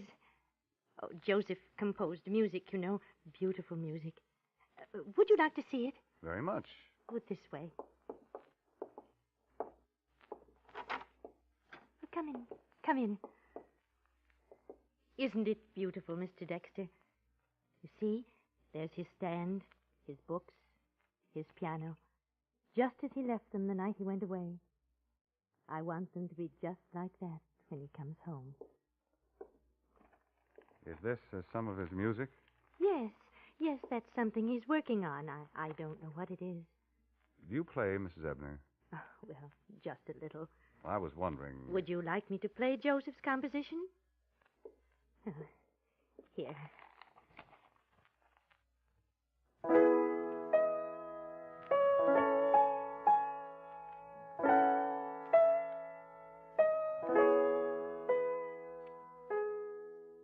It's pretty, isn't it, Mr. Dexter? Yes. But it's not finished. Well, I'm sure he'll finish it when he gets home. I imagine he will. I don't even know what he calls it. There's something in pencil scratched across the top of this page. Hildy. Funny title. Well, maybe it's a name. Somebody he knows, he likes. Who knows? I wouldn't ask him, Mr. Dexter. He's sensitive about his music. My husband is a sensitive musician. Mrs. Ebner, may I borrow these sheets of music? Are you a musician? No. I just thought maybe I might get a lead on something. Mr. Dexter. Mr. Dexter, if the music should lead you to my husband, tell him that his wife and his children are waiting for him. We'll be here. Nothing will be different.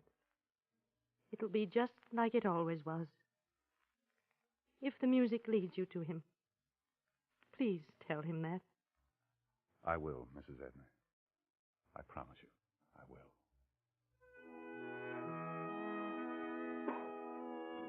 I found out that the night of Joseph Ebner's strange disappearance, Maestro Carlo Fanello had conducted the Los Angeles Symphony Orchestra.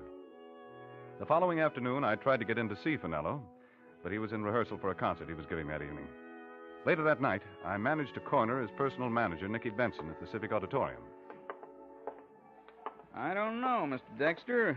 All depends on his mood. These orchestra conductors are moody people, especially before a concert. Did you tell him who I was? Yes, I told him who you were and what you wanted, but I'm sure you understand. Of course. Joseph was his friend. He loved him very much. The maestro himself chose Joseph as the concertmaster. I see. Excuse me. Maestro? Yeah, che cosa? Maestro, this is the man I told you about. Oh, yes. Come in, please. Come in. You sit? He would like you to sit, if you please. Thanks. Now, you talk. You say. As I said, I told him who you are and why you're here. Maestro Fanello, I understand you and Joseph Ebner were very good friends. More than friends, Signor Dexter. More than friends, yes. You like wine? Oh, no, thank you. I don't care for any. Well, you excuse. Go right ahead. You want to find Joseph? Yes, I do. He was perhaps a good friend of yours? No. Then why? 4 years ago, he disappeared. Long time. I'm a writer. I want to write a story about his disappearance. Oh. That night that Joseph disappeared, back in 48. Let's go back to that night, Maestro. Did he talk to you when he arrived here at the auditorium? No. We did not talk. But you saw him? Yes. When I arrived, Joseph was in the musician's room. I passed through. They all say, "Good evening, Maestro." I say, "Good evening." That was when you saw him? Yes. I read the testimonies of the musicians he'd spoken to that evening. It was just idle conversation, nothing of importance. The police have asked me these very same questions. I told them exactly what I have tell you. I understand he did some composing. Yes, a little. He has talent to compose music. Many times I have encouraged him. Many times he has come to the maestro for advice. Did he ever speak to you about this piece of music, Maestro? No. This I do not recognize. It's not finished. I know. It's good. I think he calls it Hildy. Hildy? It's strange. No, this I do not recognize. Joseph did not discuss this music with me. He wrote this? His wife gave it to me. Martha. Yes, dear Martha. A wonderful woman. A good wife. It's too bad. Too bad? You are one man. In 4 years, many men have tried to find Joseph. They have not found him. No one will find him. Now, I'm afraid, Senor Dexter, very much afraid. Now, you will excuse me, please. Of course. This way, Mr. Dexter. And thank you very much, Maestro Finello. You will not find him.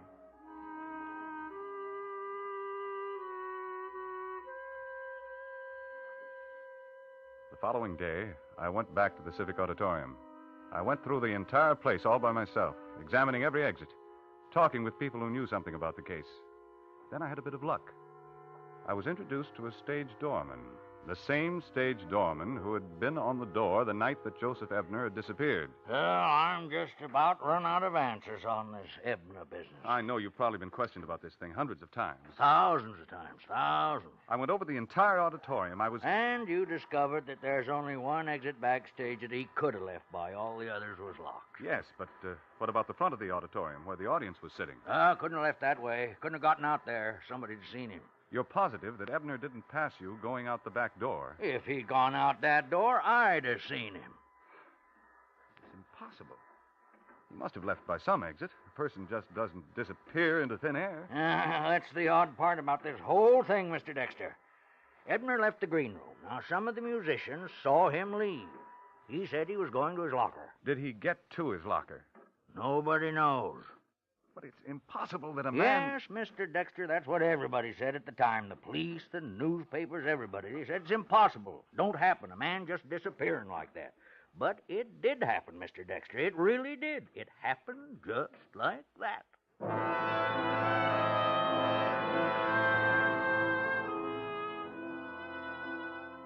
I felt pretty discouraged, and I thought about what Maestro Finello had said. A lot of men... experts, some of them, had tried to find the answer, and they couldn't. How could I expect to find anything that would have led me to Joseph Ebner? I still had his unfinished piece of music, but that looked like a blind spot, too.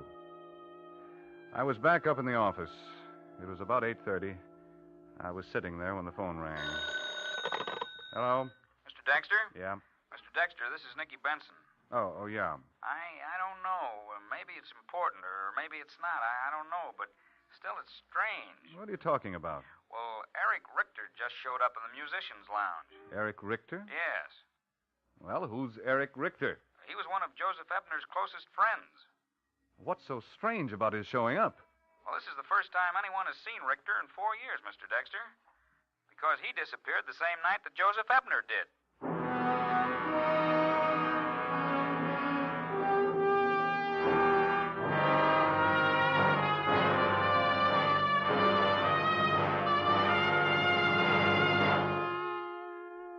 Autolite is bringing you Mr. MacDonald Carey in The Missing Person, tonight's production in radio's outstanding theater of thrills, Suspense.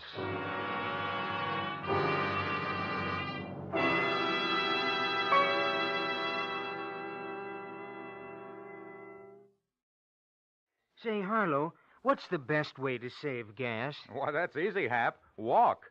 But if you want to drive and save gas, make sure your spark plugs are functioning properly. And if they're not, Harlow? Well, Hap, if they're worn out, get them replaced with a set of ignition-engineered Autolite spark plugs.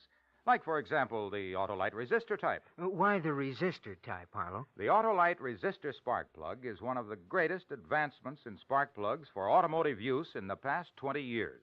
It gives smoother performance and gas savings. And that's mighty important right now. It's the Autolite resistor for me, Harlow. Good, Hap.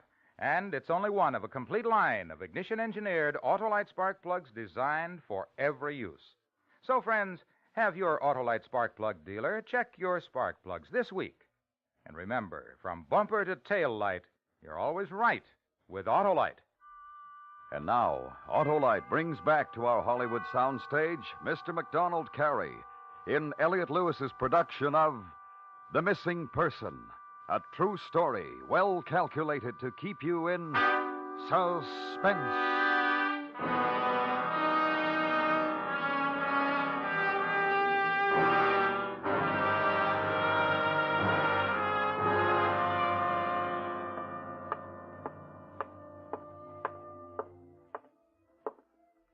Mr. Benson? Where's Richter? He left when the concert started. Oh. So tell me about him. Is he a musician? Yes. Well, that is, he was a musician. At one time, Eric used to play the violin with the orchestra, but he had some kind of a stroke some years ago. Paralyzed his hands. He used to come around a lot, see Joseph, and talk to his friends in the orchestra. The night that Ebner disappeared, had this Richter come around? Oh, yes, he was here. I was in the musicians' lounge for a little while that night. I don't know if anybody else saw it or not. I saw it. Eric came in and stood at the door for a long time. Then I saw Joseph go over to him and talk to him for a couple of minutes. Then Joseph went back to where he was standing with some other musicians. I went through the police files, and I don't remember... Yeah, I know. I didn't say anything to the police at the time. I didn't think it was important. But tonight, Tonight, when I saw him for the first time since the night that Joseph disappeared, then I thought to myself it was important. It was important the night that Ebner disappeared, Mr. Benson. You should have told the police then. It may have been very important.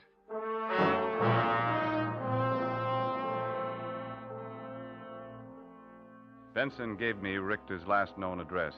It was a cheap hotel on 3rd Street. I went there. The unshaven landlord told me that Eric Richter was in. I told Richter who I was and what I wanted to know. Please, sit down, Mr. Dexter. Thanks. Sorry I have nothing to offer you. If I'd known I was to have a guest, I should. Oh, that's quite all right. You understand my situation, I'm sure. See, I haven't worked in Mr. Richter, I want to ask you some questions. About Joseph. Joseph Ebner. Yes, dear Joseph. He's not dead, you know. I believe as you do, Mr. Dexter. You disappeared the same night that Joseph Ebner disappeared, Mr. Richter. What happened to you? I disappeared? This is news to me. I disappeared? Nicky Benson told me that you used to go to the auditorium quite a bit to talk to your friends in the orchestra, but that after Ebner disappeared, you just weren't... You speak and accuse as if I had committed some crime, Mr. Dexter. For 4 years, I have not chosen to see my friends. I have not seen them. That's all. I see. Mr. Richter, when Ebner disappeared 4 years ago, he was composing a piece of music. I don't know what it was. His wife, Martha, doesn't know either. Nobody seems to know. Maybe you do. Here, look at it. Oh, you will have to hold it for me, Mr. Dexter. Yes. Hildy. You know? I... What is it? Mr. Dexter, Do you know what it is? No, it's nothing. It's just... Is Hildy a name? Look, Mr. Dexter, I don't know anything that will lead you to Joseph Ebner. Besides, there's been enough suffering for his wife. Why should there be more suffering? Suffering? What do you mean, suffering? Don't ask me to tell you. It isn't right for me to tell you. Tell me, Richter, please. Hildy, Mr. Dexter, is a woman. A woman? Who is she? She's a woman who was more than a friend to Joseph. Oh, I see. No, you don't see at all. Where is this Hildy? I don't know. I haven't seen her in a long time. Is Ebner with her now? I don't know. Ebner said something to you that night in 1948 back in the auditorium. What was it? He told me he had found an answer to his problem. And that was the last you saw of him? Yes. I never saw him after that. And Hildy? I never saw Hildy again.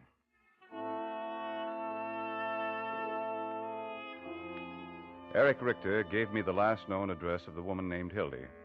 In 4 years, a lot of things happened. I was almost afraid to begin my search for her, afraid of what I might find. But it was my story. I had to follow it up. I went to the address that Richter had given me. Yes? Excuse me, I was looking for someone. This was the last known address of this party. Perhaps you might be able to help me trace her down. How long ago? Well, she lived here 4 years ago. Well, that's a long time. A lot of people moved in and out since then. You remember her name? Her name was Hildy. Hildy? Yes. Do you remember? Well, she still lives here. You mean she still? Well, what's so strange about that? Got a lot of people in the building who've lived Does here. she live alone? Apartment 207. Do you know if she's in now? And you can use those stairs over there. Thanks.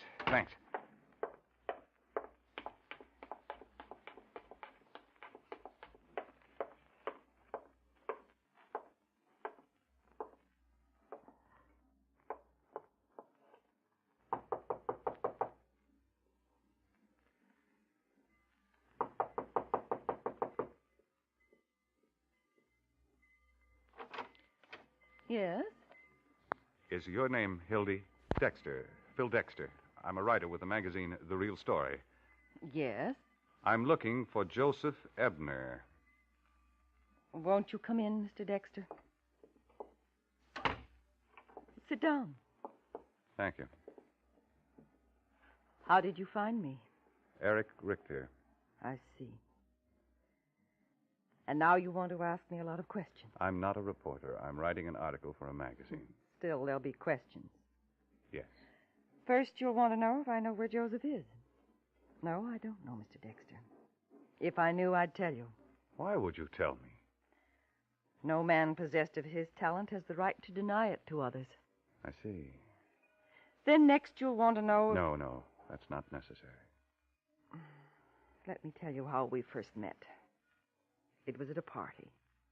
We were introduced. At first, it was just a casual acquaintance. Then Joseph invited me to a concert. He told me of his family, his love for children. Why are you telling me all this? Because I want you to understand that we never did anything to be ashamed of. Our relationship was a thing of music. Music is what drew us together. When was the last time you saw Joseph? 3 nights before he disappeared. Why didn't you go to the police? Tell them what you knew? Well, there was nothing I knew that would have helped the police. Joseph's wife loved him. Why should it have been necessary for her to suffer any more? Then there were the children. I don't understand. Don't you see, Mr. Dexter? The others wouldn't have understood a relationship like ours. I've got something here I'd like to show you. What is it? You knew, of course, that Ebner did some composing. He had many talents. Yes, I know. Did you know that he'd been composing this? No, I didn't.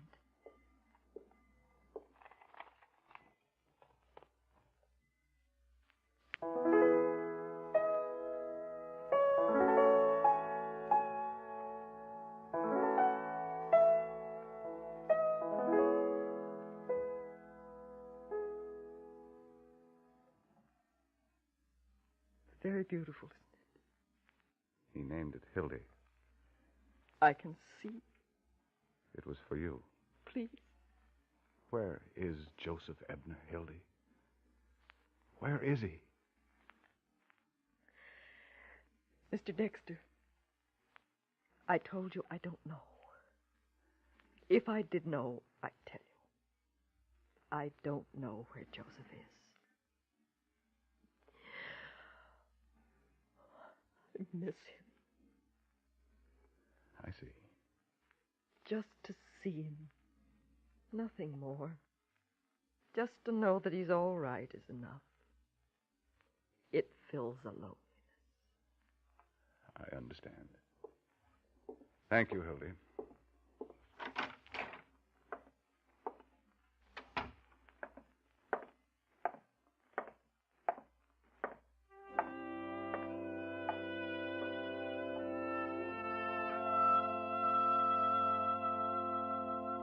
I've tracked down the last hopeful bit of information that might have led me to Joseph Ebner. It still leads into a blind alley. Joseph Ebner may never be found now, but he's out there. Somewhere at this very moment, he may be listening to the sound of my voice. If any one of you who are listening should ever hear this piece of music being played,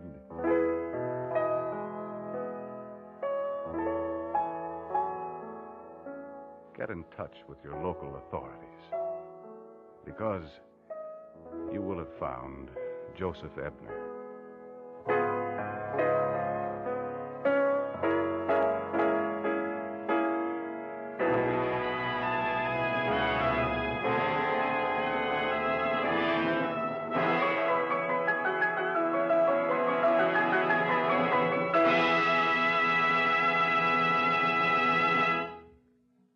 Suspense. A true story presented by Autolite. Tonight's star, Mr. MacDonald Carey. This is Harlow Wilcox speaking for Autolite, world's largest independent manufacturer of automotive electrical equipment. Autolite is proud to serve the greatest names in the industry. They are members of the Autolite family, as well as are the 98,000 Autolite distributors and dealers in the United States and thousands more in Canada and throughout the world. Our family also includes the nearly 30,000 men and women in 28 great Autolite plants from coast to coast and in still other Autolite plants in many foreign countries, as well as the 18,000 people who have invested a portion of their savings in Autolite. Every Autolite product is backed by constant research and precision built to the highest standards of quality and performance. So remember, from bumper to tail light, you're always right with Autolite.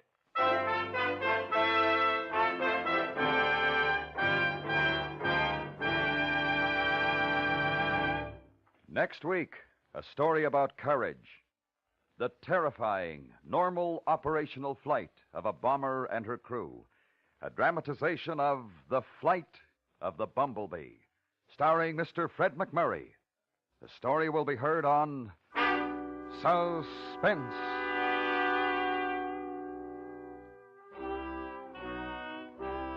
Suspense is produced and directed by Elliot Lewis, with music composed by Lucian Morowick and conducted by Lud Gluskin. The Missing Person was written for Suspense by Richard George Pedicini. Featured in tonight's cast were Irene Tedrow, Joseph Kearns, Jay Novello, Herb Vigran, Paula Winslow, and Jim Nusser. MacDonald Carey may soon be seen in the 20th Century Fox picture, My Wife's Best Friend. And remember, next week on Suspense, Mr. Fred McMurray in The Flight of the Bumblebee.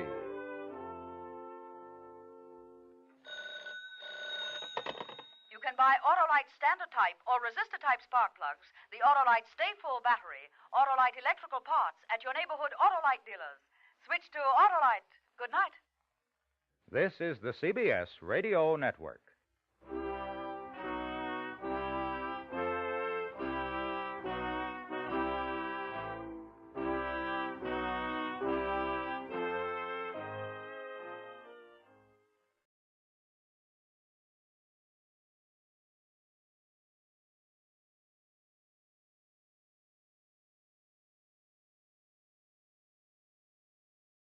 The Linux Show, starring Nick Carter, Master Detective. Presented by Acme, America's great producer of fine quality paints.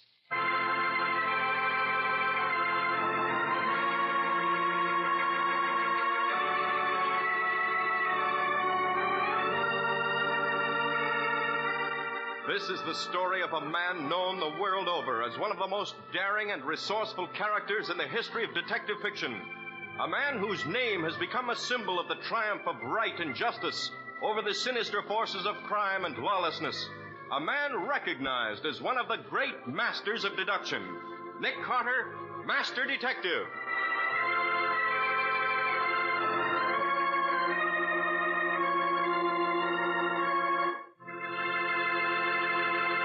Today's exciting case, The Vanishing Lady. Another exciting chapter dramatized from the life story of Nick Carter.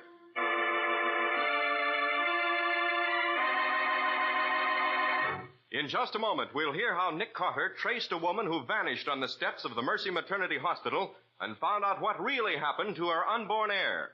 But now, no ordinary phrase is heard oftener than what's new. And this is the answer wise homemakers are giving these days. The 3 great Linex home brighteners. Linex self-polishing wax, Linex cream polish, and Linex clear gloss varnish, the modern shortcuts to perfect care for floors, woodwork, and furniture. Linex self-polishing wax, the amazing new wax product, beautifies floors with a satiny yet tough anti-skid finish. Linex cream polish cleans as it polishes, leaving no oily film on your furniture. And Linex clear gloss varnish, which is brushed on, dries to an elastic, transparent surface that protects all wood and linoleum in your home. Do as thousands of modern homemakers do. Save hours of work each week. Enjoy sparkling new beauty in your home. Get the 3 great Linex home brighteners now. You'll find them all at your hardware, paint, or department store. Your headquarters also for Chemtone, the miracle wall finish.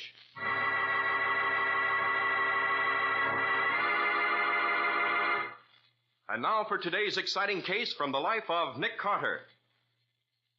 As we look in on Nick Carter today, we find him in his laboratory at the top of the old brownstone house on the corner of 5th and 4th.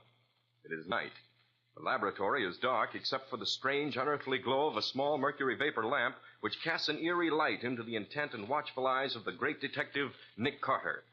There is silence. Someone moves in the shadow. You're right, Patsy.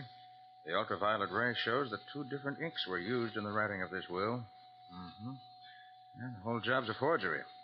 That's all. Turn on the lights.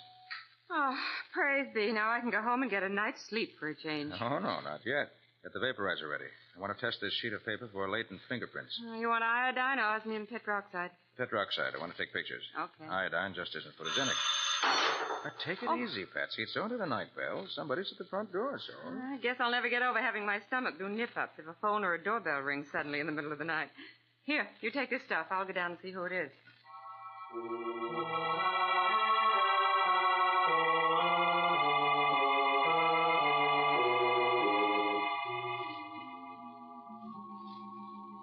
Mr. Carter, you are Mr. Nick Carter? Why, yes. What seems to be the trouble? It's my wife. She's disappeared. We had a quarrel, and now she's gone. I wouldn't be too upset, Mr... Ashford, Harold Ashford. But I am upset. Anyone would be. You see, she's going to have a baby. When? Now, any minute. I mean, any hour. She was on her way to the hospital. That's when she disappeared, right on the steps of Mercy Hospital. Why weren't you with her at the time? I just told you we had a quarrel. Don't you see?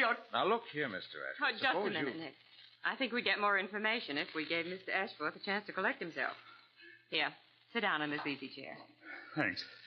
You're very kind, Mrs. Carter. I guess you've been through this yourself. Oh, no, my name's Bowen. Miss Patsy Bowen. Oh, I'm sorry.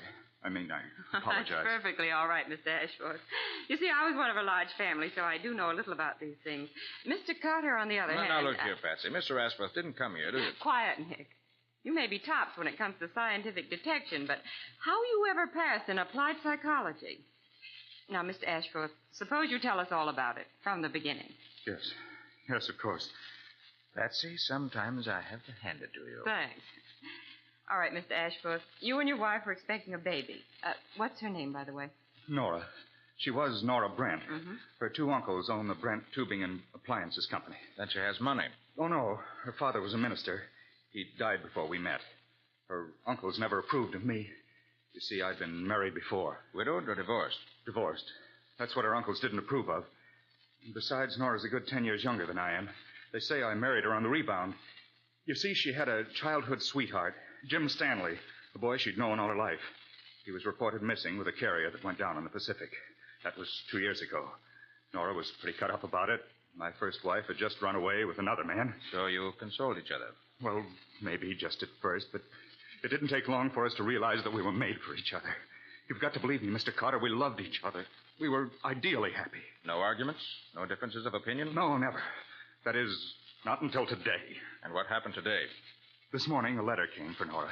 It was addressed to Nora Brent, not Mrs. Ashford, mind you. And up in the corner of the envelope, the sender's name and address read, Chief Petty Officer Jim Stanley, Tappan Haven Hospital. But that's the man she was in love with. The man who was supposed to be dead. Now he's in a hospital only 5 miles down the bay. I take it she got excited when she saw the letter. I knew she would, Mr. Carter, and, well, maybe it was jealousy. Maybe I was afraid of what might happen. You see, we were expecting the baby almost any time, so...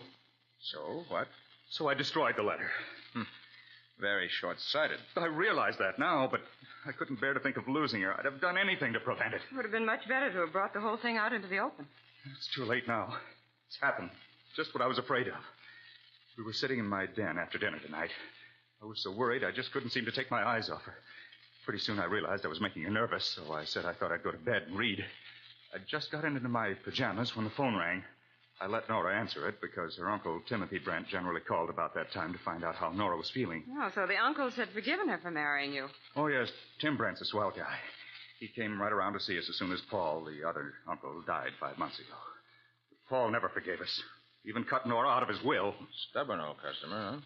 And was it Uncle Tim on the telephone? No. I could hear Nora's voice, but not what she was saying. She was talking on the extension in the dining room. Well, pretty soon she opened the bedroom door. She was sort of quiet, white. Harold, what did you do with that letter? What letter, Nora? The one from Jim Stanley. I just talked to him. But, Nora, there wasn't any letter. You mean Jim's alive? Harold, you've never lied to me before. How could you? How could you? Nora, please, I can explain. I don't want any explanations. I don't want... Nora, darling, what's wrong? What's the matter? Baby, I've got to get to the hospital. I've got... Nora, please, darling, don't be frightened.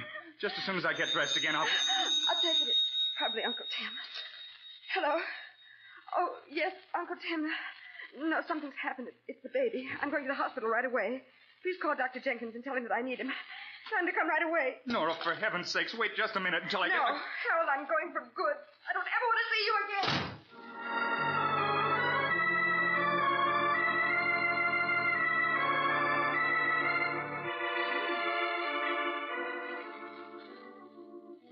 And she left without you? Yes. I heard the front door slam while I was putting on my shoes.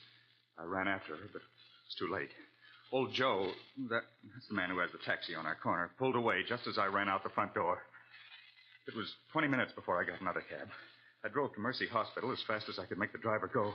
It couldn't have taken us more than 12 minutes to get there, but it seemed like hours. What happened when you got to the hospital?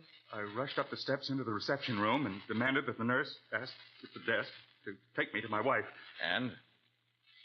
They said they hadn't laid eyes on her. Maybe she went somewhere else. That's what I thought. I thought maybe she'd been in an accident, or maybe the baby had been born in the way. I thought all kinds of horrible things. Then I remembered Joe, the taxi driver who owned the cab my wife had driven off in, so I drove back home again. Joe swears he drove her straight to Mercy Hospital. He even watched her go up the steps and open the big front door. Very interesting. Patsy, I think we shall have to interview both Joe and the nurse at the desk. I was hoping you'd say that, Mr. Carter. I brought Joe along. His cab's waiting outside. He can drive us to the hospital.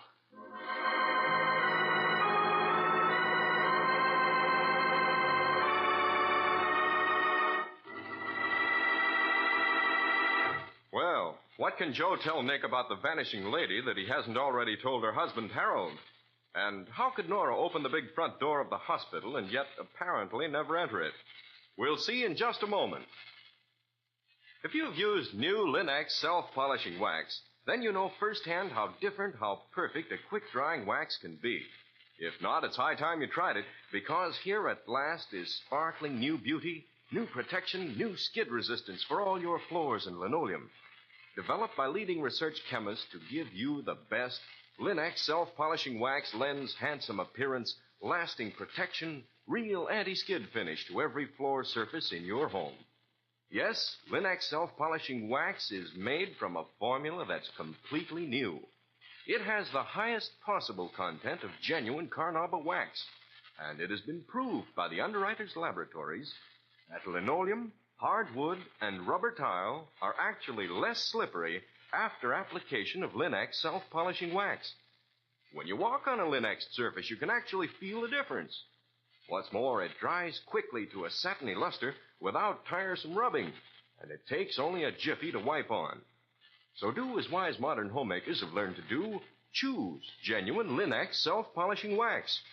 If you want the modern finish of the brush-on type, which gives even longer-lasting protection, use Linex Clear Gloss Varnish, which dries overnight to a beautiful gloss finish and gives your floors and linoleum amazing protection for months.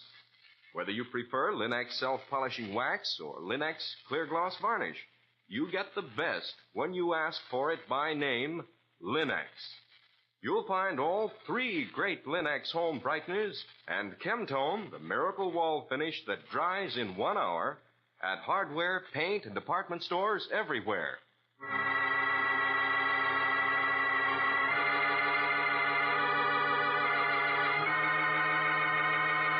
And now, back to our story. As we see Nick Carter again, he and Patsy and Harold Ashforth are in old Joe's cab, which is whirling them off to Mercy Hospital, on whose steps Mrs. Ashforth disappeared less than an hour previously as she was on her way there to have a baby. Nick is questioning the driver. Look here, Joe. Yeah? You're sure it was Mrs. Ashforth you drove to Mercy Hospital tonight? Sure, I'm sure. I'd know her anyways. When you got to the hospital, did you help her up the steps? No, I helped her out of the cab, and just as she opens the door, a man comes out from under the portico, and she runs to him. He puts his arms around her. So I guessed it was somebody she knowed, and I drove off. Who was this man? What did he look like? Well, I couldn't rightly say. It was too dark. I see. Well, here you are. Here's the hospital. Go wait here, Joe. We may need you again. Yeah, sure.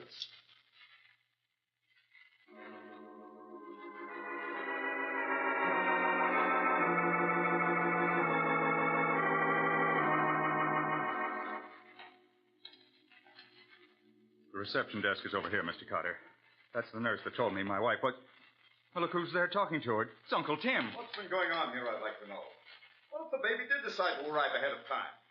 Plenty of hospital is here to take care of cases like that. But I tell you, Mr. Brent, we didn't turn your niece away. Mrs. Ashford never came here. I swear to you, she never walked in that door. Then why did I just get this wire saying you were full up? Mind if I have a look at that telegram, Mr. Brent? And who in blazes are you? This is Nick Carter, Uncle Tim. He's trying to find out what's happened to Nora. In thunder, didn't you stick with Nora? You'd done your duty as a father. We'd know where she was. Suppose you let me look at that telegram, see what I can make of it. Oh, yes, of course. Mercy Hospital full. Mrs. Ashforth taken elsewhere. Everything under control. No cause for anxiety. Signed, Mrs. Mary Brown. Who's Mrs. Brown? Never heard of her. You, Harold? Name means absolutely nothing to me. Mary Brown. Nice indefinite sort of name. Let's see. This telegram was handed in at the Midtown station at 10:45. That was only a few minutes after Nora left the house. Yes. Interesting. When did you receive the telegram, Mr. Brent? About 10 minutes ago. I came right over here. I only live 3 blocks away. Why didn't you receive it earlier? Should have had it 3/4 of an hour ago. I suppose I would have if I'd been home, but I went to a late movie. Patsy. Yes, Nick. Suppose you go to the telegraph office this wire was sent from. See if you can get a line on who handed it in. Then get hold of a nurse's registry. It's just possible there may be a nurse by the name of Mary Brown. Okay. There is, find out what hospital or sanatorium she works out of. Report back to Mr. Ashforth's apartment. Right, Nick. I'm on my way. And you, Mr. Ashforth, I suggest you go home. I have a hunch you'll get a telegram yourself in the not-too-distant future. You think so? Maybe there's one there already. I'll see you later. Mr. Brent, tell me, you really think your niece is still in love with this fellow, Jim Stanley? It's my personal opinion, Mr. Carter, that she found she didn't love her husband. She took that way out to sort of keep him at arm's length. Well, I guess I'll be getting on home. Unless there's something more I can do for you. No, I think you've done everything we could expect, Mr. Brent. But there are still a few questions I'd like to ask the nurse at the reception desk. Good night. Good night, Mr.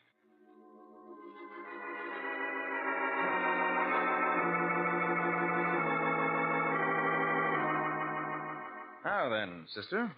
Honest, Mr. Carter, Mrs. Ashford didn't come here tonight. We don't turn away cases like hers ever. Mr. Ashworth's doctor, what's his name? Stevens. He takes care of all the Brents and the Ashfords. Did he show up at any time tonight? Oh, no, sir. He hasn't been here all either. And yet Nora told her uncle to get hold of him. I wonder. Oh, I see there's a telephone down the hall. Suppose you ask the operator to connect me with the ambulatory ward at Tappan Base Hospital. And while I'm getting that call, you might phone Dr. Stevens' house and find out for me why he didn't get round to deliver the Ashworth baby. Oh, let him think it's a routine inquiry from the hospital. Will you do that for me? Oh, anything I can do for you is a pleasure, Mr. Carter, I'm sure. Thanks, sister. I'll take the call down here. Gee. Myrtle, connect the gentleman on the hall phone with the Tappan Base Hospital. Yeah, the Tappan Base Hospital, the ambulatory ward. Yeah, it's Mr. Nick Carter, the detective. Hurry up, will you, Myrtle?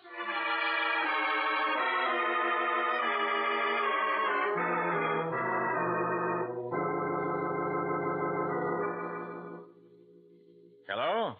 Is this the doctor in charge of the ambulatory ward? That's right. Nick Carter speaking. I want to find out about a patient named Jim or James Stanley. Oh, yes, of course, Mr. Carter. What would you like to know? Where is he now? Well, I don't know. He made a telephone call earlier in the evening, and apparently it upset him very much. He said he had to get into town at once, so, well, we let him go. He didn't say where he was going? No, but I gather it was somewhere in town. If you think there's anything that I can do... No, that's quite all right. Thanks. Oh, Mr. Carter, I got Dr. Stevens' house. He's out on an emergency. He never got the call about Mrs. Ashford. Gee, it must have been a big emergency. Hey, where you going, Mr. Carter? Prevent another emergency, I hope.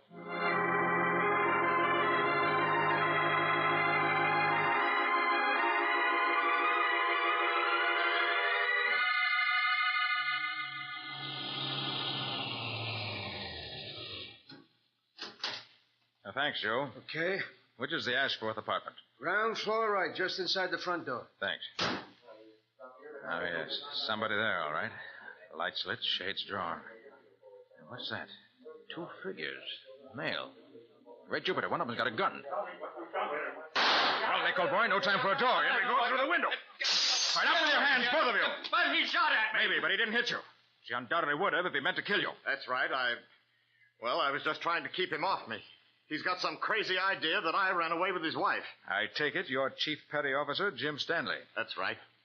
I found out today this guy had married Nora. Well, she sounded sort of upset when I talked to her on the phone, so I thought I'd just drop around and size up the situation. If he wasn't treating her right, I was going to beat his ears in. Nora and I grew up together. We were like brother and sister. You see, Mr. Stanley, unfortunately, Mr. Ashforth's wife disappeared just after you talked to her. And somehow we rather imagined she might have run away with you. So that's why he jumped me. Oh, but he's got it all wrong about me and Nora. Oh, we had a crush when we were in school, but I married a girl in Australia 3 years ago. I wrote Nora at the time, and she wrote back wishing me luck. Well, she never told me that. We women do strange things sometimes to keep our boyfriends guessing. Oh, Patsy, stay away from that broken window. Wait for me outside. Don't worry, I'm not the one who takes chances. Oh, look, Nick, I found out about the telegram. And there's no Mary Brown, Miss or Mrs. in the nurse's registry. And the telegram was handed in by a man. In fact, I think he sent another. I ran into Miss Patsy coming round the corner. Oh, Miss Brent, hello. Yes, I had a hunch you'd get another wire. Let's have a look. No, don't try to come in. Patsy will hand it up. Here you are, Nick. Thanks. Your grandniece and her mother doing beautifully at Clay Sanatorium. What? Come and bring the papa. Mrs. Ashforth keeps asking for him. And no signature. She wants me. Nora wants me. And the baby's here. I have a little girl. It's wonderful. Where's my hat? No, I haven't got time. Come on, everybody.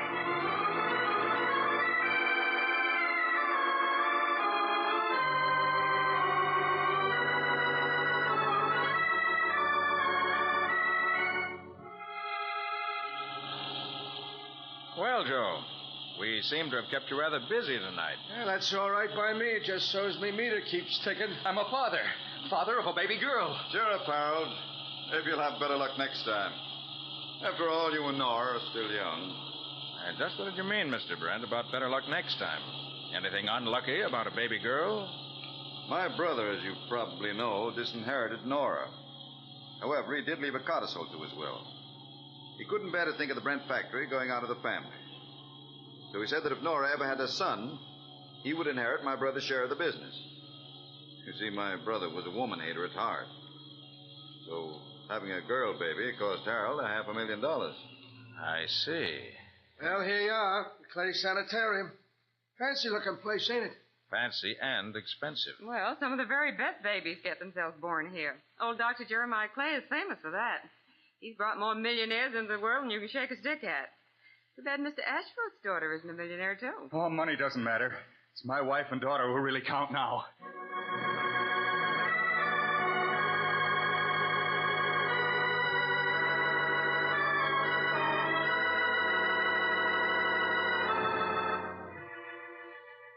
Well, I'm glad you've come. Welcome, Mr. Brent, and congratulations to you, sir. You must be the father. Sorry, I haven't that honor. This is Mr. Ashford. Oh, yes, of course. This way, Mr. Ashworth, please. The new mother is so anxious to see you. This way, please. Such a curious case. Women are often most unreasonable at these times. Didn't want the family informed. Of course, the minute it was all over, when she saw the baby, complete return to normalcy. Wanted the family at once. This is her room. Sorry, I'm afraid only the father can go in. Just at first, you know. Nora. Oh, Nora, darling. Oh, Harold. Dearest. Oh, my darling. Oh, Harold, don't. Please, darling. It really wasn't so bad. I had a very easy time. It's a girl, you know. I'm sorry. Oh, dearest, I don't care what it is. Just as long as you love me. Silly, of course I do. It's funny when they showed her to me. It's like being introduced to a perfect stranger. Darling, we'll get acquainted with her. Together. Well, come on, Nick. Our job's finished. Let's go home. Oh, Dr. Clay. Yes? I think I'd like to have a look at Mrs. Ashforth's baby. Of course. I'll have her nurse show it to you. Just a moment, please. This is the first time I ever knew you to show an interest in the nursery. I'm playing a hunch, Patsy. Oh? A hunch that may split this case wide open.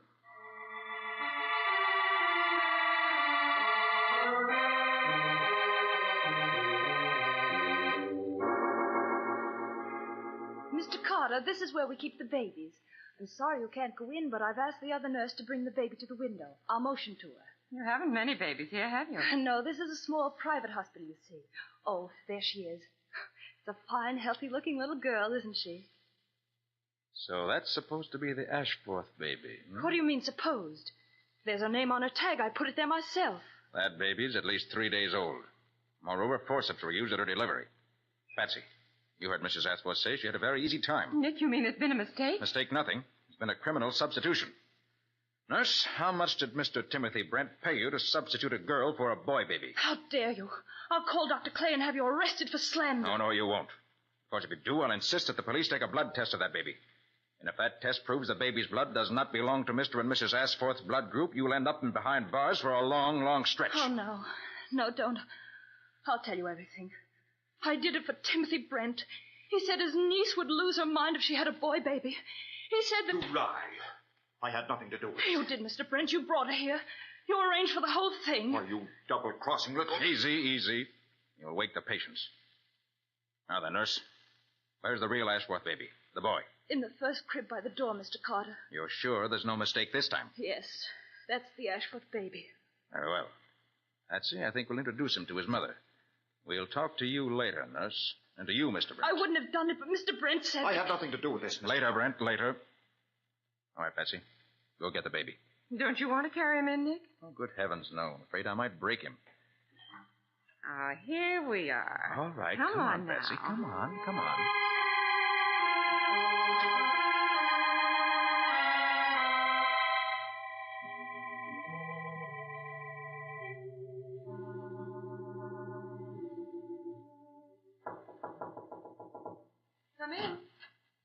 Mrs. Ashforth, it seems there's been a slight mix-up. The baby they brought you before belonged to someone else. So we thought you might like to see yours. It's a boy. A boy? Bring him in, Patsy. Okay. Young man, this is your mother. Oh, give him to me, please. Here you are. Oh, Harold. Oh, Harold, look at him screw his face up. Oh, he's so homely and so darling. I'd know he belonged to us anywhere.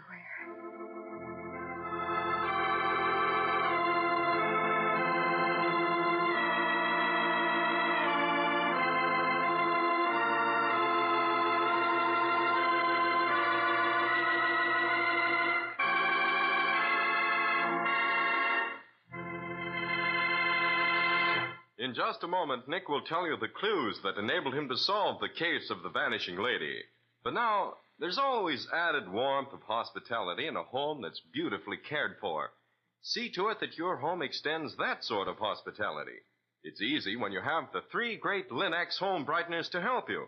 For example, notice how your furniture takes on new loveliness after you've used Linex cream polish, because it cleans as it polishes. One quick, easy application of Linex cream polish erases finger marks, removes dust and old polish deposits, helps conceal scratches, all at the same time.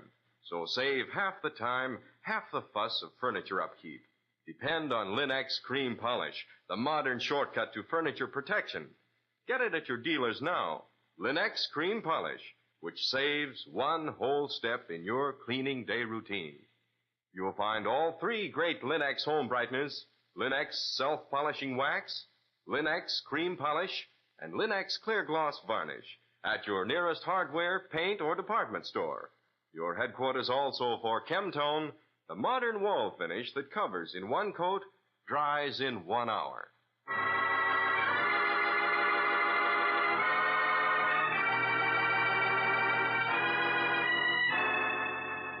Now let's hear from Nick Carter himself.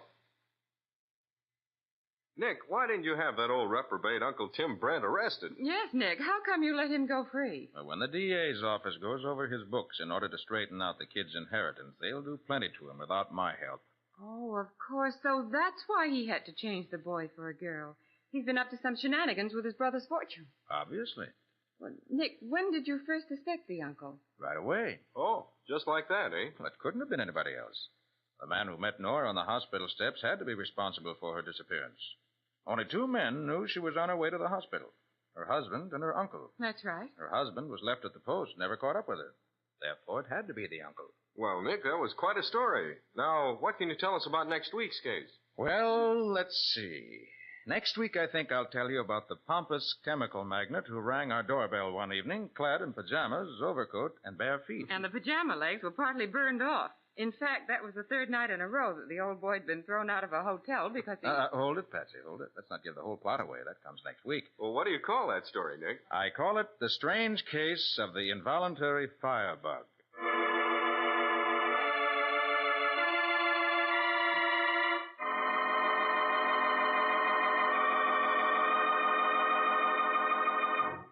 Nick Carter, Master Detective, is featured in Street and Smith magazines.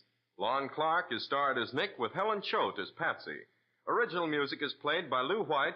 The programs are written by Edith Miser, and any resemblance therein to actual persons, living or dead, is purely coincidental. The entire production is under the direction of Jock McGregor.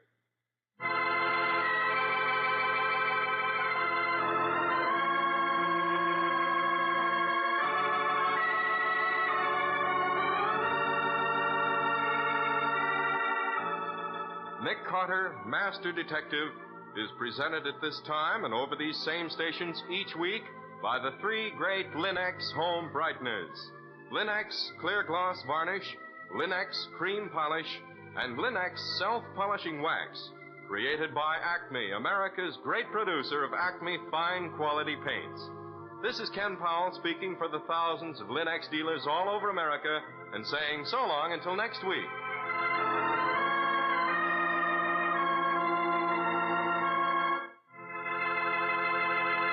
This is the Mutual Broadcasting System.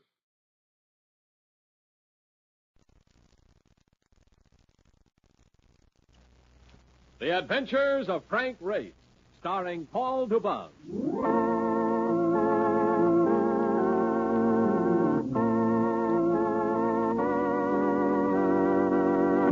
The war changed many things, the face of the earth and the people on it. Before the war, Frank Race worked as an attorney. But he traded his law books for the cloak and dagger of the OSS. And when it was over, his former life was over, too. Adventure had become his business. The Adventures of Frank Race.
we join Frank Race for the adventure of the Green Doubloon.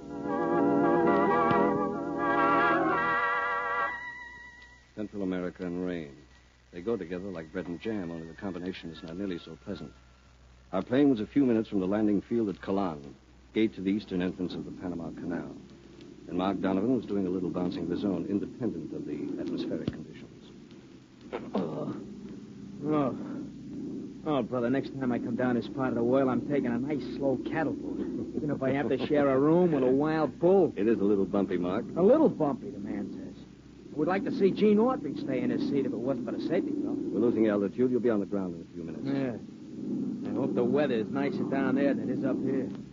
Look, what do we have to come to this place for, anyhow? To see if we can persuade an embezzler to part with $300,000 in exchange for his freedom. 300 G's? Yes.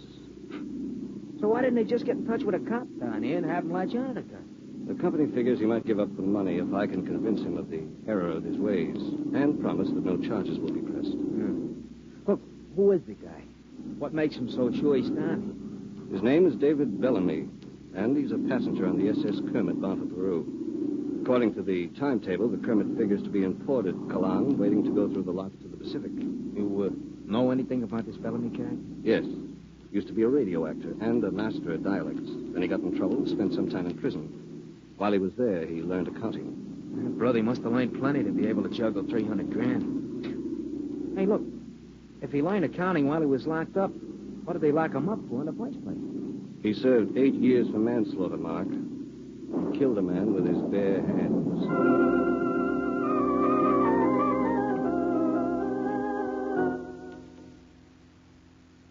If you're a kid addicted to the making of mud pies, then Calan in the rain will appeal to you. But if you're an adult addicted to the simple comforts of life, there are better places. However, the weather wasn't the only unpleasant feature about Calan. There was an additional unpleasant touch supplied by the Office of the Port Authority. I'm sorry, Mr. Race, but your friend, Mr. Bellamy, isn't aboard the Kermit. He was when she made port this morning, but he seems to have disappeared. I see. Thanks. Of course, the ship has just started through the locks. He may catch up along the way. Passengers do miss connections sometimes. It's not unusual. Yeah. Maybe he went on a bend in town and he'll turn up later. We can go on a ship and wait for him. No, he won't be turning up later. Come on, Mark.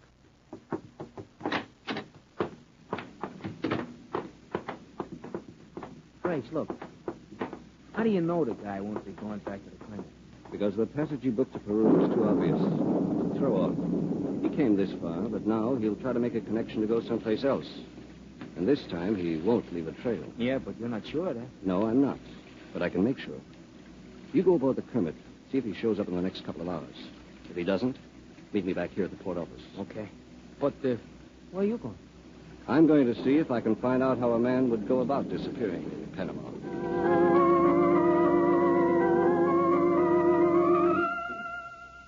I knew that Bellamy wasn't going to be easy to find. Away from the ship, he was going to have another name. And since he was an expert in dialects, there was every chance he'd adopt a different nationality. I thought about it as I made my way through the narrow streets, deserted in the rainy night. I seemed to be the only man without shelter in Calan, but I wasn't.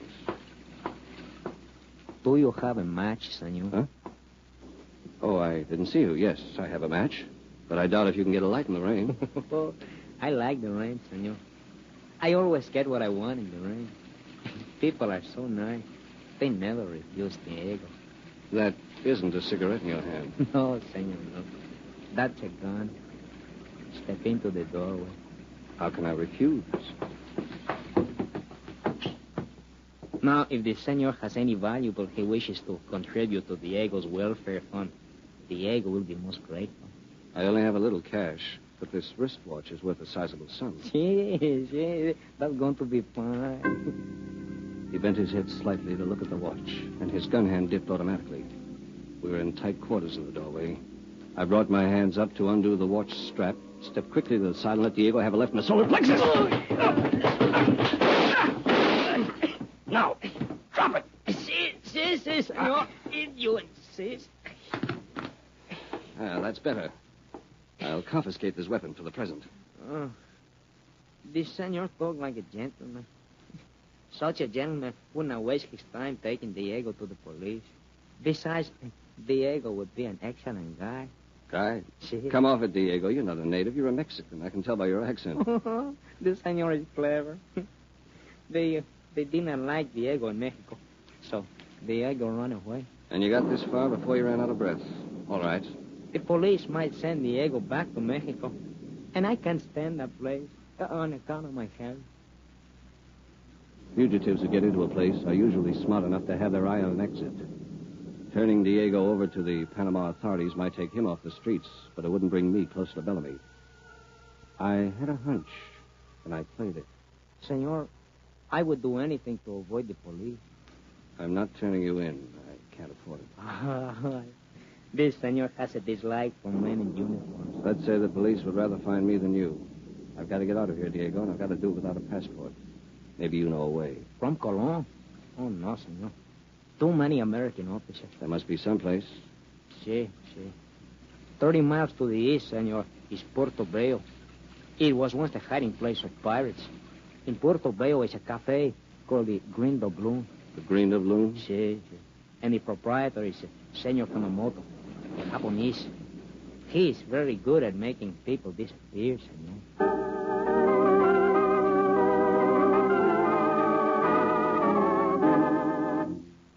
I picked Mark up at our rendezvous, and we headed for Portobello, Caribbean hangout of the old-time pirates.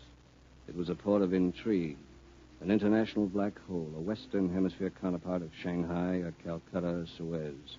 And at the bottom of the hole, with no other spot claiming competition, was the Green Doubloon. Oh, brother. Never want anybody's throat slit for $50. This is the place. Some boots back there by the wall. Let's take one of them. Ain't you going to ask for this Kamamoto charge? You can die quickly asking questions in a place like this. We'll sit down and let somebody else do the asking. Yeah, I guess you're right. If you order anything, Mark, better make it American beer. I wouldn't vouch for the beverages in a place like this. You don't have to vouch for the beverages, but personally, brother, I would vouch for the doll which is walking toward us here or any place else. Welcome to the Green Doubloon, gentlemen. She was Eurasian, an Oriental half-caste. And when they're beautiful, they make other women take a tight grasp on the arms of their husbands. This one was beautiful.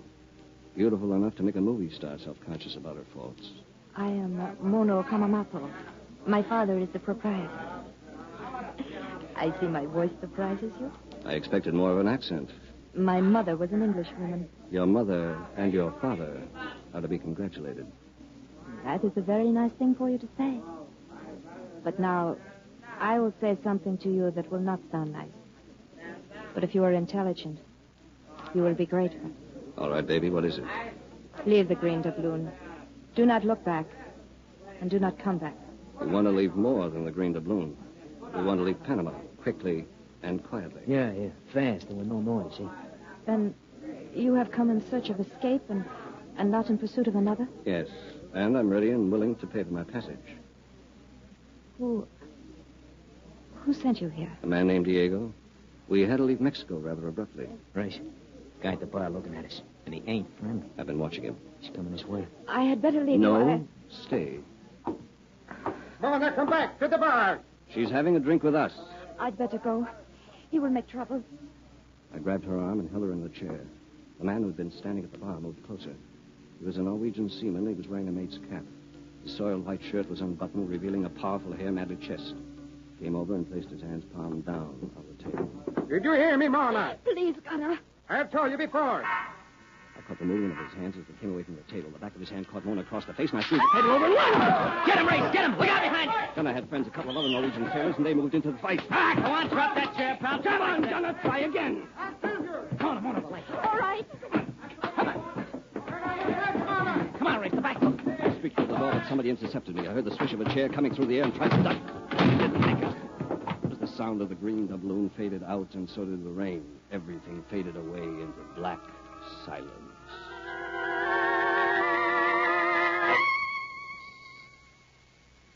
I came to in a storeroom, lighted by a feeble candle.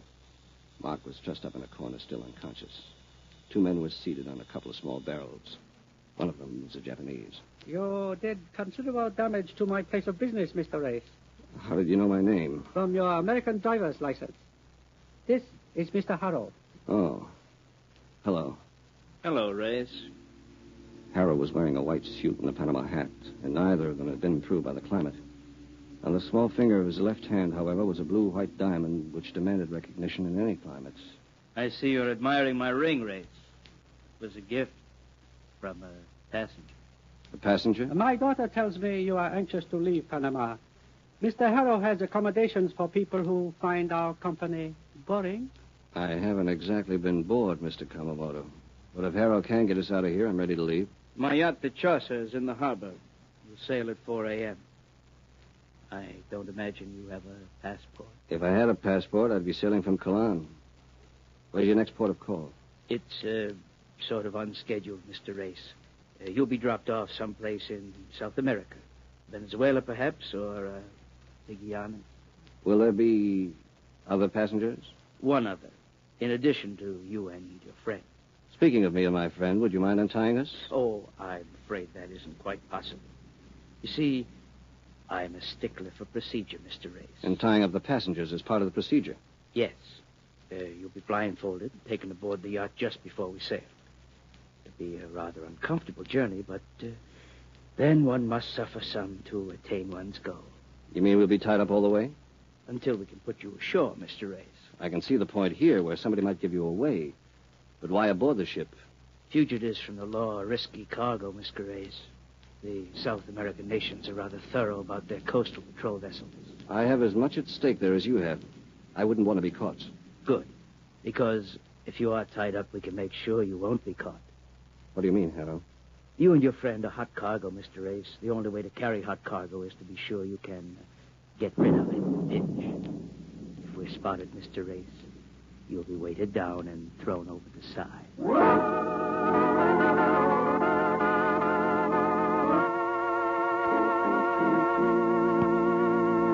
We'll return to the adventures of Frank Race in just about 1 minute.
And now, back to the adventures of Frank Race.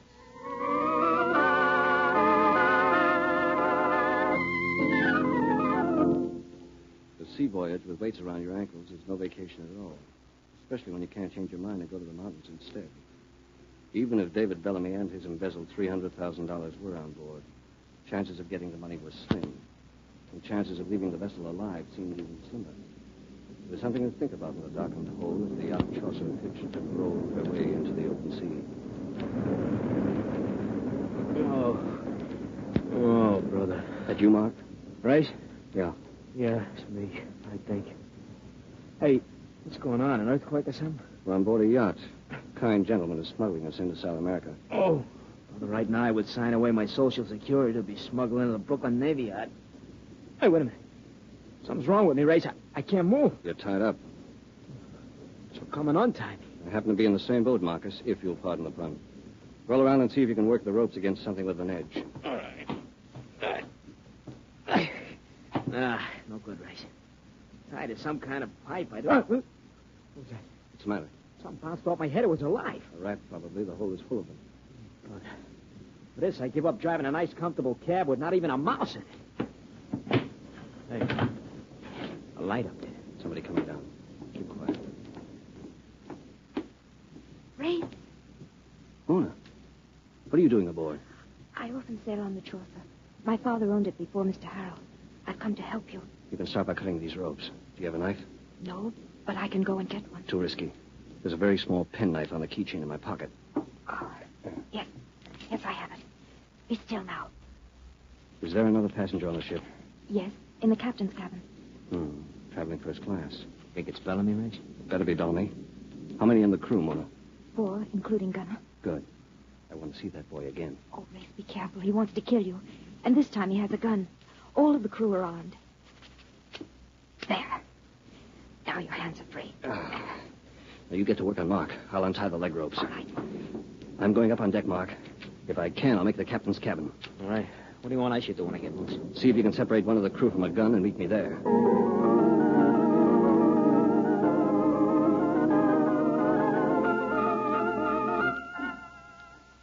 There was an oil slicker hanging at the top of the companionway, and I slipped it on for cover. The crew on deck was too busy to be counting noses in the storm. I hugged the rail until I got to the captain's cabin, then I caught the door handle and crashed in.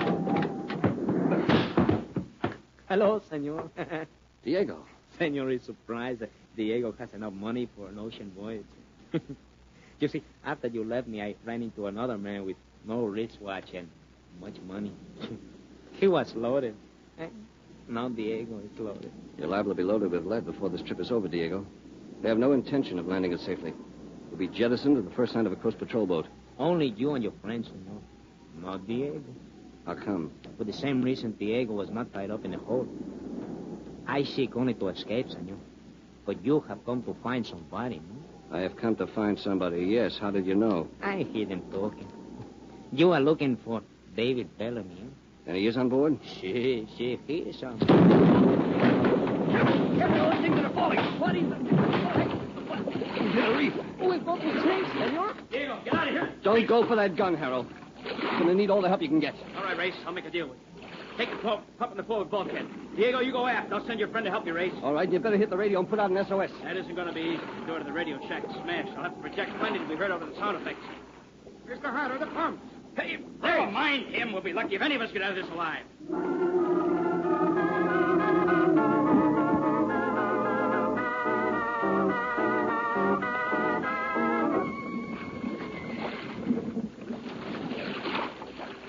Oh, brother.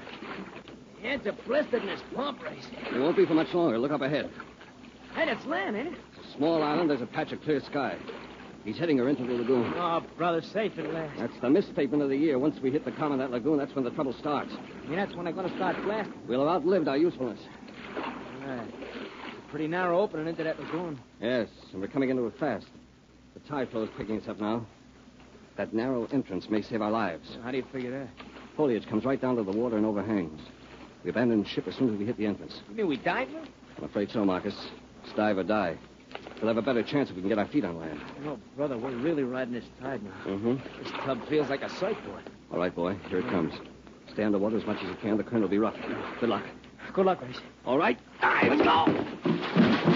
Race, stop!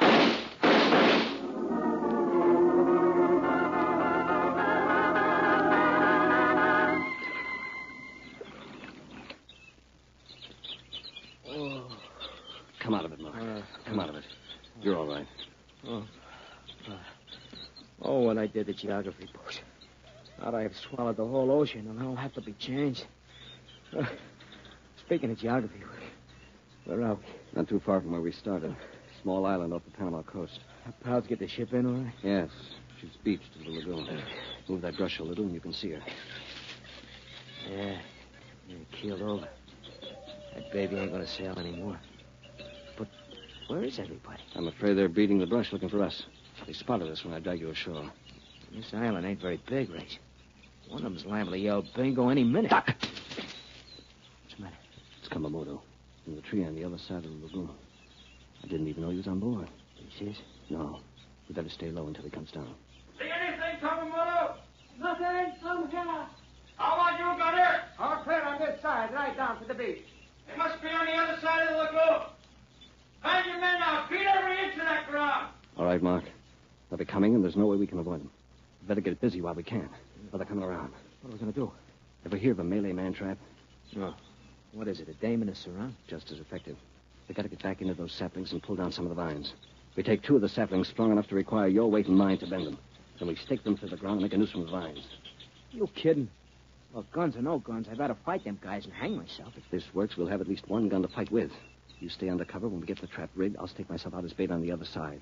Now, as soon as one of them steps into the noose on the ground, release the vine holding the sapling, we'll have ourselves a gun and one man less to contend with. Oh, I get it. Sure. The trees go up and the guy goes up with them, huh? Like a piece of dust in a Hoover vacuum cleaner. Come on, we haven't got much time.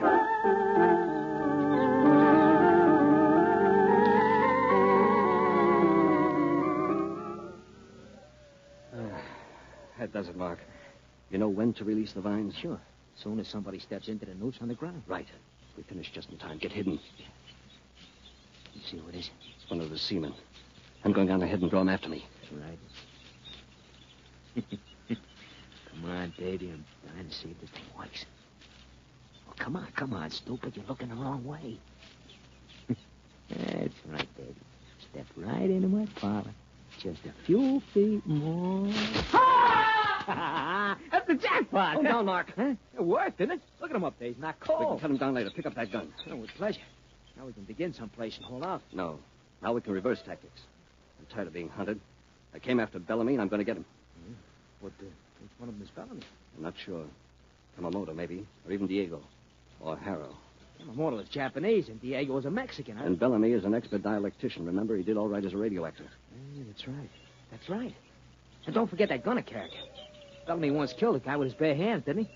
Well, that gunner's got the biggest hands I ever saw. If Harrow got that SOS through when we were piling up on that reef, it may not be long before a patrol boat gets here. I want to have Bellamy wrapped up by then. All right. Hey, here comes a new customer. He sees us. Match up another one, right? Nice shooting, boy. Nice shooting, Maud. Don't turn around. What do you like? Caught flat-footed. Throw the gun behind you. Throw it. Better do it, Mark. I got them, Harrow. I'm going to let them have it right now. No, you're not, Gunner. Drop your weapon, too.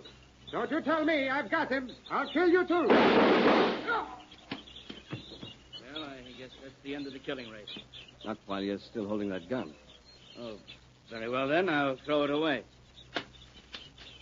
I couldn't stand by and see murder done, even if he was going to make it profitable. Are you sure it was the prospect of murder that changed your mind? Why, what do you mean, Race? I mean the United States Coast Guard cutter that's heading into the lagoon. What do you know it is? Yes. Oh, brother, look at that beautiful flag. Why, I didn't even see it. Excuse me, Race. I'm going down and throw flowers at those guys.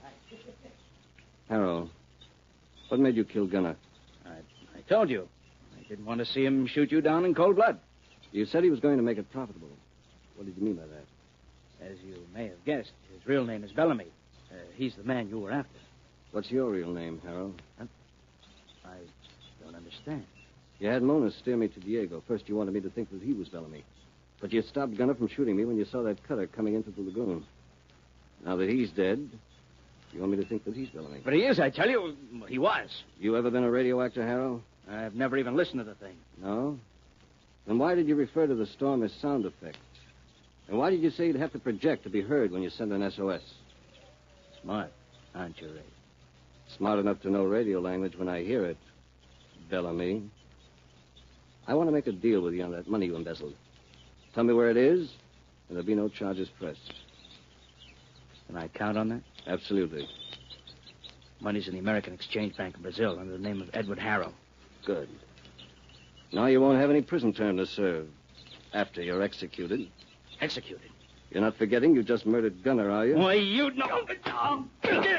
You're not as good as he used to be with bare hands. Bellamy! Ray, what's going on? What's going on? Mr. Bellamy just signed off after a mediocre farewell performance. Bellamy? That's Bellamy? Yes, it is. Well, Marcus, what are you looking so unhappy about? Oh, no. Oh, look. Look at them clouds up there. Holy cow, Race, I'd rather be dead. It's going to rain again.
Adventures of Frank Race, starring Paul Dubov, with Tony Barrett as Mark Donovan, comes to you from Hollywood. Others heard in tonight's cast were Herb Butterfield, Jack Crucian, Michael Ann Barrett, and Gunnar Peterson. This series is written and directed by Buckley Angel and Joel Murcott. The music is composed and played by Ivan Ditmars. Be sure to be with us again this same time next week for another dramatic chapter in the adventures of Frank Race. Art Gilmore speaking. This is a Bruce Ells production.